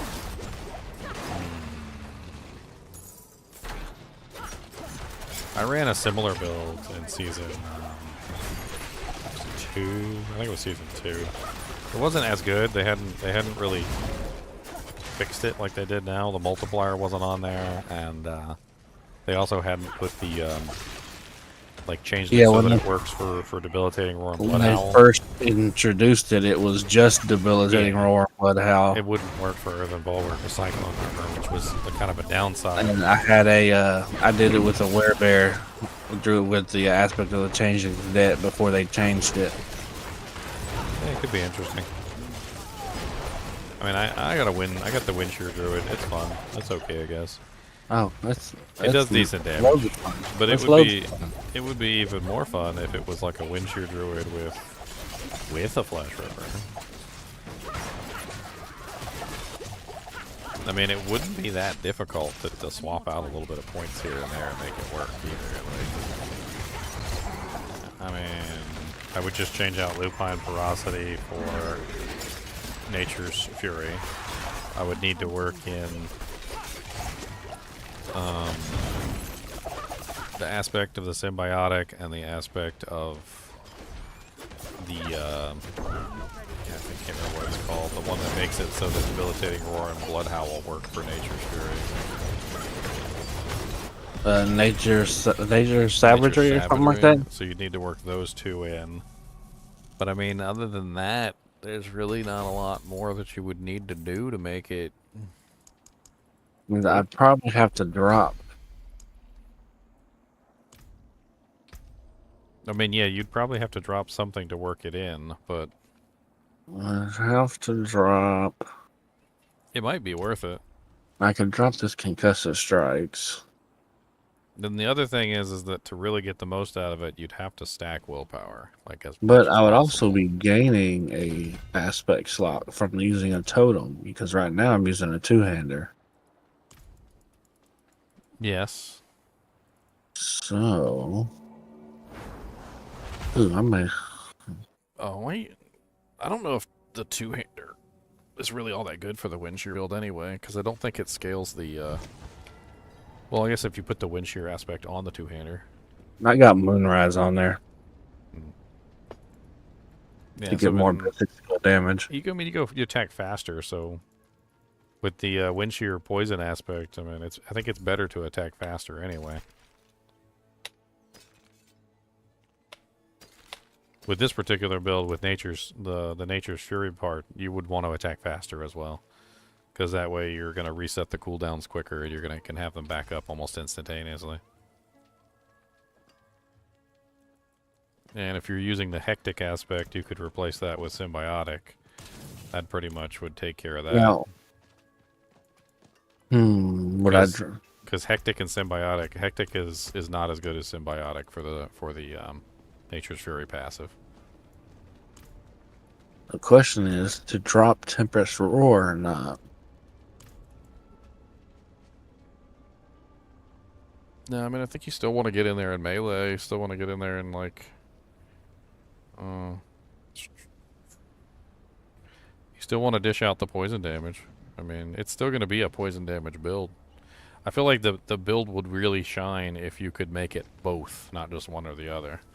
So, you know, you're still Windshear, you're still dishing out your poison damage like you normally are, but then you're getting, like, the addendum of additional, like, explosions every single time you tap in a defensive skill. Anything nearby that's poisoned takes, like, massive amounts of damage. And it'll just happen all the time naturally, because, like, you basically just go in there, you fight in melee range. It's a little bit of a change. We'll have to go in there and fight in melee range, but with 4 defensive skills constantly going off, you shouldn't have any trouble being in melee range. I mean, you're going to have permanent earthen bulwark, permanent debilitating roar, permanent blood howl, and permanent cyclone armor. So I need to get my hands on. Oh wait, no, I do have an ancestral one. Sweet. And then for that, like the Flesh Ripper, you'd really want one that's got like the highest roll on the damage output. That's not too bad. I got 7147 at a 7942. Plus 2 to defensive skills. Almost max damage while shapeshifted. Almost max damage to poisoned enemies. And almost maxed core damage, which doesn't matter because I'm not using a core skill. Yeah. I mean, there are 30 times multiplier for like willpower. Well, it's 100. It's 15% X for every 100 that you have. You Yeah. can easily get like 2,000 or higher. Like if you really push it, you could probably go even higher than 2,000. What, willpower? Yeah. Oh yeah. I'm at 1471 right now, and I don't have that many greater aspects for willpower, and my stuff's not masterworked. Well, according to this, if you, as I just did a little diviso, if you had 2,000 willpower, you'd have 133% multiplier. It's got to be more than that, because mine says I'm sitting at 210% right now. It says 15% for every 100. Maybe, hold on, I did it wrong. Hold on. 200 divided by 100 times 15. I said times 15. God dang it. Oh no, 300. It'd be 300 if you could rid 2,000. Yeah, okay. 300 per, that's a 300 times multiplier. That, it would probably be dishing out some pretty good damage at that point. Every time you press a defensive skill, you just get free AoE damage, basically. Oh yeah, we're gonna have to theory craft this one. And if you use what, like, so you have 1, 2, 3, 4 defensive skills, wind shear, and then what, like poison creeper on right click. That way you can make sure everything around you is poisoned constantly. So you just poison and then spam your defensives while you're holding down your wind shear. Everything would stay poisoned, everything would explode whenever you hit the button. You get the massive damage output, you keep your wind shear damage output too. So you could always fall back if you need to. You'd still be able to reset your defensive cooldowns even if you're not dishing out the damage from like the explosions because you're not nearby. I mean, it's not like you would be completely useless in that scenario because you could still just hold down wind shear and reset, you know, your earthen bulwark. And I think your debilitating roar would also reset. Okay, so I need to start farming some totems. I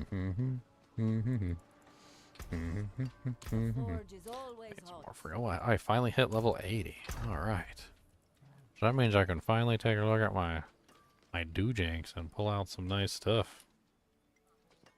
What I got for gloves? Let's take a look at gloves. I need something really nice for my glove slot.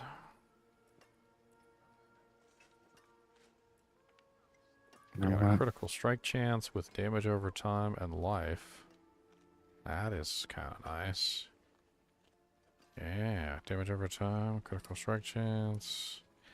Don't necessarily need the critical strike chance, but... Codems, what's the matter, buddy? You gotta go Epidotus. Thing. You got to go Peppadoo.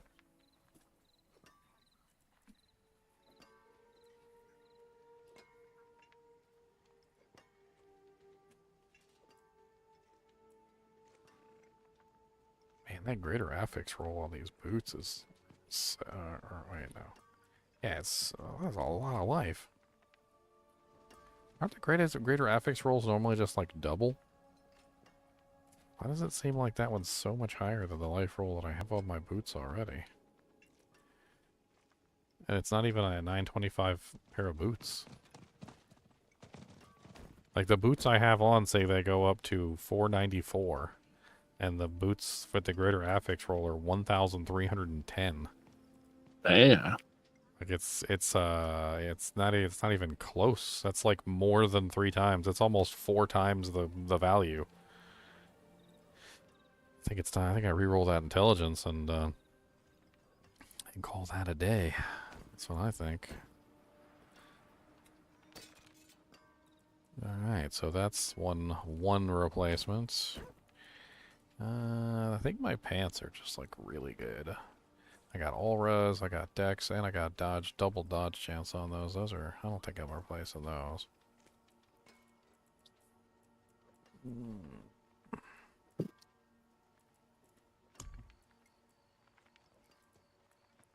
Let's see if I have any really good gloves. I think I'm really looking at attack speed. Critical strike chance is okay for this build, but it doesn't help out the poison. It only helps out the physical side, and the poison isn't based on the critical strike damage, I don't think. I don't think that's how poison imbue works. It says base on the skill, so I'm assuming that means that crit isn't that important for it.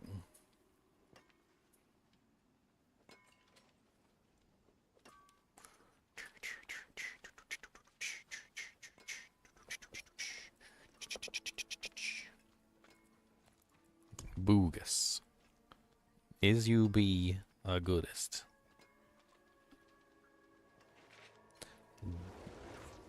Is you be a goodest?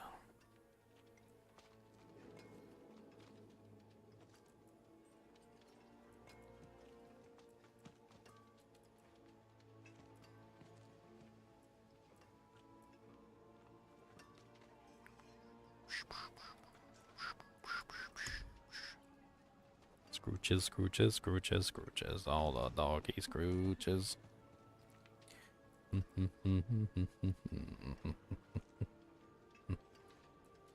You're fine as long as you're getting attention, aren't you? This is his life. He said, I'm just getting attention, and this is what I like. Gives me all the attention, or I bite your butt. Got to be nice to me. Gives me all the attention.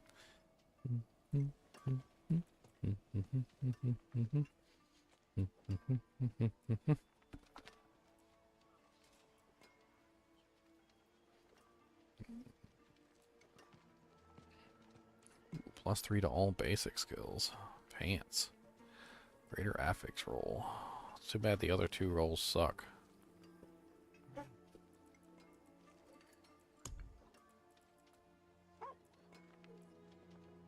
Alright, Cody.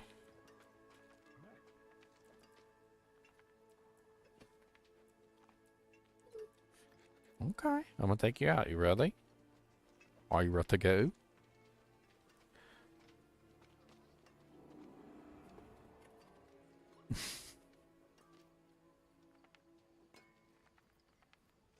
These are pretty nice. I didn't know I had these in here. I think those are going to my wind shear druid.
You know, I kind of regret making all these characters. I'm running out of materials.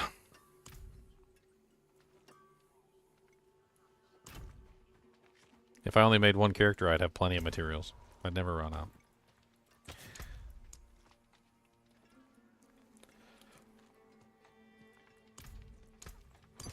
Alright.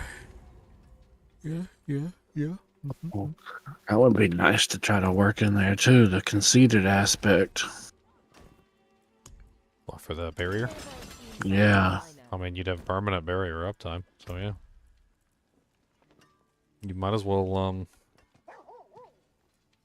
there was something I did that had to do with the barrier too, like barrier generation.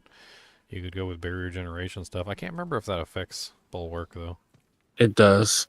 It affects the damage. Its damage scales with barrier generation. Well, another thing though is I think the barrier for bulwark is based on your HP. Let's So see. I think the higher your HP is, I think the more damage it does, because you... A barrier that absorbs 54% of your base life. Yeah. So I think when you increase your life, it increases the barrier that you create, which then explodes. Yeah. So then you get more... So like stacking HP to the moon and back also helps, because you get more of a barrier for each time you use it. So let's see, if we max Earthen Bulwark, it gives us a barrier that absorbs 77% of base life. No, level 5 is 63%.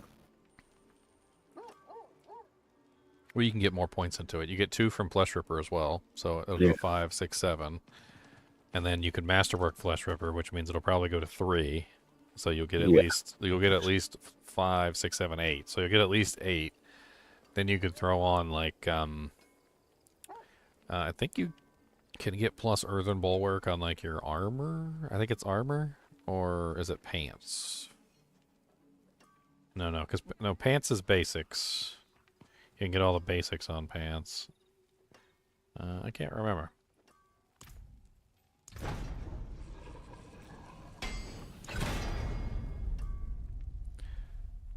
Wait, what? 57% movement speed from blade shift?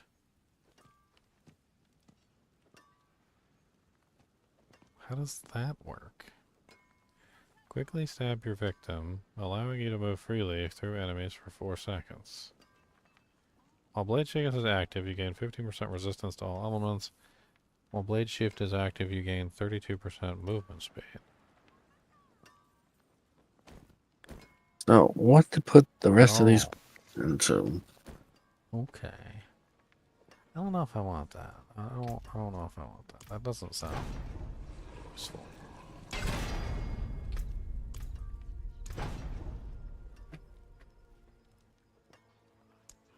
Oh, well that's interesting. I just went to temper an item and I got a loady wheel.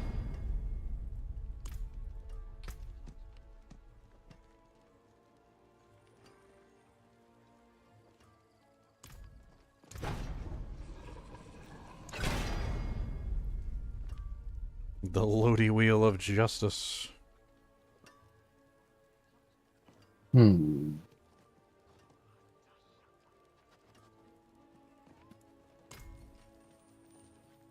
Yeah, I think I ran into that issue when I was doing the werewolf that couldn't have fortify, so I decided to go with barrier instead.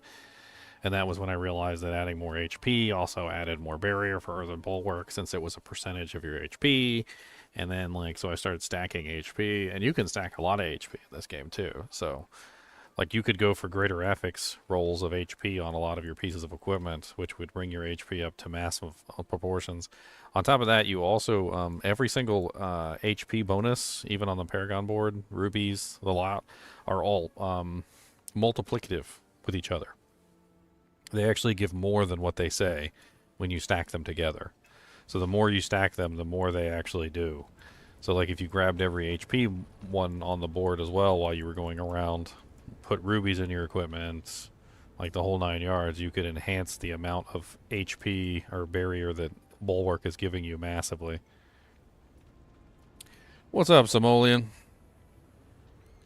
I know you since Diablo 2 Resurrected. I just wanted to ask. I was looking to subscribe to your channel, bro. I was wondering if you offer any form of homosexual discount for my partner if he were to subscribe the same day as me. You make me laugh, sir.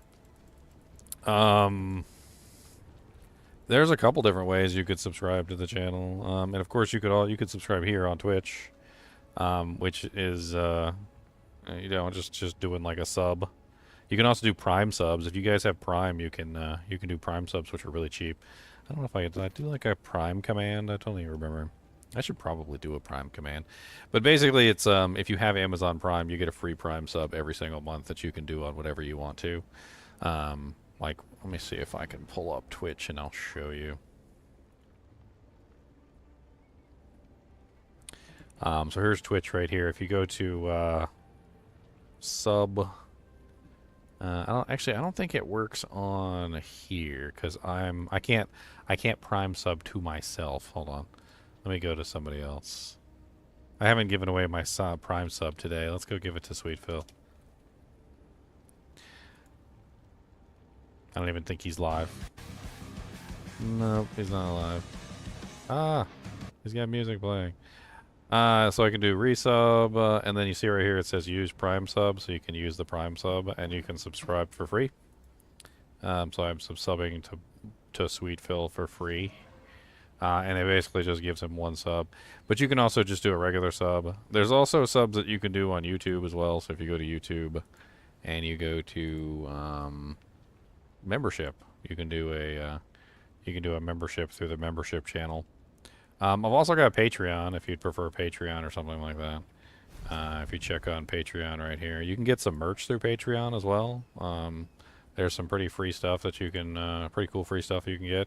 So like as long as you subscribe for at least $11 a month, you get first it's a sticker, then it's a shirt, and then it's a hoodie. It takes a couple months before you start getting all your merchandise, but eventually you'll start getting merch, and it just keeps flowing in. That's another way that you could potentially sub if you want to support the channel. What's the highest pit I've completed? I don't remember. 70s? 80s? Something? I haven't really been pushing it, to be honest.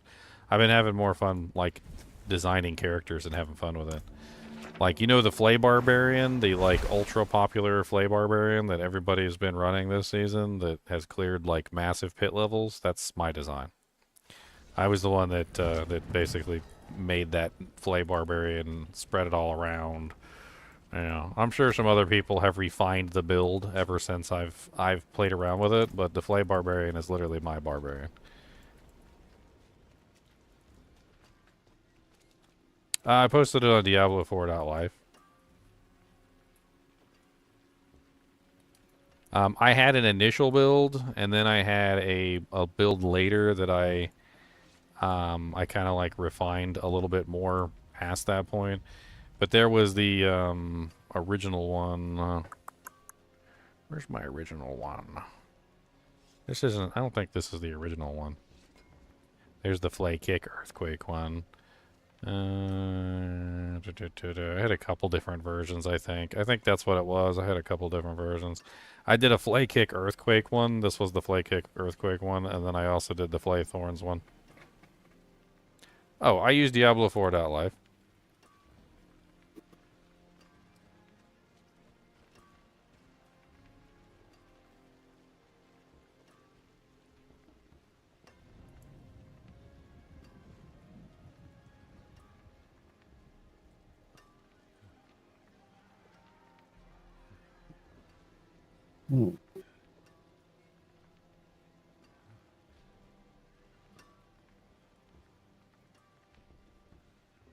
This is the latest one, although it probably needs updating. It's probably not completely finished, to be honest.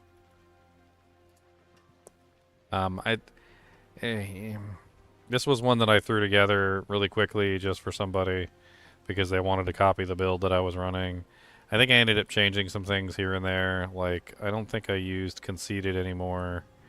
I think I threw X Falls out the window, and I changed that to something else. I ended up using Harlequin Crest, and I ended up using Tyraels, because I ended up finding Tyraels at some point. I ended up changing the X Falls Corroded Signet for... God, what was it? I can't remember. I think it was Inner Calm, although I'm not 100% sure on that one, and I can't remember what I changed out the conceited aspect for. Updated a little bit. It's probably not like 100% correct, because I probably changed and swapped out a bunch of things since I put it all together. It was a really powerful build, though. I'm currently, like, I don't know what other people are getting out of it, because I'm sure, like I said, they changed it. But I was dishing out 33 to 35 million damage bleeds with a rupture of 1.1 billion is what I was hitting. That was my last recorded, like, numbers as I was refining the build. I haven't really fully masterworked my equipment. Like, there's a whole bunch of stuff that I didn't really finish off with that character.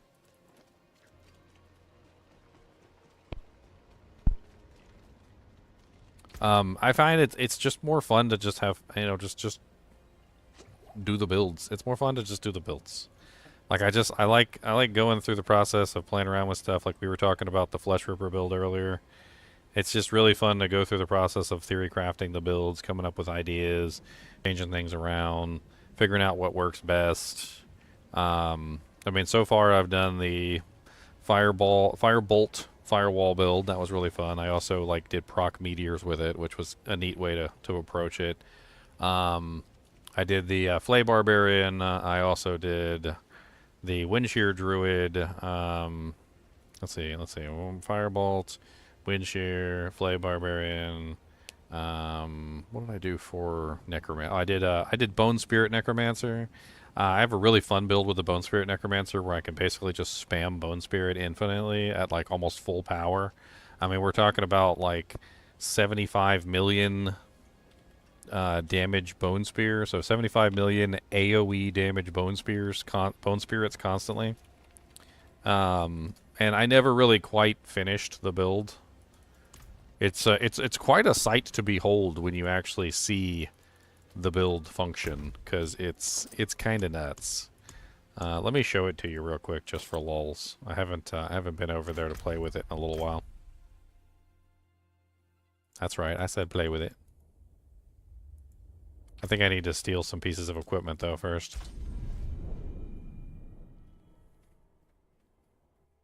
I'm just gonna show it to you over on the training dummy, because I wanna finish off my rogue today, so I'm gonna spend most of my time on that. But at least I can give you an idea of what it looks like. I think with this particular build, the Necromancer, I was really trying to refine down how much essence I could regenerate at any given time. And it was a little difficult to get the essence regeneration under control, and I still don't have it perfectly figured out. I think there's a couple other people who've taken the build and just kind of flown with it, and it made it even better. But let me give you an idea.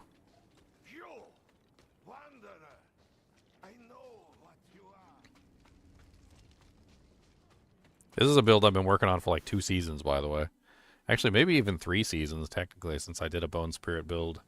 I think back in season 2. I just didn't really get a good attempt at it, because I kind of ran out of time. But alright, so we pull multiple training dummies on here. We can make elites. Alright, so basically what you do is you just kind of put yourself directly in the center of them, and you do something like this.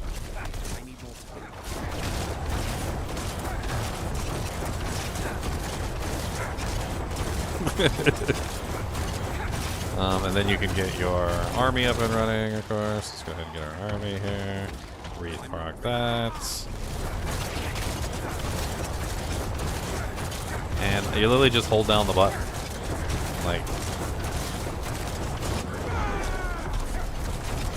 I mean, the damage is actually very impressive, and it does a lot of AoE damage, and it's still nowhere near how high it could possibly be. I haven't refined it completely yet, but it's definitely one of those builds that's just insane.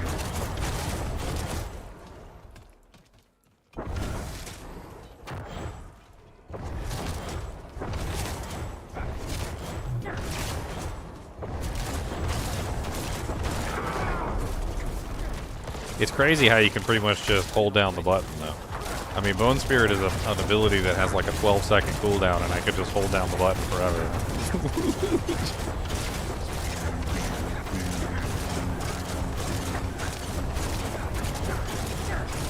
I mean, the rate at which he fires off Bone Spirits could easily... he can easily dish out a massive amount of damage in a very short period of time. And the fact that it's AoE is crazy. You go into a dungeon or something, and it might not be as impressive against bosses, but you go into a dungeon and you start firing off Bone Spirits at that speed, and everything just melts. It's glorious.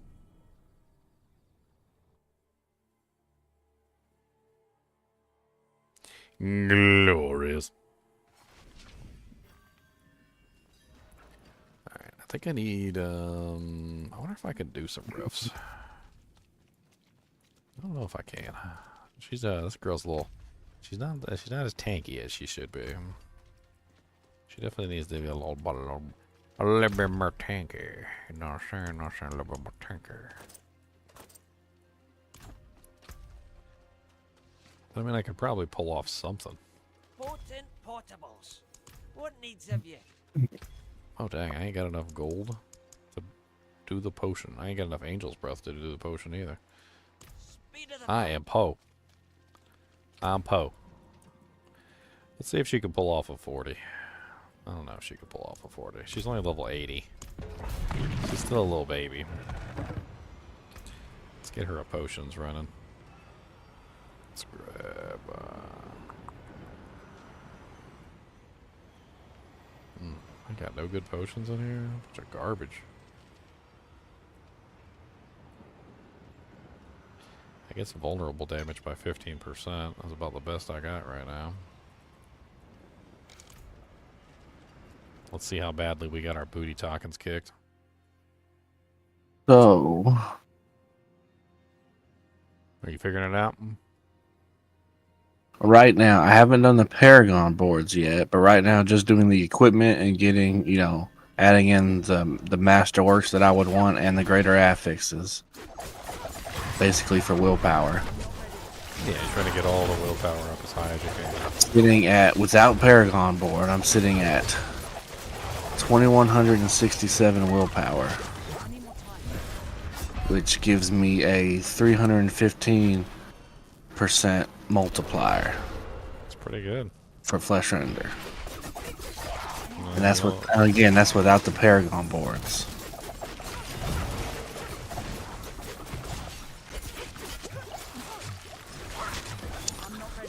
So yeah, this could be very... I mean, you want to test to see how much damage it does now. Like, go into the training room, poison the, I guess this is a little bit too... Oh, I'm just on a theory. I'm just on a builder planner right now. I'll make the character tomorrow. Oh, I was gonna say you could just take and put it on your character and just walk in there and see how much damage it does. I could, as it sits right now. I mean, I got a wind shear druid set up. I could just throw it on there. Here, let me go take mine. I'm not clearing that bit. I'm only level 80, and that thing's way too high for me. Let's go. Let's grab Papa Bear.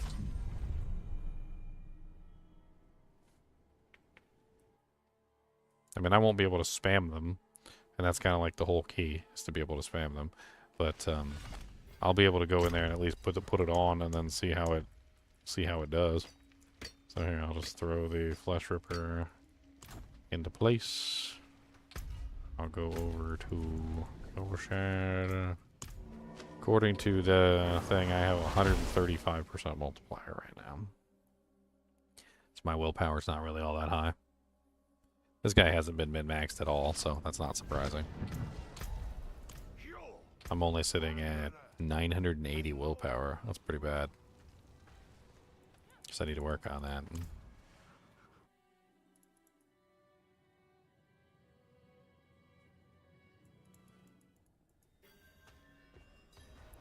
Alright, so poison the dummies. Here, let's do multiple. Poison the dummies.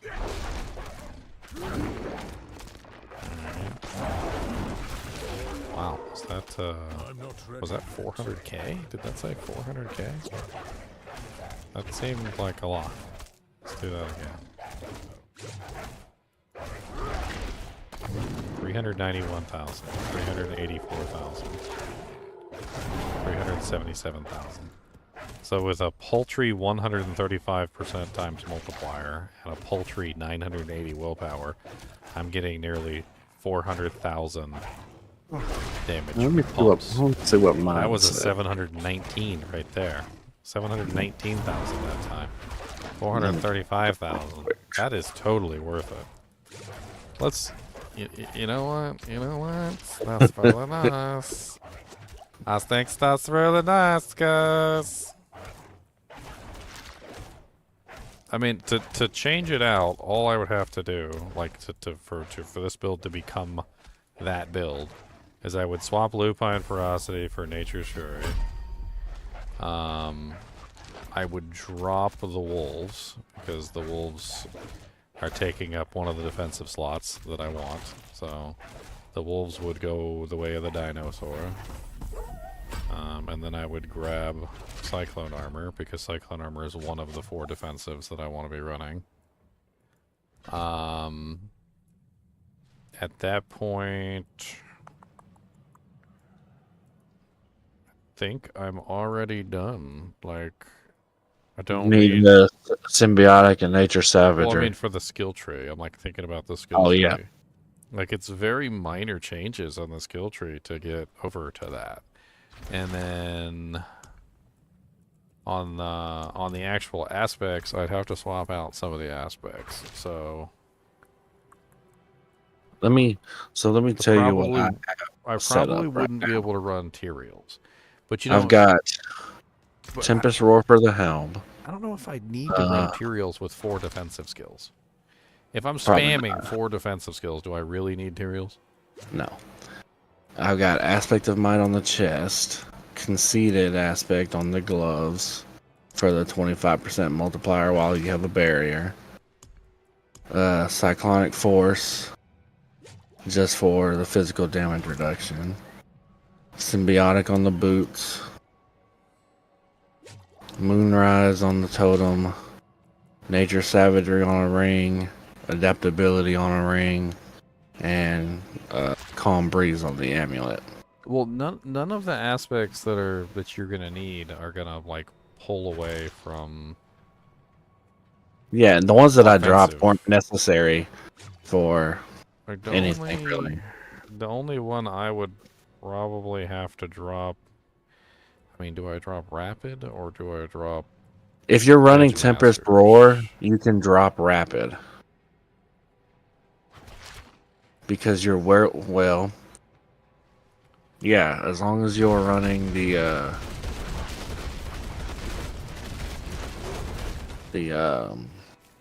what's that passive called? As long as you're running I need a armor. Hold on, I gotta put something. in wait, place. no. I might not be able to drop Rapid. Well, Edge Masters could probably be dropped. I don't necessarily think Edge Masters is required. It's extra damage, yes. Unless Edge Masters is adding damage to the pump effect. Let's take a look here. I can check it with I can check it by taking it off. Okay, so first let me just one.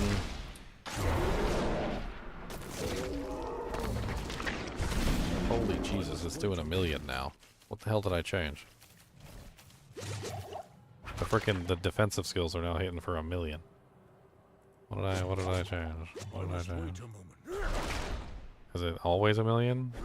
No, okay, so it must be some, because there must be some sort of pump going on. Okay, so it's about 490,000. Let me take off Edge Masters. I just want to make sure that Edge Masters isn't causing a huge damage bump. Now, about 411,000. Unless I'm just getting, that was 933,000 overpower. Apparently it can overpower. I'm not ready. Yes.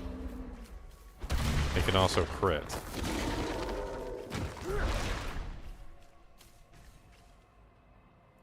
I must wait.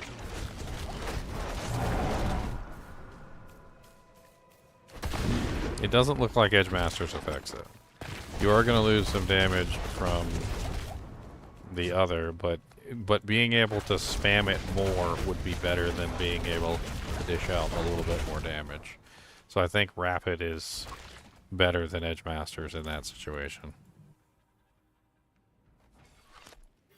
So let me get this set up real quick so I can actually play with this. I mean, assuming that you cap out your willpower as high as you can. I don't even think focusing on Earthen Bulwark's explosion is really even necessary. The amount of damage that you're getting is insane. I mean, you could. You could go with the explosion, which is what, 3,800? Basically a secondary form of damage. I mean, it's just another pump, I guess. Because there was a couple when I was doing the temperings where the best tempering that was left was barrier generation. No, but I'm not sure if that affects like every kind of barrier generation. Like I know it doesn't affect temerity because I tested it myself. It should affect anything that's classified as a barrier. Well, the problem is that when you have a barrier that is generated based on a percentage, like for instance, you know how temerity says it's 80% of your base life? It's 80% of your base life. It doesn't go up, it doesn't go down. It's always 80% of your base life. So the barrier generation has no effect on it whatsoever, unfortunately. It was, but some other barriers do. Some other barriers are affected by barrier generation. It depends on like the conditions that the barrier is being generated under. Well, I know Bulwark is, because it says it in the tooltip. Okay, so we gotta change Hectic. Can we do Symbiotic? Can't do Symbiotic there. Can we do Savagery? We Well, can do Savagery. Okay. Damage from Bulwark is affected by barrier bonuses, not the barrier itself. I want to keep Wild Heart Hunger, but I mean, you could. Like the Wild Heart Hunger boots are pretty powerful. They also have DR on them, but I'm not sure if you really need them with this. But if you're trying to max every 2 seconds, stacking up to 20 times. I wonder if you're that trying applies. to max the flesh render damage. Well, I wonder if that applies to the flesh render, though. It might. It might apply to the flesh render. I could test it. Wouldn't be too difficult to test. Let me just get this. Yeah, but are you gonna get first? Well, all right. So now I got the symbiotic aspect running. So let's go over here and let's see how much damage we can pump out.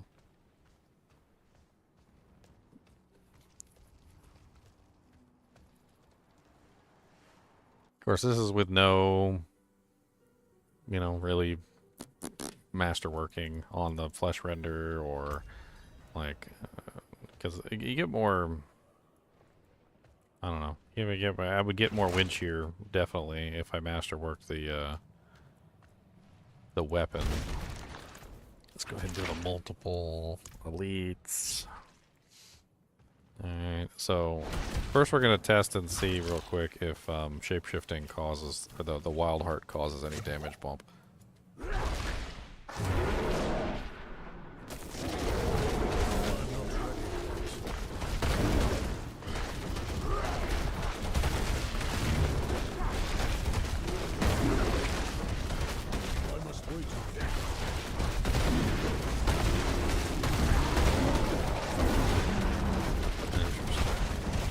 So So I can keep Earthen Bulwark up constantly.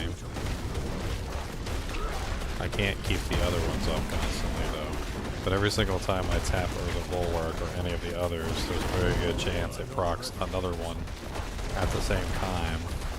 So I'm getting like 2 procs of each.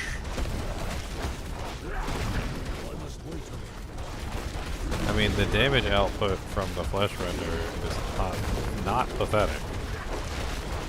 I mean, I didn't really lose a whole lot by changing out to this build anyway.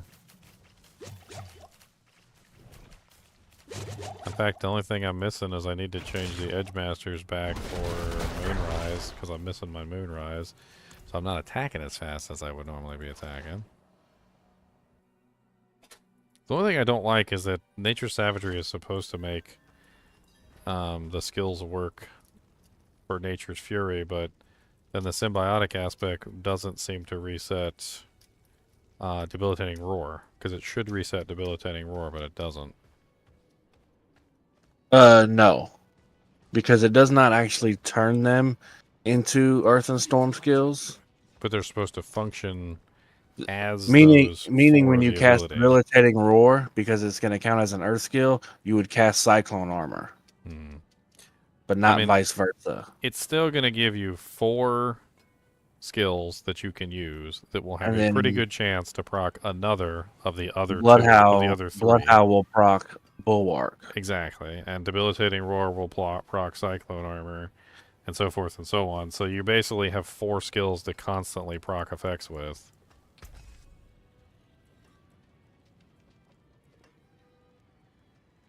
Oh yeah, I'm gonna have And to then build. Earthen Bulwark was basically always up. So like that, at least that one skill, like there's absolutely no problem with keeping Earthen Bulwark on constant use.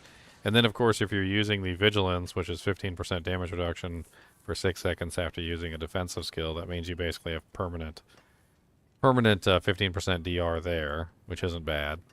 And then every time you use Earthen Bulwark, there's a pretty good chance that you're also going to get Cyclone Armor, which means you're going to have essentially like the 30% damage reduction for 2 seconds every 10 seconds for Cyclone Armor, because it's going to be like constantly popping off.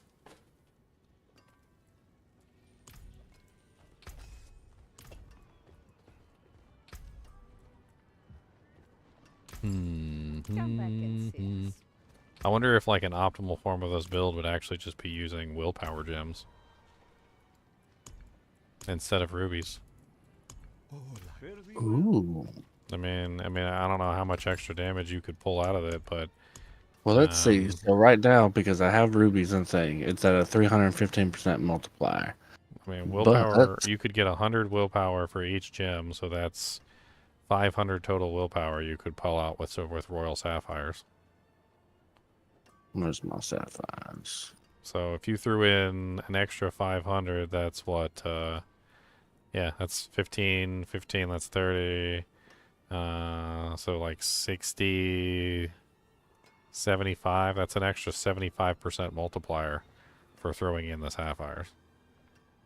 Yes, it's now up to 405%. So I mean, it honestly, it seems like the best of both worlds. You're still very much so a wind shear druid. Like, not much has changed. You just happen to throw in a flesh render, and you know, like, okay, now you got a flesh render. And now you're just now, instead of running 3 defensive skills with no flesh render, now you're running 4 defensive skills with flesh render, and you're tapping all of them constantly. Oh yeah, I'm building this tomorrow.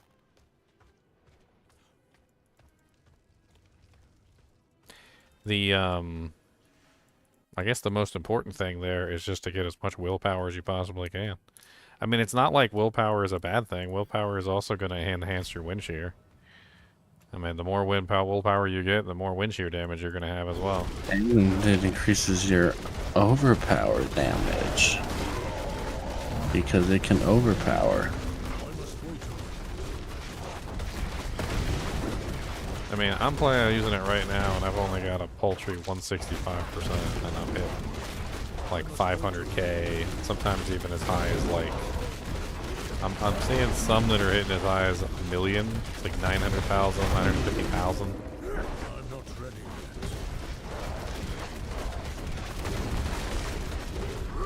Then all I have to do is just tap Poison Creeper over and over again to poison everything around me. I don't even have to worry about doing it on a single target, because single target, obviously, everything kills all the time anyway. But like, as long as the monsters are poisoned, just massive amounts of damage constantly on all the packs. I bet you this will work beautifully inside of a dungeon. Oh yeah. Well, I'm gonna try it tomorrow, but it's too late tonight.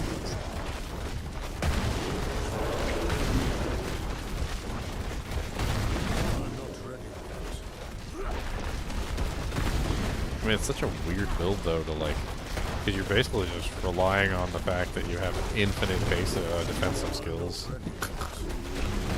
Infinite defensive skills. The only thing to really test now would be the survivability. I mean, I imagine the survivability would be pretty crazy with infinite defensive skills.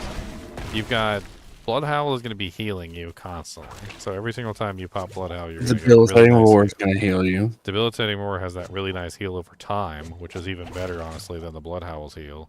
And then on top of that, Blood Howl also gives you that nice attack speed bonus, which is certainly not a shame.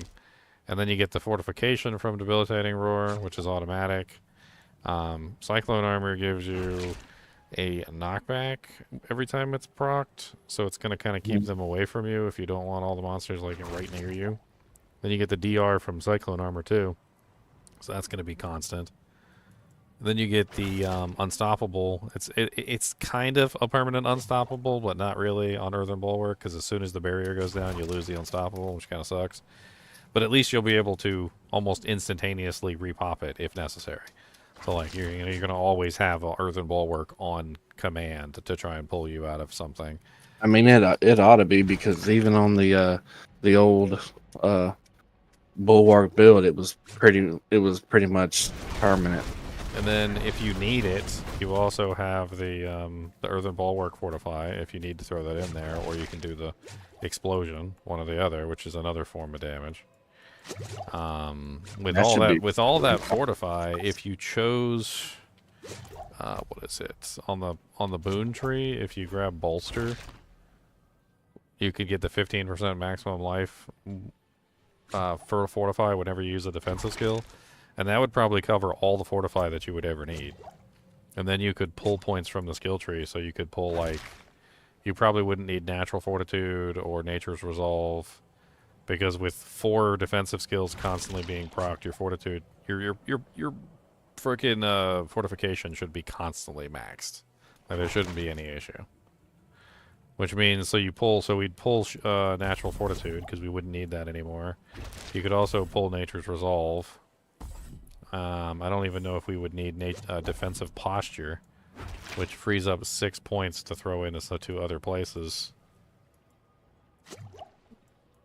I mean, you could beef up Earthen Bulwark for more barrier, which wouldn't be like a terrible idea. Yeah, in mine I had the one I just made up. I had Bulwark maxed. Yeah, I went ahead and just like maxed it out right now.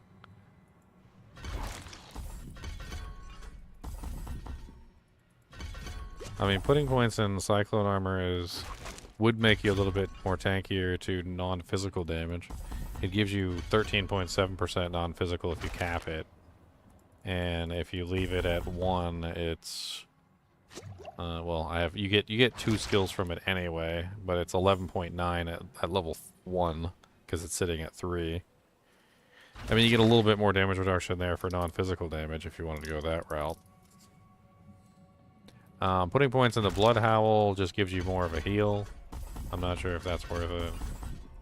Debilitating Roar just reduces the cooldown, which reducing the cooldown would up your damage output.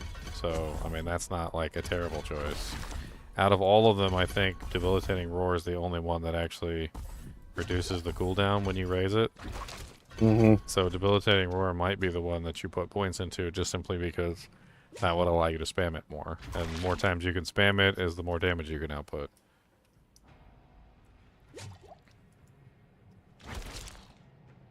Yeah,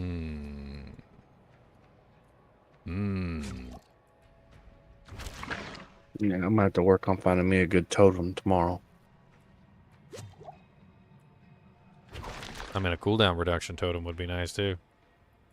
Like, honestly, you've got 1, 2, 3, 4 cooldown abilities, and while yes, you are able to reset Earthen Bulwark with, you know, like maximum efficiency. You know what might be a good option for this build instead of Wild Heart's Hunger? Yen's Blessing. Yeah. Because think about it, Yen's Blessing is going to give you a free use out of one of the abilities. So you're going to get a free defensive skill every 8 seconds. You're just going to get a free one. And they're all going to be on cooldown all the time. So you're going to get one free cast of one of the 4 defensive skills that you're going to be using at any given time, which is going to be massive. I mean, it's just going to be a really huge amount of additional damage that you're going to get in total, because not only are you going to get one free ability used every single time, but because of Nature's Fury, there's a very good chance it's going to cast 2 every 8 seconds. So it's basically 2 casts of your defensive skill every 8 seconds for the additional damage that you're getting from Flesh Render. The only problem, well, the only downside to using Yen instead of a legendary aspect boot would be that you are losing 30% on your multiplier, your damage multiplier on Flesh Render. Potential 30%. Yeah, but 2 free casts every 8 seconds isn't terrible. No, it's not. I mean, I don't know what those 2 free casts are going to be, but More than likely, it's going a to be 60% chance that you get basically just a free cast. Well, because the symbiotic is going to be constantly refreshing Cyclone and Earthen Bulwark, more than likely it's going to be either Debilitating or Night Howl. Yeah, whichever one. I mean, it's actually whatever is on cooldown at the time it procs, so I don't know what it's going to pick. Well, that's what I'm saying. Symbiotic is pretty much going to keep Cyclone Armor and Bulwark up. Well, it'll keep Earthen Bulwark up. I don't Well, know. no. Well, no, actually, yeah, because you're spamming Bulwark, and Bulwark is going to reset Cyclone. I see what you're saying. Yeah. The only ones that aren't going to get reset by that are the Howl and Roar. It still could potentially be Earthen Bulwark, though, if it's on cooldown. It would be something to test. I mean, I'm playing around with it right now. I can already tell that it's proccing an extra one.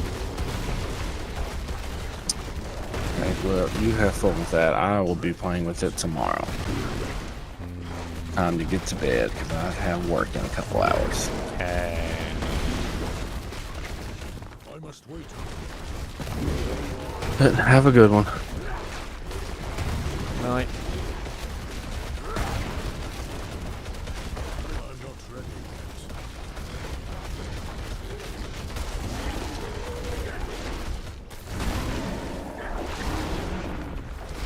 I wonder if using Hectic with this as well would necessarily be a bad thing. Like, also... I'm not using Moonrise. I'm not attacking as fast as I normally attack. I need to swap in Moonrise because I forgot.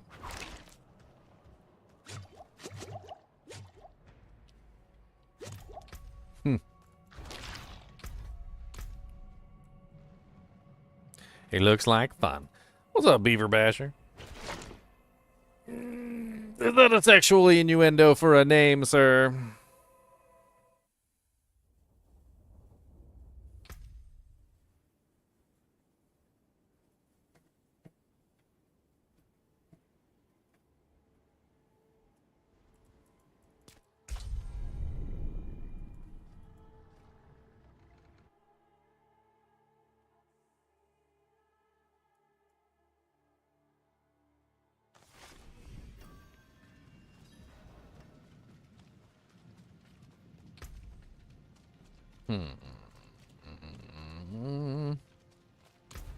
Okay, so we couldn't handle a 40. Let's try a 30. How about that? Let's try a 30. Maybe. We can do it, yes we can, maybe. We can do it, take my hand, maybe.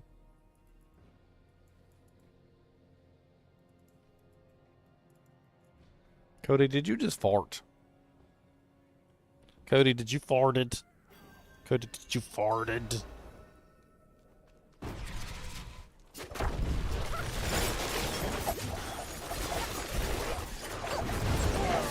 I need more time.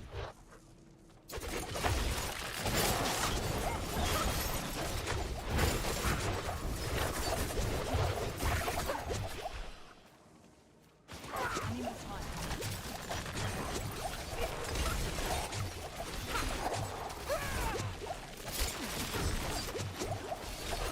Boy, it's nasty. Stop putting it under my feet. I don't like it.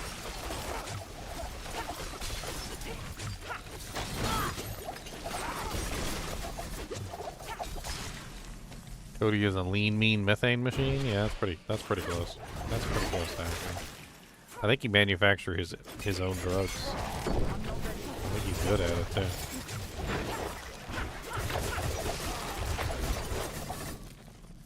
Actually, I don't think he manufactures his own drugs. I know he manufactures his own drugs. I read it.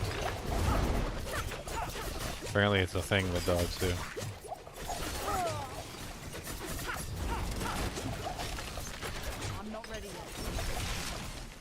They're drug addicts.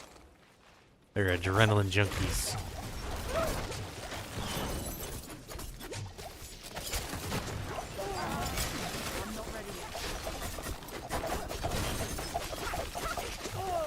Can't ever get the DR guy hiding in the middle of the pack with this build. Feels like my damage is too spread out all the time. You know, like they like surround the DR guy and then I can't do anything because he's like in the middle of the pack and I'm sitting here trying to shoot everything and all my little projectiles are getting intercepted by everything else except for the DR guy.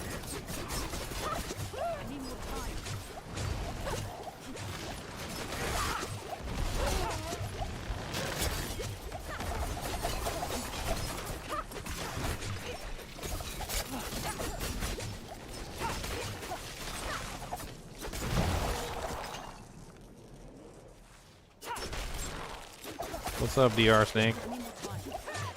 Your mom's a DR Snake. Oh, dang it. Get in there and fight the DR Snake.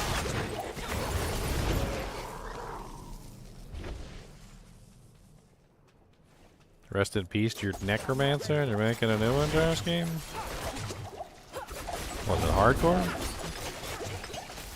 That's sad. Necromancers are fragile creations. They don't like to be out front.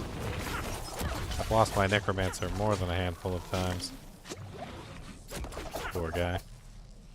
I think my greatest enemy on the necromancer has got to be the in D2 is the frickin' the spear cats, because they pierce and you can't hide behind your army. Normally on the necromancer, the easiest way to survive is just to hide behind your army. You know, just let your army. Why go in there and tank when you can let your army do the tanking for you, right?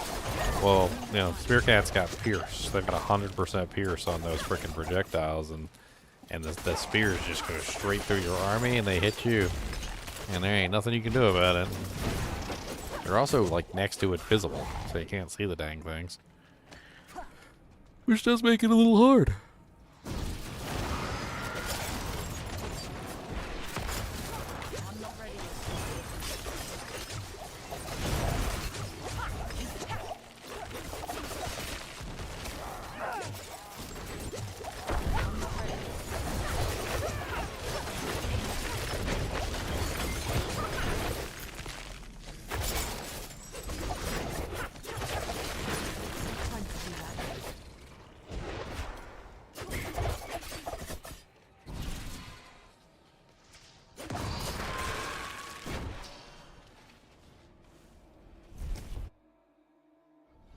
Ugh, million witches. 1 million witches. If I had a million witches, they'd probably kill my necromancer in the darkness of the world stone chamber. If I had a million witches, I would still have stitches from killing all them. Yeah, I can't say that. I don't want to say that.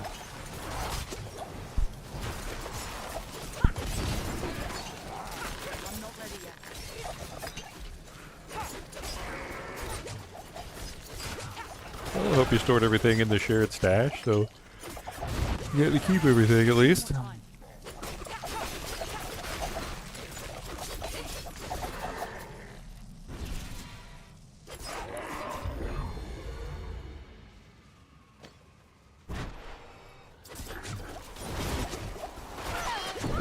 Oh, terrible. You gotta learn to use that shared stash so you can take advantage of those loot-saving properties of the shared stash.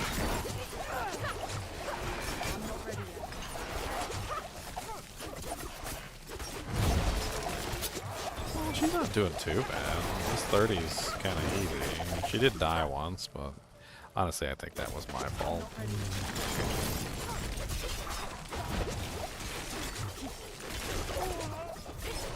All in all, she's actually doing she's impressive, very impressive. For a little level 80 in a 130 zone.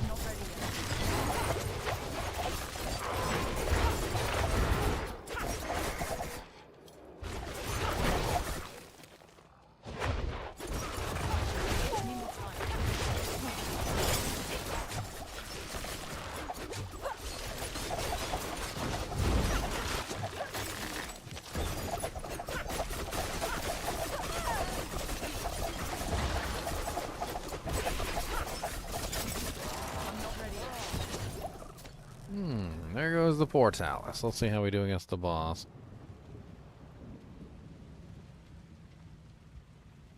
You should try my Pyromancer, Jarsky. I think it's a pretty fun build. It's pretty good in normal difficulty.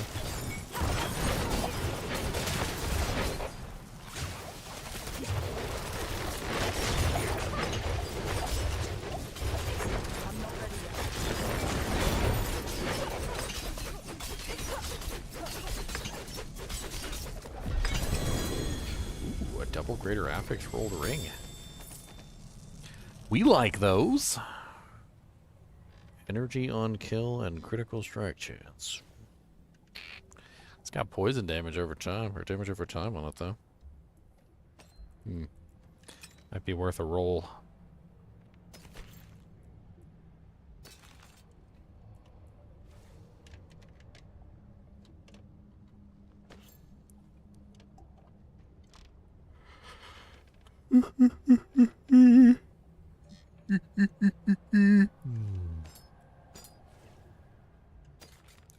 Boom, boom, boom, boom, boom, boom, boom, boom, boom, boom.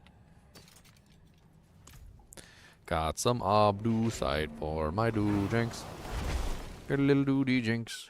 Got a little Abdusite. Is this character everything I hoped it would be? It's working pretty good.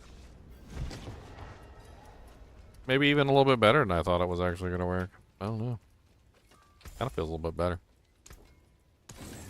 Boom, boom, boom, boom, boom, boom, boom, boom, boom, boom, boom, boom, boom. I need to see how the poison traps are doing though. I need to play with that because I need to know whether or not the poison traps are really dishing out the kind of damage that I need them to put out or not. Boom, boom, boom, boom, boom, boom, boom, boom. Let's go back to town real quick and see. I can do a little bit of testing in the old training room. My poison traps are maxed. I have a frickin' Shaco one. At least I think I have a Shaco one. Wait, leave it on my other character, did I? I got a Shaco on. Like, it's definitely one of those things that, like, it's beefed up about as far as I can get it. I got Bane, I got Tracker, I got a couple different things to enhance the damage. So I mean, it should be putting out some decent output. And I don't know, you know, like for sure, but it should be.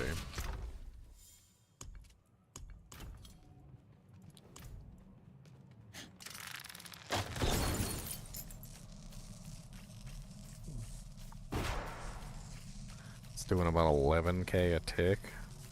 Kind of stacking a little bit. Put out multiple. I'm not ready yet. Because you can technically have multiple of these traps active at any given time, so 38k, 40k. I'm not ready yet.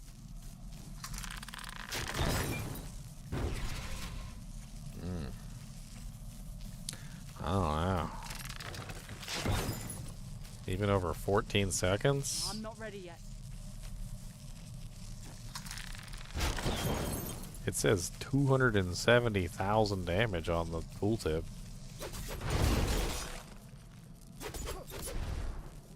I'm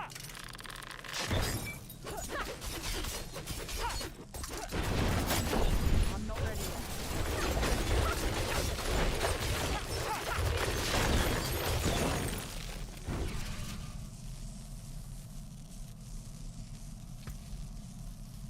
Man, why is it so bad?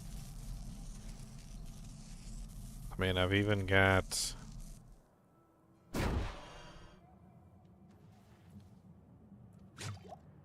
I'm even using Shaco. I've got 5 points in it, and I've got Shaco. I've even got the poison duration added on to the poison trap duration. I don't know, it doesn't really seem to do very well. Let's try this. Oh, no, a little bit too close. I'm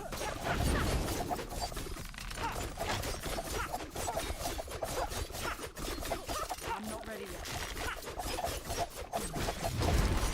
Reset it. I want to set up 4 of them. Yeah, there we go. We got 4 of them set up. We're going to change to multiple.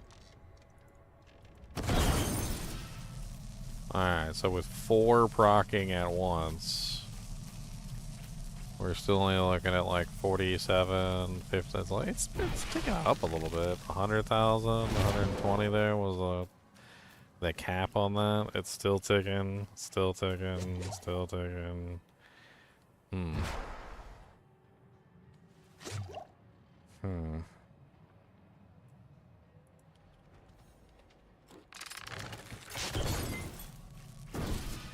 I'm not ready yet. It just doesn't do the damage that we would like it to do, does it?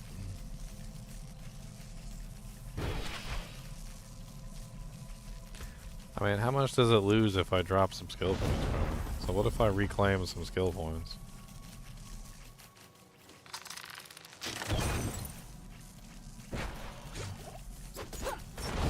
I'm not ready yet.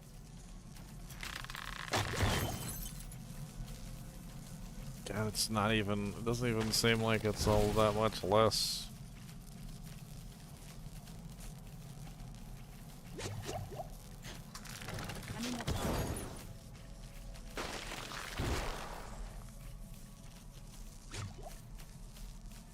doesn't always seem like these add-on skills are just not worth putting points into.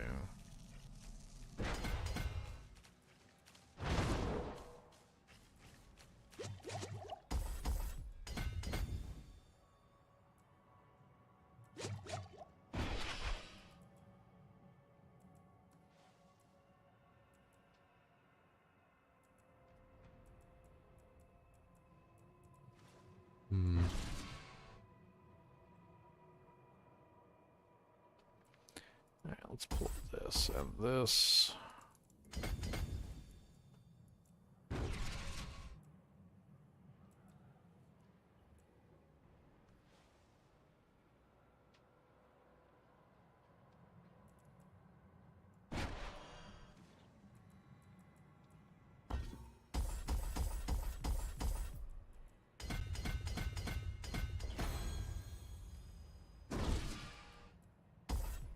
Aha. Still one shot. Haha. I failed. Let's pull the vulnerable damage for right now. That way we could shove another one of these glyphs in here.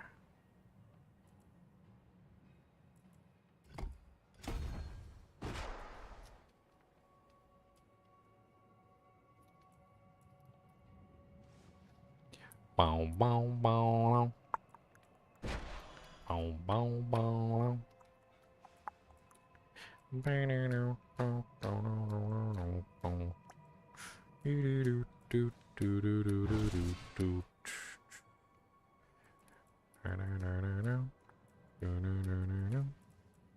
What board was the one that has crowd control damage on it? It's this one. This is the board with crowd control damage. So I need a glyph. I don't need that glyph. I need the glyph over here that increases rare nodes. Don't I have one of those in the mix? I don't have one of those in the mix. I should get one of those in the mix. What kind of ones do magic? Okay, that's magic. Non-basic and non-core. Close.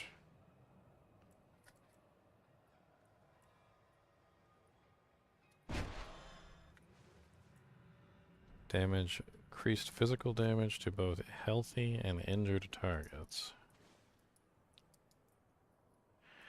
That one might be what we're looking for. That would increase the damage to crowd-controlled enemies here pretty nice and massively. I could go with Pride.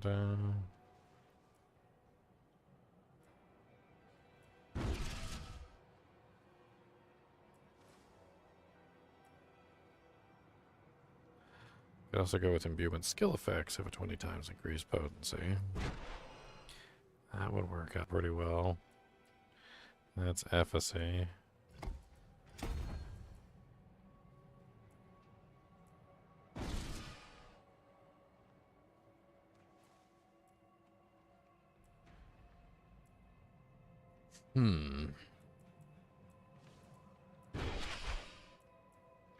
What is that? That one's intelligence.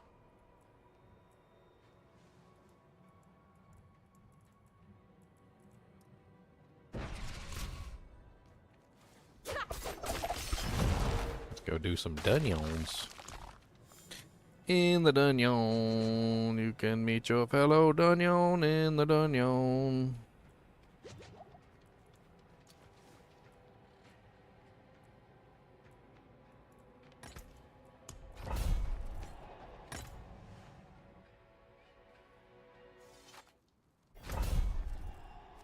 See how we do on our own.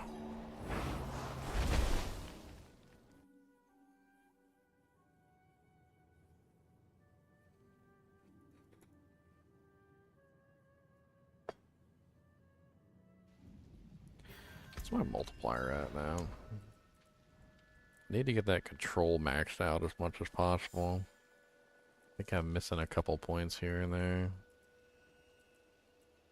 Yeah, that one right there can be swippy swooped. And that brings it up to 44. And that brings my multiplier up to 60. That's not bad.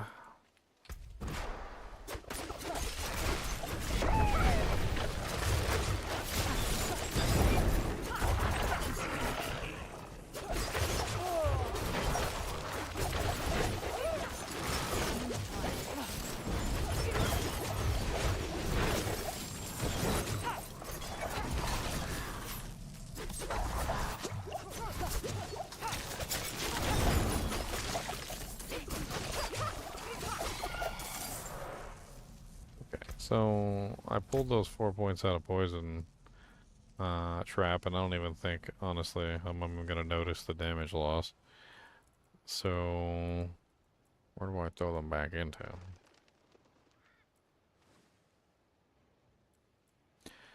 That's the question.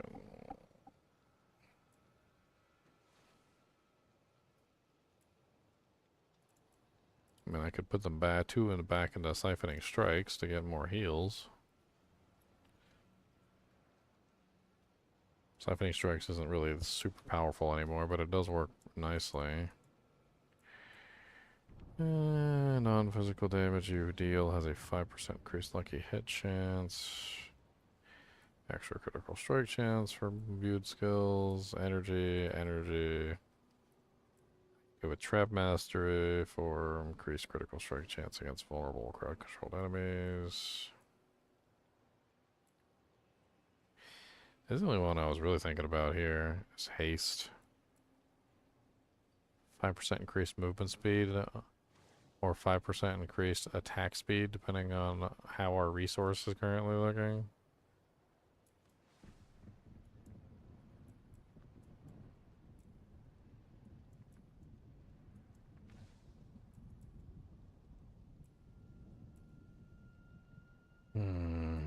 Let's just put 2 board siphoning strikes.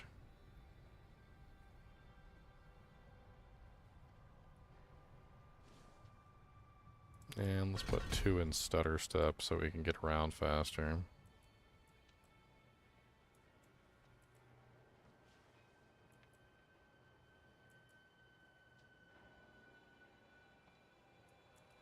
Or, you know what? What if we just grab 3 in haste? I mean, 3 in haste is a permanent 15% increased movement speed, basically. And if we're not at maximum resource for whatever reason, it's a 15% increased attack speed.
The DR guy went invisible. That's rude.